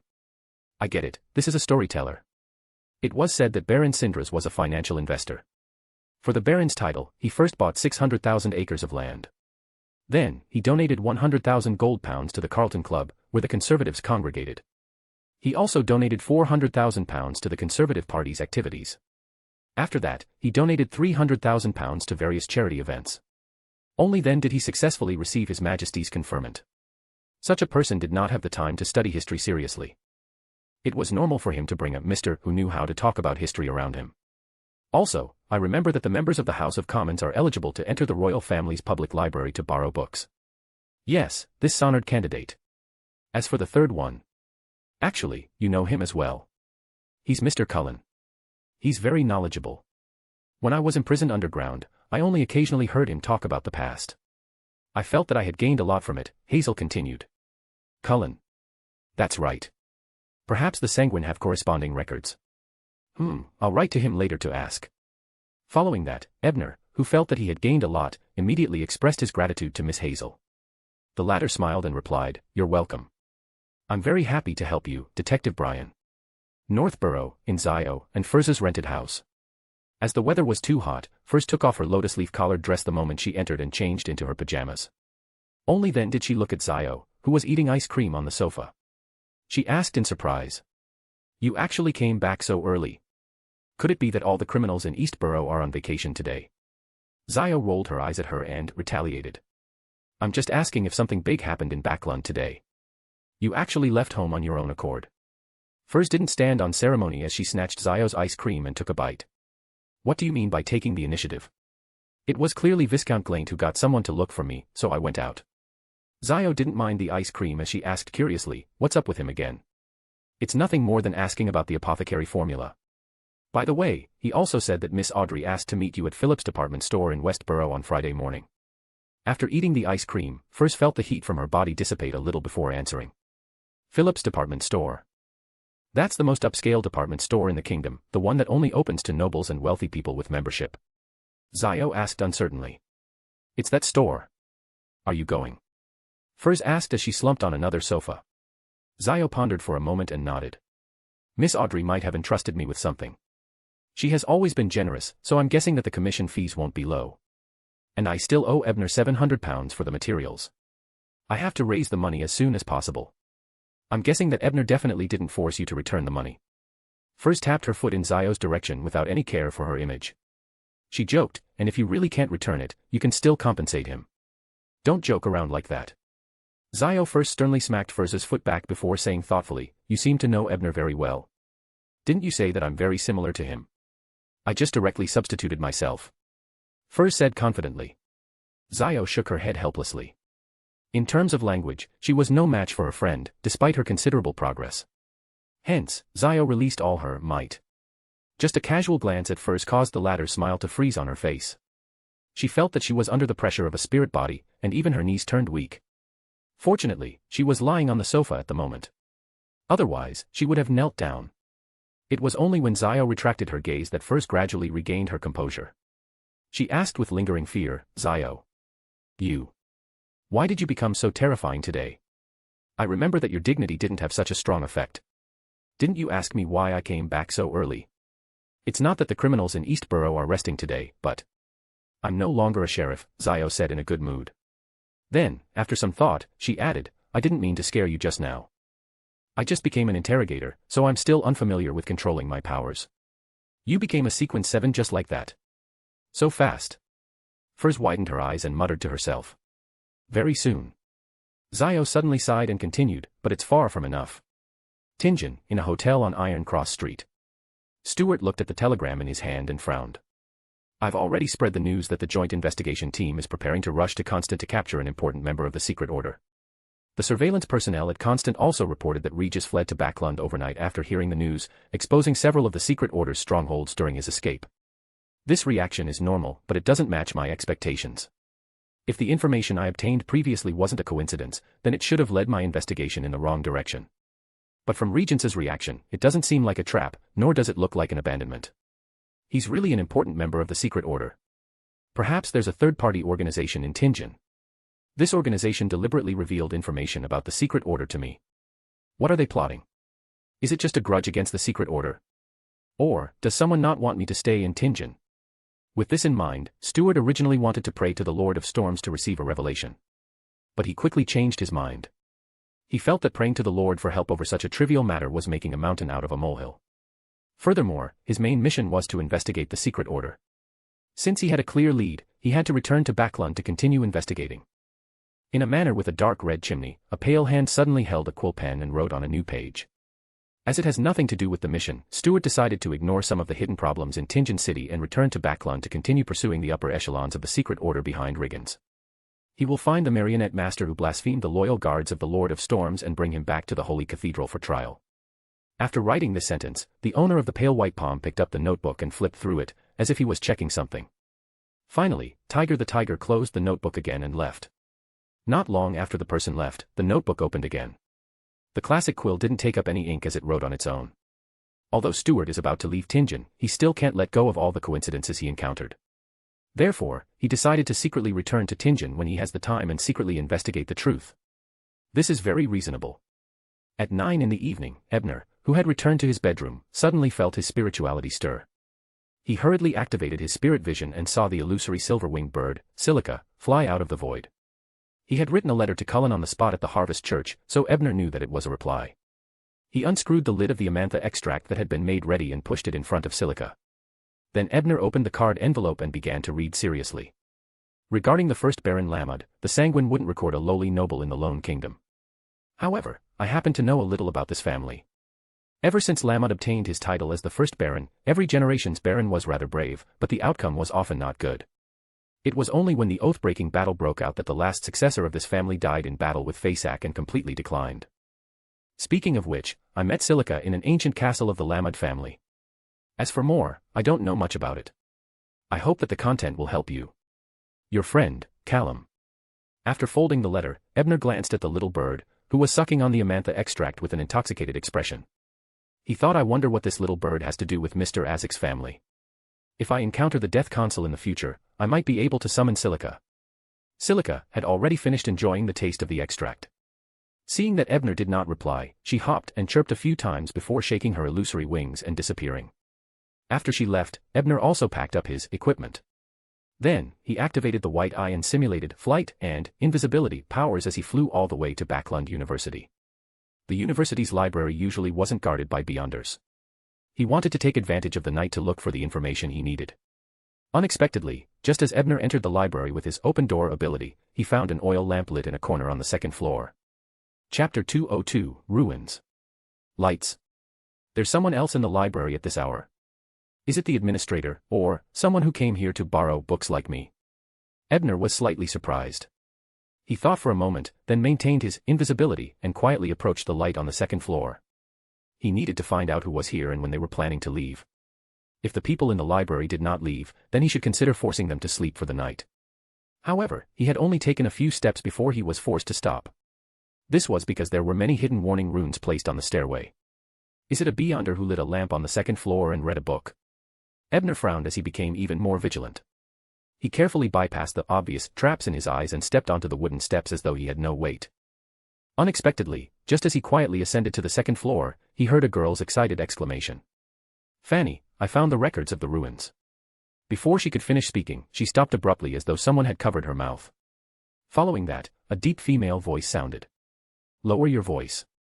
Do you want to call everyone from Backlund University? Also, don't say my name. Don't worry. Not only did I set up many traps on the first floor, but I also set up some small tricks to confuse senses. The sound and light here can't be heard or seen from 5 meters away," the girl from before said proudly. At these words, Ebner seriously estimated the distance between himself and them. About 10 meters. Was that girl talking nonsense? No, it should be because I'm rather special. Yes, I've always activated the Eye of Pure White, so her so-called trick didn't work at all. It's just like Detectives Reel's diversionary tactic. With that thought in mind, Ebner moved a little closer. He stopped when he was almost within 5 meters of the so-called area. The invisibility ability of the which he had simulated was not perfect. At least, being unable to hide his shadow was a huge flaw, so he did not get too close. At this distance, however, Ebner could not only make out the faces of the two girls, but also the words on the books in their hands. The two ladies didn't look old. The one named Fanny was around 20 years old. She had beautiful chestnut-colored hair that reached her shoulders, and her facial features could only be described as very elegant. However, her figure was extremely outstanding, and even the loose black robe she wore couldn't hide it. The other, more vivacious girl looked to be about Ebner's age. She had long black hair that fell to her waist, and her eyebrows were long and straight. Her blue eyes were extremely bright, and her lips were slightly curved as if she had been maintaining a teasing smile. The books in their hands were ancient and looked very dated. However, from Ebner's point of view, he could only see a small portion of the content, as well as the book's name, St. Augustine, the Battle of the Violated Oath. Before Ebner could criticize the name, he heard the lady named Fanny ask in a puzzled tone, "You are clearly a student of Backlund University. You could have come to the library in broad daylight. Why did you have to drag me here in the middle of the night? I borrowed a book during the day to record it. This will definitely leave a trace. If someone tracks it down, wouldn't I be exposed?" The girl with long black hair answered seriously as she flipped through the book. "Is this what you learned when you were a swindler?" Miss Fanny put down the book in her hand and deliberately teased. "It wasn't so troublesome when I was a swindler. Didn't those men send themselves up to deceive me?" the girl who was reading the book said without raising her head. "That's why you gave me a weird personality evaluation. Hee hee, if it weren't for your family background, I'm afraid the label on your head would be even worse." Fanny stretched her back and then leaned on the table in front of her as she joked. "A label. I don't like Emperor Rosel's words, nor do I like people like him. I hope you can use more Loanese words." "Thank you." The girl wrinkled her nose unhappily before opening the bookstall in her hand on the table. She pointed at a record on it and said to Fanny, "Look, there are detailed records here. After the Battle of the Violated Oath, a baron once built a manor there. However, due to the natural disaster, a mudslide drowned the manor and the surrounding villages. I'm from Intis to begin with. Why do I need to use the Loanese way of phrasing it?" Miss Fanny muttered softly before leaning over to take a closer look. She pinched her chin and said, "So you think that the ruin I accidentally discovered was left behind by this baron?" "That's right. There's a high chance that a military noble of the Battle of the Violated Oath is a Beyonder. Also, due to the sudden descent of the cosmic disaster, the Beyonder items and other valuable items he has collected will definitely not be taken away in time. They might still be inside." The girl was beaming with joy and appeared very excited. "But it's also very likely to be dangerous. After all, we don't know the baron's strength. Furthermore, the sudden arrival of a natural disaster. This is too suspicious." Fanny frowned. "Isn't it better if there's danger, or even a mysterious incident? As a cryptologist, it would be disappointing if it's really just an ordinary person's house." Speaking up to this point, the girl flipped the book a few pages forward and said meaningfully, "Besides, look here. It simply recounts the battles that the baron participated in. Did you notice? His opponents seem to be all arrogant and conceited people with low minds." "You mean briber?" Fanny's eyes immediately lit up with joy. "That's right. Perhaps the barbarian formula you need will fall into this expedition," said the girl who called herself a decryption scholar with a smile. "I'll go make preparations now." Fanny stood up in a hurry. "There's no need to be in such a hurry. The remains haven't been discovered by others yet. Also, you know that it's not easy for me to go out. Even if I'm staying in a university dormitory. I have to find a suitable reason," said the black-haired girl helplessly as she pulled her companion, who seemed to want to leave immediately. Since they found the necessary information, the two ladies did not stay for long. They picked up the book that they found, St. Augustine, the Battle of the Violated Oath, and quickly left the library. As for the black-haired girl who claimed to be a cryptologist, she had also cleared the rune traps she had set up when she went down to the first floor. They did not notice Ebner, who was watching from the side. A cryptologist and a lawyer. And that lawyer named Fanny gives me a very familiar feeling. She looks very much like the artisan's representative at the teachers' gathering. He did not know where they found the remains. After thinking for a while, Ebner put this matter to the back of his mind and began to seriously search for information about the Lamed family in the library.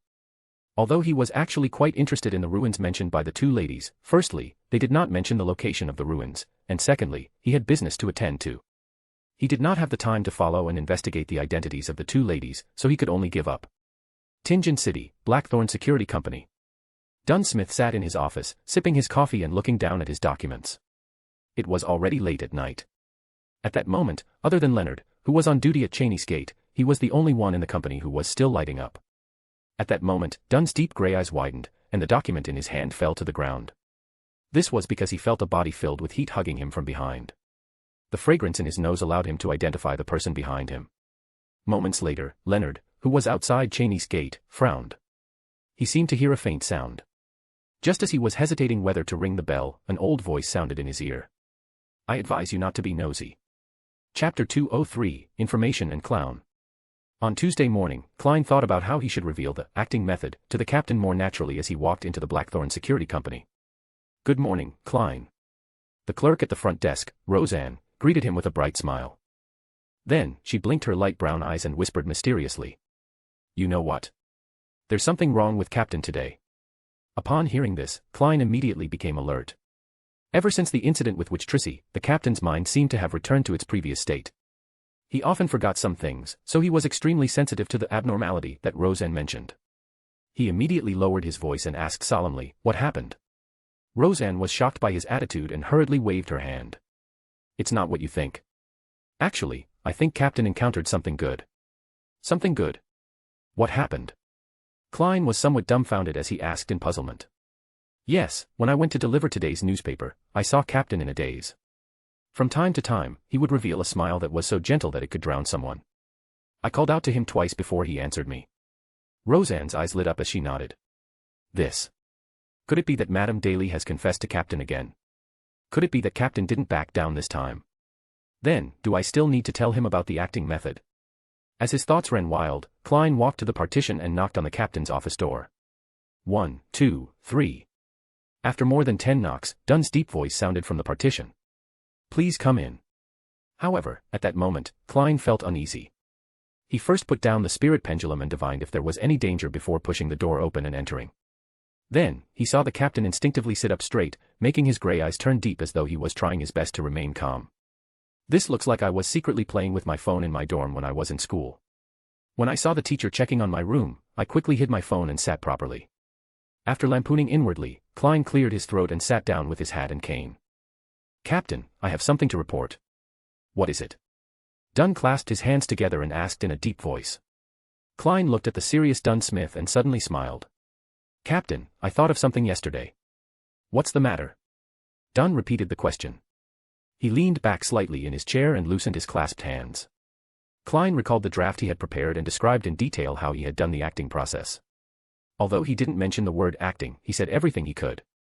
After Dunn quietly listened to Klein's description, his gray eyes turned even deeper. He fell silent for more than 10 seconds before reaching out to rub his temples. Then, he picked up his pipe and was just about to take a whiff when he suddenly recalled something. He put it down and sighed. It's no wonder Daly said that there will be a high-ranking deacon from the church coming to inspect you in the afternoon. You previously submitted the spectator and telepathist potion formulas. You have already contributed enough. I believe you will soon become a clown. Although that was true, the word clown was still too sad. As Klein lampooned, he noticed that Captain Dunn seemed to be in a trance again. He hurriedly raised his voice and asked, Captain, are you all right? I'm fine. Don't worry. Dunn focused his gaze again. He only thought to himself, I just didn't know if it's real or just a dream. Seeing how abnormal Captain was today, Klein planned on asking Leonard, who was on duty last night. Hence, he took out his pocket watch and pretended to look at the time. Captain, I have to find old Neil. Today's mysticism lessons are about to begin. All right. Dunn held his pipe and watched Klein leave before falling into a daze again. At noon, due to him spending most of the night reading in the Backlund University's library, Ebner only woke up at this time. After a simple lunch, he took out a pen and paper and began to organize the information he had read through the Eye of Pure White last night. The first Baron Lamud, also known as Mr. Azek, obtained the title of nobility due to military achievements in the last chaotic era brought about by the Pale Disaster at the end of the Fourth Epoch.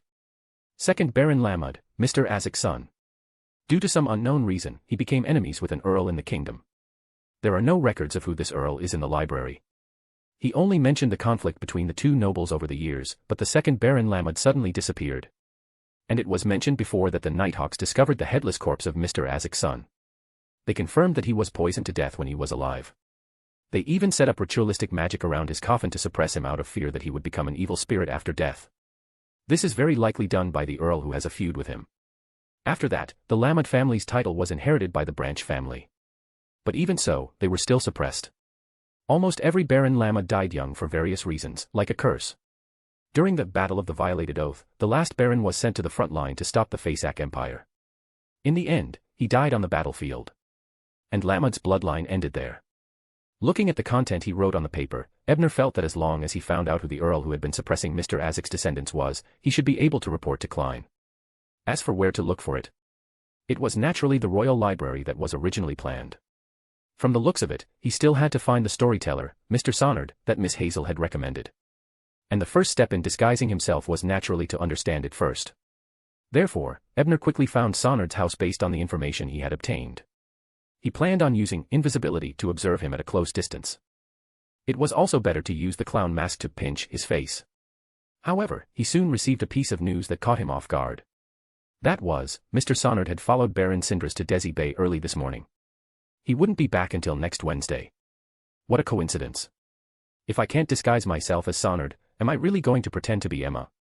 However, even if I'm willing to disguise myself, the clown mask doesn't have that ability. If I can't change my body, wouldn't I be exposed at a glance? With a small sigh, Ebner had to change his strategy, wondering if he could entrust someone else to do the job for him. Miss Justice's identity is definitely sufficient, but she knows of the mission Mr. Fool gave me. If I were to go over and entrust it to her, I might be exposed.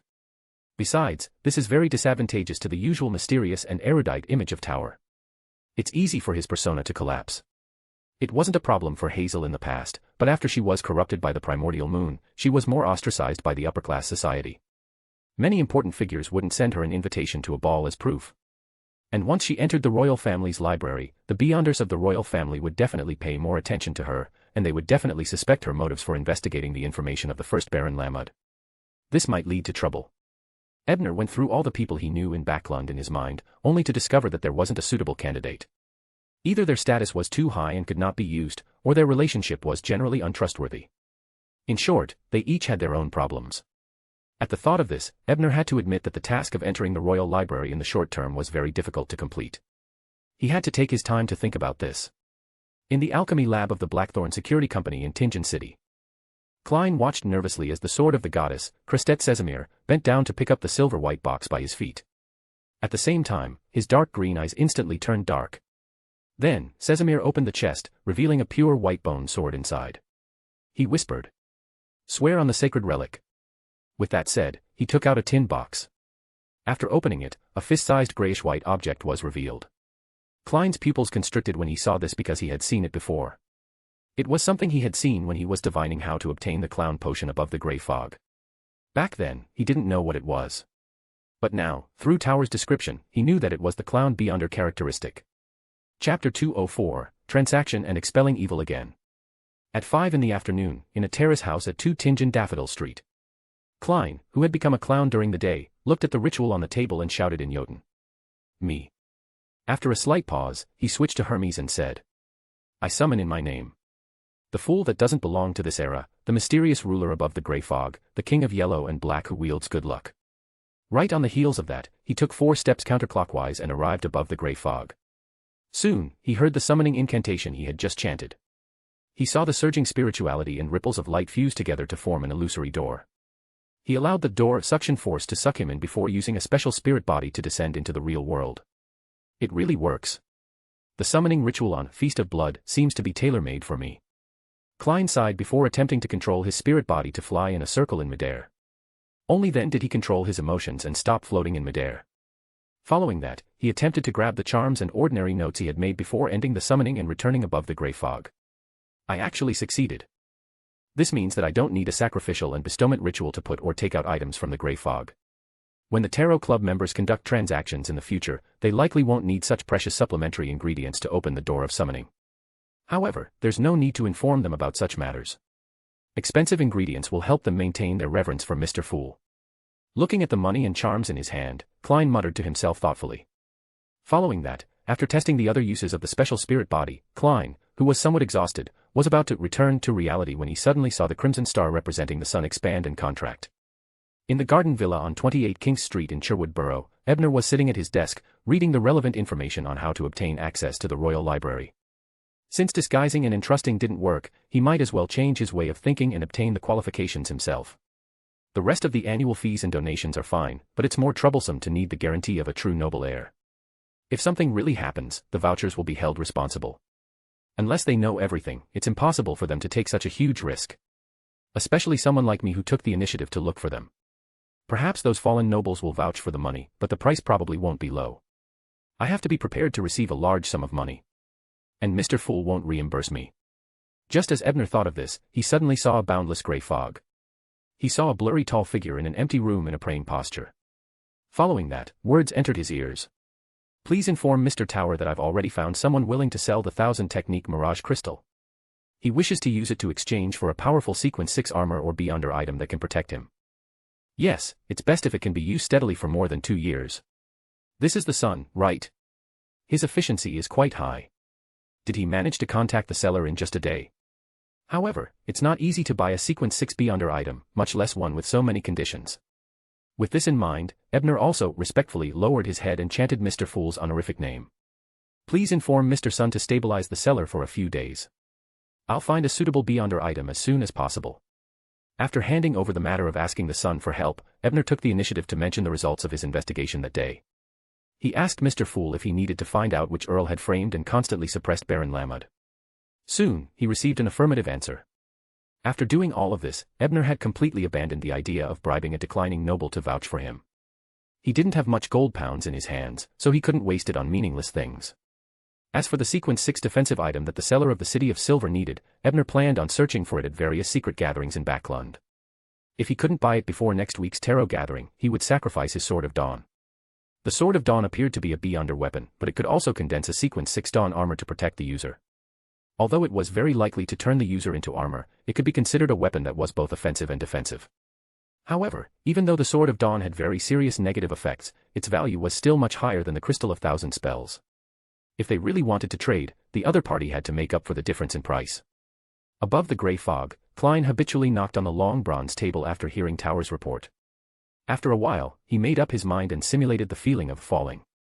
He returned to his bedroom and tidied up a little before heading downstairs.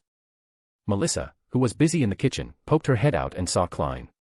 Her eyes lit up as she said, I bought the ingredients. There's chicken, potatoes, onions, fish, turnips, and peas. I also bought a small jar of honey. Sister, have you gotten used to the occasional luxury? Klein chuckled. I need you to prepare dinner today. There's no need to consider my portion. I have something to do outside, so I might need to return at dawn. Yes, I need to do a favor for Instructor Azik. He's a faculty member of the Koei University's history department. Melissa pursed her lips and said, Okay. After bidding farewell to his sister, Klein stopped a carriage at the door and rushed to Mr. Azik's house. 2 hours later, Klein led Mr. Azik to the abandoned castle. At midnight, Ebner, who was about to fall asleep, suddenly heard a knock on the glass. He turned his head and saw a petite figure lying outside the window on the 3rd floor. It was Zio with a head of messy yellow hair. Ebner quickly opened the window and let her in. Why are you here at this time? Also, why didn't you knock? Zio pursed her lips and said in all seriousness, It's too strange to visit at this time. It's better to go through the window and look for you directly. It'll avoid a lot of trouble. If someone found out that you were in my room in the middle of the night, wouldn't it be even more troublesome? Ebner complained in his heart, but he asked curiously, Why are you here so late? I want to carry out another exorcism ritual. Zio said bluntly, but her expression was a little unnatural. Exorcism ritual. Why? Did you dream of the fool again? As Ebner asked, he activated his spirit vision and discovered that Zio's aura had indeed been tainted with a layer of dark green. Although the aura wasn't strong, it could at most cause an ordinary person to fall ill. The signs of being haunted by ghosts and wraiths. Ebner calmly made a judgment and directly asked, Where did you go? Zio sighed and replied, After I became an interrogator, I was assigned a new mission by my superior, the Golden Mask. It's to interrogate some prisoners in MI9's dungeon. MI9's dungeon was indeed not a good place. They didn't prepare a protective ritual or item for you to go to a place like that. Ebner asked curiously. Zio shook his head. Because I'm not an official. Ebner understood, so he didn't ask any more questions. Instead, he set up the ritual and began exorcising Zio. At the same time, he thought to himself in amusement, Mr. Fool will probably be able to watch another live stream, although it's not appropriate to directly sacrifice the Book of Dead Souls to him, it's not a problem to convey some related rituals and magic through me. It's also a good opportunity to teach Zio some tricks to prevent her from being troubled by the undead in the future. Well, after the exorcism, he would go to the kitchen to get some snacks. After busying himself for half the night, Klein, who had finally obtained Mr. Azek's sincere friendship and became an ally with him, returned to 2 Daffodil Street feeling tired, sleepy, and hungry. Not long after he entered the house, he felt a warmth on the back of his hand. Chapter 205, Camping in the Suburbs. Listening to Ebner describe the various characteristics of the undead, Zio, who was sitting by the bed, nodded repeatedly as she took a bite of the golden croissant. After becoming an interrogator, the spirit penetration ability she could use was actually very effective on spirit bodies. It was just that she wasn't familiar with specters before, which gave her an opportunity. Now that she had heard Ebner's explanation, she felt that she would not fall for it so easily. On the other side, after introducing the characteristics of various specters, Ebner explained a few more commonly used necromantic ritualistic magic arrangements. Unfortunately, Beyonders of the Arbiter pathway weren't good at this. Zio nearly fell asleep listening to him. Seeing this, Ebner had no choice but to stop teaching. Above the grey fog, Klein tapped the edge of the ancient table and muttered to himself. So Miss Zio, whom Tower recommended to me, is a spy from MI9. It's no wonder that some of her law enforcement actions in Backlund's East Borough weren't obstructed by the police. However, Mr. Tower would always teach and eat with girls he's close to in the middle of the night. Is this the real reason why Madame Daly calls him a slow-witted detective? After he couldn't help but lampoon, Klein suddenly felt that the spirituality seal outside the room in the real world had been activated. Hence, he hurriedly simulated the feeling of falling and returned to his bedroom. After removing the wall of spirituality and opening the door, he saw his sister, Melissa, standing outside with a plate of roasted chicken. This was specially left for you by Benson and me. You only left at that time, so I guess that you might not have had dinner.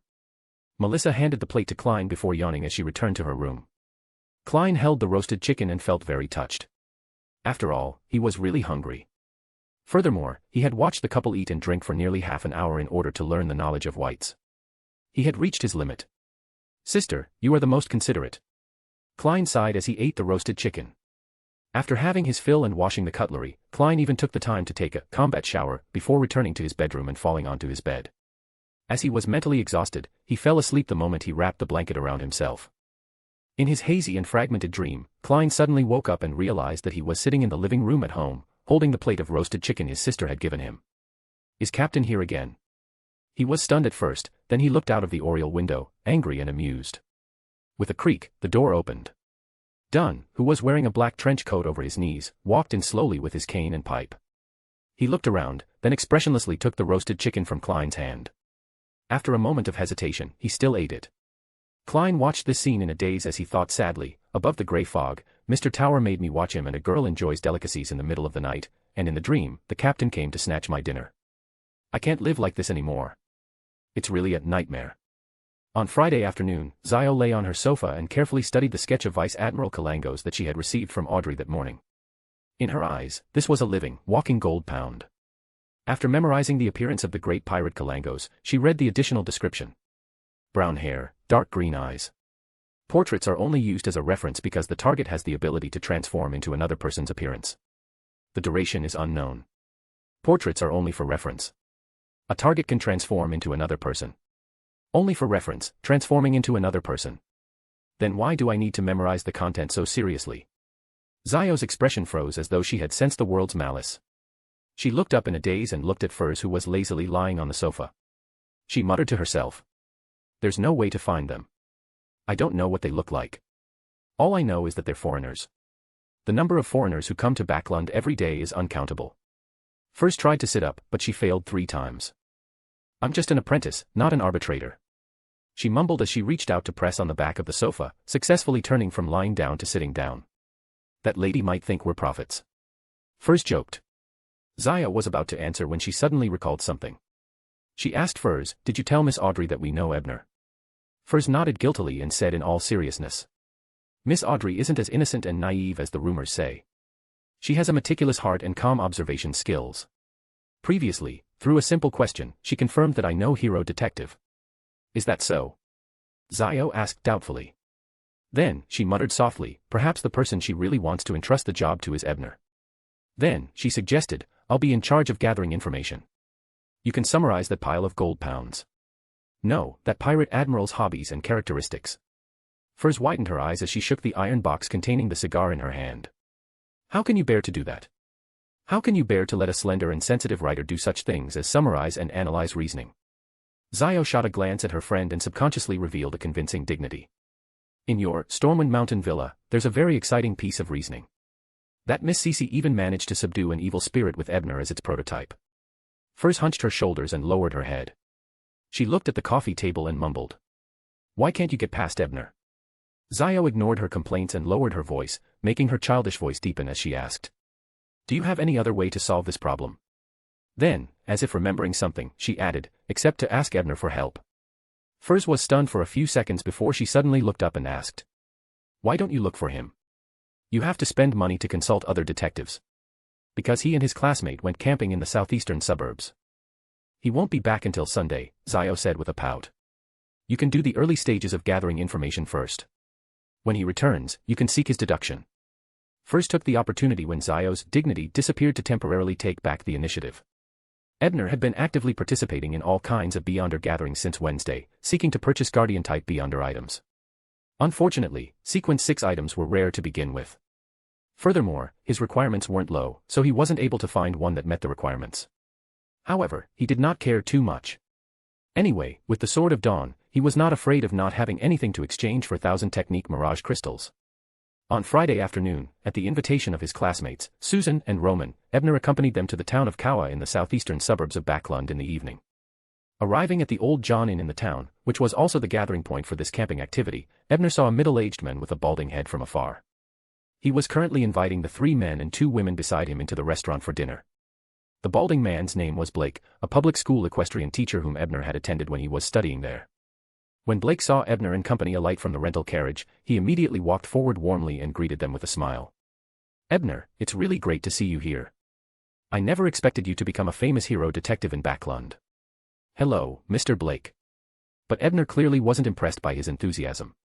After only a few pleasantries, he turned his attention to the 2 pretty girls behind Blake. This was not because he was lecherous, but because he recognized those 2 girls. They were the 2 Beyonders that Ebner had seen in the Backlund library on Monday night. Why are they here?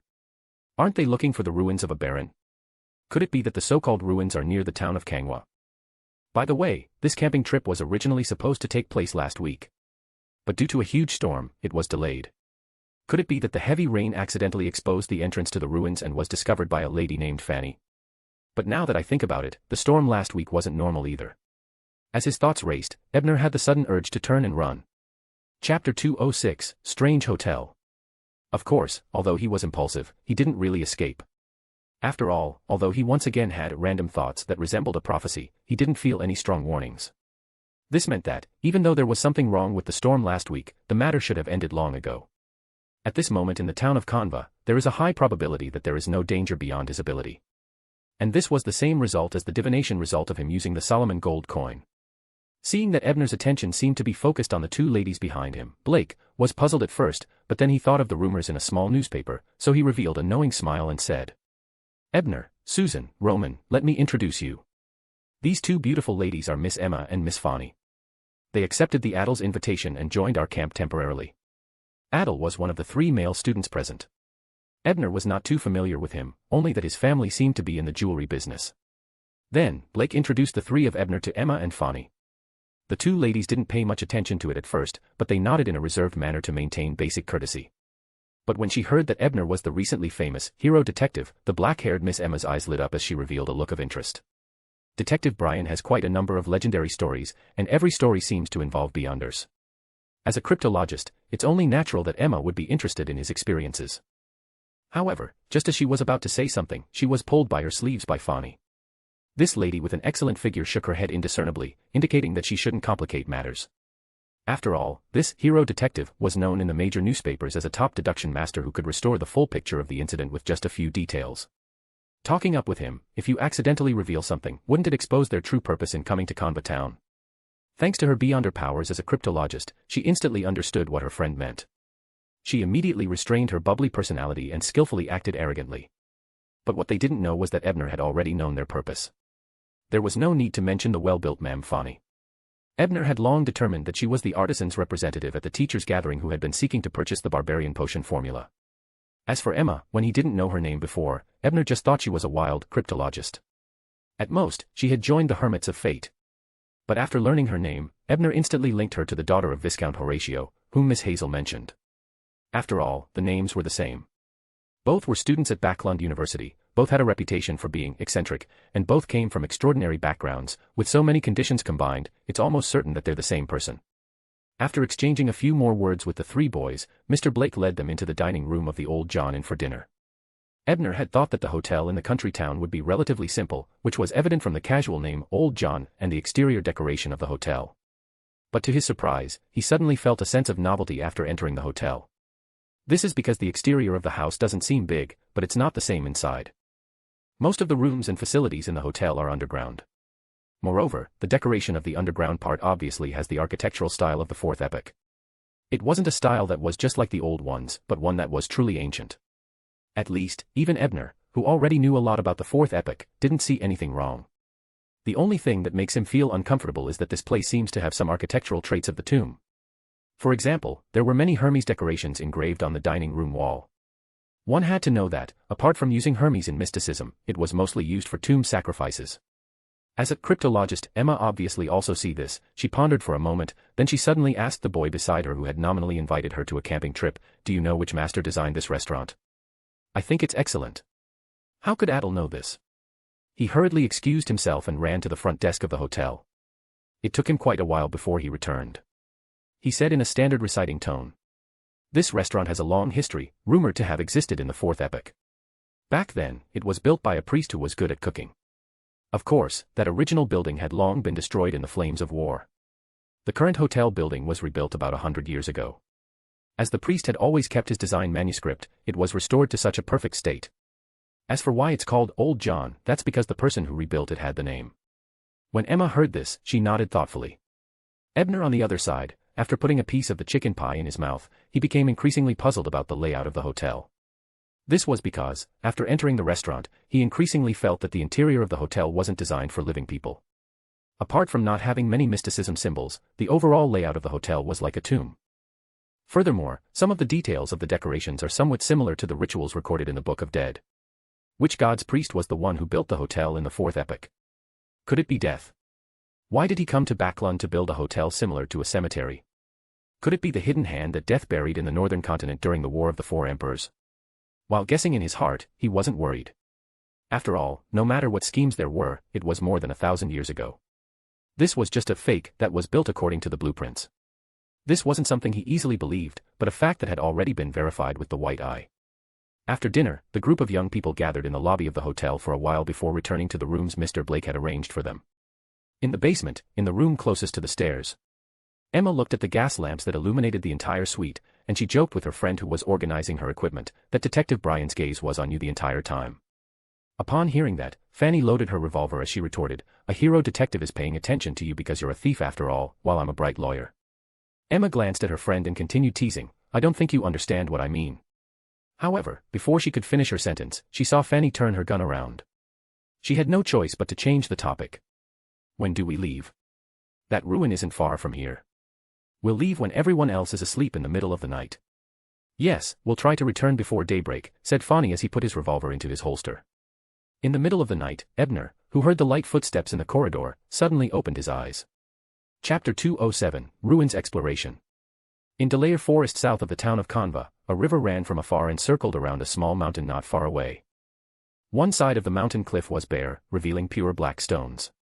Under the illumination of the crimson moon, it gave off a sinister and terrifying feeling. In the bay at the foot of the mountain, two girls wearing white shirts and black trousers surrounded a hidden underground entrance. They were none other than Emma and Fanny, who had secretly left the inn in the middle of the night. "Fanny, was this entrance dug up by you?"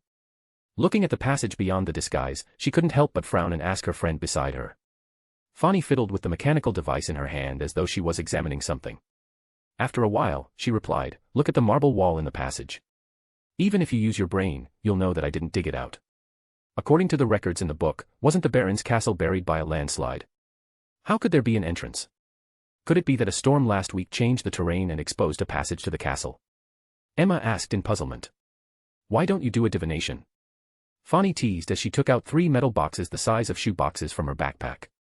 Upon hearing that, Emma rolled her eyes and chided, "You clearly know that I'm not good at divination." So, let's not talk about demoralizing things. At this point, can you resist the urge to return without any explorations? With that said, Fani threw out the 3 metal cubes. The metal blocks began to transform in midair as several tentacle-like metal tubes extended out from both sides of the square. When they landed on the ground, the cubes turned into mechanical dolls that seemed to have many arms and could walk upright. At that moment, Fani drew a triangular sacred emblem on her chest and added, "With them scouting the way, there shouldn't be much danger. God will protect us." When Miss Emma saw this, she quickly coiled her long black hair on her head and muttered, "Your grandfather treated you really well." These mechanical dolls seemed to have very strong firepower. Fani knew that her friend was actually nervous. After all, she was a noble lady who seldom had any adventuring experiences. Therefore, she explained. Each of the Annihilator mechanical dolls is equipped with 4 high-pressure steam rifles that can shoot demon-hunting bullets, as well as a silver cannonball that comes with the fire of light. In terms of destructive power, each of them exceeds a sequence 7 beyonder. Upon hearing that, Emma heaved a sigh of relief. Then, she stretched out her right hand, clenched her fist, and placed it on her chest. "May the storm be with you." Seeing the 2 beyonder ladies walk down the passage, the invisible Ebner, who had followed behind, circled around the warning rune that Emma had set up and entered the passage as well. The reason why he followed the 2 girls here wasn't only because he was curious about the ruins, but more importantly, it was obvious that these 2 girls were novices and hadn't made sufficient preparations for the expedition. If no one was watching, and if something terrifying was released, wouldn't the nearby convent town suffer? With him following them, not only could they save their lives at critical moments, but they could also stop them from courting death. The black marble staircase had been scuffed for more than 1,000 years, but it still maintained its hardness without any signs of corrosion. The 2 ladies followed behind the square doll and walked down the stairs to the basement. Following that, they saw the decorations and patterns that were characteristic of the 4th epoch. "This seems familiar." Miss Fani looked around with the light from the mechanical dolls and said in surprise. "Of course they look familiar. We've seen these patterns before at the Old John Inn." Emma narrowed her eyes and quickly identified the source of the familiarity. And in the back, Ebner immediately determined that not only were there decorative patterns, but even the layout of the room he was in was exactly the same as the dining room at Old John's Hotel. "I wonder if this is the inn that the priest from the 4th epoch built." With this in mind, Ebner used the white eye to analyze the furniture and items around him before denying his previous guess. "That's not right. The style of the furniture is unique to the 5th epoch, and some of the building materials aren't old enough. It shouldn't be a building from the 4th epoch. Could it be that it was replicated like the Old John Hotel? But why did it have to be this style?" Just as Ebner was in deep thought, as a cryptologist, Miss Emma naturally sensed that the layout of the ruins was almost identical to Old John's Hotel. As she didn't discover any danger for the time being, she carefully rummaged around with her friend. Almost all the valuables have been damaged or rotted. There are no traces of beyonder items for the time being. This is indeed the former residence of Baron Conrad. I found his emblem here. Although it has been severely corrupted, it's exactly as described in the Battle of the Violated Oath, in the City of Hope. The bookcase in the underground study is actually so well preserved. The books inside don't seem to have suffered any serious weathering. After the 2 girls probed the basement, they immediately made a new discovery. As for Ebner, he was on high alert because he discovered something that the 2 ladies had missed: footprints. It was a footprint that didn't belong to him, Emma, or Fani. It was unfamiliar yet extremely fresh. The unfamiliar footprint seemed to follow the staircase from above before disappearing into a huge, heavy, double black stone door at the end of the underground corridor. That was also the only place in the ruins that was different from the Old John Hotel. That door. It seems to have been pushed open from the inside. From afar, Ebner looked at the opening of the stone door, but even with his night vision, he could only see darkness. The stone door had already cracked open, allowing them to enter side by side. It was dark inside. At this moment, Emma's voice came from the study. "They're all books on biography. Many of them are collections at home. Only this handwritten notebook might have some value. But I can't understand what he's writing. There are also words that a cryptologist can't understand." Fani, who was standing guard, asked in surprise. "I recognize ancient Hermes, Dragonese, Jotun, and Elvish, but I'm certain that the words in this notebook aren't any of those." "These are completely different languages," Emma said with certainty. "Then bring this notebook with you. We'll find someone to identify it after we finish exploring this ruin," said Fani after some thought. "That's all I can do." Although Ebner was also a little interested in the notebook, it wasn't appropriate for him to show himself. All he could do was give up. "I'll find an opportunity to show my erudite side in front of them after the expedition and guide them to hand over the notebook to me for interpretation." Just as he thought of this, he saw the 2 ladies leave the study and arrive outside the huge black stone door. The lights of the three mechanical dolls shone in through the cracks, but they could only illuminate a tiny area behind the door, unable to let them see it clearly. Just as Fanny was about to instruct the mechanical doll to enter, she was stopped by Emma. The latter said with a certain tone, "There's danger down there." Fane clearly trusted her friend.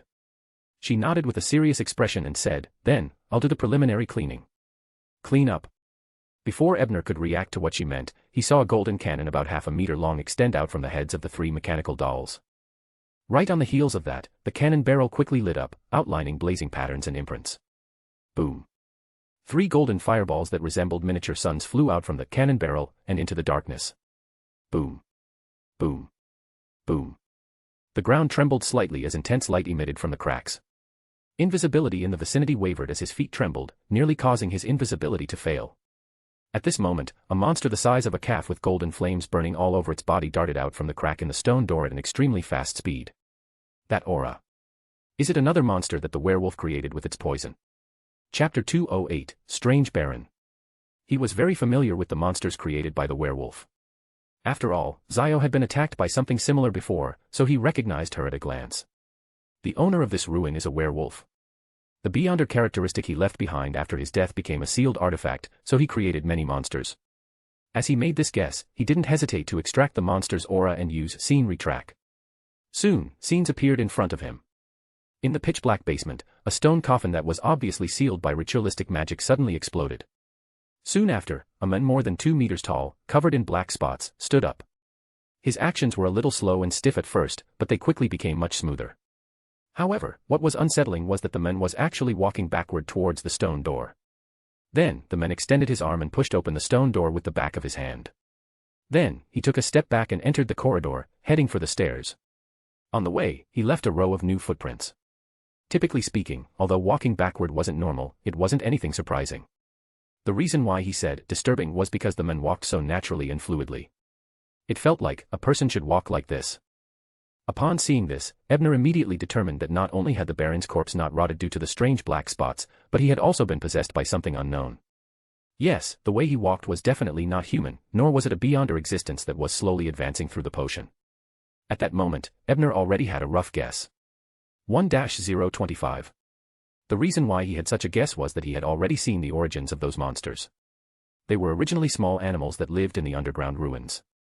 They had suddenly changed after being tainted by the aura left behind by the men, turning into massive monsters. Just the dissipating aura is enough to achieve the same effects as a werewolf's poison. The thing possessing the Baron of Black Spot is at least at the demigod level. In addition, it might not even be human.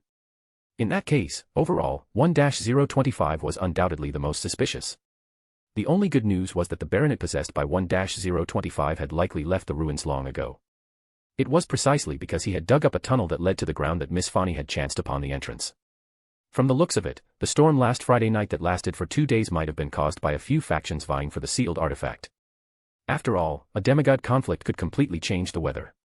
And 1-025 had probably abandoned its host during the chaotic battle between the demigods and secretly possessed the Baron's corpse in the underground ruins. Ebner had originally wanted to use the man's dispersed aura to trace back more scenes, but as more monsters were flying out from behind the door, the two ladies were already in dire straits. If he didn't take action, he might have to collect their corpses. Although he didn't have much of a relationship with them, just as he had analyzed his personality, he didn't have much love and wouldn't deliberately rescue strangers.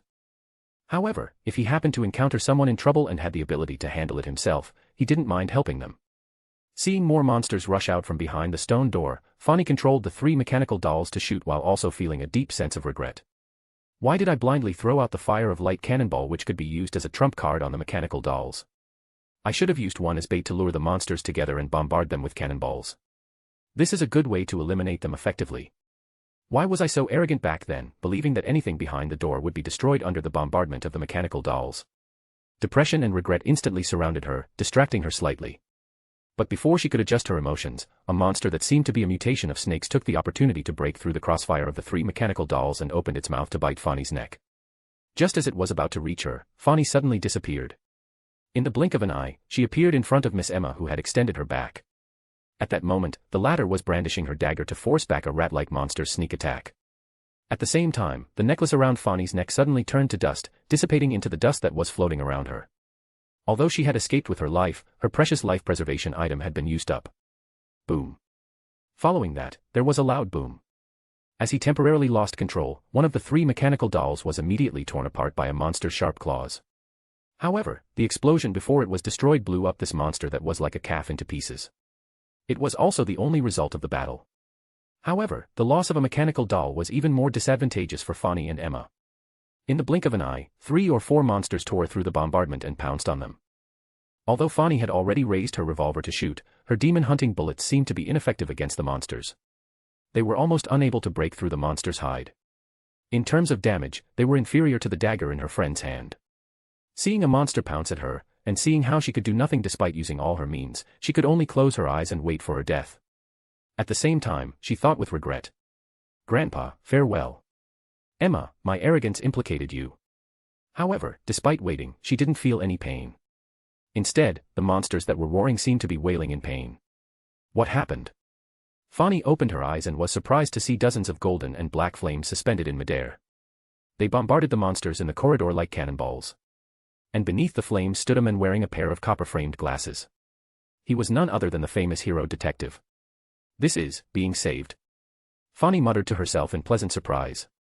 "We're saved." When Emma saw this scene, she echoed and took back the thing her mother had secretly given her. At this moment, while controlling the flames to attack, Ebner turned his head to say to Fanny, "Did you take something from the ruins?" Fanny was a little confused by the question, but she also knew that the question was definitely very important. After some thought, she took out a notebook. This was the notebook that she had put away in the study and was about to return to get someone to interpret it. "Throw it away first.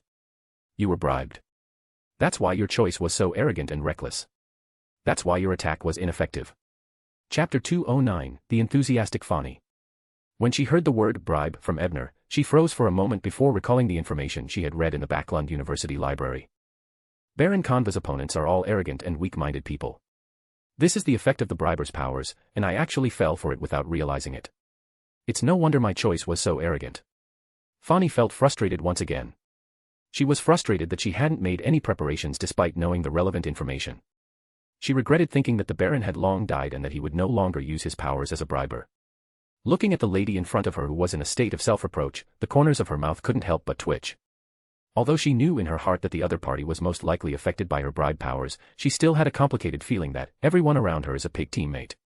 Especially when compared to the tacit understanding Zio had when she fought alongside him, this lady's performance was even worse than a burden. "Miss Fanny, hurry up and throw that notebook away." As he used the simulated black flames and fire of light to stop the monsters, he repeated what he had previously said loudly.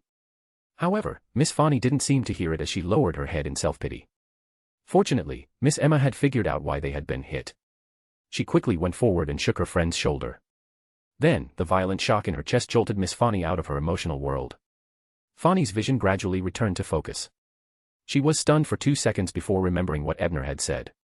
Then, she raised her arm and ruthlessly threw the notebook far away. "I told you to throw the notebook away, but I didn't ask you to throw it that far. Forget it, as long as she has this action and intention, it will be easy." Upon seeing this scene, Ebner once again had the urge to facepalm. However, he focused and raised his left hand, aiming the ring of light at the notebook that was tumbling in midair. Then, he opened his mouth and solemnly said in ancient Hermes, "I declare that the connection is severed. Bribe is ineffective." Just as he said that, the remaining 2 machine puppets fired bullets, causing blood to splatter across the nearby monsters. The monsters originally didn't pay much attention to bullets that couldn't even tear through their fur. As a result, they didn't dodge at all, instantly killing several of them. The other monsters, who weren't hit in their vital spots, roared in pain and had no choice but to dodge the bullets. However, this way, their limited room to dodge was once again compressed. Upon seeing this, Ebner immediately condensed several fire of light that were much brighter than before and scattered them on the remaining monsters. This time, he had borrowed the powers of the ring of light, so its might was naturally much stronger than what he had simulated. Boom. The fireball condensed from fire of light smashed into the monsters like a cannonball. The golden flames instantly charred their fur and skin, producing hideous and terrifying wounds. Right on the heels of that, black flames accurately followed the wounds and entered their blood vessels and organs, burning them within. Ebner knew very well that these so-called monsters mutated because they were tainted with the aura of the cursed item. Everything about them was abnormal. All the strangeness stemmed from the aura that unknowingly emanated from Baron 1-025's possession. If he didn't get rid of those auras, even if he killed the monsters, he didn't know if there would be even more terrifying changes. Thankfully, the essence of the aura was actually a special type of spirituality. As for the black flames of a demoness, they were fuel for her spirituality, so it couldn't be any better to use them to eliminate the aura. In the blink of an eye, the offensive and defensive situation in the corridor was reversed. As more monsters were burned to nothingness by the two flames, the rest seemed to become afraid and turned to run back to the room behind the stone door. But how could Ebner let them do as they wished? He immediately simulated the whip of pain and ruthlessly lashed at the escaping monster's soul body. The monsters trembled as they ran, then their limbs went limp as they collapsed to the ground. Whip of pain was one of the powers of an interrogator. That night, after Zio came to exorcise the evil spirit, Ebner had gotten her to demonstrate it several times. He had also experienced what it felt like to have an electric current surge through his mind, as though a barbed whip was constantly lashing at his soul. However, he couldn't simulate the might of Zio's original whip of pain. In a situation where she was resisting, the effects weren't ideal. That was why he waited until the monsters ran away in panic before using it. This was because their mental resistance was the weakest. Although they didn't know what method the detective in front of them had used, seeing that the remaining monsters were motionless on the ground, the two ladies quickly attacked with various means. Especially the former. Due to the disappearance of the bribe effect, this lawyer had already recovered her usual ability to think. At the thought that her performance had been worse than average, she wished she could burrow underground. It's fine being arrogant, but to abandon himself to despair after encountering danger, to the point of closing his eyes and waiting for death. Just thinking about it makes me feel embarrassed. In her displeasure, she naturally vented her anger on the monsters. The two mechanical puppets immediately unleashed their full strength, creating bloody holes in the monsters that couldn't stand up. As for the black flames, they drilled into the monster's body through the bloody holes, burning wantonly. After all the roaring sounds came to a halt, Ebner used the white eye to confirm each and every one of them before removing all the black flames and golden flames. He turned back to the two ladies and said, "There shouldn't be any enemies left. At least all the monsters I retroactively found were lying here." Upon hearing his words, Miss Emma finally heaved a sigh of relief and withdrew her dagger back into her sleeve. She then revealed a brilliant smile and said, "Thank you very much, Detective Brian. You really are a hero. Without you, it would have been difficult for Fonny and me to escape." Her tone was very sincere because what she said was the truth. Even if she used the thing her mother gave her, there was no guarantee that it would be effective. When the time came, there was a high chance that only she could escape, and the price she had to pay in the future might be even more terrifying. However, Fonny was still a little nervous. She first blocked the mechanical puppet at the stone door, then she straightened her clothes, planning to kiss him to express her gratitude. As an Intis lady, she didn't appear reserved. However, Ebner jumped in fright at her sudden approach, thinking that she had yet to escape the influence of bribe and was trying to harm him. He quickly took a few steps back and became alert again. Fonny was taken aback when she saw this. She recalled that she was in Lone. This kingdom needed to be reserved when expressing their feelings. Only then did she stop in regret and solemnly bow. "Detective Brian, you are my savior. I'm very grateful. I will do my best to repay you." Ebner realized that he had apparently misunderstood her. Although it was a little awkward, he had long mastered the ability to control all kinds of embarrassment and surprise in Sapphira Castle. Therefore, he said without a change in expression, "There's no need to stand on ceremony. Since you've encountered me, I naturally wouldn't sit back and do nothing. Stand by and do nothing. Do you also like Emperor Roselle's classics?" Fonny's eyes lit up as she blurted out, "No, I don't want to talk about how much I'm annoyed with him now." Just as he was lampooning inwardly, he heard Miss Emma ask curiously, "Detective Brian, how did you happen to be here? Is this lady trying to sound me out?" Heh, a seemingly innocent and lively girl is actually more cautious, while the other one looks older and more experienced, but she's a little straightforward. That's right. After all, she's already a cryptologist. She must have played the role of a swindler before, so how could she be naive? As for the future barbarian, there's nothing wrong with being a little straightforward. While he lampooned inwardly, he replied with a smile, "The two of you are out of place with your public school classmates, but you insisted on joining this camping trip. This is already suspicious. Besides, you went out in the middle of the night and caused too much noise. You woke me up, so you came over to take a look." He didn't mention a word about his eavesdropping at the Backlund University library. "So I was suspected by you the moment we met. As expected of the famous hero detective. Indeed, not a single clue can escape your eyes." Upon hearing that, Emma came to a realization and sighed. Chapter 210, Behind the Stone Gate. As expected of a detective. "I thought we hit it well." Fonny restrained her enthusiasm and echoed in a reserved manner. Ebner wasn't pleased with the two ladies' flattery. After all, it wasn't a result of his inference. On careful thought, ever since I became a detective, my reasoning seems to be all about cheating through manipulation such as prophetic, retroactively, mind reading, and eavesdropping. However, the speed at which I digest my potion isn't too slow. Could it be that acquiring knowledge and information by any means is one of the principles of Knowledge Keeper? As his thoughts raced, he didn't continue the conversation. Instead, he asked with a smile. Do you still plan on exploring the room behind the stone door? When Miss Fanny heard that, she was a little hesitant. Having come this far, she naturally didn't want to give up. However, she had her reservations about the possible danger behind the door, so she didn't dare to make a rash decision. She subconsciously looked at Emma beside her. As she pondered, she habitually wanted to smooth her long hair, but she didn't touch it when she reached out her hand.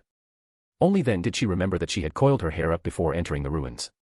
Hence, under the surprised gaze of her friend and the hero detective, she awkwardly adjusted her lace collar and coughed before asking.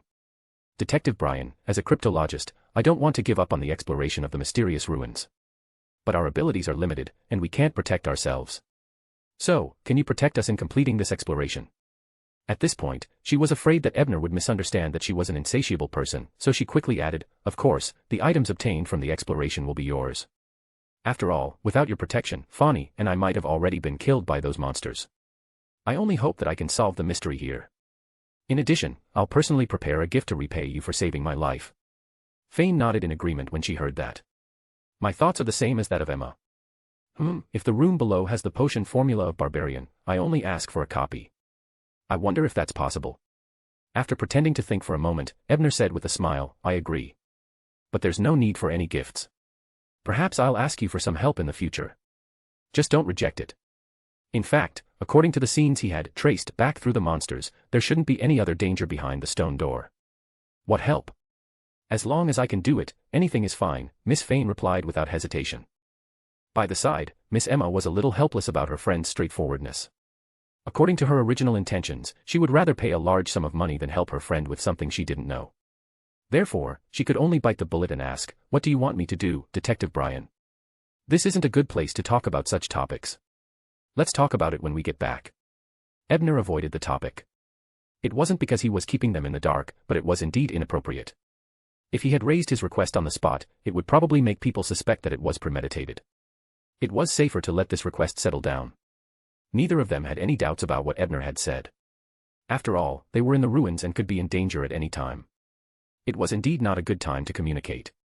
The three of them reached a tacit understanding, and then they arrived before the black stone door together. Following that, Fanny controlled a mechanical doll without any ammunition to pass through the gap. In just 2 seconds, the three heard a series of clanging sounds. It was the sound of metal rolling down and hitting the ground. Clearly, on the other side of the stone door was a flight of stairs, and this model of mechanical dolls didn't have the ability to go downstairs. Fanny smiled awkwardly, then twisted a mechanical device on her ear before saying to the two of them, there's no danger for now. Ebner nodded and rubbed his finger against the band of light ring and activated the light of purification. Following that, rings of golden light enveloped him and the two ladies. This way, even if there were wraiths, dead souls, or other dark creatures launching a sneak attack, there was no need to worry. With this in mind, Ebner signaled to the two ladies behind him with his eyes and walked through the stone door first. Feeling the courage and warmth brought by the sun, Fanny and Emma looked at each other, then followed closely behind Ebner and stepped through the gap in the stone door. The staircase behind the door wasn't long. It was about 100 steps, about 15 meters tall. The three of them carefully arrived at the bottom of the stairs. With the light from the halo, they looked up, only to realize that there were no magnificent sculptures or columns, nor were there any murals or collections of master's glory. The only pieces of furniture were already rotten, and a large portion of them had been destroyed by Fane's bombardment. This is just an ordinary basement that isn't even 300 square meters. The only thing that had anything to do with mysticism was the cracked coffin in the middle of the room. This place doesn't match that thick stone door at all. It's not even worthy of the 100 stairs. The stark contrast made Miss Emma find it unacceptable as she couldn't help but grumble. However, when he saw the layout of the basement, he pinched his chin thoughtfully. Although many details were severely damaged due to the prolonged period of time, the general layout of the basement was obviously set up according to a ritual in the Book of Dead. Although it was only a small part of the ritual. This place was probably built based on the blueprints left behind by the priest from the 4th epoch. However, something unexpected must have happened midway, so it was only dug up for such a small basement.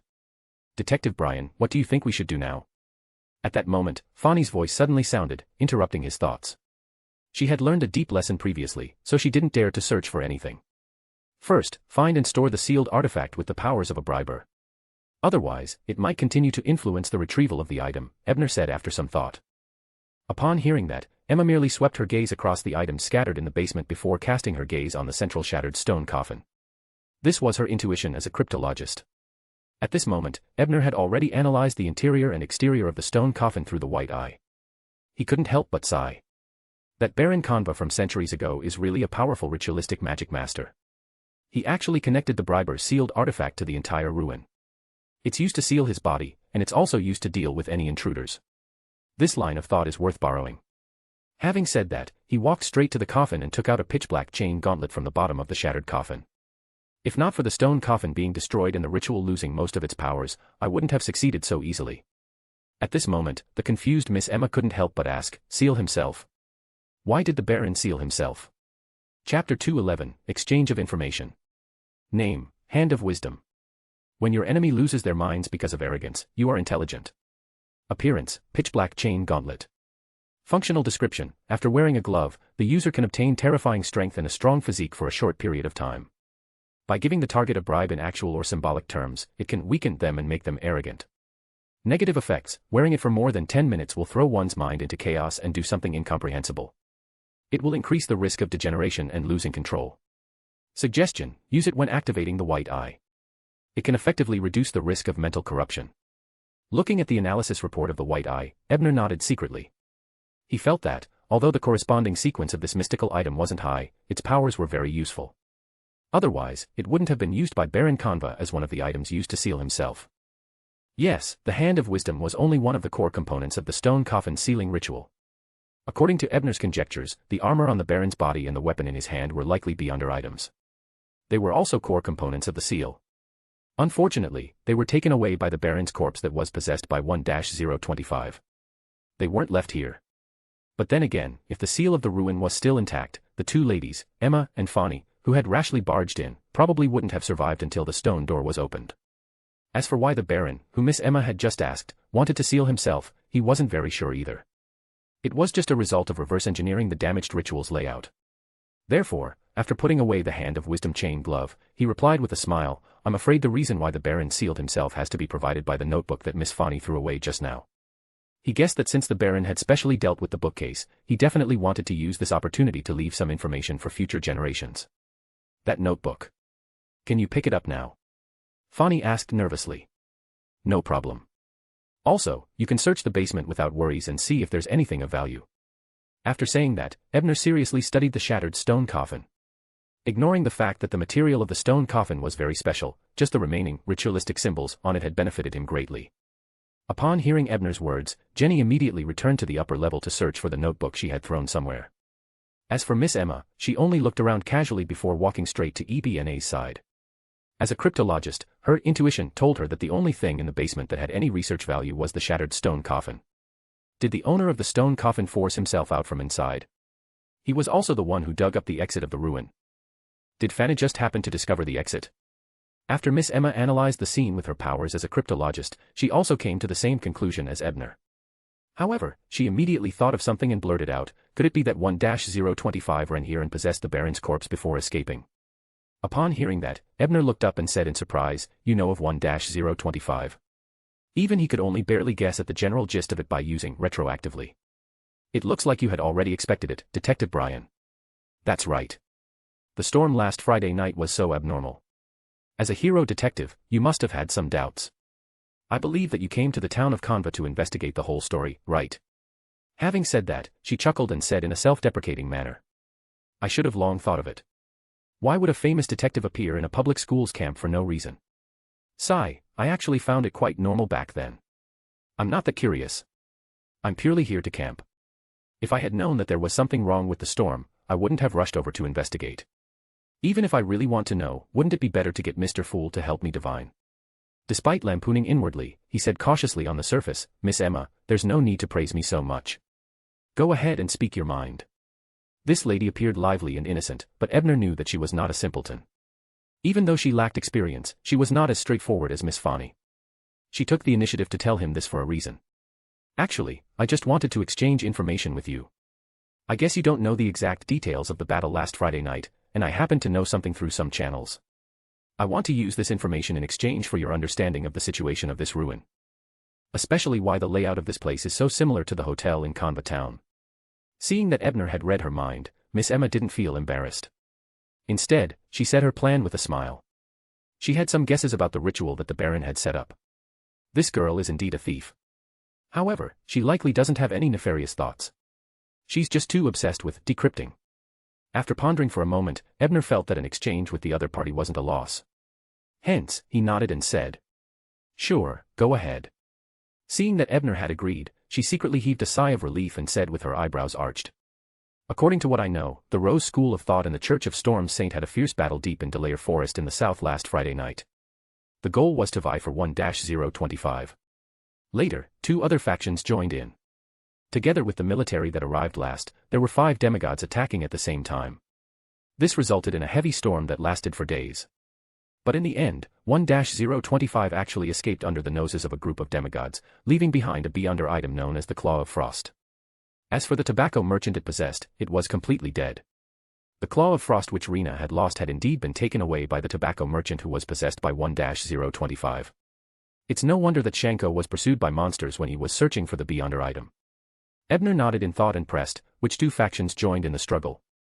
"I can't be sure, but I heard that it should be the Element Dawn and the Numinous Episcopate," Miss Emma said with uncertainty after some thought. Element Dawn and the Numinous Episcopate. The former's motives are unclear. Perhaps it's to stop the Rose School of Thought's indulgence faction. And the latter is most likely to seek revenge on the Church of Storms and the military for attacking Ludwell. Yes, Miss Sharon and Marek seem to be related to the Element Dawn. I can go to the Bravehearts bar to ask around later. In addition, I can write to Jane and ask her. With this in mind, Ebner snapped to his senses and organized his words. He was about to share what he knew with Miss Emma. But at that moment, tap, tap, tack. The sound of leather boots stepping on the stone stairs could be heard from above. Miss Fonny had found her notebook before walking down again. "Detective Brian, it's better if you tell me the information after we leave this place." When Miss Emma heard the voice, she immediately cut off the words that were about to escape her mouth. "You're welcome. Just call me Ebner." Ebner paused before casually replying. However, he was a little surprised. The 2 ladies seemed to be on very good terms, but Miss Emma didn't seem inclined to share information about the ruins. "All right, Ebner. You can also call me Emma." Miss Emma did as she was told. Then, before Miss Fonny came close, she explained softly. "I don't want Fonny to know the secrets that involve mysticism. I have to help her. She's a little rash, and knowing too much might bring her danger." Upon hearing that, Ebner came to a realization, but he secretly lampooned, calling others rash, but as a believer of the Lord of Storms, you aren't any better, right? Otherwise, you wouldn't have nearly fallen into a hopeless situation in the previous battle. At this moment, Miss Fonny had already approached. Seeing that her friend was whispering to Detective Brian, she frowned slightly before quickly easing her brows. Then, she opened the notebook she picked up and placed it in front of Ebner. She asked in anticipation. "Detective Brian, do you recognize the words here?" Chapter 212, Translation. Ebner picked up the notebook and, relying on the powerful analytical powers of the white eye, flipped through a few pages and came to a realization. This notebook was written in secret text, he said with certainty. "Secrets." Miss Fonny repeated in confusion. "The lettering that forms the words in this notebook is very simple. It doesn't look like mature text that has undergone evolution. Instead, it looks more like a symbol that was temporarily designed.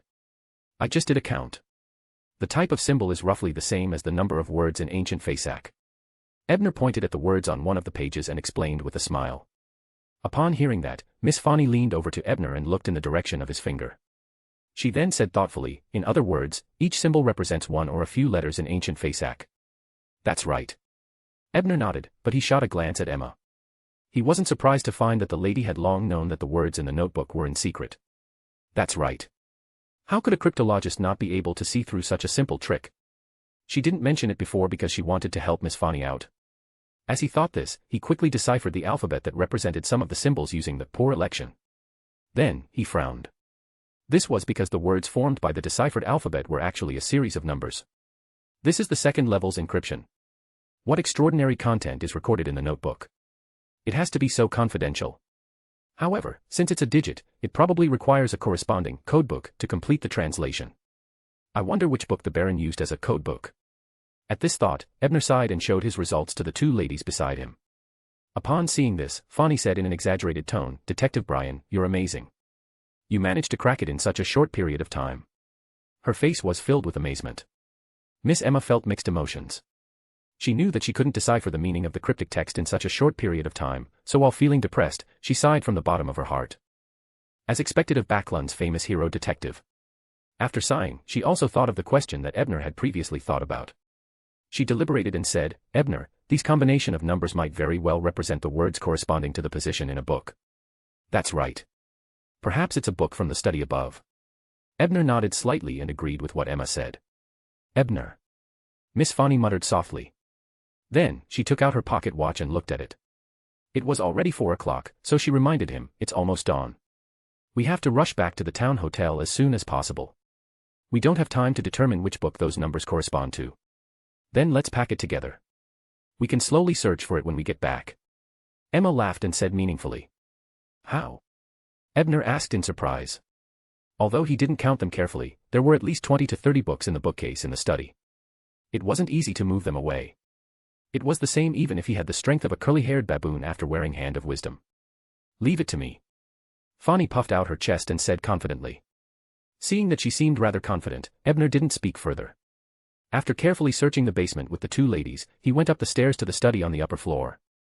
Following that, he learned the reason for Miss Fanny's confidence. One by one, the books were placed into Fanny's backpack. It was as if they were placed into a bottomless pit, without any signs of being filled. This backpack is a mystical item. Could it be the ability of a secret sorcerer to create an interspatial pocket? Probably not.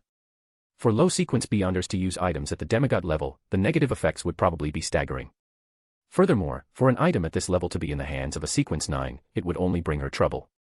But even so, it must be a priceless treasure. Are they that at ease with me? Aren't they afraid that I'll have malicious intentions? Miss Fanny is one thing. But looking at Miss Emma, she seems to be already used to it. Don't they realize the true value of this item? Just as Ebner was filled with suspicion, Fanny had already packed all her books into her backpack. She turned around and smiled. That's enough. Let's head back to the inn first. Ebner nodded, but he still said wistfully and warningly, this is the first time I'm seeing a mystical item that possesses space. However, Fanny clearly read between the lines. Her eyes softened as she said with a smile, thank you for the warning, Detective Brian. But I believe in your character. You believe me so easily. Lady, isn't it too easy to gain your trust? Ebner lampooned, but seeing that she seemed to know her limits, he stopped persuading her. The three of them walked all the way back to the Old John Inn, and Fanny and Emma returned to their rooms. After using her spirituality to seal the room, Fanny took off her shirt and trousers, walked into the bathroom, and soaked herself in the bathtub to wash away the dust. Only then did she say to her friend in fear. This expedition was really dangerous. If I hadn't met Detective Brian, I probably would have died. Emma also nodded solemnly and said, the effects of bribe in the ruins are truly terrifying. Both of us had picked up that notebook, and our mental state should have been lowered back then. And you were greatly demoted. You even forgot your trump card back then and really closed your eyes to await your death. At that moment, Fanny had already recovered from the comfort of the bath. As she rubbed the soil on her body with a towel, she said with a smile, but we were lucky to get to know Detective Brian as a result. Why? Did you really fall in love with him at first sight? Emma teased with squinted eyes as she lay beside the bathtub. It's not love at first sight, but I have a good impression of him. It's true that I'm willing to develop a friendship with him. Don't you think that he's very good at combat, knowledge, and reasoning? Our Beyonder path requires such a powerful companion. Fanny said solemnly as she released the mischievous hand of Amar. So, that's why you used a backpack, to test his character? Emma asked with a smile. Wasn't that a plan you came up with long ago? Fanny glanced at her friend and mimicked her voice. When you meet a suitable companion, use it as a test. If the person being tested shows any malicious intent, they will definitely suffer the consequences and be devoured by the backpack. I was indeed the one who said it. It's just that your performance was too deliberate. I think Ebner has already seen through it. Emma sighed. I wanted to ask you why you called him Ebner. What did you talk about in the basement? Fanny asked suspiciously. Ebner was specially permitted by the heroic detective to address me as Emma, she said smugly. And the only response she got was a handful of water that Fanny poured out. After returning to the guest room, Ebner still didn't know that he had become the topic of conversation between the two girls while they laughed. As the sky was about to brighten, he didn't rest. Instead, he flipped open an obviously old book and began comparing the numbers in his mind in an attempt to decipher the hidden meaning behind the second level. As for the book, he had specially asked for it before he parted with the two ladies. However, even when he compared all 5 books, he didn't find the correct passcodes. Just now, when I was selecting books from Fane's backpack, I deliberately chose the 5 most likely books. But none of them were. Then, will the codebook really be hidden in the other books in the hands of those 2 ladies? Worried, Ebner subconsciously paced around the room. Suddenly, he swept his gaze across the Hermes relief sculptures on the hotel's wall. His heart skipped a beat as he suddenly had a new idea. That Baron was clearly building a house according to a ritual before sealing himself. Or should I say, a mausoleum. What he recorded in the notebook with 2 levels of encryption might very well be related to this matter. And that ritual is recorded in the Book of Dead. Could it be that the real codebook is the Book of Dead? With this in mind, he casually flipped to a page in the notebook and compared the first line of numbers with the Book of Dead from his memories. Soon, he figured out the contents of the diary page. September 12th. I chanced upon an abandoned ancient castle in the middle of Delaire Forest. As the situation was unclear, I didn't approach it and planned to explore it after making preparations. September 14th. According to my observations, there seems to be a vampire secretly guarding the ancient abandoned castle, but he's only a sequence 7. It's very easy to enter the ancient castle without his knowledge. I decided to head in with her to investigate the moment she arrives. Looking at the words he had deciphered, Ebner recalled the scene of the Baron's black-spotted corpse and felt his scalp tingle. As he had seen it before, he knew how terrifying the ancient castle in Delaire Forest was. Chapter 213, Baron's Diary. I remember that Emlyn had once asked a sanguine duke about the ancient castle, but the answer he received was that the ancient castle was older than the duke. Furthermore, any creature that approached it would be in danger of being corrupted by the corruptive powers of Chaos C. Even a devil was corrupted after being thrown into the ancient castle, turning from cold and cruel to crazy and chaotic. If Baron Conva had really explored the depths of the ancient castle centuries ago, it would make sense that he hadn't finished building the mausoleum and had sealed himself underground. With this in mind, Ebner was in no hurry to translate the rest of the content. Instead, he flipped to the first page of the notebook and compared it to the Book of Dead in his memory. He started from the beginning. May 2nd, 7:45. Today, I, Benjamin Conva Grant, became a gatekeeper. This is a day worth remembering because I finally have the right to build a mausoleum and prepare the ritual to awaken my ancestor. As the diary entries from today might involve some secrets, I decided to change my notebook and use a hidden passage to record them.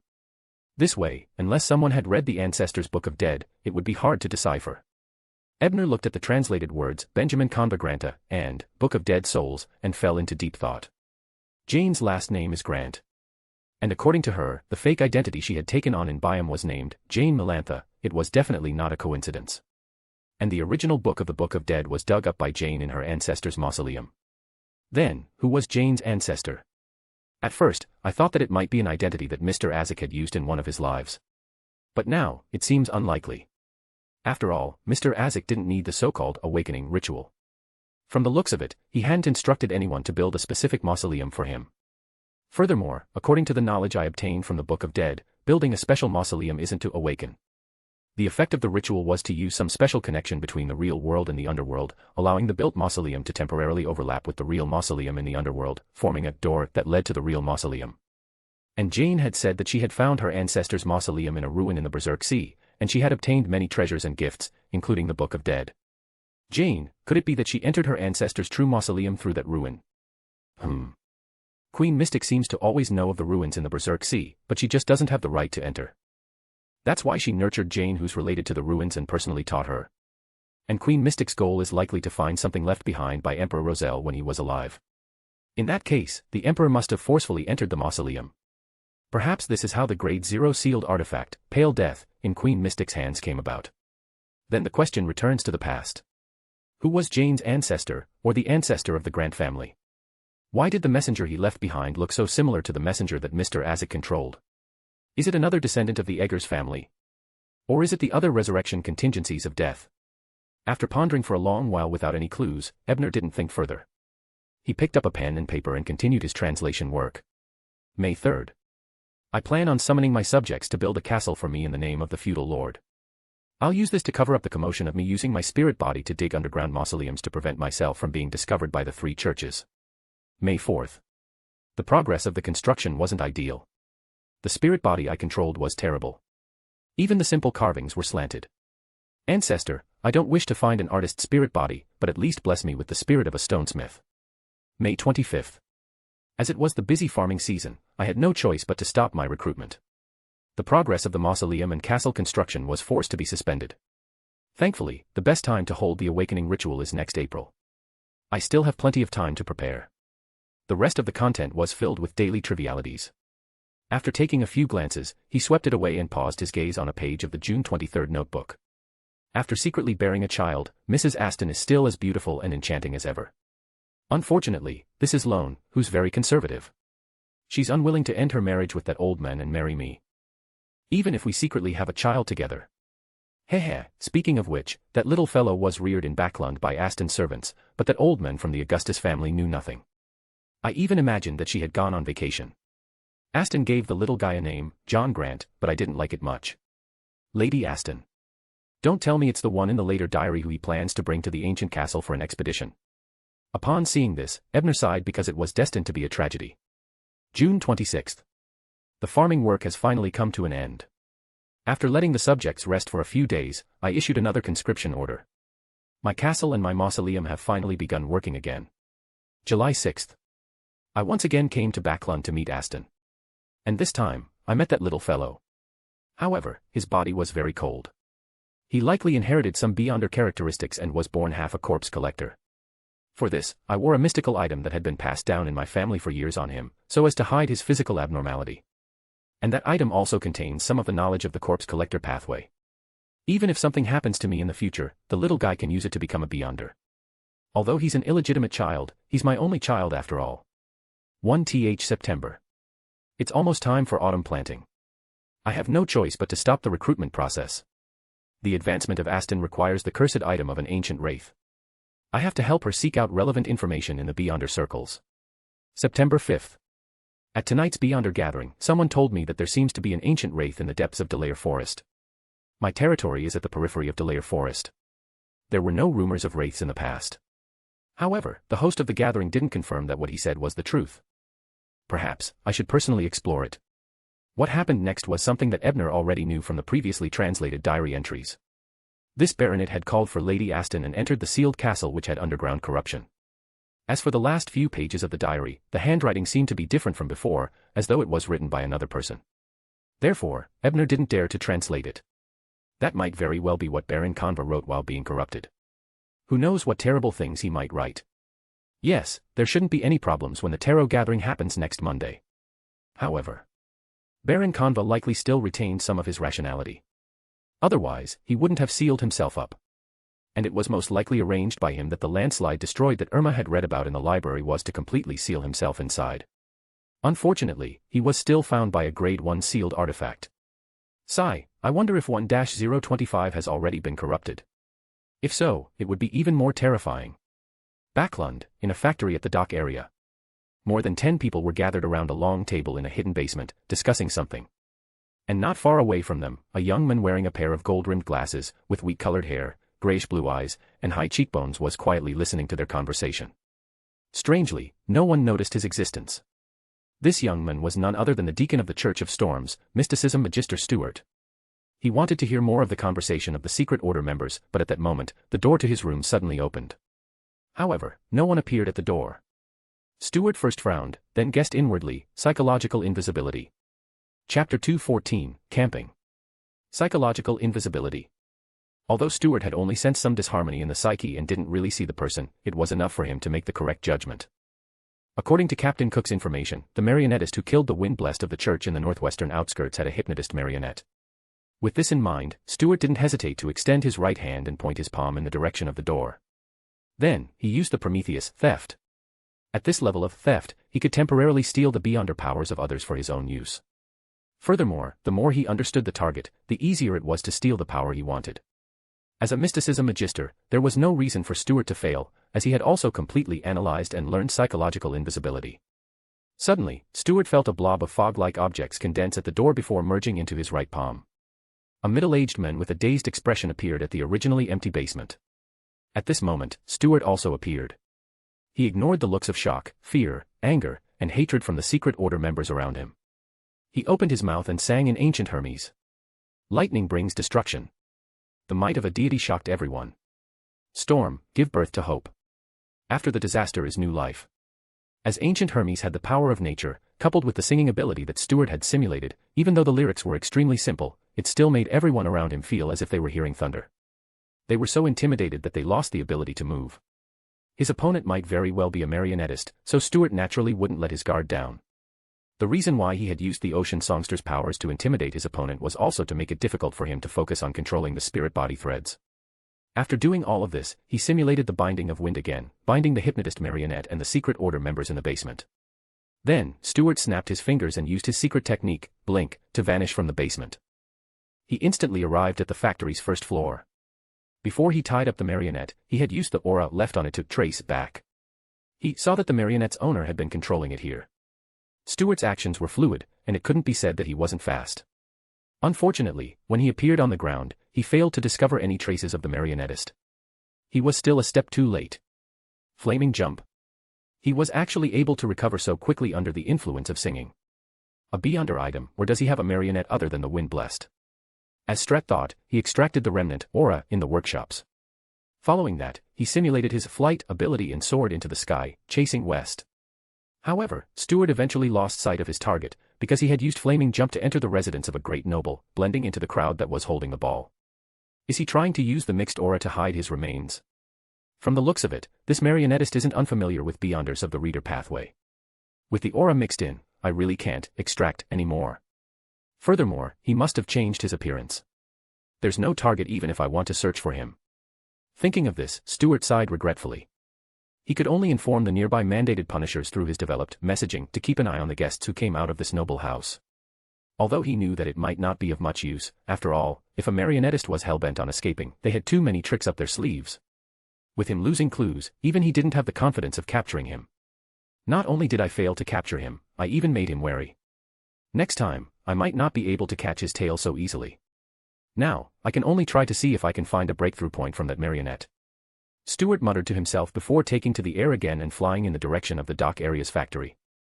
But when he returned to the factory, he was surprised to find that not only had the hypnotist marionette and all the members of the secret order vanished, even the mandated punisher who had been lying in ambush to receive him had vanished. Upon seeing this, he had an ominous feeling. He hurriedly raised his aura and prepared to retrack, see what had happened.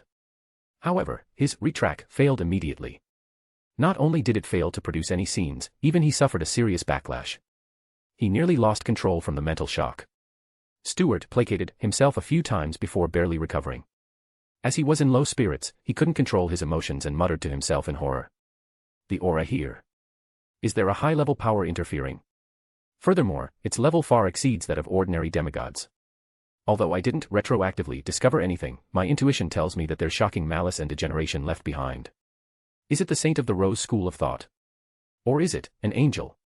On Saturday morning, Ebner yawned as he walked out of his hotel room.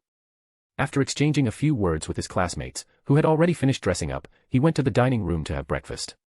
Here, he saw Emma, who had already put down her long black hair. As for Miss Fawny, she was nowhere to be seen. She was probably catching up on her sleep. When Emma saw Ebner enter, she only nodded slightly in greeting and gave basic courtesy without showing any familiarity with him. Ebner knew that she was putting on an act, so he returned the bow cooperatively. Then, he enjoyed breakfast with his two classmates while chatting and laughing. Although many things had happened the night before, such as exploration, combat, decryption, and the shock of news of underground corruption, Ebner hadn't forgotten the reason for coming to the town of Conva. He was here for a camping trip, and he was here to be the escort for the two ladies, Susan and Rose. Why would a flower protector experience so many other trivial matters? After lampooning inwardly, Ebner continued his important work of filling his stomach. After eating and drinking to their heart's content, the 4 men and 4 women, who had participated in the camping trip, followed the trail in the woods to Delaire Forest on the south side of the town. After carefully distinguishing the direction in which he was going, he was relieved to find that he wasn't heading towards the center of the forest.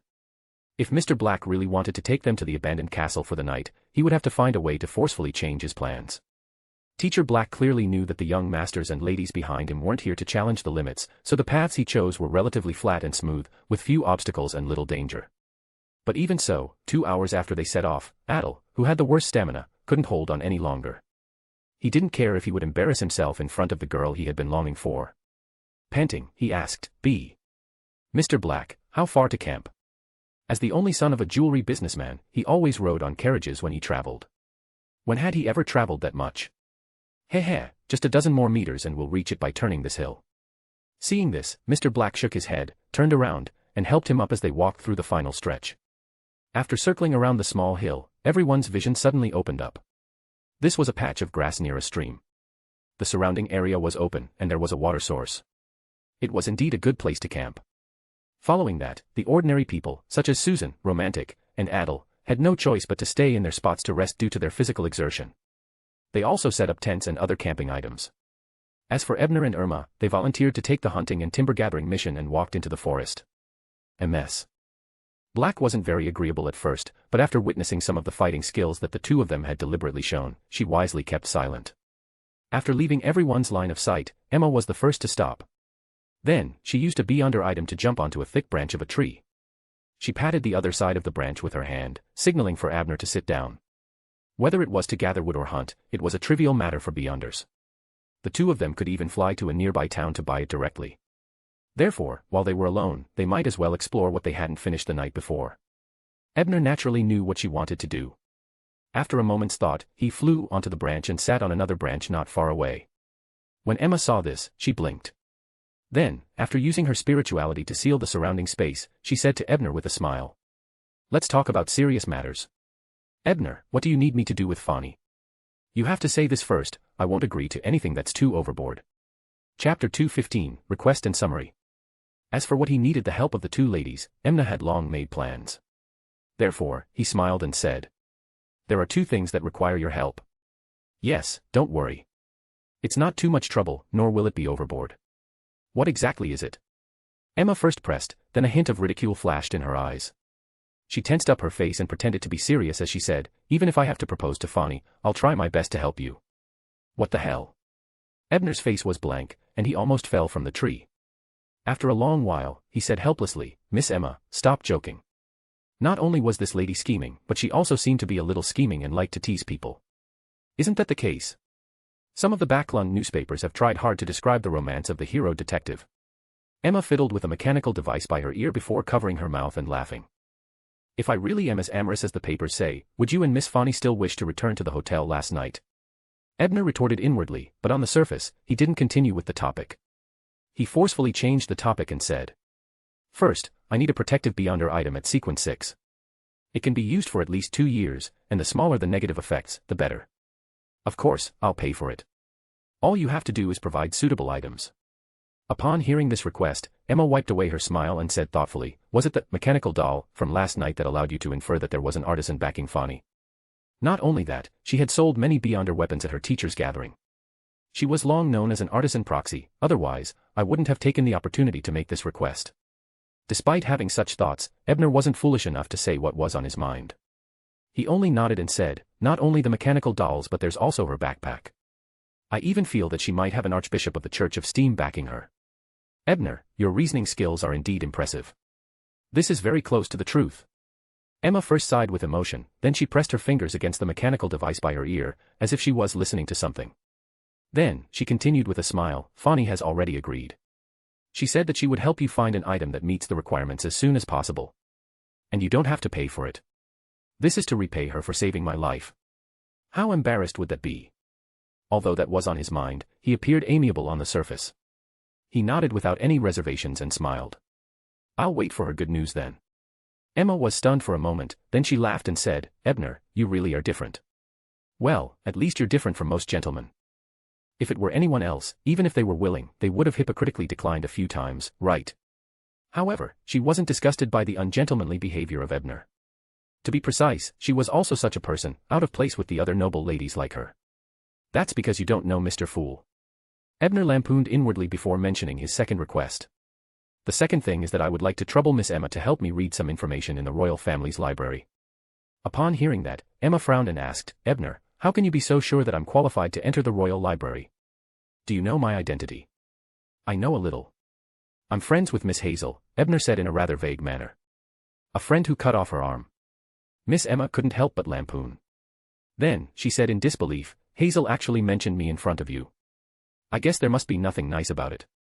Lady, you sure are well informed. Although it's not a secret that I severed Hazel's arm, there probably aren't many people who know the inside story. Where did your information come from? The psychology alchemists? Or the hermits of fate? However, from her personality and habits, she doesn't seem like a member of the psychology alchemists. And most importantly, she's not a spectator." Just as Ebner was making a guess, Miss Emma saw that he didn't reply and asked, What do you want me to read in the royal library? Help me investigate the Lamed family's historical documents, as well as the secrets sealed by the royal family.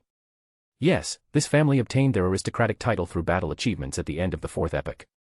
They completely declined during the Battle of the Violated Oath.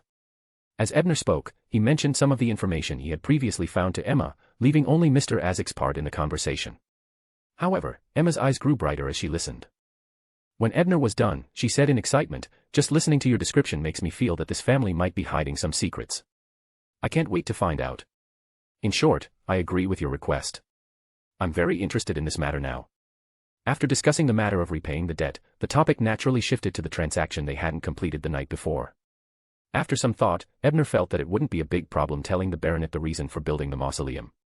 After all, apart from the specific building and time needed for the so-called awakening ritual, the most important factor was still the descendants of the baronet. It would be useless even if the lady in front of him wanted to imitate her. After hearing Ebner's recount, Miss Emma said in enlightenment, "So that's how it is. It's no wonder that someone would keep following a blueprint of a building for more than 1,000 years. They should be the descendants of some existence. Is this a contingency plan of that existence's resurrection? Revival? That doesn't seem like it either. After all, the ritual was only a door that led to the underworld. It didn't have the ability to revive. Furthermore, there's a high chance that Jane has already entered that real mausoleum. No, Roselle might have entered earlier, but I haven't heard of any high-level existences of the death pathway being resurrected as a result." Of course, Ebner wouldn't tell Emma about this. He just added that Baron must have encountered something unexpected while constructing the underground mausoleum. That's why he sealed himself up. Emma nodded thoughtfully and guessed, it's very likely that there's something wrong with the ritual itself, making him hear or see information about high-level existences. Then, he's on the verge of losing control, so he has no choice but to seal himself. And the truth is much more serious than you can imagine. Just as Ebner was sighing to himself, he suddenly felt that the speed at which the Knowledge Keeper potion was being digested had greatly improved. Is this knowledge I provided to Emma very helpful to her? Is this why the feedback I received speeding up her digestion? As he thought of this, he stole a glance at Miss Emma who was on a tree branch opposite him. He realized that her face was filled with an obvious pleasant surprise. Pleasant surprise? Did my words bring her a pleasant surprise? Could it be that her cryptologist potion has also been partially digested as a result? According to my previous analysis, conservation should be to tell suitable knowledge to someone who needs it, and to keep the inappropriate knowledge from them. Emma has clearly decrypted my unconfirmed words and obtained some of the truth, so she has digested it. And because of this knowledge, I received feedback from her.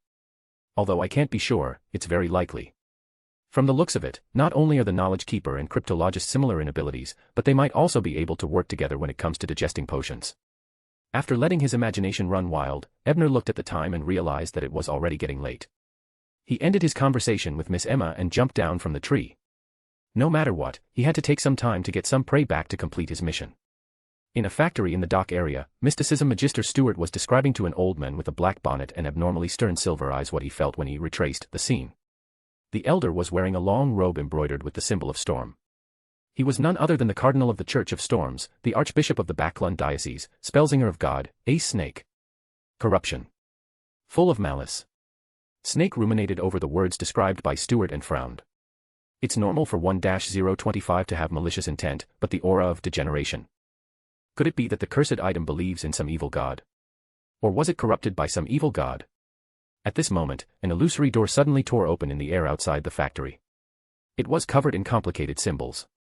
The door opened silently, and a handsome man in a starched suit walked out. He was in his 40s, mature and elegant. He used his golden eyes to scan the hole in the top floor of the workshop before landing on the ground.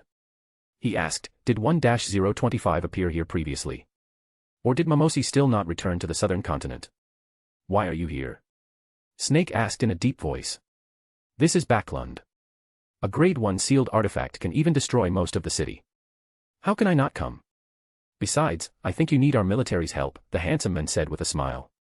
Ace Snake didn't say a word when he heard that. He turned his gaze back to the outside of the workshop. This was because an elder wearing a white priest robe and a clerical cap had walked in. His face was unusually kind, and his expression was calm and gentle. And behind the elder were several members of the machinery hive mind. One of the men with a cut face held a silver mirror with ancient patterns.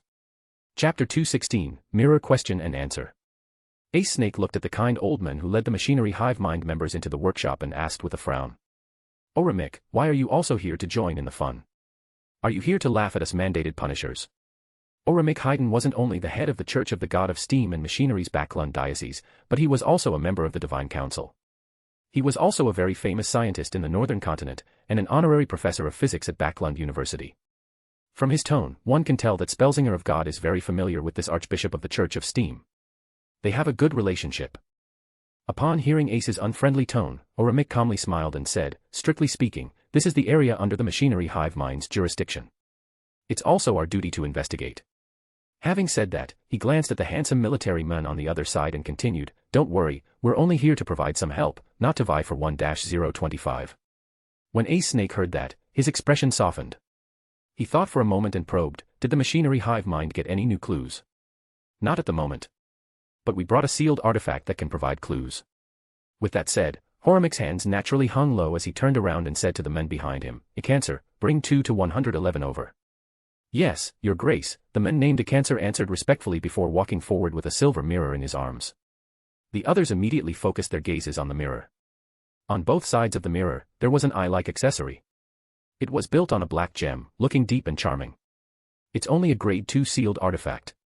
Ace Snake was clearly disappointed. Oramic smiled without saying a word, motioning for Icancer to show its abilities. With a head of frizzled, messy, and stubborn brown hair, Icancer gritted his teeth and stroked the surface of the silver mirror with his right hand. After repeating it 3 times, he took a deep breath and said in a deep voice, Honorable Erodes, my question is, what exactly happened in the basement of this workshop last night? As he said that, the surrounding space suddenly became dense, and aqueous light appeared on the surface of the silver mirror. Soon, a scene appeared in the silver mirror. More than a dozen hooded suspicious people were sitting around a long table, arguing fiercely about something, oblivious to the fact that on the other side of the table, a young man wearing gold-framed eyes was quietly watching their performance. At this moment, a middle-aged man with lifeless eyes appeared at the door of the basement. Just as he pushed open the door, the young man who no one noticed previously extended his right hand and opened his mouth to recite a poem. Then, the young man threw out ropes formed from hurricanes, binding everyone in the basement before he disappeared. With a flash of water, the scene changed. A man in a black overcoat, scarf, and heavy hat walked into the basement. He surveyed the area and walked straight to a member of the secret order. He took out a small box from his pocket. Then, without him moving, everyone in the basement turned into lifelike dolls. The man waved his hand, and one by one, the cloth dolls flew up and entered the illusory bronze door that had condensed in front of him. Finally, the aqueous light in the mirror froze on the scene of the man looking up slightly, revealing a face covered in black spots. The black spots were so terrifying that even the silver mirror's reenactment of the scene still left everyone present in shock. Icancer exhaled. Just as he was about to silently leave the demigods, a few lines of ancient faceac appeared on the silver mirror. Based on the principle of reciprocity, it's my turn to ask. If you answer wrong or lie, you will be punished. The word punished was blood red, as though it was dripping with liquid. The expression on Icancer's face twisted for a moment before turning abnormally serious. Following that, aqueous light flashed on the silver mirror as a new line appeared. What was the true name of the giant king's court's queen in the third epoch? Icancer's throat bobbed up and down as sweat gradually appeared on his forehead. After a brief silence, he casually said, Constant. Wrong. The blood-red words on the mirror changed again. Mission or penalty? There was an obvious struggle on Icancer's face.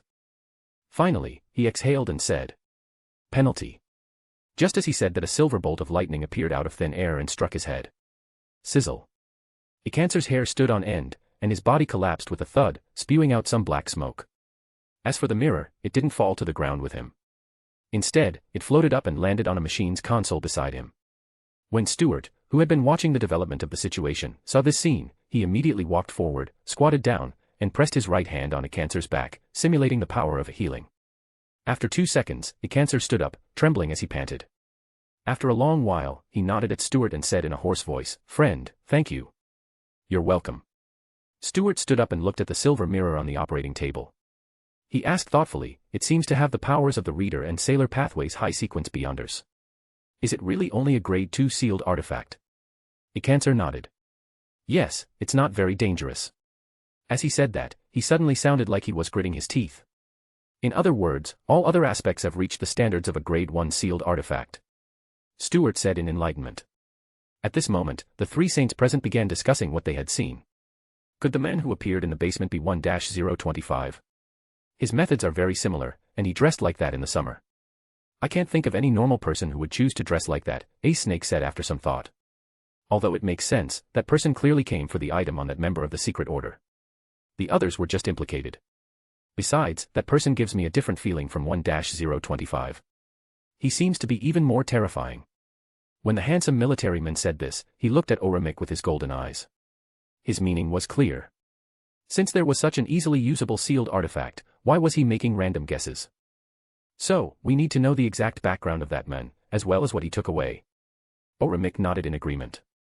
Then, he looked at the Wiki-Cancer and turned to the other machinery hive mind members. Which one of you is going to use 2-111?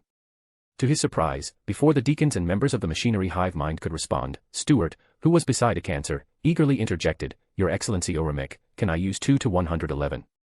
I have full confidence in my knowledge. I should be able to answer its questions. Oromik looked at him seriously and then replied with a smile, Sure, let you use it. After receiving permission, Stuart picked up the silver mirror on the operating table in excitement. When he turned around and was about to ask a cancer about the things to take note of when he discovered that the high-ranking deacon of the Church of Steam and the machinery hive mind members behind him were all looking at him with pity. Compassion. Why? Do they think I'll be punished? Are they so sure that I can't answer 2-111? With a hint of confusion, Stuart stroked the surface of the mirror 3 times with his right hand before asking. Honorable Rhodes, my question is the origins of the men who turned everyone in the basement into dolls and took them away. The interior of the workshop darkened once again as if dark clouds had just passed by. The surface of the silver mirror swirled with aqueous light as a blurry image quickly condensed. It was an underground mausoleum. A man covered in black spots sealed himself in a stone coffin with scarlet armor, a silver broadsword, and a pitch-black glove. Following that, the scene changed. The decorations in the mausoleum visibly rotted, clearly having been there for a long time. At this moment, a transparent figure passed through the stone coffin and possessed the man's body. The scene came to an abrupt halt. It really is 1-025. Ace Snake glanced at the handsome military man and said proudly. The military man ignored him.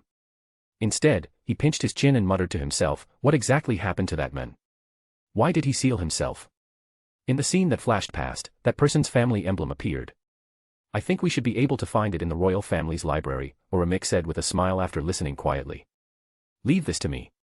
I'll get it done as soon as possible, the handsome militaryman said with a nod. At this moment, the silver mirror named Rhodes had already dissipated the scene, turning into words. It required Stuart to answer a question, and if he lied or refused to answer, he would be severely punished. Strat felt an inexplicable sense of anticipation and anxiety, but he found the words of the mirror a little strange. Answer a question is like an exam. Knowing means knowing, and not knowing means not knowing. Why does it think that I would lie or be unwilling to answer? Puzzled, Stuart looked at the mirror and quietly waited for the question. A few seconds later, he saw the blood-like words change as they formed one after another. The first time you resolved the biological problems of an adult, which bishop or deacon's wife surfaced in your mind? Stuart froze, feeling everyone's gaze fall on him, especially one of the high-ranking deacons of the Church of Storms who was on duty outside. Saturday afternoon. As the weather had changed again, heavy dark clouds covered half the sky, so the public school camping trip was forced to be suspended. Under Mr. Black's lead, the group of young men and women quickly returned to the small town of Kanva. However, just as he returned to the hotel, he discovered that the atmosphere in the town was a little off. It seemed like there were many new faces. He couldn't help but look at the nearby Emma. The latter nodded with a serious expression, clearly sensing this.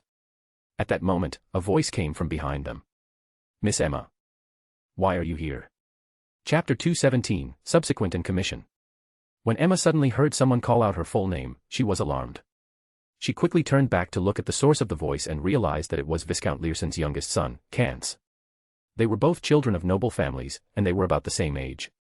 She had interacted with them at various balls and banquets, so she naturally knew them. However, according to what Emma knew, Cance had entered MI9 after graduating from Tingen University. He had become more mysterious ever since. Wait. Me9. Since Cance is here, the abnormal atmosphere in the town is because of the military's intelligence organization. As she thought this, she turned her gaze and smiled. She said with some annoyance, Cance, you gave me a fright. I'm very sorry, Miss Emma. The thin and tall young gentleman, Cance, first apologized politely before repeating his previous question. How did you come to this remote town? Such an attitude makes it seem like he's interrogating me. Although his choice of words is very polite. Could it be that the military has also discovered the matter regarding Baron Kanva? Or could it be that 1-025 has caused some trouble in Backlund after possessing the Baron? Tisk, it's a good thing that I secretly went to search for Baron Kanga's information at night and didn't leave any records on the surface. Besides, the entrance was very hidden. After that, Ebner buried it and cleaned up the traces. Without knowing its exact location, even MI9 would find it difficult to find it within a short period of time. As her thoughts raced, she deliberately revealed a dissatisfied expression. Her long, straight eyebrows furrowed together as she harumphed. I was invited by Detective Brian to attend a public school camping trip. Why? Does MI9 even need to bother with such matters? She didn't say that it was Adel who had invited her. After all, he was only the son of a jewelry businessman. Even though she had the label of having a strange personality plastered over her head, to suddenly agree to an ordinary person's invitation was too strange. But Detective Brian was different. He had been very famous recently, and his experiences were legendary enough. He was the topic of conversation for many young noble ladies. When he heard that Detective Brian would be participating in the camping trip, he accepted the invitation out of curiosity and longing. Even if MI9 found out that it was actually Adel who had invited him, he wouldn't suspect anything. He would only think that he had been used. Detective Brian. Ebner Brian. Hero detective. Kantz was taken aback when he heard that. Then, he cast his gaze at the few gentlemen present and quickly locked onto Ebner. Seeing that the person had mentioned him, Ebner took off his cap and bowed slightly as a form of a bow. He smiled and said, I'm Ebner Brian. Nice to meet you. How may I address you? Kantz Learson. Hello, Detective Brian. Kantz nodded and returned the greeting. After figuring out the purpose of the group of people who came to the town of Kanva, Kantz didn't pester them further. He let them return to the inn and secretly lowered his voice to warn Emma. You have to be careful of this hero detective. His reputation doesn't seem too good. Besides, there are rumors that he's close to a famous bounty hunter in East Borough. Upon hearing that, Emma secretly chuckled. Then, she pretended to not believe him and said half-truthfully, that's just gossip. Ebner isn't such a person. The reason he said true was because, after more than a day of contact, Emma had long noticed that he wasn't a playboy. Instead, he was an unexpected gentleman. Furthermore, he was very respectful towards women. This respect wasn't superficial but came from the bottom of his heart. He truly treated them as equals. She said, fake, because she felt that perhaps the tabloids weren't completely nonsense. From the attitude of his two female classmates, she knew that he was actually very likable. And he didn't seem to be able to keep a distance from the ladies, which resulted in some misunderstandings. Yes, perhaps it was because he placed women on equal footing that he missed out on the details of etiquette. Just as Emma's thoughts were wandering, Kant sighed and stopped persuading her. He didn't have a deep relationship with her. Since she didn't believe him, he could forget it. However, I still have to investigate the cause of this camping trip. Seeing Kant's turn to leave, the group didn't delay any further. After a simple dinner, they returned to their rooms. At night, in a relatively exquisite villa outside the town, Kantz handed the tidy documents to a man wearing a golden mask and reported. Your Excellency, I've already checked the people who visited Kant's town recently, but I didn't find anyone suspicious. The masked man nodded noncommittally, then he picked up a page of information and seriously read it. After a long while, he pointed at the content on one of the pages and asked, what's going on with this public school camping trip? Kantz had long guessed that his superior would ask this, so he explained, having prepared for it. Detective Brian was a student who had just graduated from this public school, and Miss Emma and Miss Fani had joined the camp out of curiosity about the hero detective. Besides, their camping trip wasn't a last-minute decision. It was already prepared a week or two ago. It was only delayed because of last weekend's heavy rain. And by then, 1-025 likely hadn't been possessed. So, I think there's nothing wrong with their camping trip. The masked man lowered his head in thought for a moment before nodding slightly. Indeed. We can remove the surveillance on them. Our manpower is limited, and we can't waste it on unrelated people. Our top priority now is to find the castle ruins of Baron Kangwa. Yes, Your Excellency. Kantz first responded before saying hesitantly, but, we only have a few pictures of the interior of the ruins. We can't determine its exact location. Heh, I know what you're thinking, but these internal scenes were obtained by a deacon of the Church of Storms who sacrificed himself. Therefore, it's temporarily impossible for us to have any more information. The masked man recalled the tragic scene that had happened in the factory's workshops.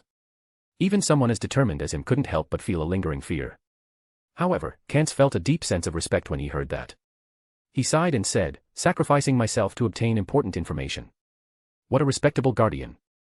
If I were to be in dire straits in the future, I hope that my sacrifice will be worth it.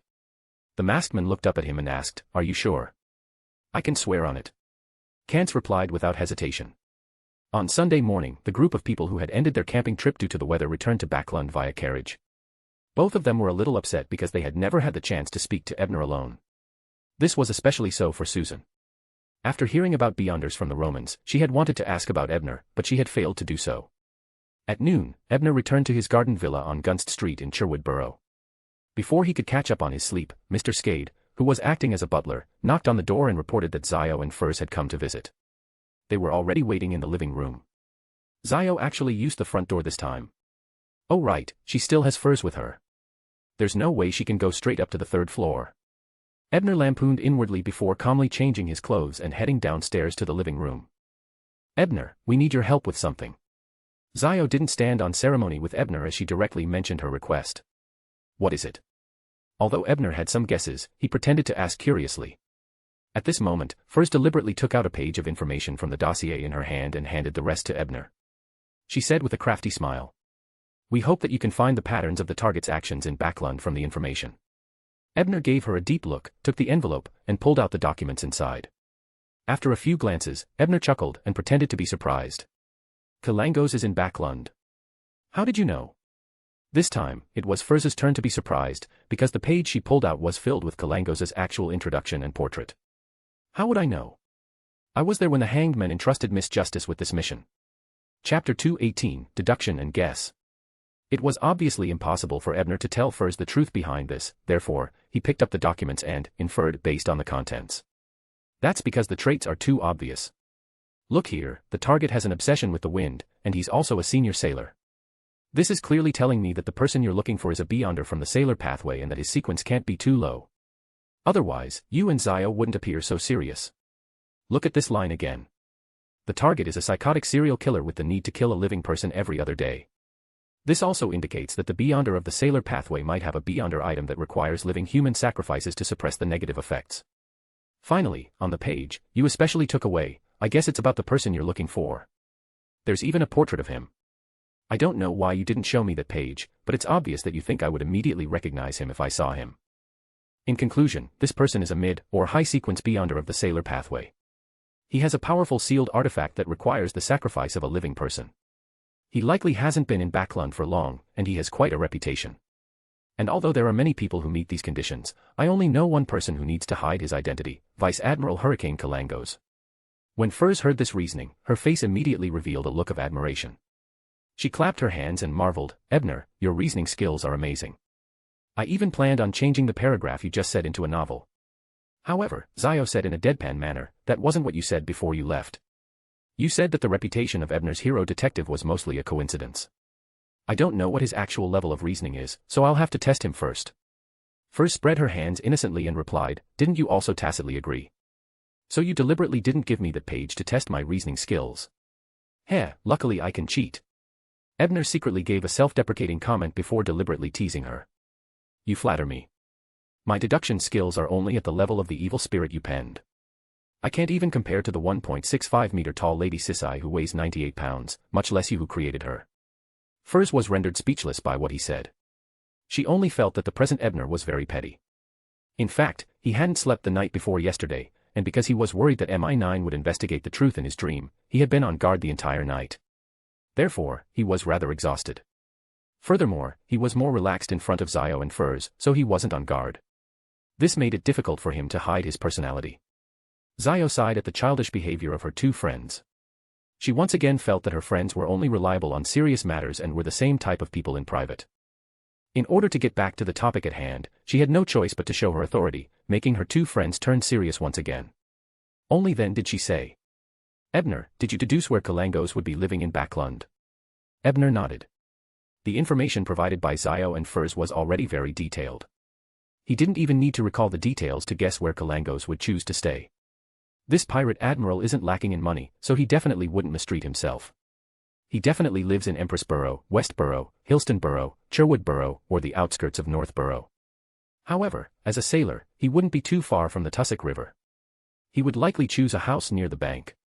Furthermore, the beyonder item he has is named Creeping Hunger. It has the corresponding powers of the Shepherd Pathway, but it will eat a person every other day. Therefore, the place he stays in is definitely close to the East Borough or the bridge area where people disappear without garnering much attention.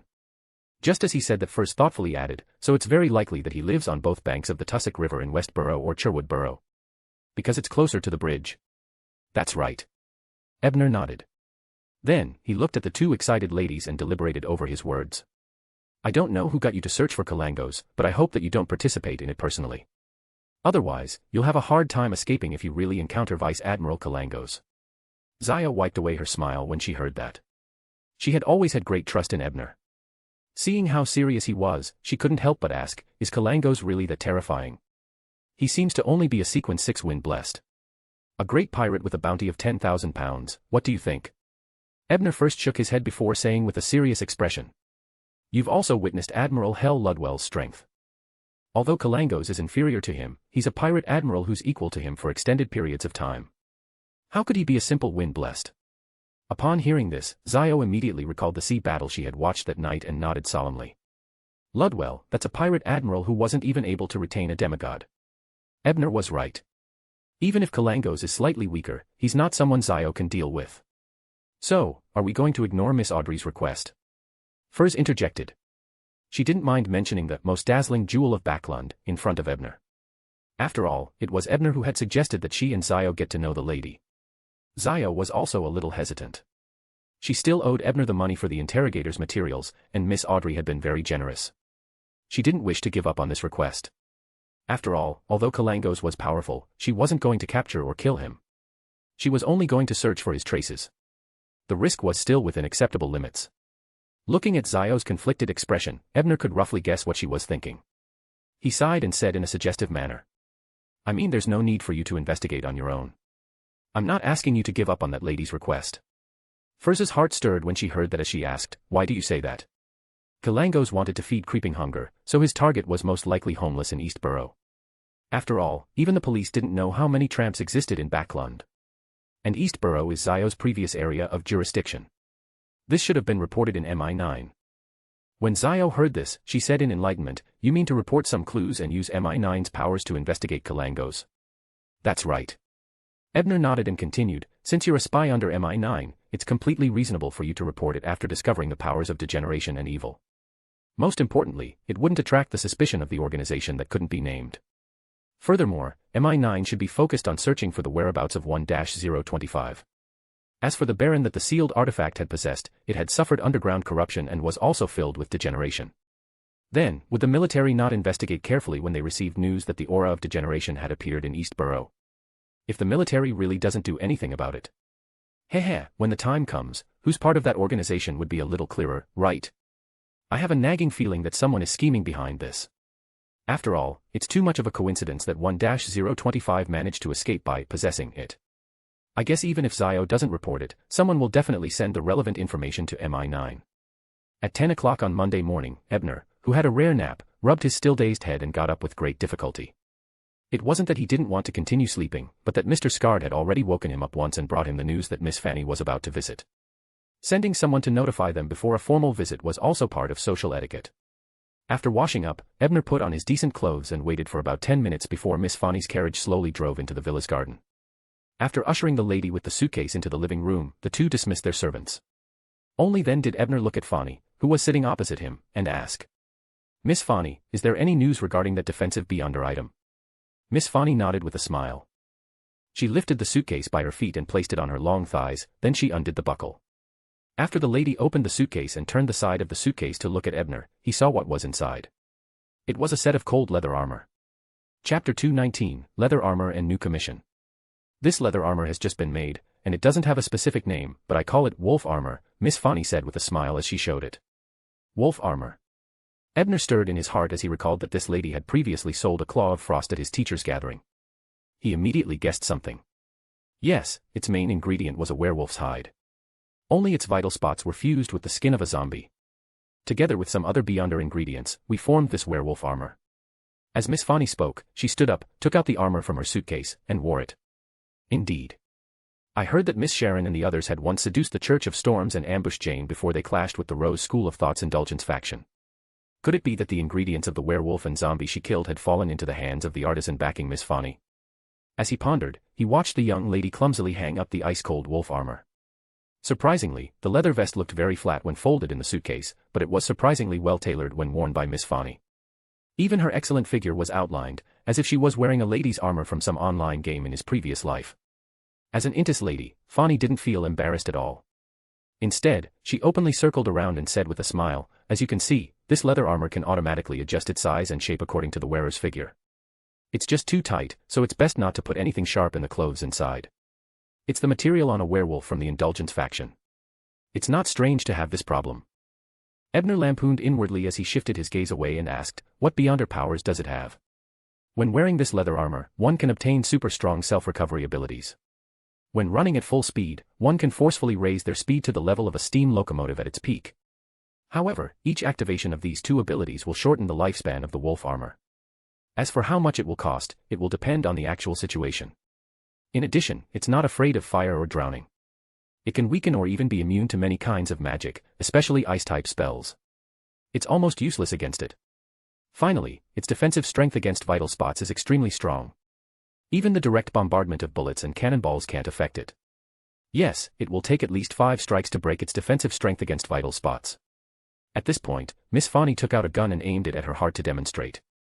Upon seeing this, Ebner, who was sitting on the sofa, immediately stood up and extended his hand to stop her. "I believe you wouldn't lie to me about something like this. So, forget the demonstration." As Ebner took the revolver and placed it on the coffee table, he tried his best to speak sincerely. What a joke. If she were to really shoot, not to mention how much of a misunderstanding it would bring to the servant next door, as well as Mr. Skade and the others, if there was a problem with the quality of this wolf armor, and the young lady in front of him were to get into trouble at his place, it would be hard to explain. As for what the function of the wolf armor was like, he could use the white eye to analyze and confirm it later. Fani didn't stop Ebner's actions. She released the gun's handle and added, "That's the negative effect. Wearing it often makes one impulsive. Without any external interference, one often does whatever one thinks of doing. Lust." The word flashed through Ebner's mind once again. He could think of anything he wanted, and it was also a manifestation of his lust. However, at this level of indulgence, he should be able to balance himself with a sedative or a spell that stabilized his mind without affecting his usage of it. It was recently forged. In theory, it can exist for more than 3 years. However, if you use the powers of self-recovery and acceleration frequently, you might become an ordinary leather armor in a few months. With that said, Miss Fani untied the string made of spiritual materials around the edge of her leather armor and took it off. Then, she folded the wolf armor and placed it back into the suitcase. She pushed it onto the table in front of Ebner and asked with a smile, "Detective Brian, how's the gift I prepared? It was very useful to me. Thank you for the trouble, Miss Fani." Ebner was indeed very satisfied. This beyonder item might have a time limit, but it had powerful defensive capabilities. It also had excellent healing powers and escaping abilities. It was definitely a life-saving weapon. If it were to be sold for auctions, the price of such an item would be at least £1,500. If one were to encounter someone who desperately needed it, it was not impossible for the price to exceed £2,000. "You're welcome, as long as you like it. After all, I'm doing it to thank you for saving my life," Fani said happily when she saw Ebner accept the leather armor. Ebner thought for a moment and asked Miss Fani to wait while he returned to his office to write a document. Then, feeling that it wasn't serious enough, he found an envelope and sealed it. He then returned to the living room and handed the envelope to her. "I have something else that I'd like to entrust you with, Miss Fani. This is my advance payment. Just call me Fani Detective Brian. If you have anything to say, just say the word. I don't have to pay for it." Franny didn't take the envelope as she waved her hand. "I'm trying to maintain our relationship. I might have to trouble you in the future if I need to create beyonder items. Are you going to help me for free every time?" As his thoughts raced, Ebner stuffed the envelope into Miss Fani's hands and said with a smile, "Don't refuse.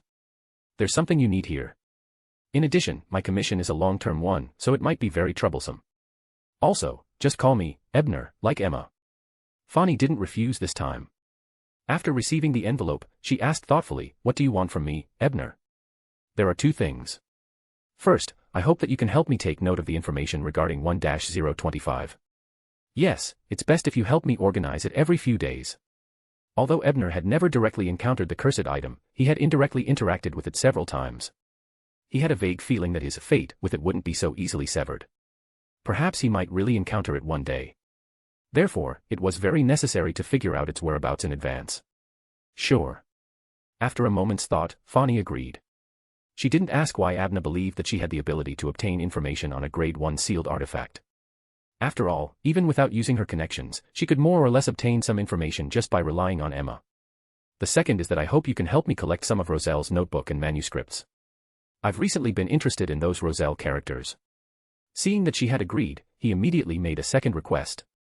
If he could get the real Roselle diary, there was naturally no need for him to fabricate anything. This was especially so for Klein, who had matured very quickly. He wasn't as easily fooled as before. If he missed anything, it might incur his suspicion. That's easy. Previously, in order to decrypt, Emma had also searched for Roselle's notebook, but unfortunately, she was unable to decipher it. I'll get a few pages from her in a few days. Fanny didn't pay much attention to this request and agreed very easily. After that, the two of them talked about mysticism. As it was almost noon, Miss Fanny seemed to have other social events to attend. Only then did she reluctantly leave. Only when she got into her own carriage did she recall the letter that Ebner had handed her. She took out the envelope from her exquisite pouch and carefully opened it. When she saw the contents of the letter, Miss Fanny was stunned. A look of surprise and joy flashed in her eyes. This was because the piece of paper was the barbarian potion formula that she had been longing for. Ebner, what a gentle person. Ebner, who only wanted to maintain their relationship so that he could fleece her for a long period of time, didn't know of Miss Fanny's evaluation of him. He returned to his room after lunch and took a nap to replenish his energy while waiting for 3. Meanwhile, in a particular basement of Pritz Harbor, Alger sat in his chair, looking coldly at the struggling man as he listened to his testimony. He's here to complete a mission, but I'm not sure what it is exactly. The struggling pirate lost all will to resist, and he answered honestly, I only know that he might benefit from it. Kalangos once boasted in front of us that if this matter goes smoothly, he'll get an item he's been dreaming of getting for a long time. The 4 pirate kings will also become the 5 pirate kings. An item that he had been dreaming of. What could it be? Could it be that the mysterious employer behind him could give him a demigod beyonder characteristic? Alger frowned and slipped into deep thought. At 3 in the afternoon, Klein looked at the sun, who he had pulled up ahead of time. Then, he established a connection with the crimson stars representing justice, the hanged men, and the tower. He pulled the 3 members back into the magnificent palace that looked like a giant's residence. As soon as Audrey saw the scene in front of her, she immediately greeted with a brisk tone. Good afternoon, Mr. Fool. I've memorized another page of Emperor Roselle's diary. With that said, she greeted the 3 men in front of her. She only thought to herself that it was time to develop a few other female Tarot Club members. Chapter 220, Miss Justice's Question. Miss Justice is always able to maintain her cheerful mood. How enviable. I hope I can do the same. Upon hearing the brisk greeting, Klein couldn't help but sigh. But then he thought about how she had given away a bag of jewelry so easily. He suddenly felt that it was very difficult to maintain his cheerful mood like Miss Justice. As his thoughts raced, Klein took the page of Roselle's diary that Miss Justice had conjured. However, he wasn't in a hurry to read it. Instead, he looked at the lively and cheerful lady and calmly asked, What do you wish to obtain? As she had already received Alfred's reply and had received clear information about the rainbow salamander, Audrey didn't choose to ask for more clues about the material. Instead, after some thought, she said in deliberation. At a Beyonder trade fair, I met a person who claimed to be very knowledgeable in Roselle's language. He tattooed 3 symbols in Roselle's language on his arm and declared that these symbols possessed power, making him stronger and healthier. Having said that, Audrey conjured the picture of the 3 words after receiving Mr. Fool's permission. Then, she looked up respectfully and requested. Honorable Mr. Fool, I wish to know the meaning of these 3 symbols. Also, do they really possess powers? Upon hearing that, Ebner didn't dare to look at the words immediately, afraid that he would laugh out loud if they were strange words. After a few seconds of mental preparation, he stole a glance at the words conjured in front of Miss Justice. Ah, this is, a young lady. Perhaps it was because of the tattoo in Audrey's memory, the structure of the word appeared extremely distorted. It took Ebner quite a while to recognize it. Young lady. To think that it's really a combination of 3 words. I thought it would be 3 completely unrelated words or even a cross-section of words like division leader. He probably dug it out from some diary page, right? However, can tattooing a young lady make one healthier and stronger? In his previous life, even the evil spirits who relied on copulation to advance didn't dare to think of such a good thing. Just as Ebner was lampooning inwardly, Klein, who was sitting in the fool's seat, couldn't help but twitch the corners of his mouth when he saw the words. He thought about it seriously and felt that even if it was for the sake of Mr. Fool's dignity, he couldn't reveal Roselle's method of interpretation. Otherwise, if the members of the Tarot Club knew that Mr. Fool often read descriptions like young ladies and madams, that persona would completely crumble. Of course, it was more likely that they would be scared to death by their own sacrilegious actions. However, I can't ignore Miss Justice's request. What should I do? Klein was just about to make a perfunctory comment when he caught sight of the yellowish-brown goatskin parchment conjured by Miss Justice. He discovered that the first line wrote, August 2nd. The waters are deeper than I imagined. History really is a lady who dresses up at will. Looking at this slightly distorted and menacing Chinese sentence, Klein came to a realization. Perhaps Miss Justice's diary was bought from the gentleman who had the words young lady tattooed on it. And this sentence was likely the origin of the tattoo. However, this sentence gave him new inspiration. Hence, after some thought, he said in the tone of the fool, I should have said that Roselle Ewan doesn't possess any mysterious powers. As for these 3 patterns, you can understand them as having the meaning of weak, unable to resist, and being at the mercy of the strong. Did just 3 symbols contain that much meaning? However, the gentleman had indeed fooled himself. How could such a symbol bring about health and strength? A series of thoughts flashed through Audrey's mind. She looked at the figure shrouded in grey fog, stood up, curtsied, and said sincerely, Thank you for your answer, Honorable Mr. Fool. Klein leaned back in his chair and replied calmly, It's just an equivalent exchange. Alger also forced himself to memorize the 3 symbols and patterns in his mind. At the same time, he kept guessing inwardly, this term must have come from Emperor Roselle. What kind of setback did he encounter back then to write such pessimistic words? Could it be when he fell out with the Church of Steam? Or was it before he was ultimately assassinated? Derek had no idea who Roselle was.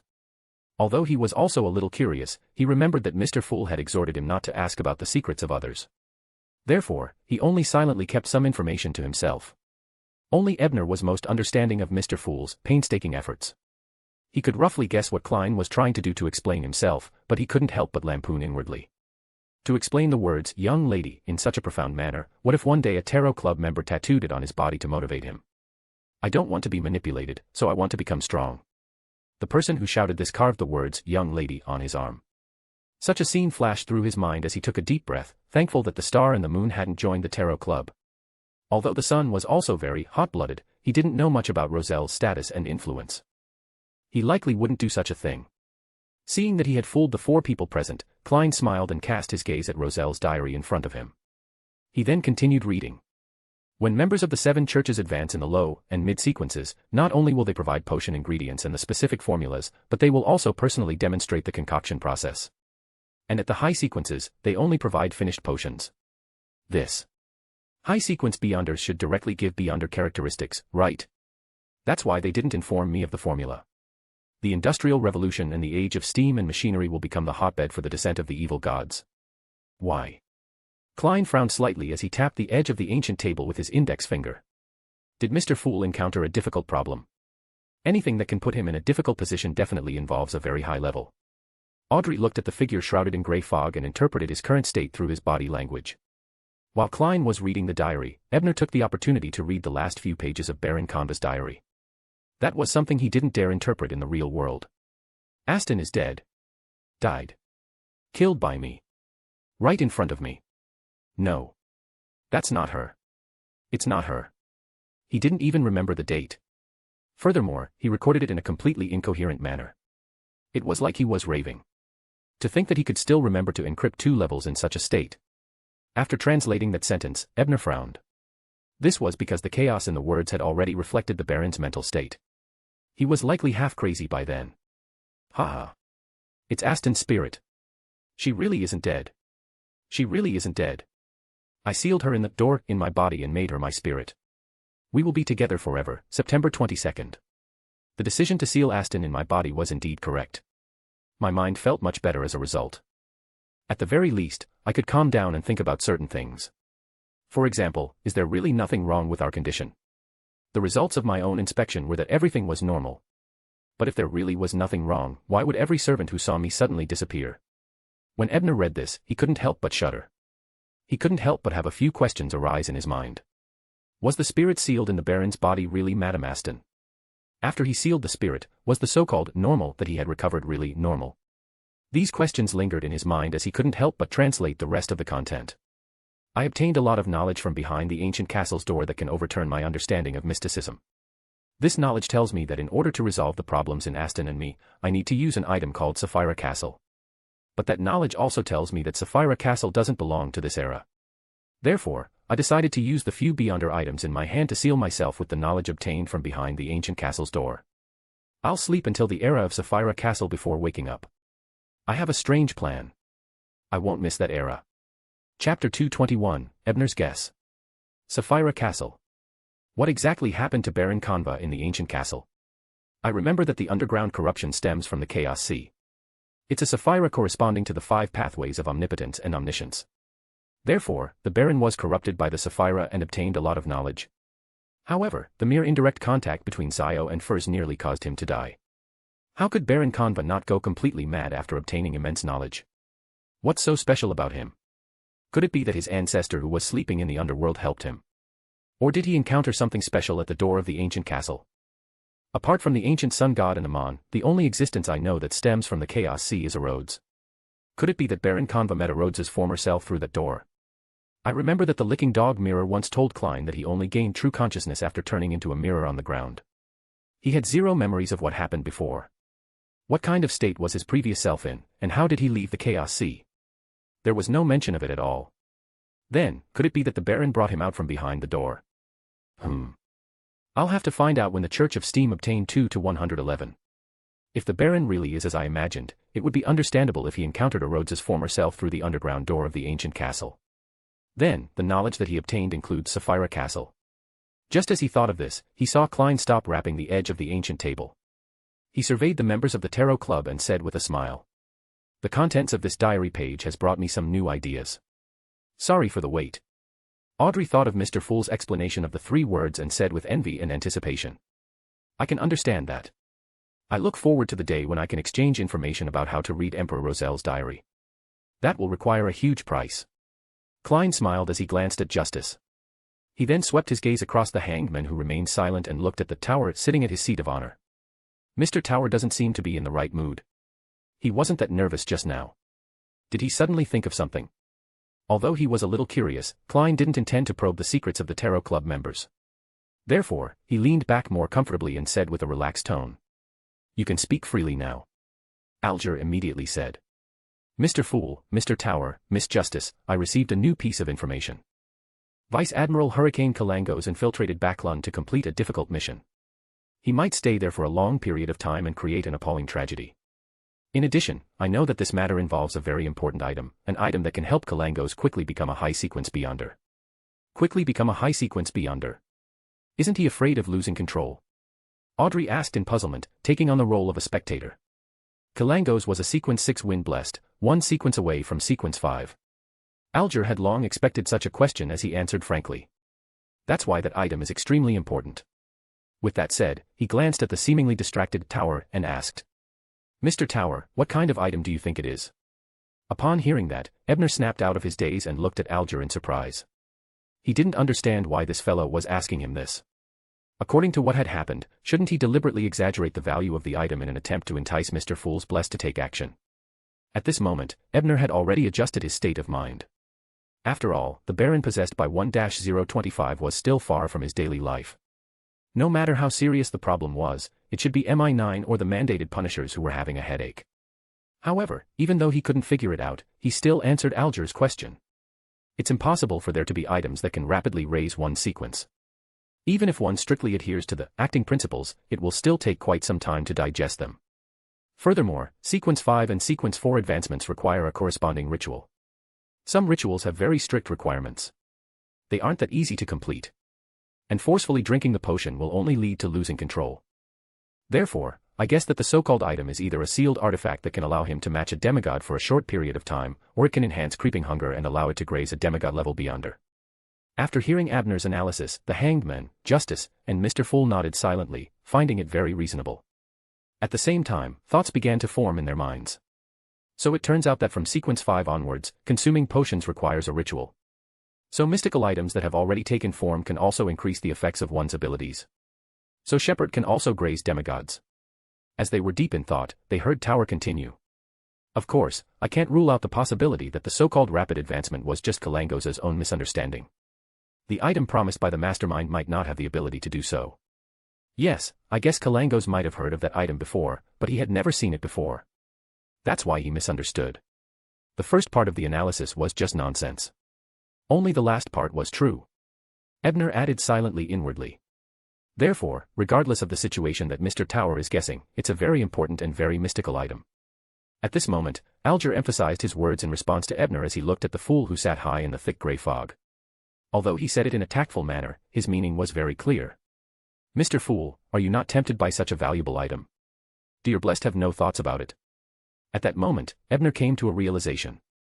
Alger had deliberately asked me this question in order to use my authority in erudite to make the theory that item is very important more convincing. As such, it might attract Mr. Fool's interest. However, Alger clearly misjudged. After all, it's not that Mr. Fool isn't interested, but that he doesn't dare to be interested. Klein obviously understood what the hangman was trying to convey, but just as Ebner had thought, as an evil god in the entrepreneurial stage, the power didn't support his involvement in the matter. Furthermore, as a Nighthawk, he couldn't leave Tingen without permission. As for the blessed, the Trinity? Klein inwardly gave a self-deprecating comment while feigning indifference. Got it. Seeing that the fool remained unfazed by the matter regarding Kalangos, Alger sighed and looked at Tower. The reason why he had taken the initiative to ask was not only to use his judgment to strengthen his persuasiveness but also to attract Mr. Tower's attention.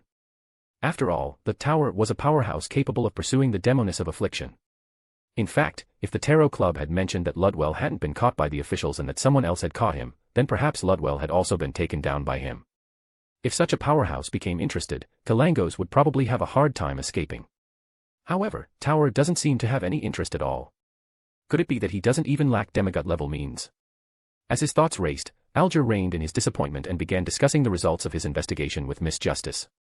Audrey first gave a simple description of the inference that Ebner had given Zio and Furs over the weekend. Then, with the attitude that she was doing something serious, she said, "We need more information. What's most important is Kalangos' hobbies and habits."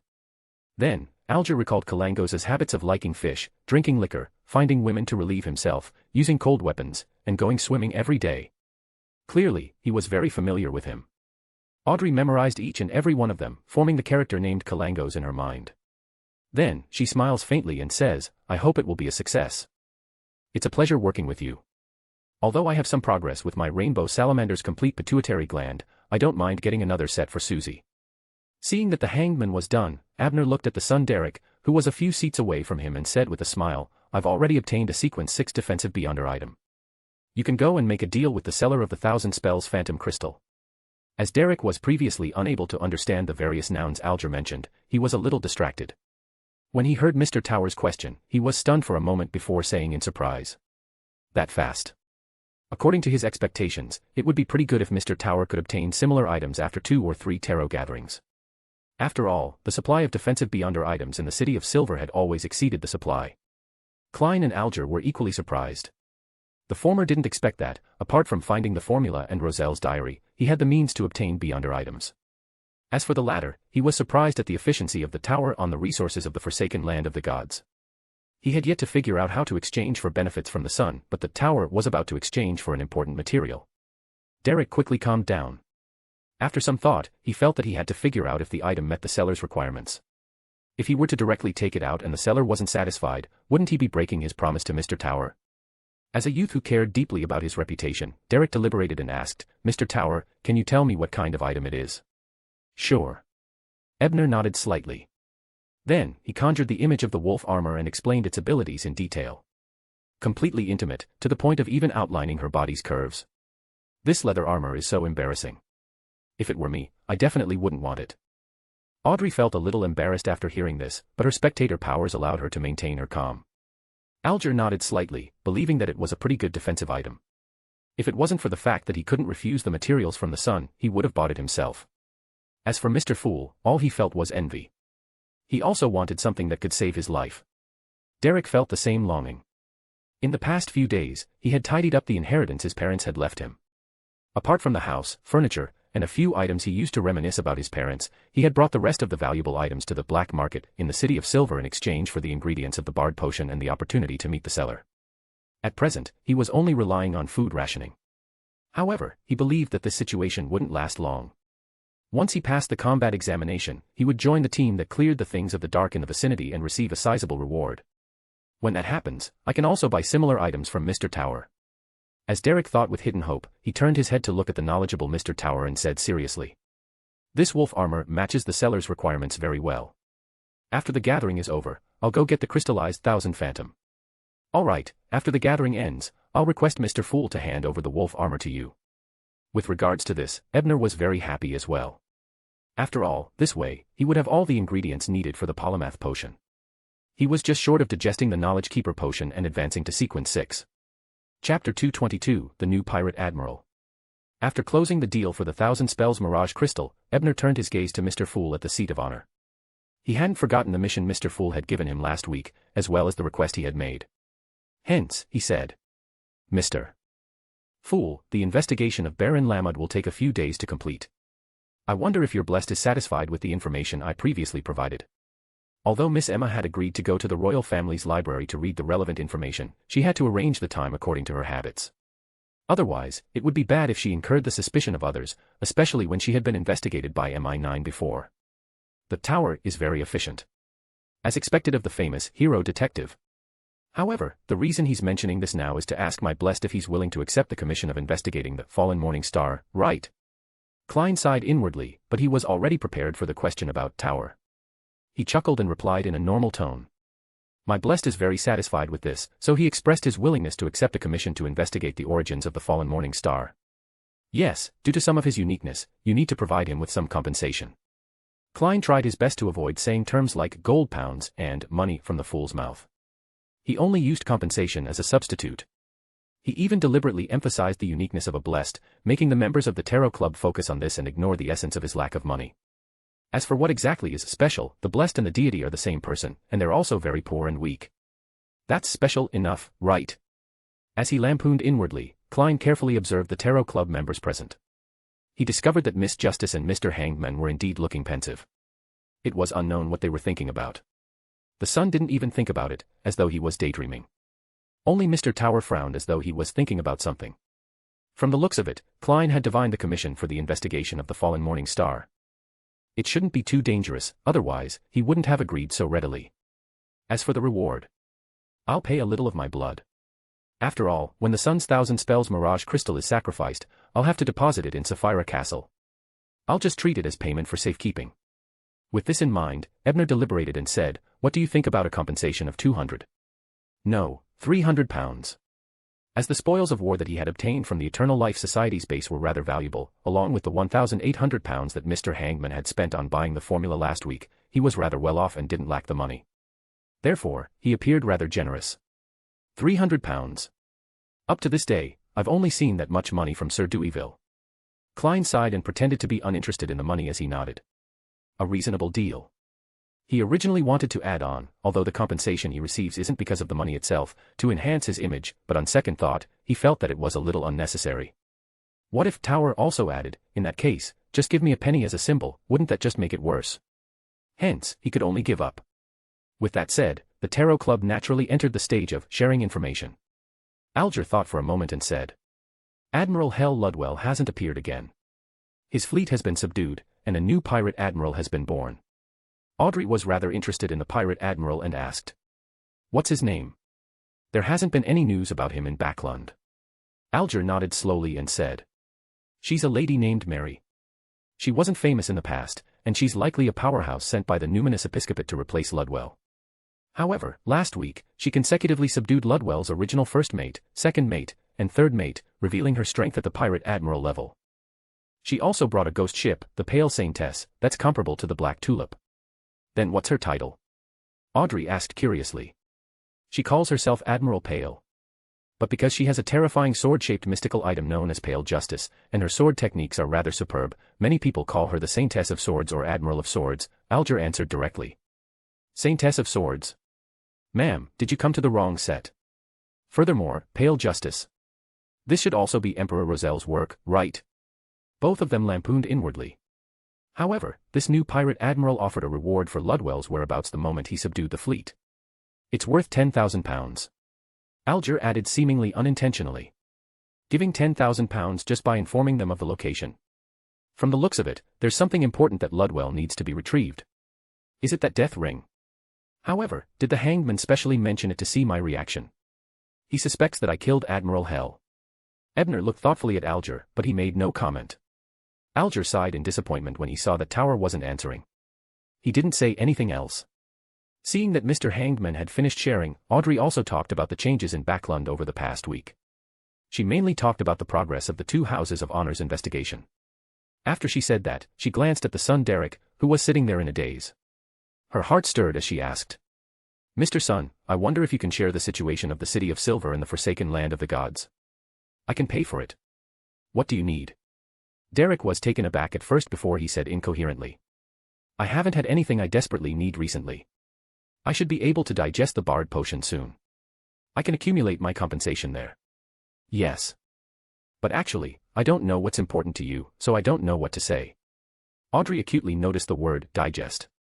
She deliberated and asked, "Mr. Sun, you grasp the acting method?" Derek looked at Miss Justice in confusion and answered frankly, "This isn't something strange. The general knowledge class in the City of Silver teaches the acting method. The acting method is taught in general education classes." Audrey glanced at the hanged man and realized that he was also looking at her. Both of them suddenly fell silent. So it turns out that only the two of them didn't know of this method. At this moment, Alger seemed to think of something as he probed, "Mr. Sun, have you mentioned anything about taking note of the acting method?" "Yes." Derek nodded without hesitation. "Our general knowledge class clearly stated that there is only one key point for the acting method. Remember, you're only acting. Just as I expected. We're using an ingenious method to bypass the obstruction and completely disintegrate the remnant mental influence of the potion, and not submit to it. Son, you really are a naive youth. You managed to trick me into giving you important information just like that." Klein resisted the urge to facepalm as he thought to himself. Chapter 223, Jane's Decision. Just as Mr. Tower guessed at the last gathering, our City of Silver's former self, the Kingdom of Silver, was once ruled by the Giant King's court. Therefore, the beyonder chain we grasp is the Giant Pathway. We also call it the Divine Blood Warrior Pathway. We have the complete 9-4 potion formulas of this pathway, and 3 of the 6-member council are sequence 4 demon hunters of this pathway. Also, when we killed certain monsters and explored those destroyed cities, we obtained some potion formulas of other sequences. However, the chains weren't complete and were more or less incomplete. For example, I mentioned Elder Lovia last time. The shepherd she was in was a sequence pathway found in those destroyed cities, but it only reached sequence 5. In addition, as you know, giants and dragons are archenemies. Therefore, the City of Silver also has the dragon sequence 9, 8, and 7. Due to the previous tarot gatherings where everyone was discussing the potion formula the most, Derek, who didn't know what to say, gave a simple introduction of the City of Silver's formulas. He felt that this was what Miss Justice wanted to hear. Furthermore, from the conversation I heard, I can tell that the lady opposite me is a beyonder of the Dragon Pathway. Derek glanced at Miss Justice and thought silently. Dragon Pathway? Audrey asked in puzzlement. Telepathist is the Dragon Pathway's sequence 8. Behind it is Psyche Analyst. Seeing Miss Justice puzzled, Derek thought that the way they addressed each other might be different, so he explained slightly. So the spectator sequence originated from the dragons. Audrey was enlightened. Just as she was about to ask about the other situations in the Forsaken Land of the Gods, she heard Mr. Fool, who was sitting at the seat of honor, wrap his fingers on the edge of the ancient bronze table. With regard to this, Audrey could only restrain her curiosity and look at the mysterious figure shrouded in grey fog. Seeing everyone look over, Mr. Fool smiled and said, "Let's end it here for today." As the City of Silver was very unfamiliar with Justice and company in every aspect, it might take a very long time for the Sun to describe it again. Worried that he lacked spirituality, Klein had no choice but to forcefully end the gathering. It was better to end it now than to be forced to end it midway through the Sun's story. Furthermore, he still needed to leave enough spirituality to activate the door of summoning. By your will. Upon hearing that, the 3 of them stood up in unison. After severing the connection with the 4 members, Klein waited above the grey fog for a while. Then, he saw 2 beyonder items and a neat stack of bills being sacrificed. He didn't care about the suitcase with the wolf armor and the jewelry box containing the fallen morning star necklace. Instead, he held the gold pound that belonged to him and used the opportunity to verify its authenticity. Then, he nodded in satisfaction and cast his gaze on the other 2 items. Using divination, he confirmed the negative effects and powers of the wolf armor. After confirming that it wasn't too different from Mr. Tower's description, he used his spirituality to trigger the sun star and threw the suitcase containing the wolf armor along the quickly opened door of summoning. Then, Klein picked up the jewelry box containing the morning star of depravity and opened it. The necklace with 5 beautiful gems of different colors appeared in front of him. The real thing looks even better than the display. According to Mr. Tower, these gems are actually scales of some kind of dragon. That dragon must be very rich. Klein played with the necklace for a while, but he didn't immediately divine its origins. Although he had learned through spirit dowsing that the root of the necklace wasn't too dangerous, he still decided to court death after his spirituality was completely restored. With this in mind, Klein put down his necklace and quickly plummeted into the grey fog, leaving the mysterious space. After sacrificing the gold pounds and 2 beyonder items to the grey fog, Ebner tidied up the altar, but he was in no hurry to remove the wall of spirituality. The last part of Baron Conva's diary that he translated above the grey fog left him a little uneasy. After activating the white eye, he even had a vague feeling that he might have some interactions with him. If he didn't make sufficient preparations, it would be difficult for him to escape unscathed even if he had the fool backing him. After some serious thought, Ebner decided to first write a letter to Jane and ask her what exactly had happened to her ancestor's tomb. Since the Baron was also a descendant of that existence who slumbered in the depths of the underworld, there was no harm in knowing more. After writing the letter, Ebner took out the copper whistle that Jane had previously delivered, brought it to his mouth, and blew hard. A huge, terrifying, illusory skeleton messenger quickly appeared, still standing on the floor of the bedroom, completely unfazed by the fact that its head had drilled into the ceiling. Ebner had no choice but to raise his head again and throw the envelope at the messenger. After the summoning ended, Ebner played with the copper whistle and muttered to himself, "I wonder if Jane will tell me. It was her secret after all." After that, he removed the spirituality seal, changed his clothes, and stopped a rental carriage. After giving the carriage driver one solely, the carriage drove him to Rose Street south of the bridge. On the future which was slowly cruising through the waters of the Rorstad archipelago. Jane, who had long hair, was sitting in a dark cabin with a black hood. In front of her was an item with the words crystal ball, mirror, tarot card, and opposite the table was a rather boorish-looking pirate, but he had already fallen asleep. After a while, the pirate slowly woke up with a confused expression. "Your problem has been resolved, Heath. Remember to stay away from Frank's laboratory when you're drunk." If it wasn't for the fact that he didn't use a more troublesome spirit body for the suturing experiments that day, you probably would have had to ask Captain for help to lessen the pain of your death, Jane said in an ethereal voice. "Thank you, Madam Lydia," the pirate named Tess returned to his senses and said with a look of gratitude. He found the pain from before terrifying just thinking about it. After the pirateman retreated, Jane pulled down her hood. Just as she was about to do her research, she suddenly had a thought. She looked at the deck in front of her where bones were already spewing out like a fountain. A huge messenger nearly 4 meters tall quickly took form. When the messenger saw Jane, it knelt respectfully and bowed its head, handing a letter to her with both hands. Seeing the letter, Jane's mood immediately brightened, but after reading the contents, she frowned deeply and said to herself, "Did he encounter some trouble? Otherwise, he wouldn't have written to ask about this." With this in mind, Jane hurriedly wrote a reply and handed it to the messenger to bring back to Ebner. Then, she left the cabin and walked down the corridor and down the stairs to the captain's cabin at the highest level. After knocking on the door and receiving permission, Jane walked in and saw a black-haired lady in a classic robe. She was none other than Admiral of Stars Katlia. "Jane, ever since you opened the spirit channeling room on the ship, the mess caused by those worrying fellows hasn't been reported to me for a long time. It's been hard on you." Katlia first let out a poignant sigh before using her eyes that had a hint of mystery to carefully size up Jane. She asked in puzzlement, "Why are you looking for me at this time?" "Captain, I'd like to return to Backlund in the near future. I have some things to take care of." "Well, it won't take long. I'll be back soon, even if it's my vacation for this month. What do you think?" Jane asked, deliberating over her words. "Do you need help?" Katlia asked after a moment of silence. "I don't know yet. If I really need it, I'll ask you for help," Jane replied after some thought. "In 3 days, the future will dock in the waters about 200 kilometers south of Pritz Harbor, Quila. It will set sail on Sunday night at the same time. During this period, you can move freely." Katlia nodded slightly and didn't ask why as she said it directly. "Thank you, Captain." Backlund, south of the bridge, Harvest Church. After the sermon, in the eyes of ordinary people, Bishop Utravsky, who was already half the height of a giant, put down the Holy Bible in his hand, looked around at the people in the prayer hall who were gradually leaving, and said in relief, "Finally, a believer is willing to listen to the teachings of the benevolent mother." Then, he turned to Miss Hazel who was wiping the candle stand, and said with a smile, "It's all thanks to you. No, Father, your efforts have moved them." Hazel didn't stop what she was doing, but her tone was rather serious. Although her father had introduced some people who were willing to listen to the teachings of the Mother Goddess, they wouldn't have really changed faiths if they hadn't felt Bishop Utravsky's charm. Seeing that the believers had left, Bishop Utravsky looked down at the busy lady and chuckled. "Your good nature is also an important factor that moved them. I know that you had privately helped them resolve some problems." Upon hearing that, Miss Hazel immediately panicked. She didn't even dare to look up at the priest as she stammered, I just never knew. I didn't know that there would be such shameless relatives." That's why I helped Lady Norma. There's no need to be nervous, child.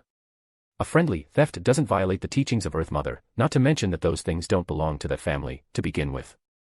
And the appropriate acting does help your mental state, Bishop Yutravsky said kindly. Hazel was just about to say something when she suddenly heard a creak at the door. Turning her head, she saw Detective Brian, who she had mixed feelings about, push open the door and enter. Chapter 224, Divining, Fallen Morning Star. Father, good evening. Good evening, Miss Hazel. When Ebner walked into the Harvest Church, he greeted Miss Hazel and the half-giant bishop who was standing near the preaching platform. Good evening, Detective Brian. However, you should call me priest mocked at the cathedral, Miss Hazel corrected him after returning the greeting. After exchanging some pleasantries, Bishop Yutravsky looked at Ebner benevolently and asked gently. Child, why did you come to the Harvest Church? Eh? Why didn't you say, I know the purpose of your visit, as usual today? Could it be that Earth Mother doesn't care about 1-025 at all? Or has she finally recalled something important and stopped paying attention to a puny transmigrator like me? As his thoughts raced, he said with a smile, I have something to ask you. What is it? Please speak, Bishop Yutravsky said with a smile. Ebner subconsciously glanced at Hazel, who immediately understood. She pursed her lips in displeasure, but she said tactfully. Father, I'll be copying the teachings of Earth Mother. All right, child. Bishop Yutravsky nodded with a smile. After Hazel left, he sealed the surroundings with his spirituality and said to Ebner, you can speak. Do you know of the abandoned castle in the middle of Delaire Forest? Ebner asked probingly after some thought. Upon hearing this, Bishop Yutravsky nodded and shook his head. With a solemn expression, he said, I've read some records about that ancient castle. But within the church, I'm not allowed to know too much about it. According to the information I read, only that ancient castle was built in the 4th epoch. It was once guarded by an elite knight squad while the Tudor Trunsoist United Empire was in power. Unfortunately, ever since the War of the Four Emperors began, that ancient castle has been abandoned. Before I was sent to Backlund to be a bishop, the Archbishop of the Holy Cathedral personally instructed me not to go near it. The reason why the bishop wasn't allowed to know the secrets of the castle was because he would be corrupted if he did. In that case, there are people who are permitted to know about the Church of Earth Mother. There's a high chance that only members of the Mother and Moon pathway are permitted. Although I've forgotten why I vaguely feel that the Beyonders of these two pathways aren't too afraid of the underground corruption. Perhaps I should write to Cullen and ask him. This thought flashed through Ebner's mind, but he immediately rejected it. This was because it was impossible for Cullen to write such knowledge on a letter and get Silica to bring it over. But I don't have any ties with the local sanguine. I can get to know Emlyn ahead of time, but he probably doesn't know as much as I do. Besides, before joining the Tarot Club, this future Mr. Moon wasn't important to the sanguine. There was no way he could obtain any useful information. Just as he thought of this, his spirituality was suddenly stirred. He hurriedly activated his spirit vision and saw the nearly 4-meter-tall messenger take form. It lowered its head and looked at him with its eye sockets burning with pitch-black flames. It then placed a letter on a chair in the prayer hall. Then, he disappeared. Ebner picked up the letter and opened it to read. Then, a look of surprise flashed in his eyes. Jane said that she would be returning to Backlund in the near future. Was this arranged by her, or did she only decide to return after receiving my letter? Could it be that her ancestor's mausoleum really has some secret that can't be said in the letter? After silently muttering to himself, Ebner put away the letter and bade Bishop Yutravsky farewell. Apart from asking Bishop Yutravsky for information, he came to the Harvest Church mainly to use this blessed to tell Earth Mother about the possibility of him suffering underground corruption, so as to probe the attitude of this deity who had been paying attention to him. Since he had already achieved his goal, there was no reason for him to stay. But just as he walked out of the Harvest Church's door, he heard an ethereal, real, and feminine voice. Solomon's gold coin. This is Earth Mother giving me a hint. A thought flashed through his mind as he suddenly turned around, only to realize that there was no one in the cathedral other than the half-giant bishop and Hazel. He frowned and stood at the door of the cathedral, habitually analyzing. Solomon's gold coin. Is Earth Mother trying to tell me that if I were to encounter 1-025, I would be able to turn the misfortune into a blessing? But the snake from before had warned me not to abuse that gold coin, especially after I left Backlund. Wait, little snake. Does Earth Mother mean that I should ask her? Yes, this is an idea. I can give it a try. At this thought, Ebner's brows gradually relaxed. At this moment, Miss Hazel saw Ebner standing at the door. She hesitated for a moment before finally stomping her feet and walking over. Seeing the lady walk towards him, Ebner snapped back to his senses and asked in surprise, Is there something, Miss Priest? Are you satisfied with the person I recommended the last time? Hazel asked after some deliberation. Yes, that information is very useful to me. Ebner nodded and acknowledged the man's help. After all, he wouldn't have gone to the Backlund University library without him, and he wouldn't have easily gotten to know the two ladies, Emma and Fanny, on his subsequent expeditions. As long as it's useful. Then, can I ask you for a favor? Miss Hazel asked with a perturbed tone. What is it? Do you know where there are safer bee undergatherings? Can you take me there? I need to buy some materials. Above the gray fog, Klein, who had already recovered his spirituality, took a deep breath and wrote a divination statement. Its origins. Right on the heels of that, he held the Morning Star of Depravity necklace to prevent the pronoun it from pointing to an error. Leaning back in his chair, Klein recited the divination statement and gradually fell asleep. In the gray, illusory world, he saw a laboratory with many steampunk-styled facilities. There were iron hammers driven by steam, boilers that kept emitting white smoke, and various mechanical arms. In the center was a power well that seemed to be a laboratory. The gas lamps inside were abnormally bright. A man in a white shirt and black trousers was sitting on a luxurious sofa in the laboratory. His eyes were filled with curiosity as he looked at the 5 gems of different colors.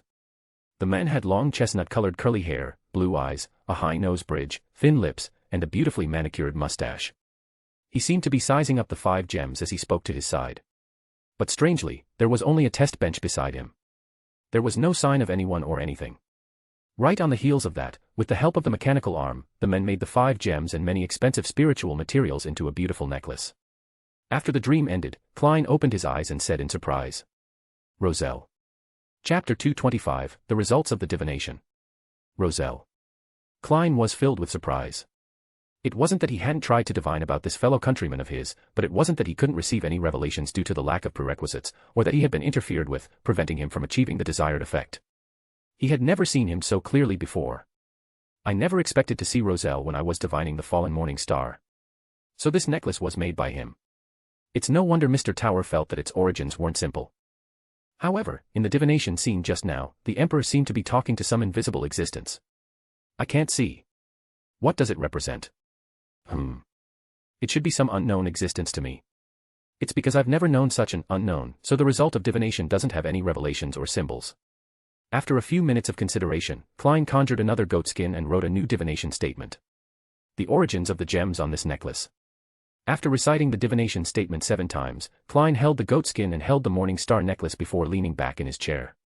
Since he had accepted Mr. Tower's money, he had to figure out the origins of the necklace. In seconds, Klein's eyes turned from brown to black as he entered a cogitation state. His eyelids drooped down as he saw the illusory and blurry dream. In the gray and shattered world, a dragon suddenly appeared. The dragon was dozens of meters long, and the scales on its body were made up of 5 colored gems. Overall, it looked less ferocious than the lizards that Klein knew. It was more beautiful. However, it wasn't in a good state. Its huge body was constantly rolling on the ground, and its face was extremely distorted. Even Klein could tell what it was afraid of. Arihog. The gem dragon finally fell silent after shouting that name. Then, the gem scales on its body peeled off and disappeared. Following that, the scene changed. On a hazy land, there was a huge stone pillar that was tens of meters tall. And above it was a tall dragon. The dragon crouched at the top of the stone pillar like a tiny mountain. Its body was covered in huge grayish-white stone scales, and its eyes were pale gold and vertical. With a whoosh, the 2 wings of the mind dragon spread open, almost covering the entire sky. Following that, scales that looked like gems fell under its wings. At this point, the scene shattered as Klein opened his eyes. So that gem dragon was hunted by another dragon. And from the hazy scene at the back, it seems like a dream. So that's a mind dragon. However, what does the gem dragon mean by Arihog before it died? Is it its own name, or the name of the dragon that killed it? Or does it mean something else? Sigh, that seems to be Dragonese. Unfortunately, I haven't learned it. Klein couldn't help but sigh as he placed the morning star necklace back into the junk pile. Yes, ever since he became a clown and could bring items into the gray fog without expending any energy, a corner of the ancient palace had formed a junk pile. Right now, there was a suitcase containing the Tree of Elders core, the telepathist formula he sold, as well as a stack of gold pounds he received from accepting the request. There was also some spare clothes and spiritual materials that hadn't been expended from the recent sacrifice. Now, there was another necklace of beyonders. Klein didn't plan on returning the fallen morning star to the tower that quickly. After all, he had previously mentioned that his blessed had been entrusted to investigate its origins. It was impossible for him to be that efficient. Furthermore, the results were obtained in less than a day. Mr. Tower might have some doubts about it. After all, the more difficult it was, the more precious it was. Therefore, it was more reasonable to return it to Mr. Tower in a week or two and inform him of the divination result. Besides, I've also made progress in my investigation of the house with the red chimney. If I were to really meet the mastermind behind Mr. Isaac's interference in my fate, this item might be of some help. Although it doesn't have any offensive means, it has all sorts of supportive abilities and recovery abilities. As for the offensive means, I still have to create flaring sun charms as soon as possible. Its power might even exceed that of sequence 7 or 6. Yes, tomorrow. I should be able to receive the report of Mr. Isaac's paranormal activity tomorrow. With this in mind, the expectant Klein prepared to leave the world above the gray fog. But at that moment, the illusory star that symbolized the sun began to expand and contract. Derek was requesting a sacrificial ritual. The sun has exchanged for the ingredients Mr. Tower needs. That was quick. Backlund, at the entrance of the Harvest Church on Rose Street. Looking at the perturbed young lady who was making a request, he asked thoughtfully, "Are you going to buy the potion ingredients of Swindler?" Hazel heaved a sigh of relief when she saw that he didn't directly reject her offer. She didn't harp on the topic as she nodded and said, "I've already digested the Marauder potion. I naturally have to seek to advance to sequence 8. From the looks of it, you haven't given up on the path to becoming a Beyonder," Ebner said after glancing at Hazel. From the looks of it, this lady wasn't frightened by the horror of the Beyonder incident. She's a lot more determined than in her original book. Is it because the primordial moon didn't hurt her family?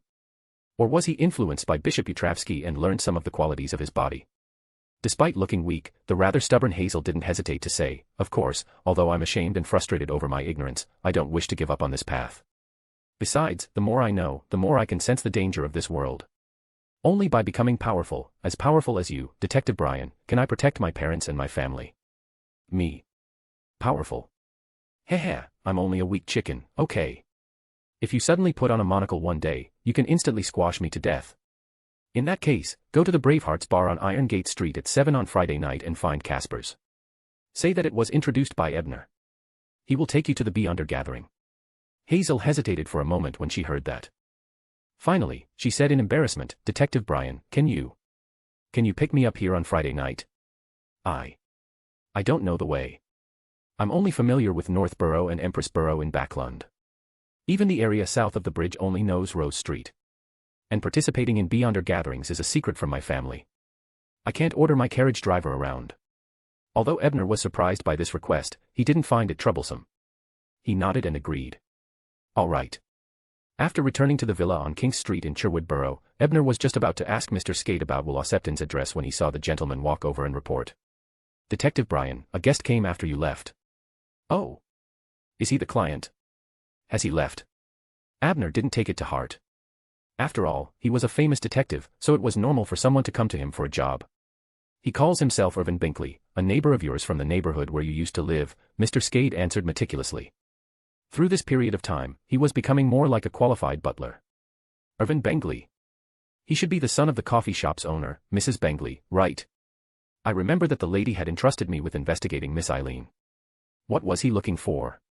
With this in mind, Abner asked. But Mr. Skade shook his head and replied, "I'm sorry, Detective Brian. He didn't say, but he said he would come again tomorrow afternoon." Got it. Ebner nodded slightly and left the matter at that. He then asked for Will Ossepton's address. "It's 66 Dalton Street in Northborough," Mr. Skade answered after a moment's hesitation. Although he was puzzled by the question, he didn't ask anything. Chapter 226, Meeting and Date. 66 Dalton Street in Northborough. Ebner nodded slightly. In fact, he knew the address. Back when Dr. R. Aaron was plagued by bad luck, he had once brought Klein there to find Will Ossepton. Unfortunately, they were late, and the snake had already rebooted. The reason why he asked Mr. Skade was only to confirm it again. After all, the butterfly effect he had created was already quite significant, so it was normal for any changes to happen. After returning to his room, just as he was about to take out the Book of Dead to study it carefully, his vision suddenly blurred. He saw an endless grayish-white fog. Then, he saw Derek praying for a sacrifice in a simple room. On the altar was a green hexagonal crystal the size of a goose egg. Crystal of 1,000 spell illusion. The sun has already been exchanged. Great, now all the ingredients for a polymath will be gathered. However, I advanced to Knowledge Keeper less than 2 months ago. I haven't finished digesting the potion yet. With this in mind, Ebner decisively followed his plan and bowed his head in prayer. Honorable Mr. Fool, I hope that the crystallized 1,000 spells will temporarily stay in your kingdom.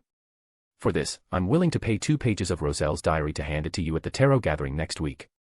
Since Miss Fane said that she could get Roselle's manuscript from Emma, she should be able to hand it to me within the week. But even if she didn't get it, it didn't matter. At most, she could fake another 2 pages. 2 to 3 seconds later, he heard a deep and majestic voice. Sure. Thank you very sincerely, Mr. Fool. The corners of Ebner's mouth curled up as he tapped his chest a few times. After all, he didn't know what the gesture corresponded to Mr. Fool. He couldn't just draw the crimson moon. Tuesday morning. After eating breakfast, Ebner wore his clown mask and took the subway to Northborough. As it was very likely that the Ossepton family would be investigated by the Nighthawks in the future, he didn't use his true appearance. Speaking of which, ever since the clown mask could be used to reconstruct a face, Ebner had given himself the face of Ironman Tony from his previous life. Of course, due to his lack of skill, he was only 80 to 90% similar. When they arrived at the villa at 66 Dalton Street, Ebner didn't choose to pull the doorbell. Instead, he entered the house by mimicking invisibility and opening the door. Strangely, he searched the entire villa, but he didn't see the wheelchair-bound figure. Will isn't here. He doesn't want to see me. Ebner frowned and walked to the door of the house. He extracted his aura and used scene retrack. Scenes flashed past, and Ebner quickly found what he wanted to know. He saw a maid in a black and white dress pushing a wheelchair out of the activity room. On the wheelchair was a little boy who wasn't even 10 years old. Young master, you will be admitted into the hospital from today onwards. Why you have to take good care of yourself. The maidservant began to sob as she spoke. Don't cry, Sarah. Draw a card. The child didn't look depressed at all. Instead, he smiled and comforted her. Then, he skillfully shuffled the cards and cut them before handing them to the maid. The maidservant pursed her lips and obediently took out one of them. What about the proper Wheel of Fortune? From the looks of it, you'll be able to seize the opportunity to get a new job, and your new employer will treat you very well, the boy said with a smile.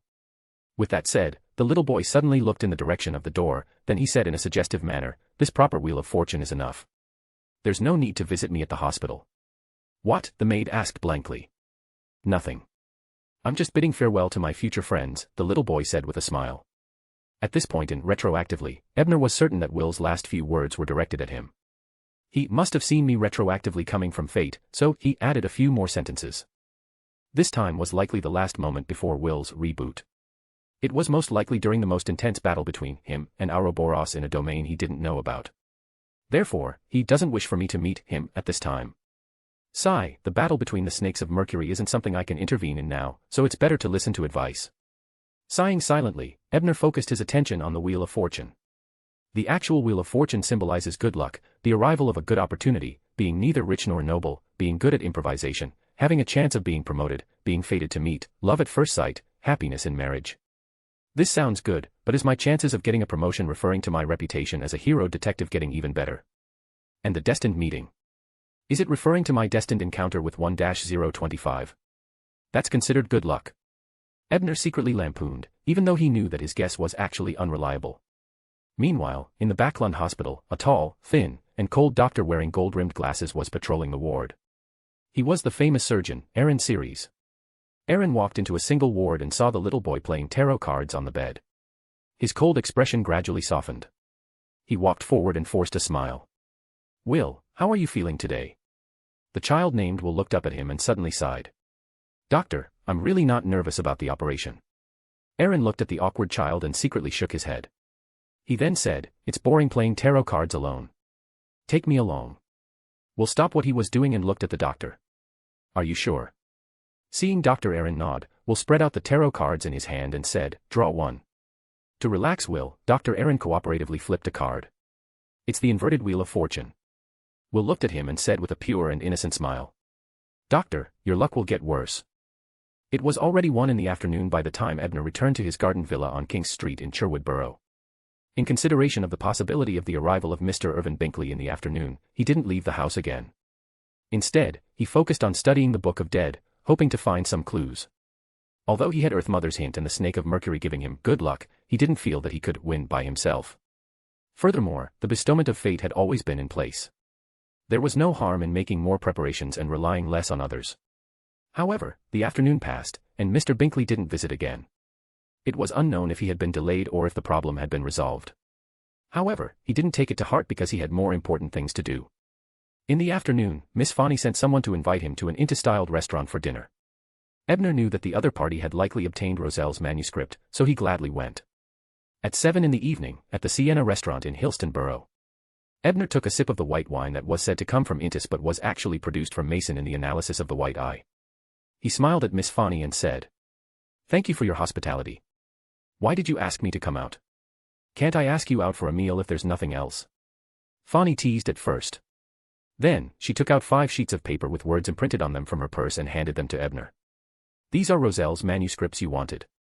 Before, Emma only collected this much because she was momentarily interested. Ebner took the manuscript, but he didn't read it immediately. After all, he didn't want to expose the fact that he could read such words. By the way, Emma will be going to the Royal Library tomorrow morning to read the documents. She should be able to find the information you need when the time comes. So, she has arranged to meet you at the Backlund University Library tomorrow night, Fanny added. At night. Backlund University Library. Ebner subconsciously repeated. He was fine with that, but why do all the ladies I know enjoy discussing matters in the middle of the night?